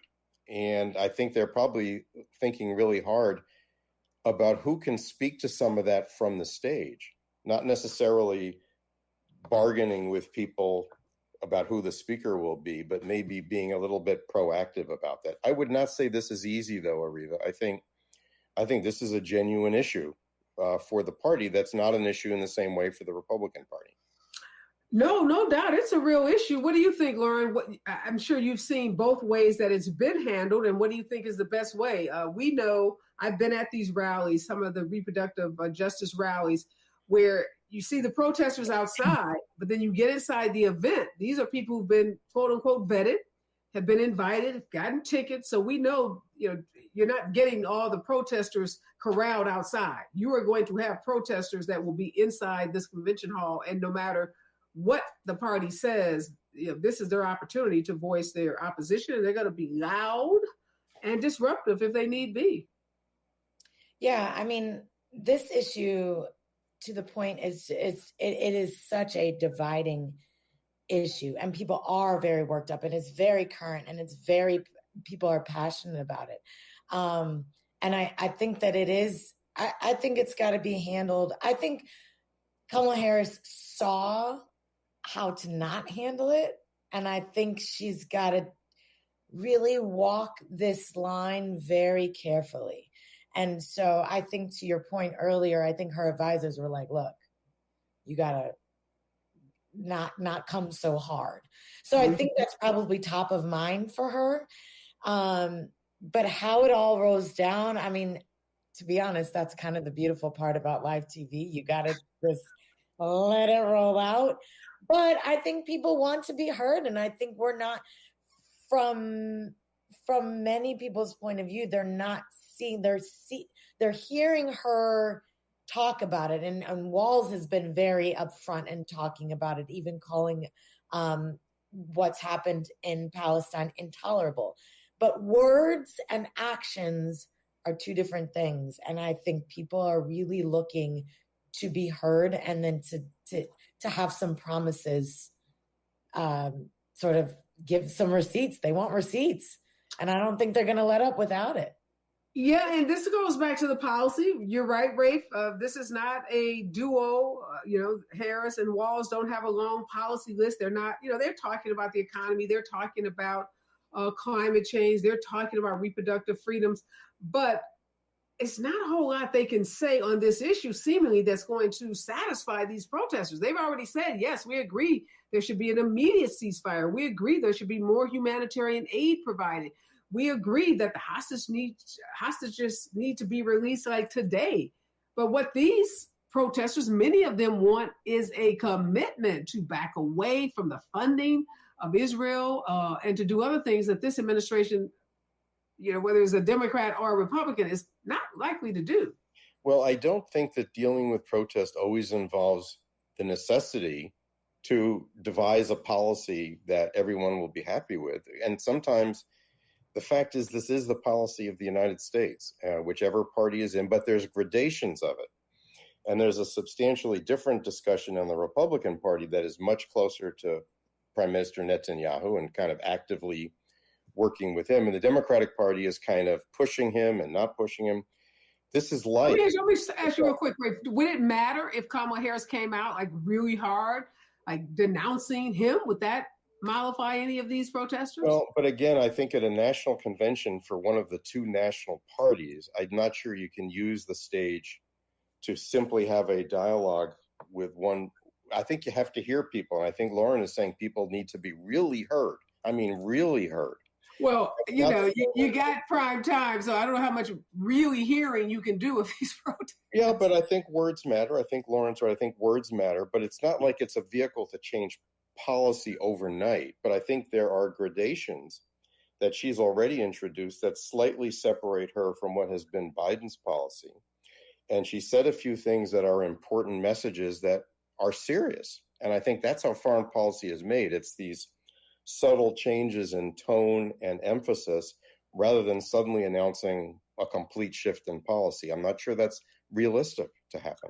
No, I don't think a policy shift is going to happen either, but it doesn't seem like these slight shifts, this tweaking around the edges, Lauren, is doing a whole lot to satisfy these folks who, are diehard in the wood, 10 toes down about this issue. Yeah, I mean, there's the States is like, we're really in deep in this entanglement. I don't know what to even call it. An entanglement with Israel and Palestine. We are so in deep. It is almost beyond Harris and Walz's hands at the moment. And I think that is unfortunately the reality that these protesters are going to have to grapple with too. So I think whatever is in their power that they could commit to, that would help. But we're in deep in this, and I think that's just the reality. Well, I think it just means we're going to have a lot of drama. So make sure everyone is tuned in all next week. Democratic National Convention is going to be a lot of excitement, a lot of joy, a lot of tears, a lot of happy people, but there is going to be some drama, which makes us Democrats at the end of the day. Thank you so much, Lauren. Thank you so much, Rafe. I can't wait to experience this historic moment and then come back and talk about it with folks like the two of you. Again, appreciate your time. When we come forward, we're going to be talking about those deep fakes and how they are impacting this year's presidential and even down ballot races. Stay with us. KBLA Talk 1580 when we come forward. KBLA 1580 Santa Monica. I'm Tyreek Wynn. Here's the latest on the Black Information Network. The Detroit, Michigan Reparations Task Force has a 35-question survey for Black residents to take to help them suggest how reparations should be made in the city. DRTF co-chair Sidney Calloway, who is Black, says they'll give the results to the Detroit City Council. A handgun registered to the infamous killer Christopher Donner, who is Black, has resurfaced more than 11 years after his death. Federal investigators say a pair of South American crime tourists, criminals who pose as tourists, may have used the gun in a robbery outside of the Beverly Wilshire Hotel in Beverly Hills, California last week. New York City, New York Mayor Eric Adams, who is black, plans on highlighting the migrant crisis when he heads to Chicago, Illinois next week for the Democratic National Convention. Adams says he'll be meeting with Democratic national leaders to talk with them about the issues he'll push for speeding up work authorization for migrants. That's the latest. I'm Tyreek Wynn on your home for 24/7 News, the Black Information Network. Over in Hollywood, heavy traffic continues to unstopped now over 45 minutes on the 10 South between Hollywood Boulevard and Mission Road. Good news for Commerce. Accident's been cleared. Stop traffic and recovery from the 60 over 45 minutes on the 5 South at Washington Boulevard. Back in Hollywood on the 101 North between Santa Monica Boulevard and Vineland Avenue, a 25-minute traffic jam is ahead. Then on the Sepulveda passes 405 North before Getty Center Drive, a 25-minute backup still runs heavy from National Boulevard as an accident blocks the right lane. Save on a stronger lunchbox at Whole Foods Market. Save 32% with Prime on Applegate sliced lunch meats through August 20th. Stack your kids' sandwiches high without added nitrates. While supplies last, shop in-store or online. Terms apply. This is the KBLA Sports Minute with Ray Richardson. Chargers coach Jim Harbaugh appears to be the only NFL coach or executive willing to give Colin Kaepernick a chance to return to the NFL. Harbaugh confirmed that he has offered a coaching position on his staff to the former NFL quarterback. Harbaugh said he talked to Kaepernick earlier this year after accepting the Chargers job. Harbaugh is waiting to hear back from Kaepernick.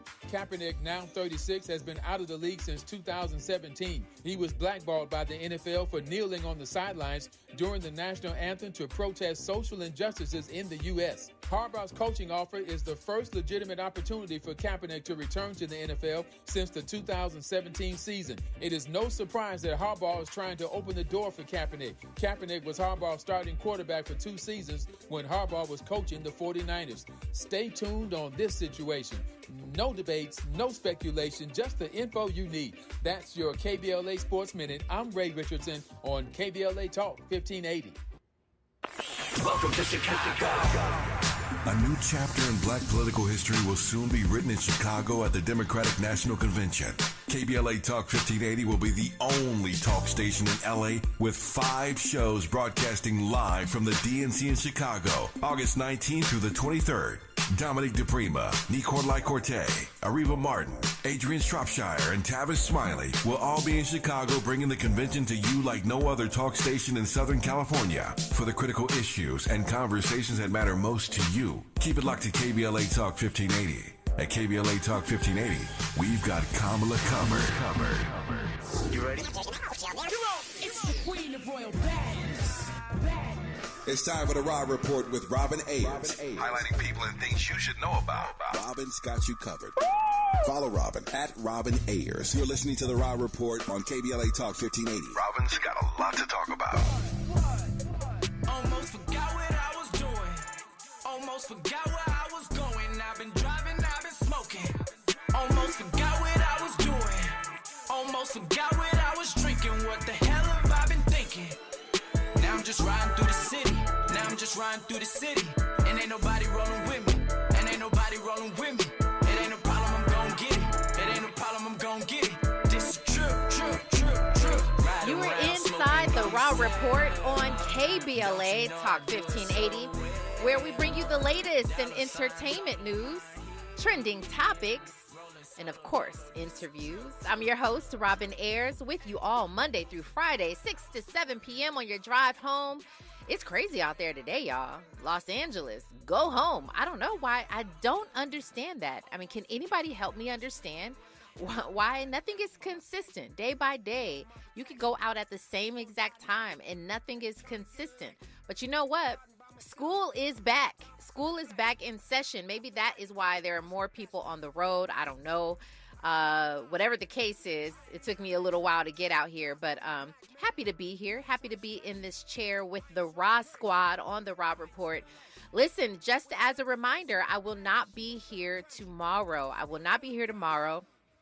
But we will have an encore of the beautiful, beautiful conversation that was had with the lovely late Jackie Goucher. As you all remember, not very long ago, she was on this show, and she has since passed away. But we will play, I mean, she's such a beautiful spirit, and that will last always. So we will play that tomorrow. And I'll be back in this chair on Monday. So I hope you guys get some rest this weekend and get pumped up for us on Monday. Monday, I'm going to have a different kind of energy, y'all. It's going to be my very first day back home without my children in the home. Remember, this is the countdown. It is going down tonight. I am taking flight. We are catching our flight tonight to drop them off in New York. So it's going to be a whole different time. Energy is going to be different, but it's going to be a good energy. Really good energy. So I hope you guys stay rocking with me. Well, I see you guys coming on into our YouTube chat. Good to see you. Very good to see you. Let's go ahead and get into a couple of updates. One of the updates being that Usher has now told us why he canceled, or he postponed, rather. Let me not say canceled, because the people in Atlanta will get very upset with me. But he has postponed his tour, and it's because he had a neck injury. He said he had a neck injury. First of all, I don't understand why he didn't say that in the very first place, because people knowing that, sometimes people think you can push past just being tired. Oh, I'm tired. I'm letting my body rest. People don't want to hear that. But if you say I had a neck injury and I got it during rehearsal for my tour, people will probably understand that a bit more. Maybe that's why he decided to say something, because he caught a lot of heat when he mentioned that he was postponing his very first show. But anyway, that has happened. So sending our, love and encouragement and support to Usher, hoping that he gets better very, very soon so he can get on with this tour. There's some happy birthdays. Nipsey Hussle. Hey. Yes. Happy birthday to the king of LA, Nipsey Hussle. Anthony Anderson, a kid from Compton. Happy birthday to Anthony. Maxine Waters, Auntie Maxine.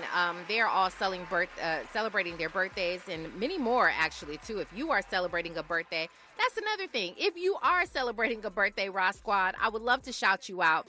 Make sure that you let us know in advance, and we will definitely give you the pew, pew, pew. Andy will what is it called, Andy? I sound crazy saying it. The air horn. We will give you the air horn. So let us know when you are celebrating your birthday. Speaking of Anthony Anderson, though, his former co-star Tracy Ellis Ross and Taraji P. Henson, they're going to star in a new comedy series. I'm actually pretty excited about this. It's called Stranded. I don't know all the details yet. Obviously, when I know, you will know. But I just like the two of them together. Whatever that energy is, I can see that together. And it's supposed to be comedic. So I'm looking forward to that. Remember, in October, I believe, the Wayans brothers, or not the brothers, the Wayans father and son, Damon Wayans Sr. and Damon Wayans Jr., they will also be coming out with a comedic series. So I mentioned that before, but when the actual date drops and when it's getting ready to drop, I will make sure that you guys are tapped into that as well. Check this out, though. Kanye West was allegedly exposed on a text thread about his addiction to laughing gas. Why is it that all we hear about Kanye these days is negative? He gets no positive press whatsoever. Are we done with positive Ye? I don't know that we ever really had a positive Ye. We did speak highly of him when it came to his music, but we don't really hear anything positive about this guy anymore. I just say lay low. Just lay low. Yay. Just, knock it off. But his former head of staff, she is, they're in a whole lawsuit battle right now, and she is the one who exposed these text threads. And so I don't know what's happening, but it actually put the dentist out there, because the dentist allegedly is the pusher. And allegedly Kanye is addicted to laughing gas. I don't know. We'll see what happens with that. Fantasia Barrino, I love Fantasia. Her daughter Zion has announced that she's celebrating 60 days of being sober. I had no idea that she was battling any sort of addiction, but I'm so happy to hear that she has overcome, hopefully continues to overcome this addiction. And 60 days is a long time. That really is. So we're celebrating her as well. I see you guys. Salute to you, Raw Squad. I see you. Let's go ahead and get into what the Raw Report is, Andy. Now it's time for a breakdown.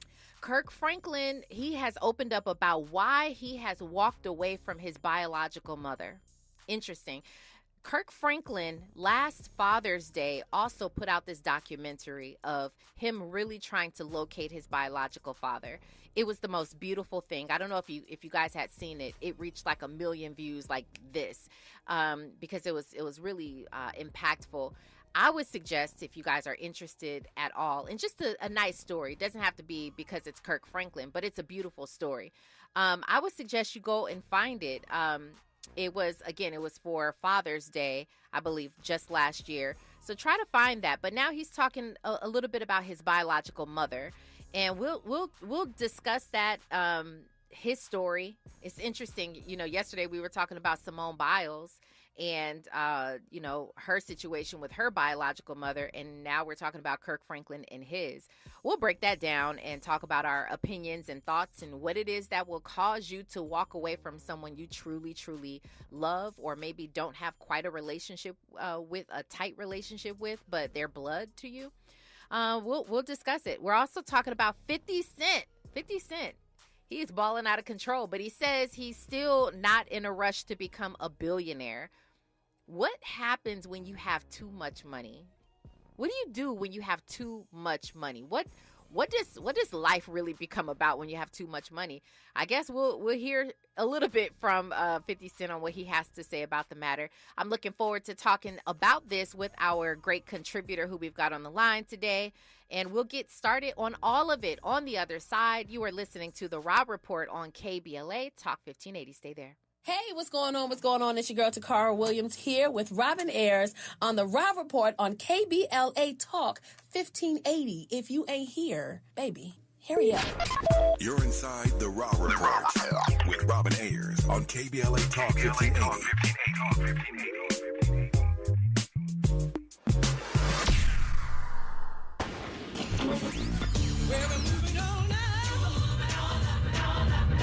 Tavis is like George and Wheezy. He's moving on up. Last year, Tavis was number 45 on the Talkers Magazine list of the 100 most important radio talk show hosts in America. Wait for it. Wait for it. The 2024 list was recently released, and Tavis has jumped to number 33 on the list of the nation's most important talkers, making him the highest-ranked African-American on the coveted roster.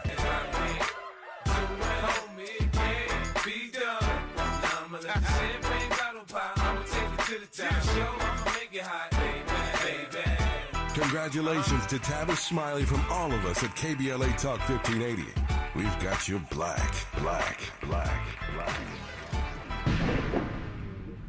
Febreze Fabric Talk. Hey, it's me, your couch. Today's my favorite day of the week. Febreze Fabric Spray Day. The occasional deep cleans are nice, but in between, you know I'm needing a refresh. Ooh, here she comes with the Febreze Fabric Spray. Oh yeah, spritz them armrests. Don't be shy. Nothing like a good spray down to get me smelling so fresh and clean. Don't forget my back. Nice. Febreze Fabric Spray. It's just that easy. Now we can both breathe happy. Febreze. La la la la la. We're thrilled to announce that the Dear Future Wifey podcast is now available on the Urban One Podcast Network. This show, hosted by Latiris R. Whitfield, explores the journey of discovering and rediscovering love and relationships. With over 500,000 subscribers on YouTube, Dear Future Wifey has become a prototype for discussions about love and relationships. Learn how to rediscover love, heal, and have faith in relationships. Go to urbanonepodcast.com or wherever you get your podcasts. The California Crusader newspaper would like to thank all of our subscribers for their support throughout the years, proudly serving the South Los Angeles and South Bay areas for more than 40 years. The California Crusader is a multicultural, black-owned, adjudicated newspaper that focuses on providing newsworthy information to the people in our community.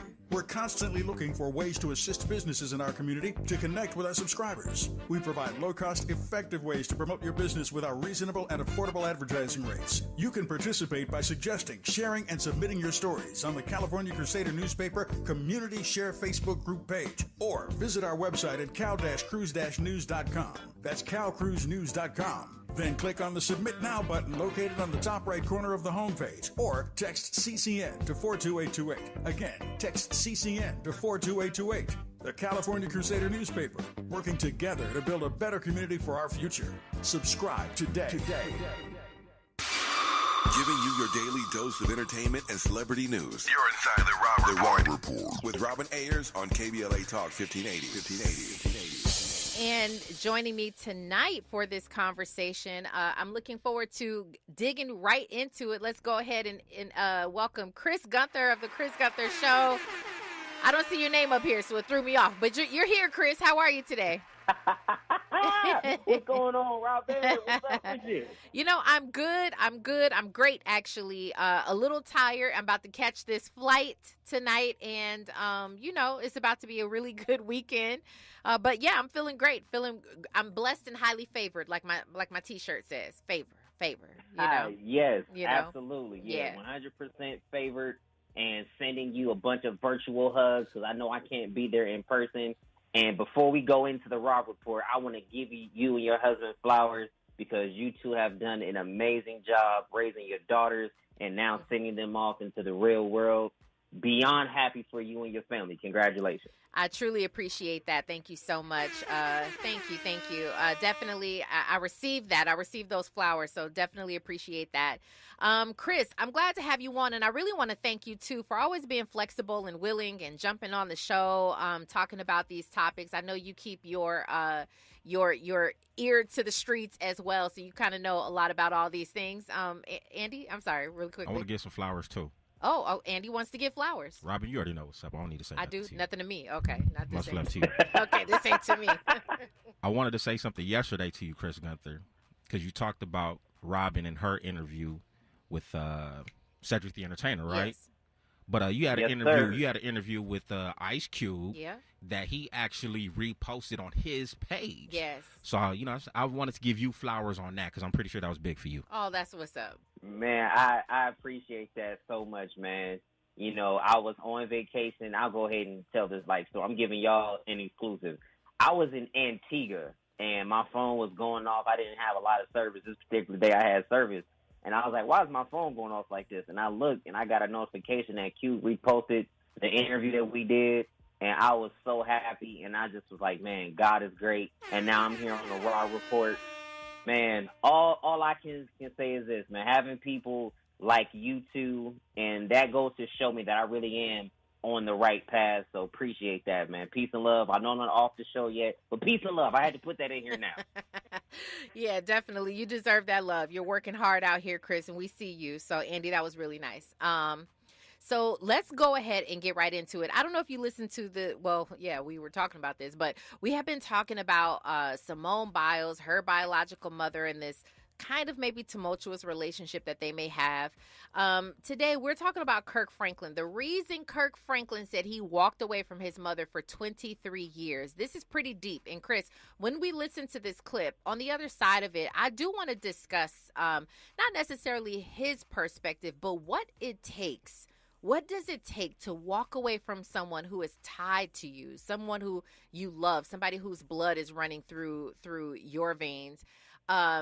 It's such a deep thing to talk about, but let's listen to his story because there's quite a bit of it. Let's take a listen. For the first time ever, I'm going to tell the story. This is why I stopped talking to my biological mother.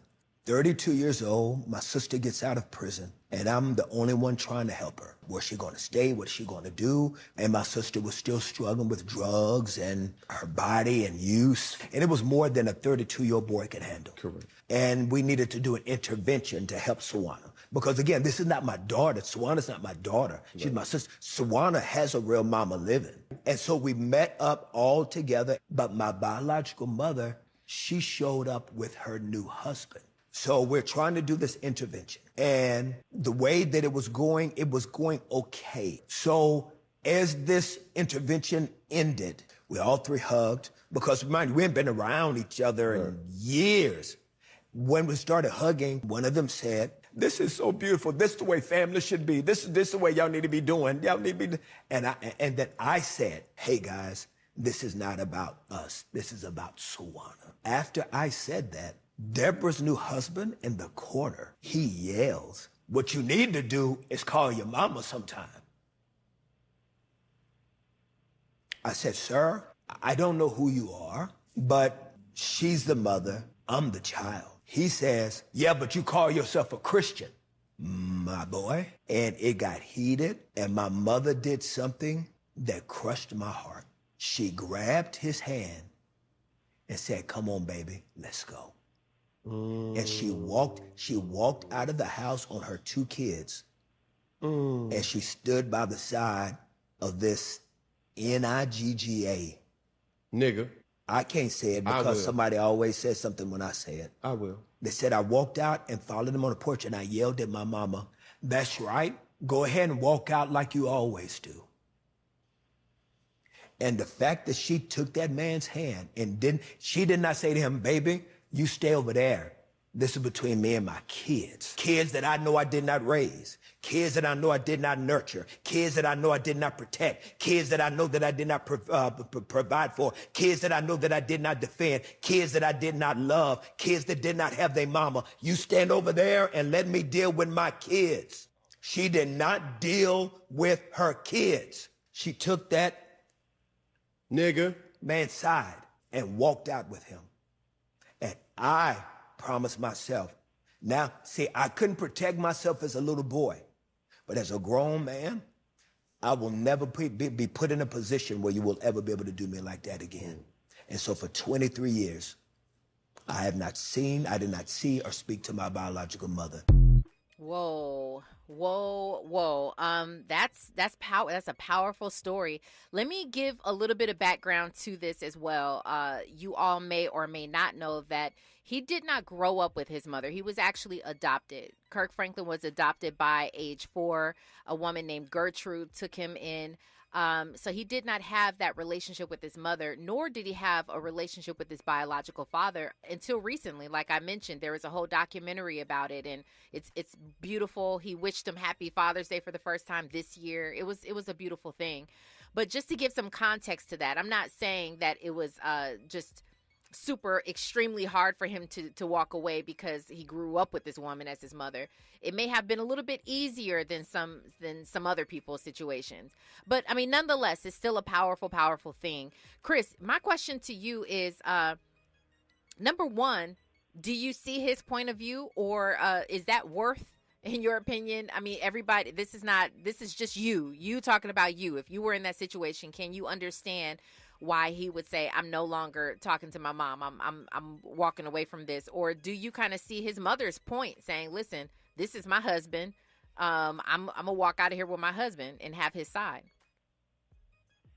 Seeing Kirk Franklin talk like that, my heart goes out to him because he's still very hurt by it, you could tell, and it really is heartbreaking because at the end of the day, that's still his mother. But I'm going to be honest with you. I'm going to say something that I know is not a very popular thing to say. Mm-hmm. As an adult, as a good and grown man, believer or not believer, you have the right to choose your peace. And if you feel that your mother is no longer serving you peace, you have every right to say, I'm not messing with her anymore. And keep this in mind, you hit it right on the nail when you said that, you know, his biological mother did not even raise him. She wasn't even there for him. So in a sense, I understand where Kirk is coming from the perspective of you ain't been here my entire life. And here I am attempting to reconcile, or I'm attempting to try to get this relationship together. And this is what you do, because she did something that went back to Kirk being a little boy. You chose another thing over him, husband or not. You chose something that wasn't me. Yeah. And Kirk has every right to say, you know what, the heck with you. I ain't got to be bothered with you forever. I ain't mad at Kirk. I side with him because I'm the same way. You know, I'm just going to be honest with you. If I feel like you are not serving me purpose in my life, I will cut you off and never speak to you ever again and not feel bad about doing it. I side with Kirk. I do not think he was wrong. Yeah. Oh, wow. Okay. Andy? I agree with everything that's been said. Yeah. I feel Kirk Franklin 100%. Unfortunately, though, as what he represents, you got to forgive, bro. He got to forgive, and he has to try to fix that, mend it. Well, what if isn't it possible to forgive and still let let it be. Like, not necessarily have to 100%. mend it, because again, like to Chris's point, you have to choose your peace. And if she doesn't bring you peace, or maybe there's a background here, maybe she has done something like this, like a pattern. It is okay, I believe, to forgive and just say, I'm gonna forgive you, but stay far away from you. I'm with you. I agree with you 100%. But I also think, as him being an influencer, if he could set the example. Well, nah. If he can set the example for other people, I hear you, to show what Christ's love is all about. Yeah. I think that would be huge. Yeah, he talked about this a little bit in this interview as well. Kirk Franklin Sure is did. like, I wish people can just look at us as people. We are sort of conduits, right? We are conduits. We are not Jesus himself. We are conduits of. So people have this tendency to put this burden on what you just called him, which is an influencer. We look at him as somebody who's in the body of Christ, which we all are, right? Somebody who's in the body of Christ who has a bit more influence than the average person. So we tend to put that on you and say, you show us the way. But he's like, I'm just a human being too. I'm a human being too. Andy not feeling that. Chris, okay, go ahead, Andy. Go ahead. No, I'm feeling it. I'm feeling it. I'm feeling it, and I agree 100%. But if you're out there putting that energy out there, you should. And you know what? Look, have your moment of humanity. But I still think you need to crack open that Bible. Well, Chris is a man of God. Let me ask Chris. Chris is a man of God. Let me ask you, isn't it possible, because we're all saying, because what Andy just said, show us what it's like. Be the example. Can't he show us what it's like to forgive and still keep your peace and not have to mend a situation that he feels maybe is toxic? Isn't that possible? Be that example? It is 100% possible to be that example. It's so unfortunate that we live in a world, and it's so sad because we as believers, they always want to put us on a pedestal and make us seem like we're perfect, forgetting that the only man that was perfect walked this earth over 2,000 years ago. Now, there were certain things that he was able to accomplish that we are still striving to accomplish. There is an old saying that goes, forgive but not forget. Sometimes you can forgive somebody, but that doesn't mean that you will ever forget what they did. You can love somebody, but sometimes you got to love from a distance. I'm sure Kirk still loves his mother because, yes, he's a believer, and the Bible talks about honoring thy mother and thy father. But if I got to choose between, you and my peace, especially knowing the history that we have, if you haven't brought me peace at all at any point in my life, as much as I love you, I got to cut you off. You got to stay over there, and I got to stay over here because of my peace. And if it costs you your peace, it is way too expensive. I know that's right. Andy, I don't know if you have a response for that. Okay. Here's the thing I want to say. Remember, I told you guys that I have an interview that I'm going to be playing. I believe I'm going to play this on Monday. I just interviewed Pastor Keon Henderson. When it comes to the topic of forgiveness, this man broke this thing down in a way I have never heard it before. The word forgiveness and what does it mean?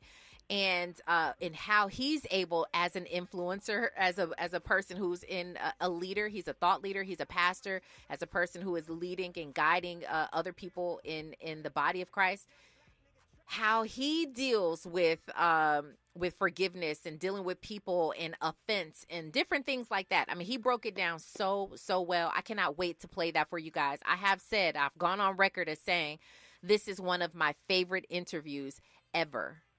Ever. And it's probably because I got so much from that. It was so impactful. It was just maybe 30 minutes, but it was so impactful. Cannot wait to play that for you guys and tell you what he feels about a similar situation. I mean, this whole forgiveness topic. The other thing is, and we'll talk about this on the other side, we were talking about Simone Biles and her biological mother and who has the onus. Where does that lie on who should contact whom, right? A lot of people put it in Simone Biles's in her court, saying it should be up to her to reach out. Interestingly enough, here people are saying something different, and even Kirk Franklin talking about this story, he says that his mother's husband put the onus on Kirk, saying you should call your mama. I want to talk about the two and what the differences are. Why is that unfair? Why does one look one way and why does another look a different way? We'll talk about that. We're also going to talk about this 50 Cent and too much money conversation on the other side. But right now, we've got news, traffic, and sports. You are listening to The Rob Report on KBLA Talk 1580. Stay there. Hey, what's up? It's your girl BB, and you're listening to me on The Rob Report on KBLA Talk 1580. More of The Rob Report with Robin Ayers when we come forward. I'm Tyreek Wynn. Here's the latest on the Black Information Network. The founder of famous Amos Cookies has died at the age of 88. Wallace Wally Amos Jr., who is black, died Tuesday at his Honolulu, Hawaii home from complications of dementia, his family says. Former President Trump has cast his ballot ahead of next week's primary election in Florida. Afterwards, Trump talked to reporters and said his campaign is going well. Later in North Carolina, the former president focused on his political rival, Kamala Harris, who is black, accusing her of decimating the middle class with radical liberal policies. Pennsylvania State Police are releasing the results of a study on last year's traffic stops. According to the report, there were 450,000 traffic stops in Pennsylvania, with most of them happening during the daytime on weekdays. The study also said people of color were not statistically more likely to get arrested or searched than white people in Pennsylvania. That's the latest. I'm Tyreek Wynn on your home for 24/7 News, the Black Information Network. Watch for heavy traffic in Chatsworth on the 118 West before the Pinga Canyon Boulevard as a crash remains in the carpool in left lane with heavy traffic from DeSoto Avenue. In Long Beach, a stall is blocking the right lane of the 405 South before Long Beach Boulevard with a 15-minute backup from the 110. Downtown accident has been cleared from the 101 South before the 110 Pasadena Freeway with a 25-minute backup running heavy from Hollywood Boulevard. Also, stall has been cleared from the 10 East at the Mateo Santa Fe Avenue split with an hour's worth of heavy traffic continuing to run heavy from 20th Street. Hollywood traffic continues to run heavy as an accident blocks the right shoulder of the 101 South before Western Avenue, Santa Monica Boulevard split. Also, 101 North between Western Avenue, Santa Monica Boulevard split, and Vineland Avenue runs heavy. SoCal businesses have relied upon the generator experts at Duthie Power Services for nearly 60 years for commercial and industrial generator maintenance, rentals, purchase, and installation. Secure backup power for your business at DuthiePower.com. DUTHIE Power.com. This is the KBLA Sports Minute with Ray Richardson. Chargers coach Jim Harbaugh appears to be the only NFL coach or executive willing to give Colin Kaepernick a chance to return to the NFL. Harbaugh confirmed that he has offered a coaching position on his staff to the former NFL quarterback. Harbaugh said he talked to Kaepernick earlier this year after accepting the Chargers job. Harbaugh is waiting to hear back from Kaepernick. Kaepernick, now 36, has been out of the league since 2017. He was blackballed by the NFL for kneeling on the sidelines during the national anthem to protest social injustices in the U.S. Harbaugh's coaching offer is the first legitimate opportunity for Kaepernick to return to the NFL since the 2017 season. It is no surprise that Harbaugh is trying to open the door for Kaepernick. Kaepernick was Harbaugh's starting quarterback for 2 seasons when Harbaugh was coaching the 49ers. Stay tuned on this situation. No debates, no speculation, just the info you need. That's your KBLA Sports Minute. I'm Ray Richardson on KBLA Talk 1580. Welcome to Chicago. A new chapter in black political history will soon be written in Chicago at the Democratic National Convention.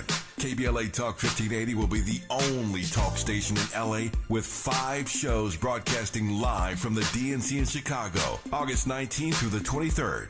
Dominic DePrima, Nicolai Corte, Ariva Martin, Adrian Shropshire, and Tavis Smiley will all be in Chicago bringing the convention to you like no other talk station in Southern California for the critical issues and conversations that matter most to you. Keep it locked to KBLA Talk 1580. At KBLA Talk 1580, we've got Kamala covered. Why choose a Sleep Number smart bed? Can I make my side softer? Can I make my side firmer whenever I want? Can we sleep cooler? Sleep Number does that. Cools up to 8 times faster and lets you choose your ideal comfort on either side. 94% of Sleep Number smart sleepers report better sleep. And now, during our biggest sale of the year, save 50% on the Sleep Number Limited Edition Smart Bed, plus free home delivery on select smart beds when you add any base. Limited time. To find a store near you, visit sleepnumber.com. This is the story of the one. As a facility technician installing a new welding station, he knows getting the ventilation right is critical for safety. That's why when questions arise, there's Grainger. Grainger offers detailed technical product information online at his fingertips, so it's easy to find what he needs. Because when it comes to safety, having answers means he and his people can breathe a little easier. Call, click Grainger.com, or just stop by. Grainger, for the ones who get it done. Hey, John, why so glum? I just got let go. The company's downsizing. This is the third time in the last 2 years. I'm done with this. Have you thought about My Computer Career? I've heard they can train you for a career in IT in just a few months, including cybersecurity and the basics of AI. And you don't need prior training or experience. Now that's a recession-resistant career. Wow, thanks. I'll check them out. Go to mycomputercareer.edu and take the free career evaluation. mycomputercareer.edu. Financial aid is available for qualified students, including the GI Bill. If you say you care about the community, you have to also care about the climate. We're KBLA Talk 1580, and we've got your black. Here comes the money. Here we go. Money talk.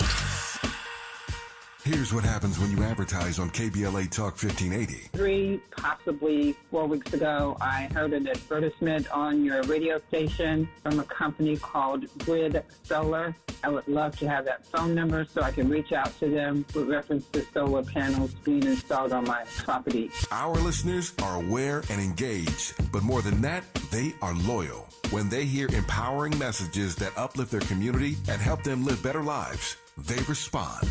No medium reaches this coveted black audience like KBLA Talk 1580. So, hit us up today at smb@kbla1580.com and let us help you connect with our loyal listeners. At KBLA Talk 1580, we've got your black. Money to bud. Keeping you informed about what's really going on. Who's got next? And what not to miss in entertainment. You're listening to The Raw Report on KBLA Talk 1580.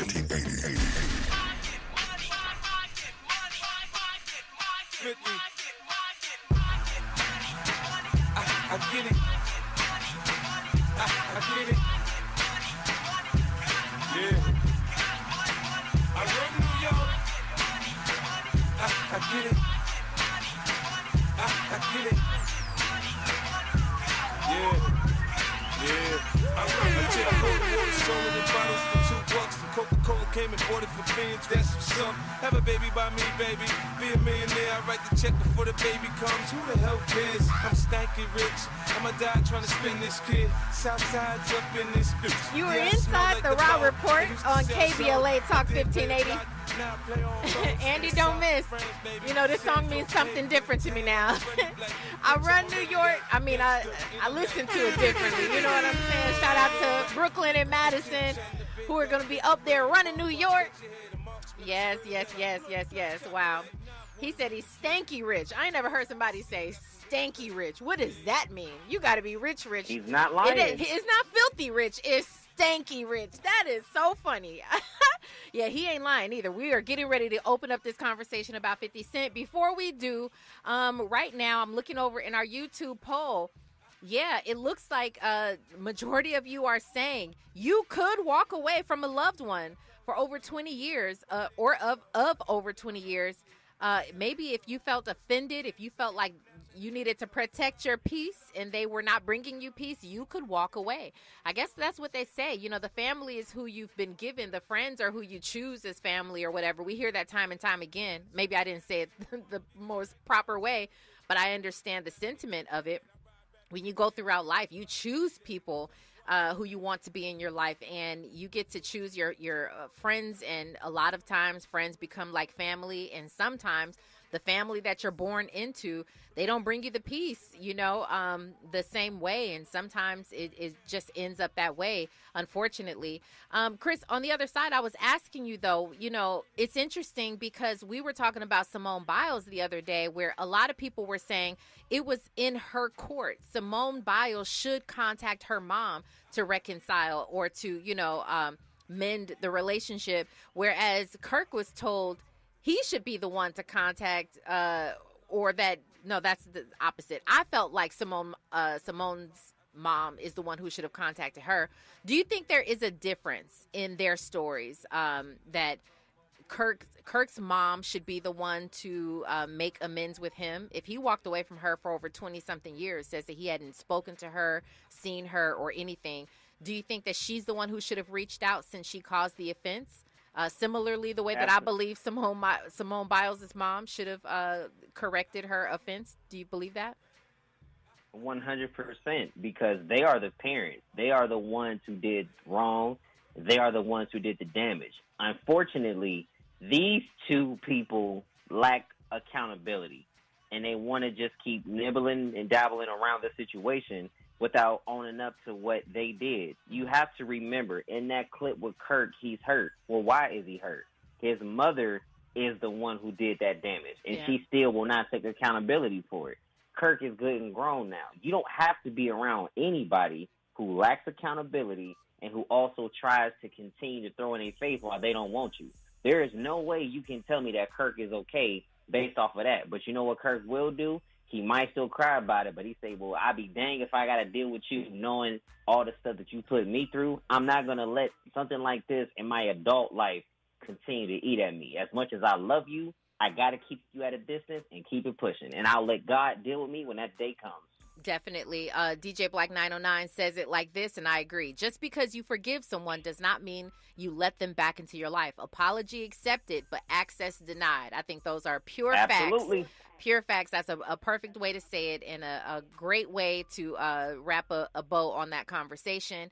But as always, I hope the best for families. I hope the best for love. And so hopefully sometime in the future, maybe they'll make amends. Whoever is the initiator, hopefully they'll make amends. Penny Thompson says, when you can truly forgive, God heals the deepest pain. Again, not easy, but required. Again, I can forgive from a distance. And again, I definitely believe that.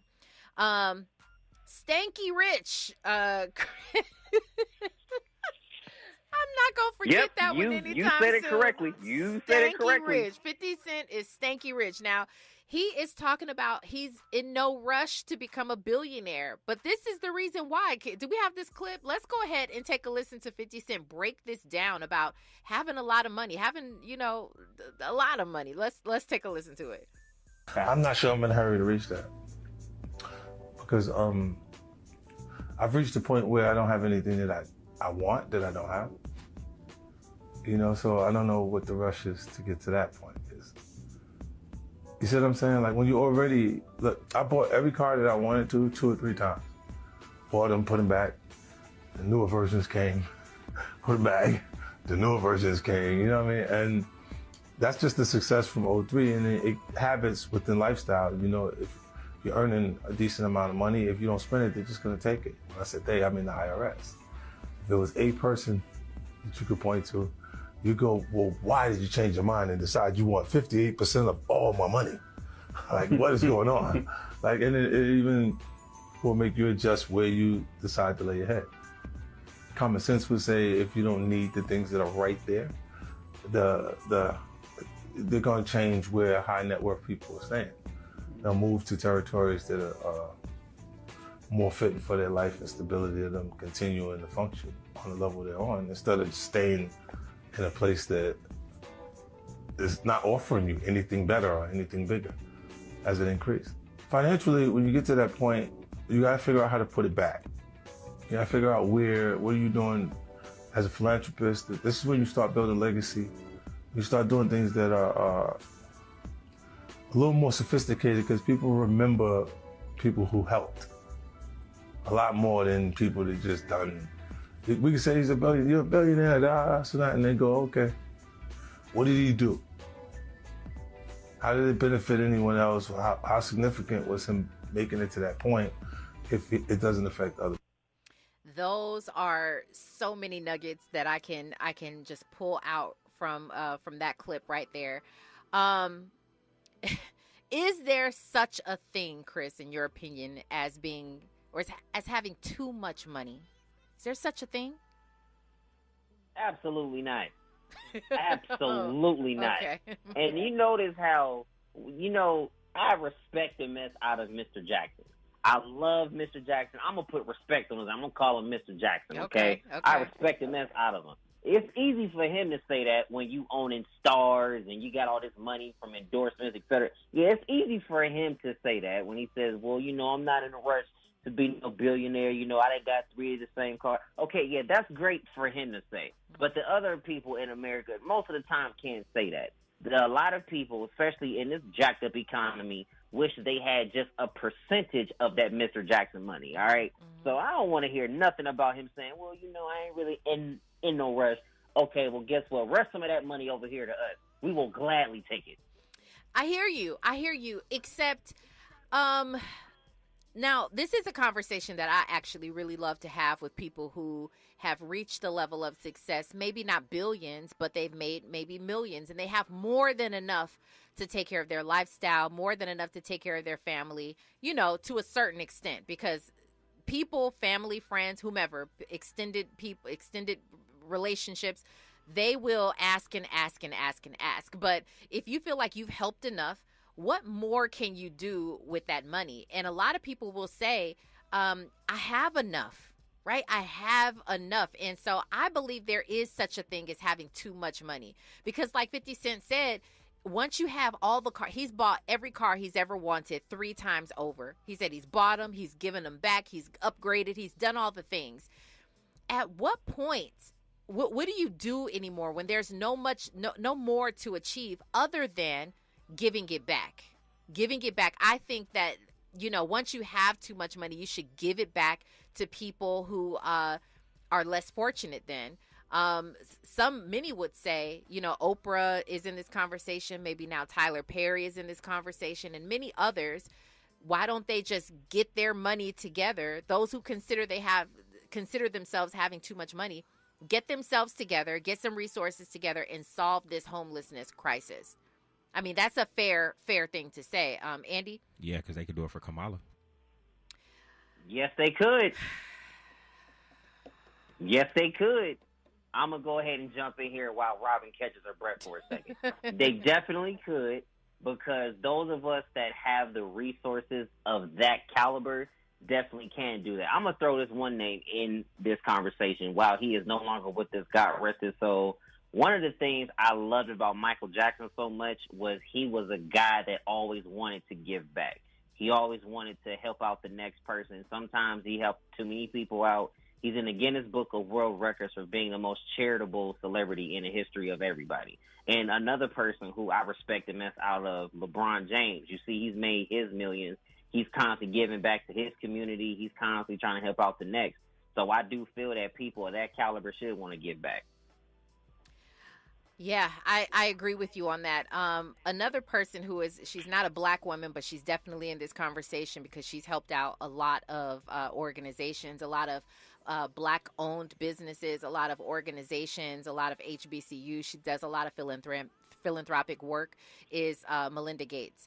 She has promised to donate most of her money.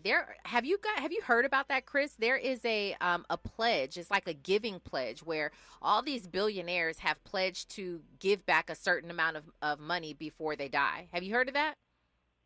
I have not heard about it. This is the first time I'm hearing about it.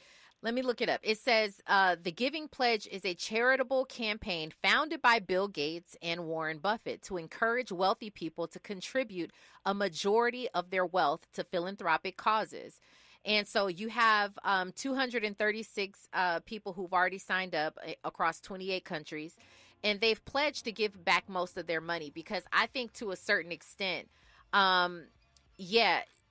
you can only do so much with that money. Once you're living good, you'll eat forever. Your family will eat forever, have, a place to lay their heads. Your kids, their college tuition's already paid for. All of those necessary things, and you still have ample amount of money. You should give it back. You should give it to where it actually matters. Let me read a couple of these comments. I saw one from Morris Phillips. I'm sorry, I'm trying to get to this comment. He says 60% of all Americans don't have access to $500. Like, what we wouldn't do to get all of these rich, wealthy people together and give back sort of, stimulus checks, so to speak, to the average, American. I think that would be a great idea. 100% it would, especially when the majority of Americans have to work for what they want. Everybody's not going to be a 50 Cent. Everybody's not going to be a Tyler Perry or an Oprah. God bless them, but the majority of us, heck, even in this media space, such as both of us, Robin, we still got to go out here and grind and work. That's the reality of it. But once you get that money, it makes you appreciate what you had to do to get it. But the money hasn't made us. You know, we're still good people at heart that don't mind helping out. But the reality of it is, you know, we don't got 50 Cent money yet, so we got to do what we got to do. Speak for yourself, brother. Speak for yourself. Not just playing. Nah, you right. That's what. Nah, I'm just playing. I'm speaking in faith right now. I'm speaking in faith. I'm gonna go ahead and say this: if Mr. Jackson is listening and wants to make a big contribution to the Raw Report and the Chris Gunther Show, let the Lord use him. Okay, let the Lord use him. This comment right here, though, is actually pretty good. Before we end this, right here, Terry Tari says, I think there might be about of knowing how to manage our money. This can be a problem whether we are poor, middle class, or rich. That's an entire conversation that I could go in on, especially in terms of reparations and around that whole conversation. I actually get into it with people over the way that I answer this because I think that we lack financial literacy. And that, to me, is at the forefront of everything. We could ask for all the money in the world, but that wouldn't necessarily solve the problem. It's financial literacy that we actually need before anything else. We do need the funds and the resources, but before anything else, it's actually the literacy. We got to end it right there. Sorry to end it right there, everybody. Chris Gunther, let everybody know where they can find you online. You can find me online at Chris Gunther on all social media. You can check out my website, The Chris Gunther Show, and you can also catch me on the Raw Report on KBLA Talk 1580. Peace and love. Robin, God bless you and your family. God bless you as well. Thank you so much for joining us today, and we will definitely talk with you very, very soon.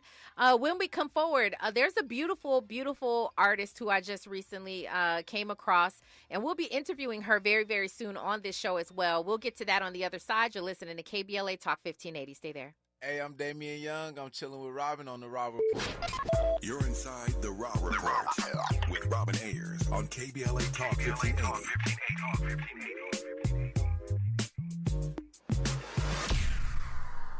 To help combat climate change, LADWP is helping neighborhoods have better access to electric vehicles by awarding nearly $130 million in EV rebates to customers just like you. From big savings on used EVs to building new charging plazas, LADWP is charging ahead to help all Angelinos experience the benefits of EVs. Get rebates of up to $4,000 for a used EV and $1,750 for a charger. Learn more at ladwp.com/EV. That's ladwp.com/EV.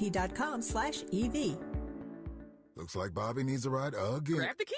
Let's take our auntie to the swap meet. Grab the keys. Whether you're giving rides or hauling gear, do it all in a Chevy SUV. Head to your local Chevy dealer, where well-qualified buyers get 1.9% financing on all 2024 Malibu, Colorado, Blazer, Equinox, Trailblazer, and Traverse limited models. Chevrolet, together, let's drive. 1.9% APR for 36 months. Monthly payment is $28.60 for every $1,000 you finance. Example down payment 15.8% must finance with GM Financial. Some customers may not qualify. Not available with lease and some other offers. Take new retail delivery by 7/1/24. Hey, LA residents, it's planting season and the perfect time to get shade trees growing around your home. LADWP and City Plants are giving every resident up to 7 free trees. That's right, 7 free trees delivered right to your door. Trees are great for the environment, help improve air quality, and can help you save on your bill when you use less air conditioning to stay cool indoors. Learn more at ladwp.com/free trees. That's ladwp.com/free trees. For Commonwealth McCann, this is Chevy Radio. Title of the spot is Retail Radio August 2024 Multi-Line Before and After 1.9% APR 60-inch. ISCI code is GWMRO28400. This is a 60 seconds, English, stereo, full mix. With the incredibly spacious 3-row Chevy Traverse, you can change Let's just meet at the concert. into Why don't I pick all you guys up on the way? the advanced safety-engineered Chevy Blazer EV lets you turn. You think we should turn back? Into full steam ahead. And with the affordable Equinox EV, Keep an eye out for the next Charger, kids. becomes Get comfortable, kids. We'll be home in 4 hours. for all kinds of summer adventures, Chevy's got you. Well-qualified buyers get 1.9% APR on all 2024 Silverado 1500 Blazer EV, Equinox, Trailblazer, Blazer, and Colorado models.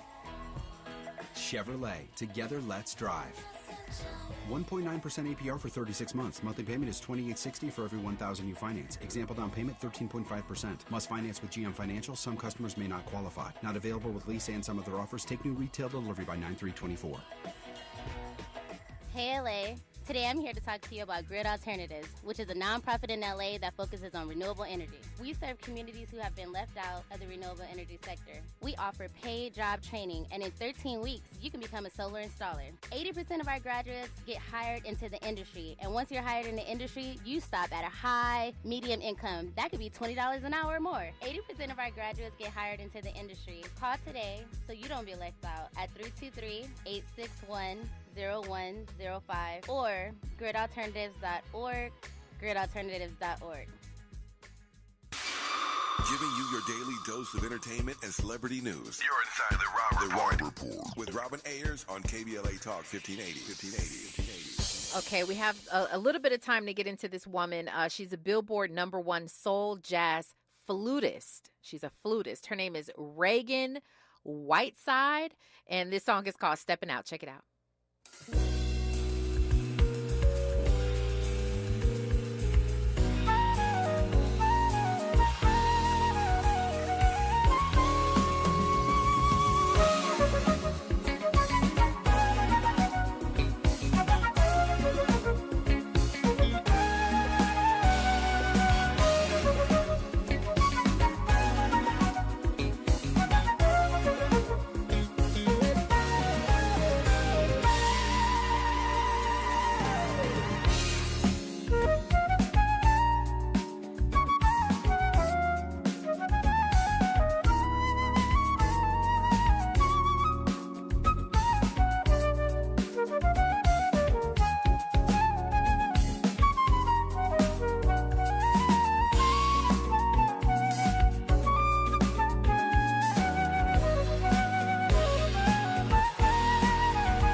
Reagan Whiteside.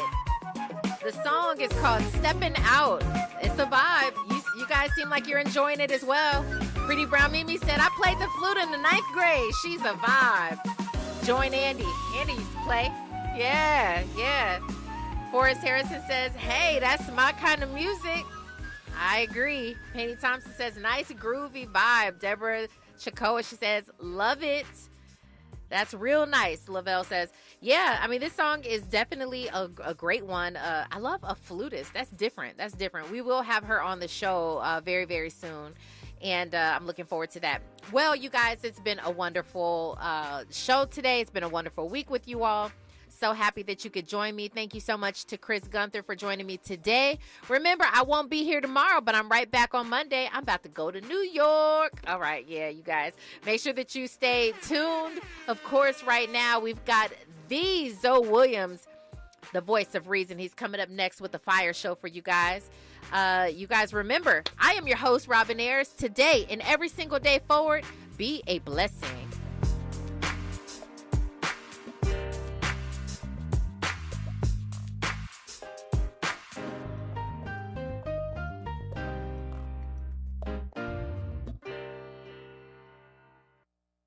KBLA 1580 Santa Monica. I'm Tyreek Wynn. Here's the latest on the Black Information Network. Pennsylvania State Police are releasing the results of a study on last year's traffic stops. According to the report, there were 450,000 traffic stops in Pennsylvania, with most of them happening during the daytime on weekdays. The study also said people of color were not statistically more likely to get arrested or searched than white people in Pennsylvania. Former President Trump has cast his ballot ahead of next week's primary election in Florida. Afterwards, Trump talked to reporters and said his campaign is going well. Later in North Carolina, the former president focused on his political rival, Kamala Harris, who is black, accusing her of decimating the middle class with radical liberal policies.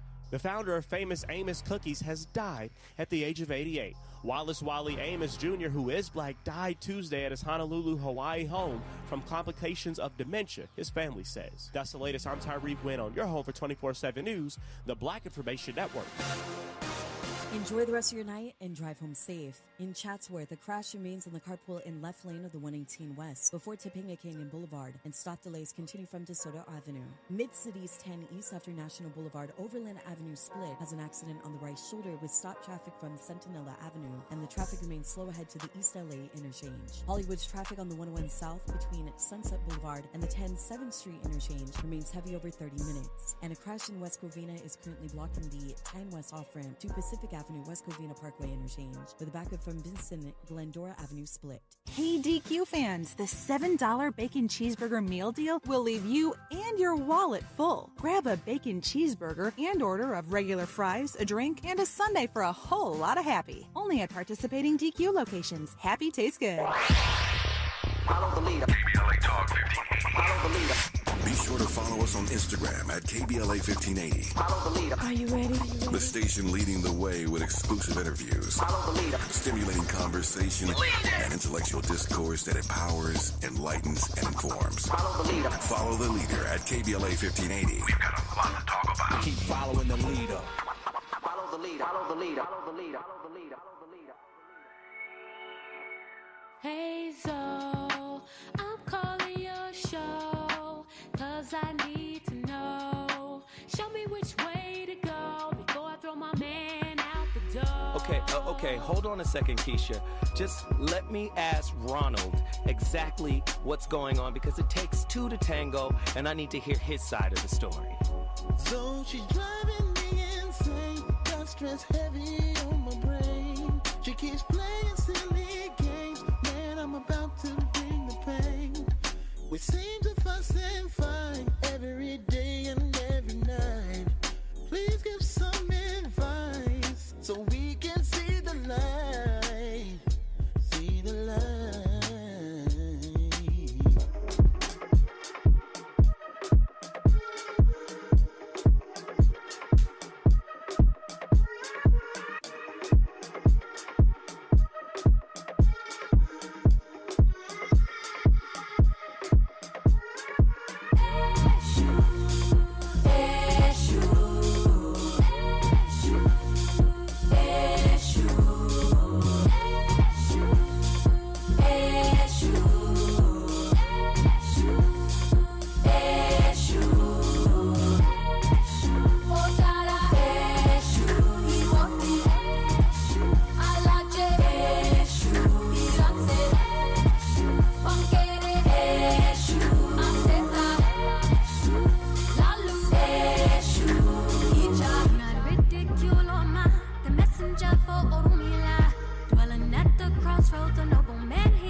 you've got to let go of the idea that things could have gone any other way. Closure is an inside job. No one's going to give you exactly what you need or want, especially when you're in this down moment. Because what you want isn't there anymore. What you need is to understand that this is how things are. Acceptance is going to allow you to move through those stages of grief to become content and happy again. But that can't happen without your permission to let things go and let things exist as they are. You've got to release the idea that things could have gone any other way. Very interesting. Oh, it's going to be interesting tonight. Yet again, the voice of reason, Zoe Williams, live from KBLA Talk 1580. I'm in the building. Now, here we go. Here we go. You heard the clip. So many of us seek closure when a relationship ends abruptly or over time. So many of us would like, an understanding, or we think that even in getting that understanding, that it will satiate whatever wound, whatever hurt we may have. Now, I keep trying to tell you, the best part of any relationship comes from within.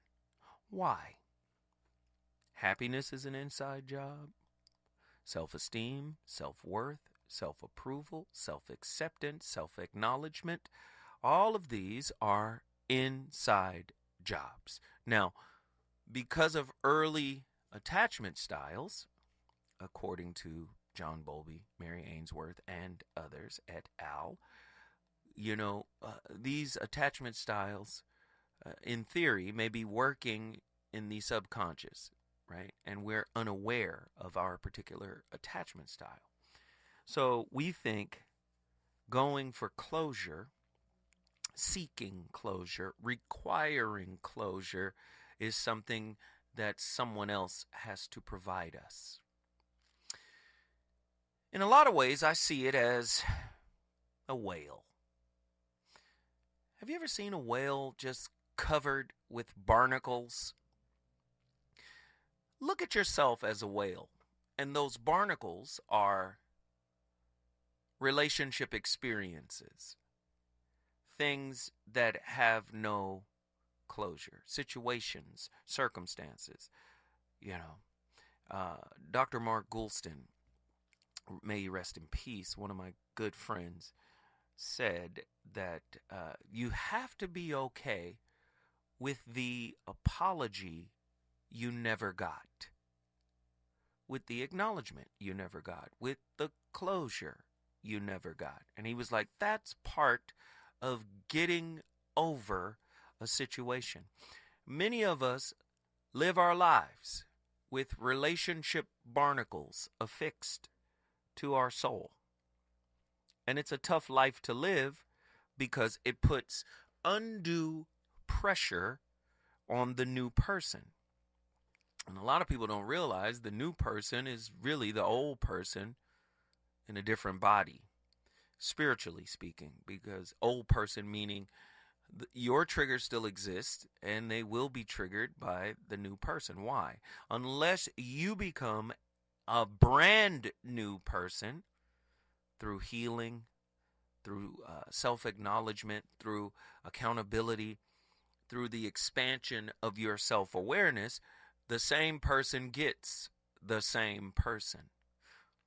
And this is why closure is so difficult for so many people. Tonight's topic: can lack of closure create revolving spiritual debt? Now, the reason why I phrased it that way, revolving spiritual debt. Why? Relationships are inherently spiritual.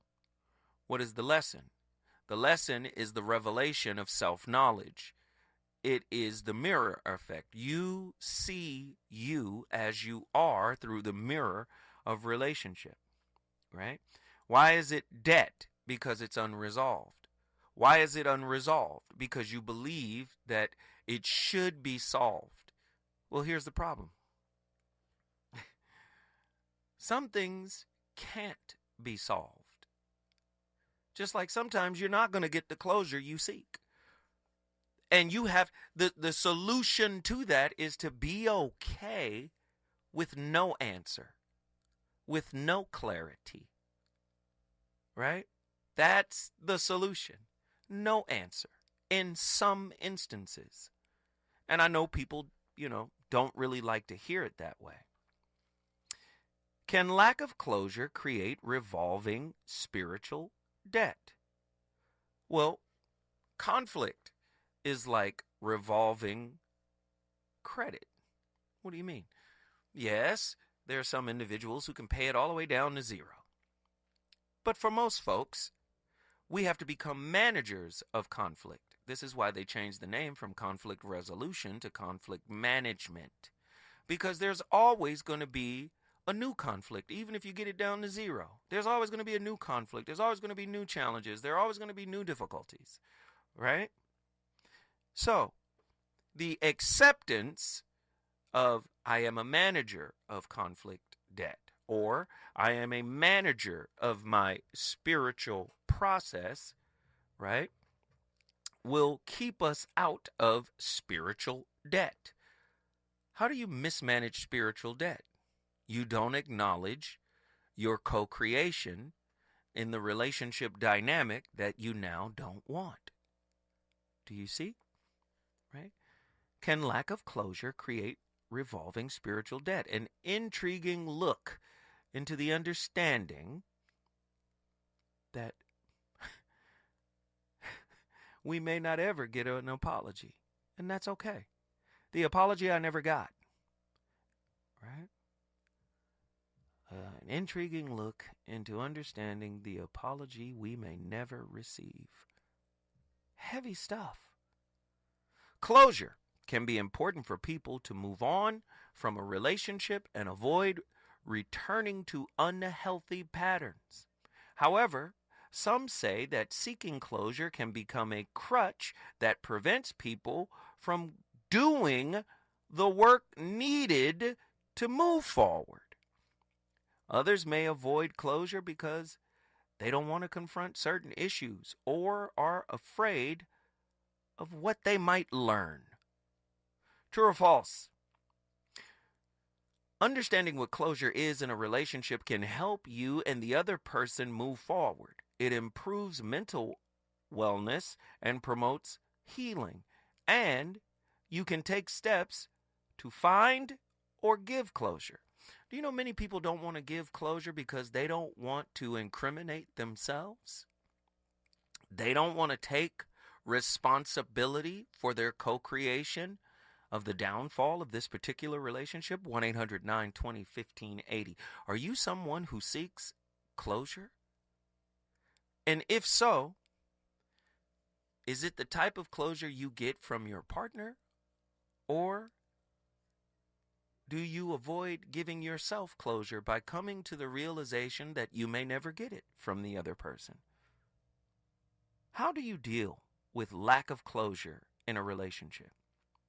Is seeking and obtaining closure, like anything else meaningful in life, merely an inside job? Is it merely an inside job? I don't need closure from you. Or do we actually need closure from our partners? How do you know if you need closure? Right? What do you need from me in order to find closure? Right? You already made your mind up about what you're going to do. Do you just want me to be accountable on your way out? 1-800-920-1580. How can the concept, this is going to be deep tonight. So I know we got deep last night, but we're going to continue with it because many people don't have closure on some of the broken ideas that they have about intimate relationships. Right? Last night we talked about love, the highest level, not attachment, right, that many people are mislabeling as love, but we're talking about the highest level of consciousness. And people kept coming into the chat with their current level of consciousness, talking about, how if I did this, why don't they do that? And, and I was saying, it's where you are currently that keeps you there, right? Is closure an excuse to regain access, control, and or influence over a former partner? What are the consequences of re-engaging with a partner that seeks to reconcile out of fear and ego? Oh my goodness. How does the concept of surrender and acceptance relate to the process of seeking closure in relationship? Right? I'm really about to go off. I'm trying to stay calm, but I'm really about to go off. How can the practice of gratitude and appreciation aid in the process of finding closure and letting go of past grievances in relationships? If you're a victim, if you're a perpetual victim, you can't let go. Because if you let go of your grievance, you let go of your victimhood. Oh my God. Nobody wants to hear that. In what ways can the principles of energy healing and chakra balancing assist individuals in finding closure and healing in relationships that have ended without a proper closure? Listen, when I come forward, I got to hear from you. Los Angeles, stand up. Are you currently outside of a relationship you thought was going to make it all the way, and you are seeking some type of closure, some type of understanding as to what happened? If you want to talk about it, this is a non-judgmental space. I would love to have you guys come in, chime in, talk about it, share your feelings. This is how we heal together. The only way to heal together, we must reveal together. When we come forward, the voice of reason will continue this bonfire of a conversation. Reasons. The reasons that we're here, the reasons that we fear, our feelings won't disappear. You're listening to the voice of reason with Zoe Williams on KBLA Talk 1580.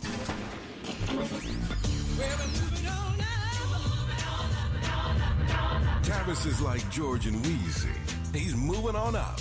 Last year, Tavis was number 45 on the Talkers Magazine list of the 100 most important radio talk show hosts in America. Wait for it. Wait for it. The 2024 list was recently released, and Tavis has jumped to number 33 on the list of the nation's most important talkers, making him the highest-ranked African-American on the coveted roster.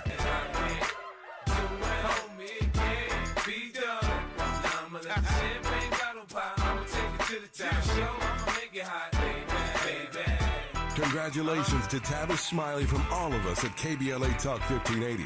We've got you black.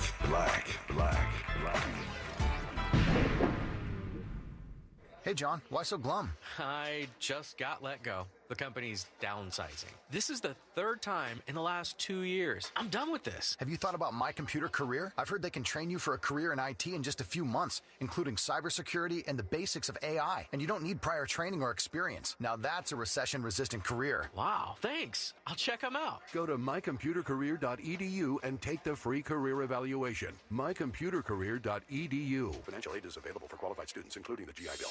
Helping to broaden your political and moral imagination with our 2024 Climate Justice Campaign. We're KBLA Talk 1580.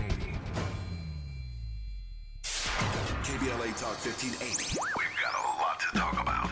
KBLA Talk 1580, connecting you with services and solutions. Legal Aid Foundation of Los Angeles is a nonprofit law firm that protects and advances the rights of the most underserved, leveling the playing field and ensuring that everyone can have access to the justice system. Every year, LAFLA provides free, high-quality legal services to more than 100,000 people living in poverty across greater Los Angeles. Their unique combination of neighborhood offices, self-help centers at courthouses, shelters and domestic violence clinics puts Legal Aid Foundation of Los Angeles on the front lines in vulnerable communities and at the forefront of change. LAFLA's expert team of attorneys, paralegals, and support staff works to provide direct representation, offer counsel and advice, provide referrals, and educate the community about their legal rights through workshops and seminars. With locations all over LA, you can access their services or volunteer to help no matter where you live. And if you have an urgent issue, call 213-235-0060. That's 213-235-0060. To get legal help, make a donation, or volunteer, visit LAFLA.org.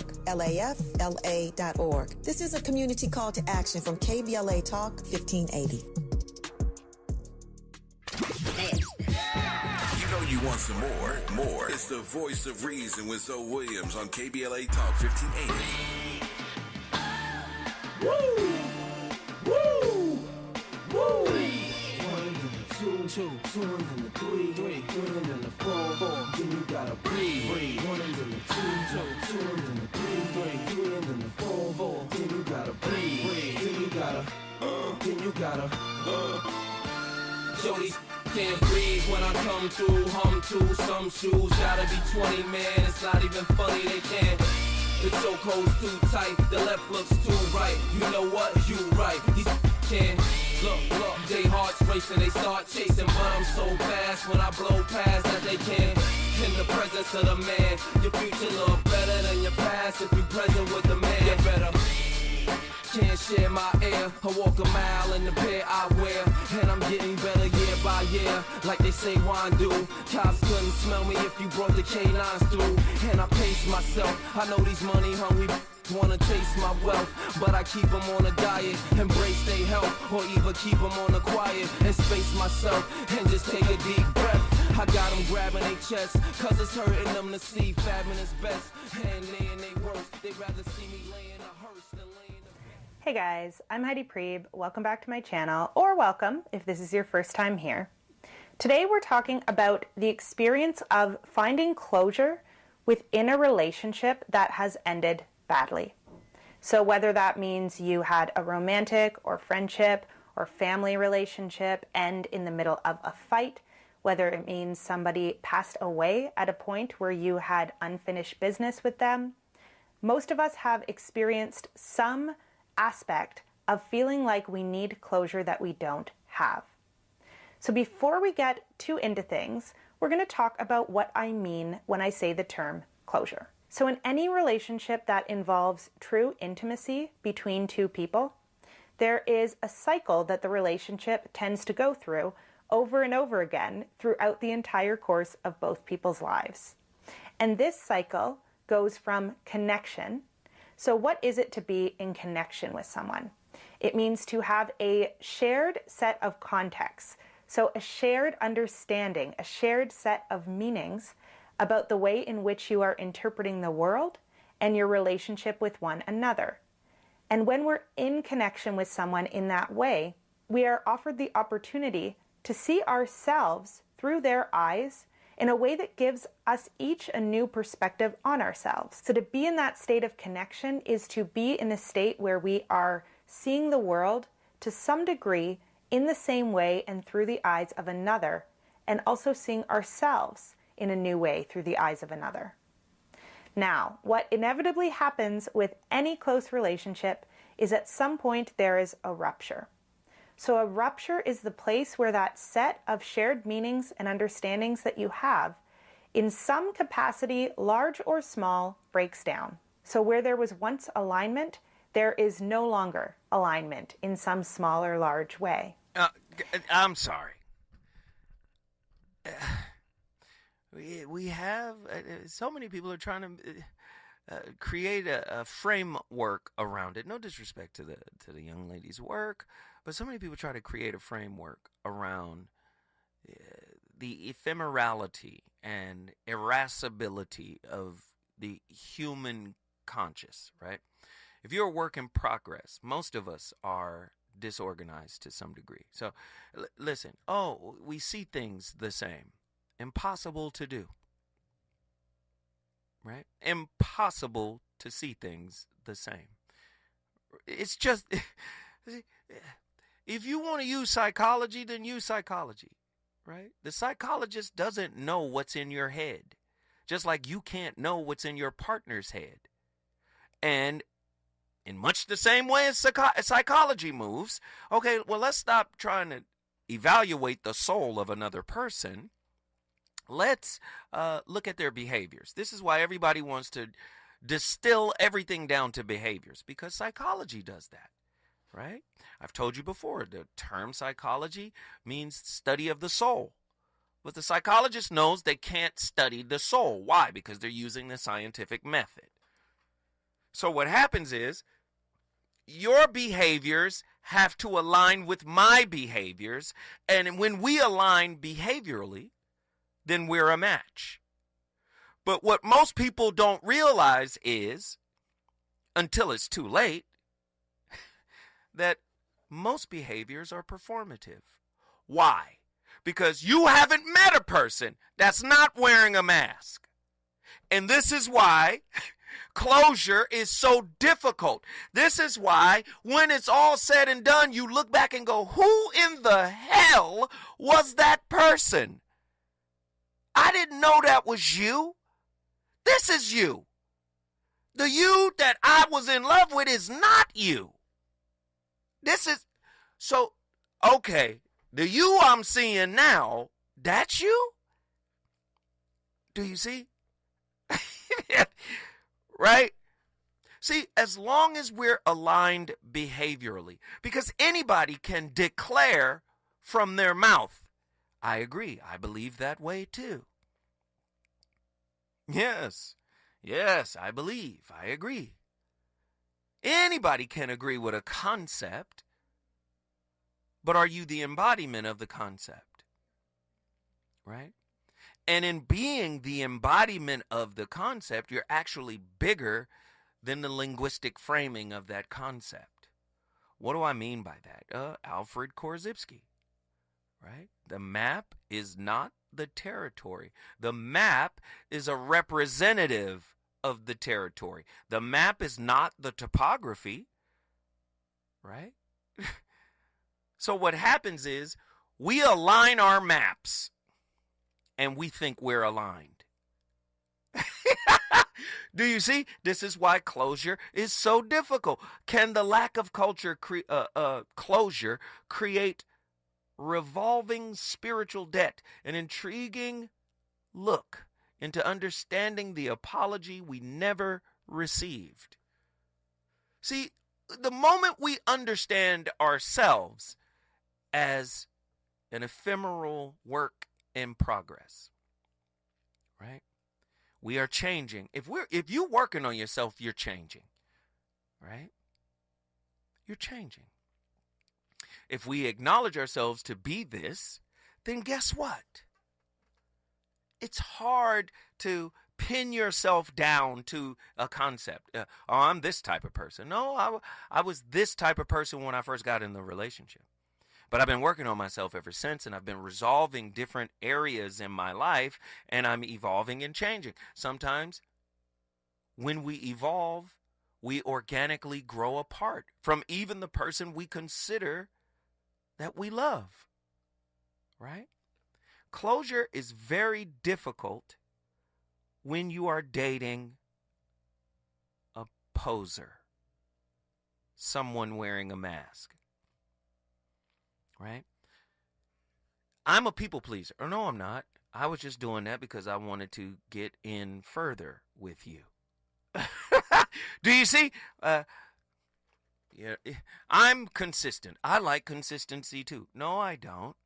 As a matter of fact, I'm dismissive avoidant. If you get too close to me, you know, my wounds are triggered, right? It feels like you're smothering me. And this is how people understand each other. When you get into a relationship, your job is to observe you, yourself. Do you see? When we come forward, you think, I'm just beginning. When we come forward, the voice of reason, we're going to keep the cook up going on for the Thursday show.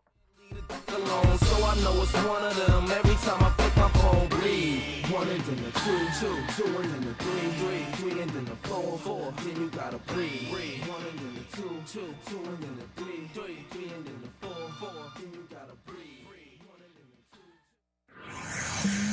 He's on fire tonight. It's the Voice of Reason with Zoe Williams, exclusively on KBLA Talk 1580.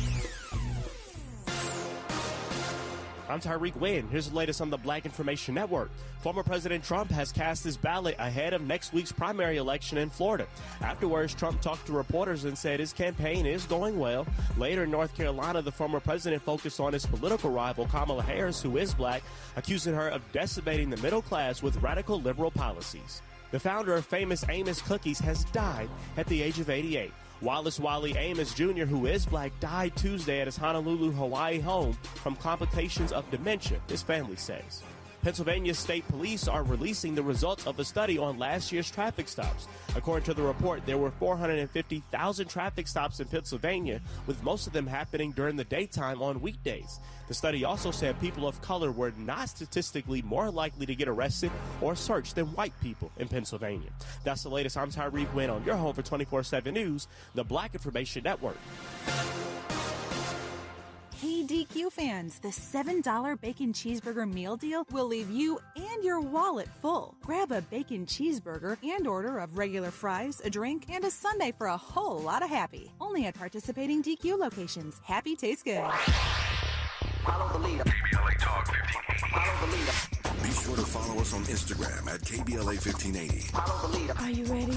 The station leading the way with exclusive interviews, Follow the leader. stimulating conversation, and intellectual discourse that empowers, enlightens, and informs. Follow the leader. Follow the leader at KBLA 1580. We've got a lot to talk about. Keep following the leader.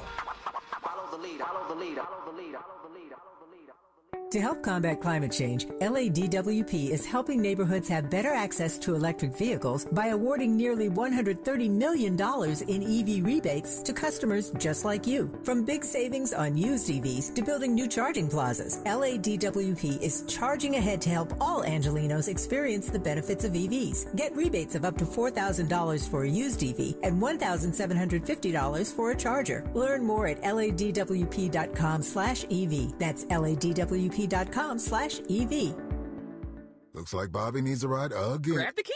Let's take our auntie to the swap meet. Grab the keys. Whether you're giving rides or hauling gear, do it all in a Chevy SUV. Head to your local Chevy dealer, where well-qualified buyers get 1.9% financing on all 2024 Malibu, Colorado, Blazer, Equinox, Trailblazer, and Traverse limited models. Chevrolet, together, let's drive. 1.9% APR for 36 months. Monthly payment is $28.60 for every $1,000 you finance. Example down payment 15.8% must finance with GM Financial. Some customers may not qualify. Not available with lease and some other offers. Take new retail delivery by 7/1/24. Hey, LA residents, it's planting season and the perfect time to get shade trees growing around your home. LADWP and City Plants are giving every resident up to 7 free trees. That's right, 7 free trees delivered right to your door. Trees are great for the environment, help improve air quality, and can help you save on your bill when you use less air conditioning to stay cool indoors. Learn more at ladwp.com/free trees. That's ladwp.com/free trees. KBLA Talk 1580. We've got a lot to talk about.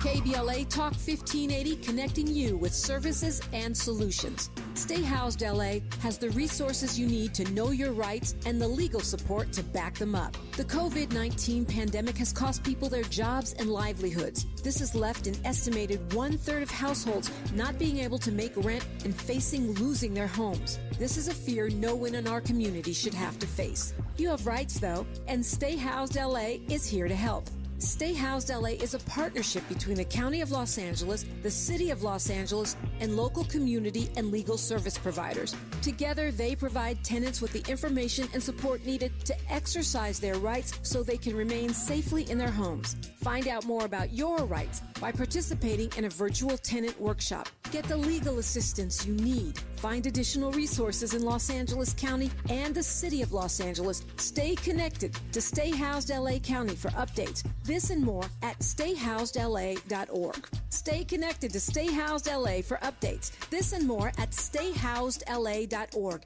That's stayhousedla.org. Or call their hotline at 213-694-0040. We've got your black with a community call to action from KBLA Talk 1580.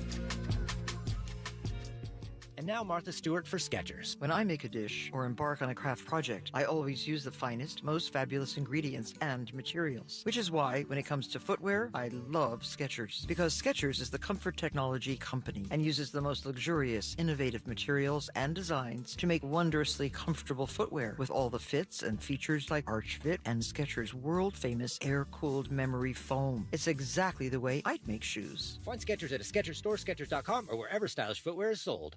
The possibility of lung cancer can be pretty scary, especially if you're one of approximately 8 million current or former smokers at high risk. That's why SaveByTheScan.org wants you to know that now there's a breakthrough low-dose CT scan that can detect lung cancer early, and it only takes 60 seconds.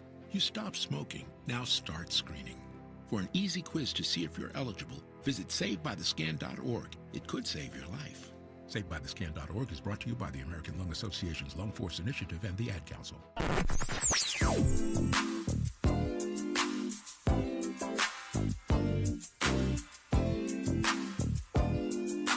This is KBLA Talk 1580. Talk radio.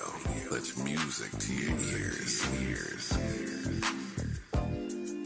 We're unapologetically progressive. KBLA Talk 1580. You're listening to the voice of reason with Zoe Williams. Only on KBLA Talk 1580.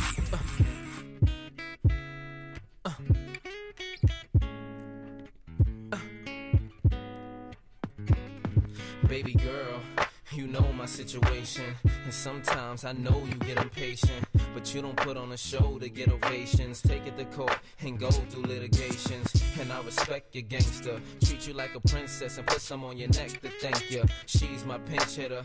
When the starting lineup ain't playing right, I come off the bench with her. It might sound like I'm gassing ya, but it takes time to get from the backseat to the passenger. We've been creeping and sneaking just to keep it from leaking. We so deep in our freaking and we don't sleep on the weekend. Wifey's a little bit uptight. Wonder why I keep coming home in the middle of the night. It'll be alright. If y'all bump heads, it'll be a fight.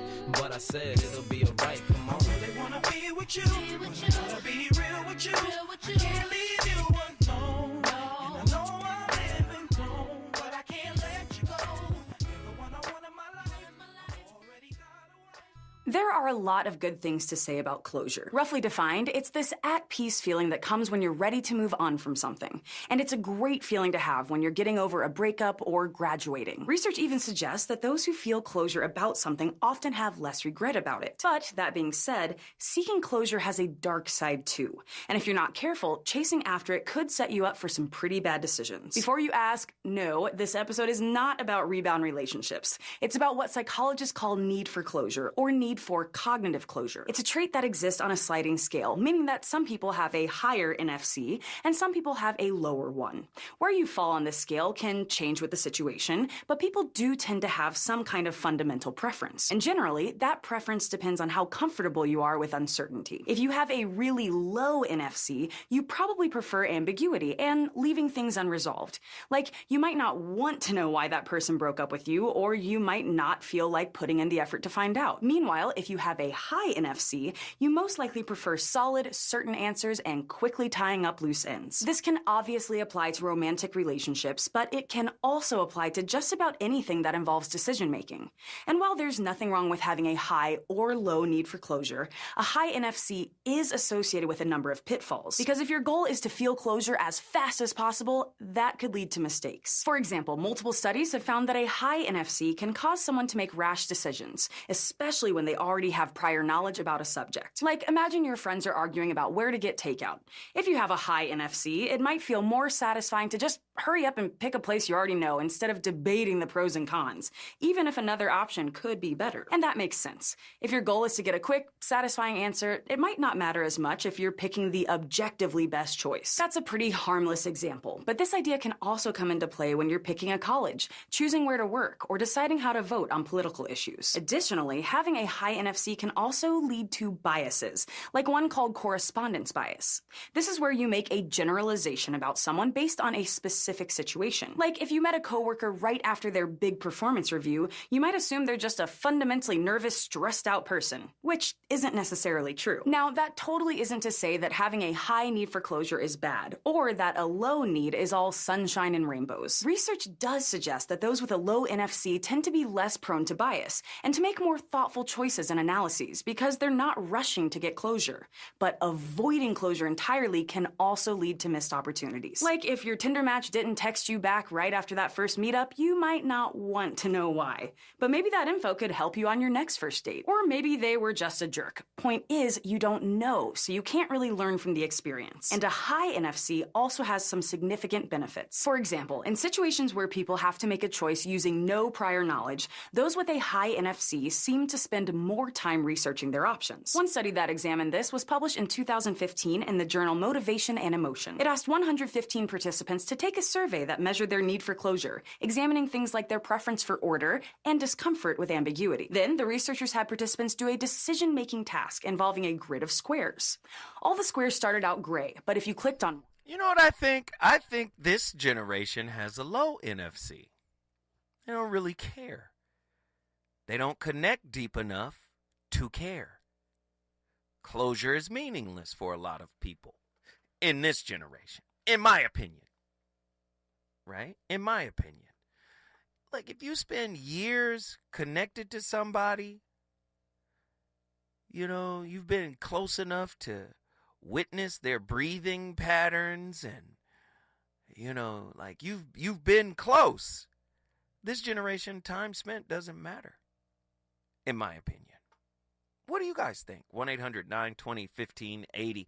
The yearning for closure in the aftermath of an intimate relationship's end is a deeply human impulse. It is rooted in our desire to make sense of the emotional tumult, right, that accompanies such separations.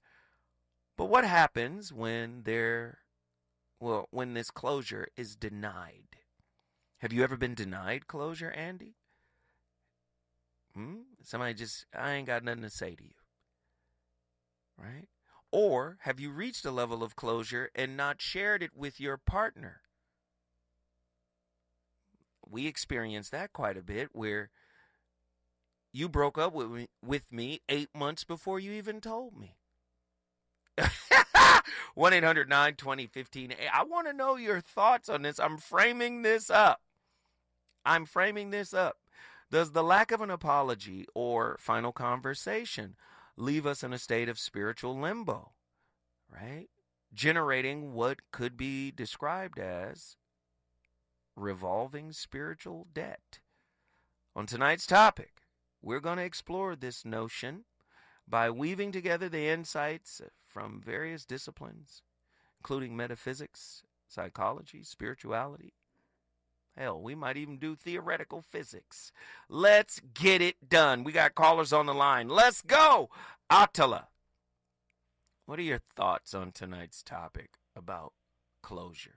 Is it necessary? Uncle Yes. How are you?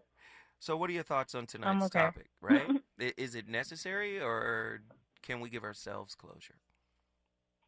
I think you should always seek to give yourself closure. And I guess it depends on really how you define closure. If we're talking about coming to terms and to the reality of what you're actually dealing with, then yeah, for sure. I think that depending upon, that's why I asked that true or false question, where I said the person who performed the worst in the relationship seeks closure the most. I think what the real question is, who is attached to the lie the most?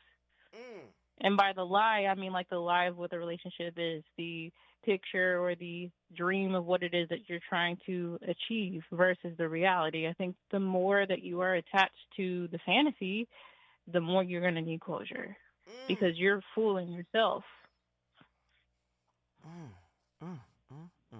You know, maybe I'm just avoiding on that. I don't know. No, go deeper. This is deep. Hey, hold on. Wait a minute. Hold on. Mm-hmm. Are you saying, and just let me be clear, the person who performs the worst is the person who seeks closure the most? Is that what you said? Please unpack that for me. Worst, best. I guess what I should say is the person who is performing, performs the worst. And what I guess what I mean by performs the worst is their attachment to that fantasy. The person who is attached the most seeks closure. Wait, stay with me. Stay with me. Listen, when we come forward, we're going to go back to Houston, Texas, because this could be monumental. I want to... What? You mean to tell me the person who's performing the worst, they could lie, they could have cheated, they could have done a whole bunch of things. They want closure more than the person that was lied to, betrayed, or cheated on? When we come forward, Attila is going to tell us. Is it good to you? More Voice of Reason with Zoe Williams when we come forward. Many homeowners and businesses use man-made stone as an alternative to traditional stone for their countertops. Handling these products puts workers' lives at risk. Without proper conditions, workers could die from the terminal lung disease silicosis. Employers must supply respiratory protection and water systems. It's essential to wet stone when cutting it to prevent breathing in dust. Do away with dusty, deadly practices. Visit WorkSafeWithSilica.org. This is a message from Cal OSHA. KBLA Talk 1580. We've got a lot to talk about. KBLA Talk 1580 believes in community empowerment through the arts. Tia Chucha Central Cultural is on a mission to transform community in the Northeast San Fernando Valley and beyond through ancestral knowledge, the arts, literacy, and creative engagement. The Northeast San Fernando Valley has a population of about 500,000, the size of the city of Oakland, yet it has no bookstores, art galleries, or full-fledged cultural spaces until Tia Chuchas opened its doors in 2001. Founded by renowned poet and activist Luis Rodriguez, Tia Chuchas Cultural Center provides a year-round free or low-cost arts and literacy bilingual intergenerational programming in mural painting, music, dance, writing, visual arts, healing art sessions, and healing talking circles. Activities also include Mexica, Aztec dance, indigenous cosmology, philosophy, and 2 weekly open mic nights, one in Spanish, the other in English. In addition, they host author readings, film screenings, and art exhibits. To express yourself, heal yourself, attend an event, or volunteer, please visit www.tiachucha.org. That's TIACHUCHA.org.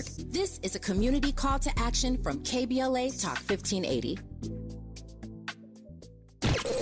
Around here, we don't believe in victimhood. We believe in raising our voices, amplifying black voices in the climate conversation. We're KBLA Talk 1580. The California Crusader newspaper would like to thank all of our subscribers for their support throughout the years, proudly serving the South Los Angeles and South Bay areas for more than 40 years. The California Crusader is a multicultural, black-owned, adjudicated newspaper that focuses on providing newsworthy information to the people in our community. We're constantly looking for ways to assist businesses in our community to connect with our subscribers. We provide low-cost, effective ways to promote your business with our reasonable and affordable advertising rates. You can participate by suggesting, sharing, and submitting your stories on the California Crusader newspaper Community Share Facebook group page, or visit our website at cal-cruise-news.com. That's calcruisenews.com. Then click on the Submit Now button located on the top right corner of the homepage, or text CCN to 42828. Again, text CCN to 42828. The California Crusader newspaper, working together to build a better community for our future. Subscribe today. You know you You want some more? More. It's the voice of reason with Zoe Williams on KBLA Talk 1580. Baby girl.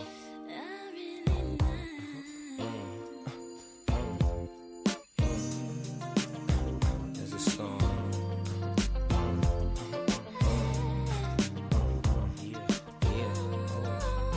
I can't really explain it. I'm so into you now. I wanna be more than a friend of you now. When they ask, I mention my baby girl in the interviews now. And I don't bring the problems from the 90s and the 2000s. There's no reason to have a friend or two now. Cause the kid's ready to tell you how he feel in a few vows. Maybe I speak in general now. But girl, I'ma do whatever just to keep a grin on you now. Where I go, they wear bikinis in the winter too now. What you think about tan lines on the skin of you now? Why wouldn't I wanna spend a few thou? On Fifth Ave, shopping sprees, and them dinners to chow. I ain't concerned what other men would do now. As long as when I slide up in you, you growl. And any dude with you, he better be a kin of you now. And I ain't jealous, it's the principle now. I'm so into you.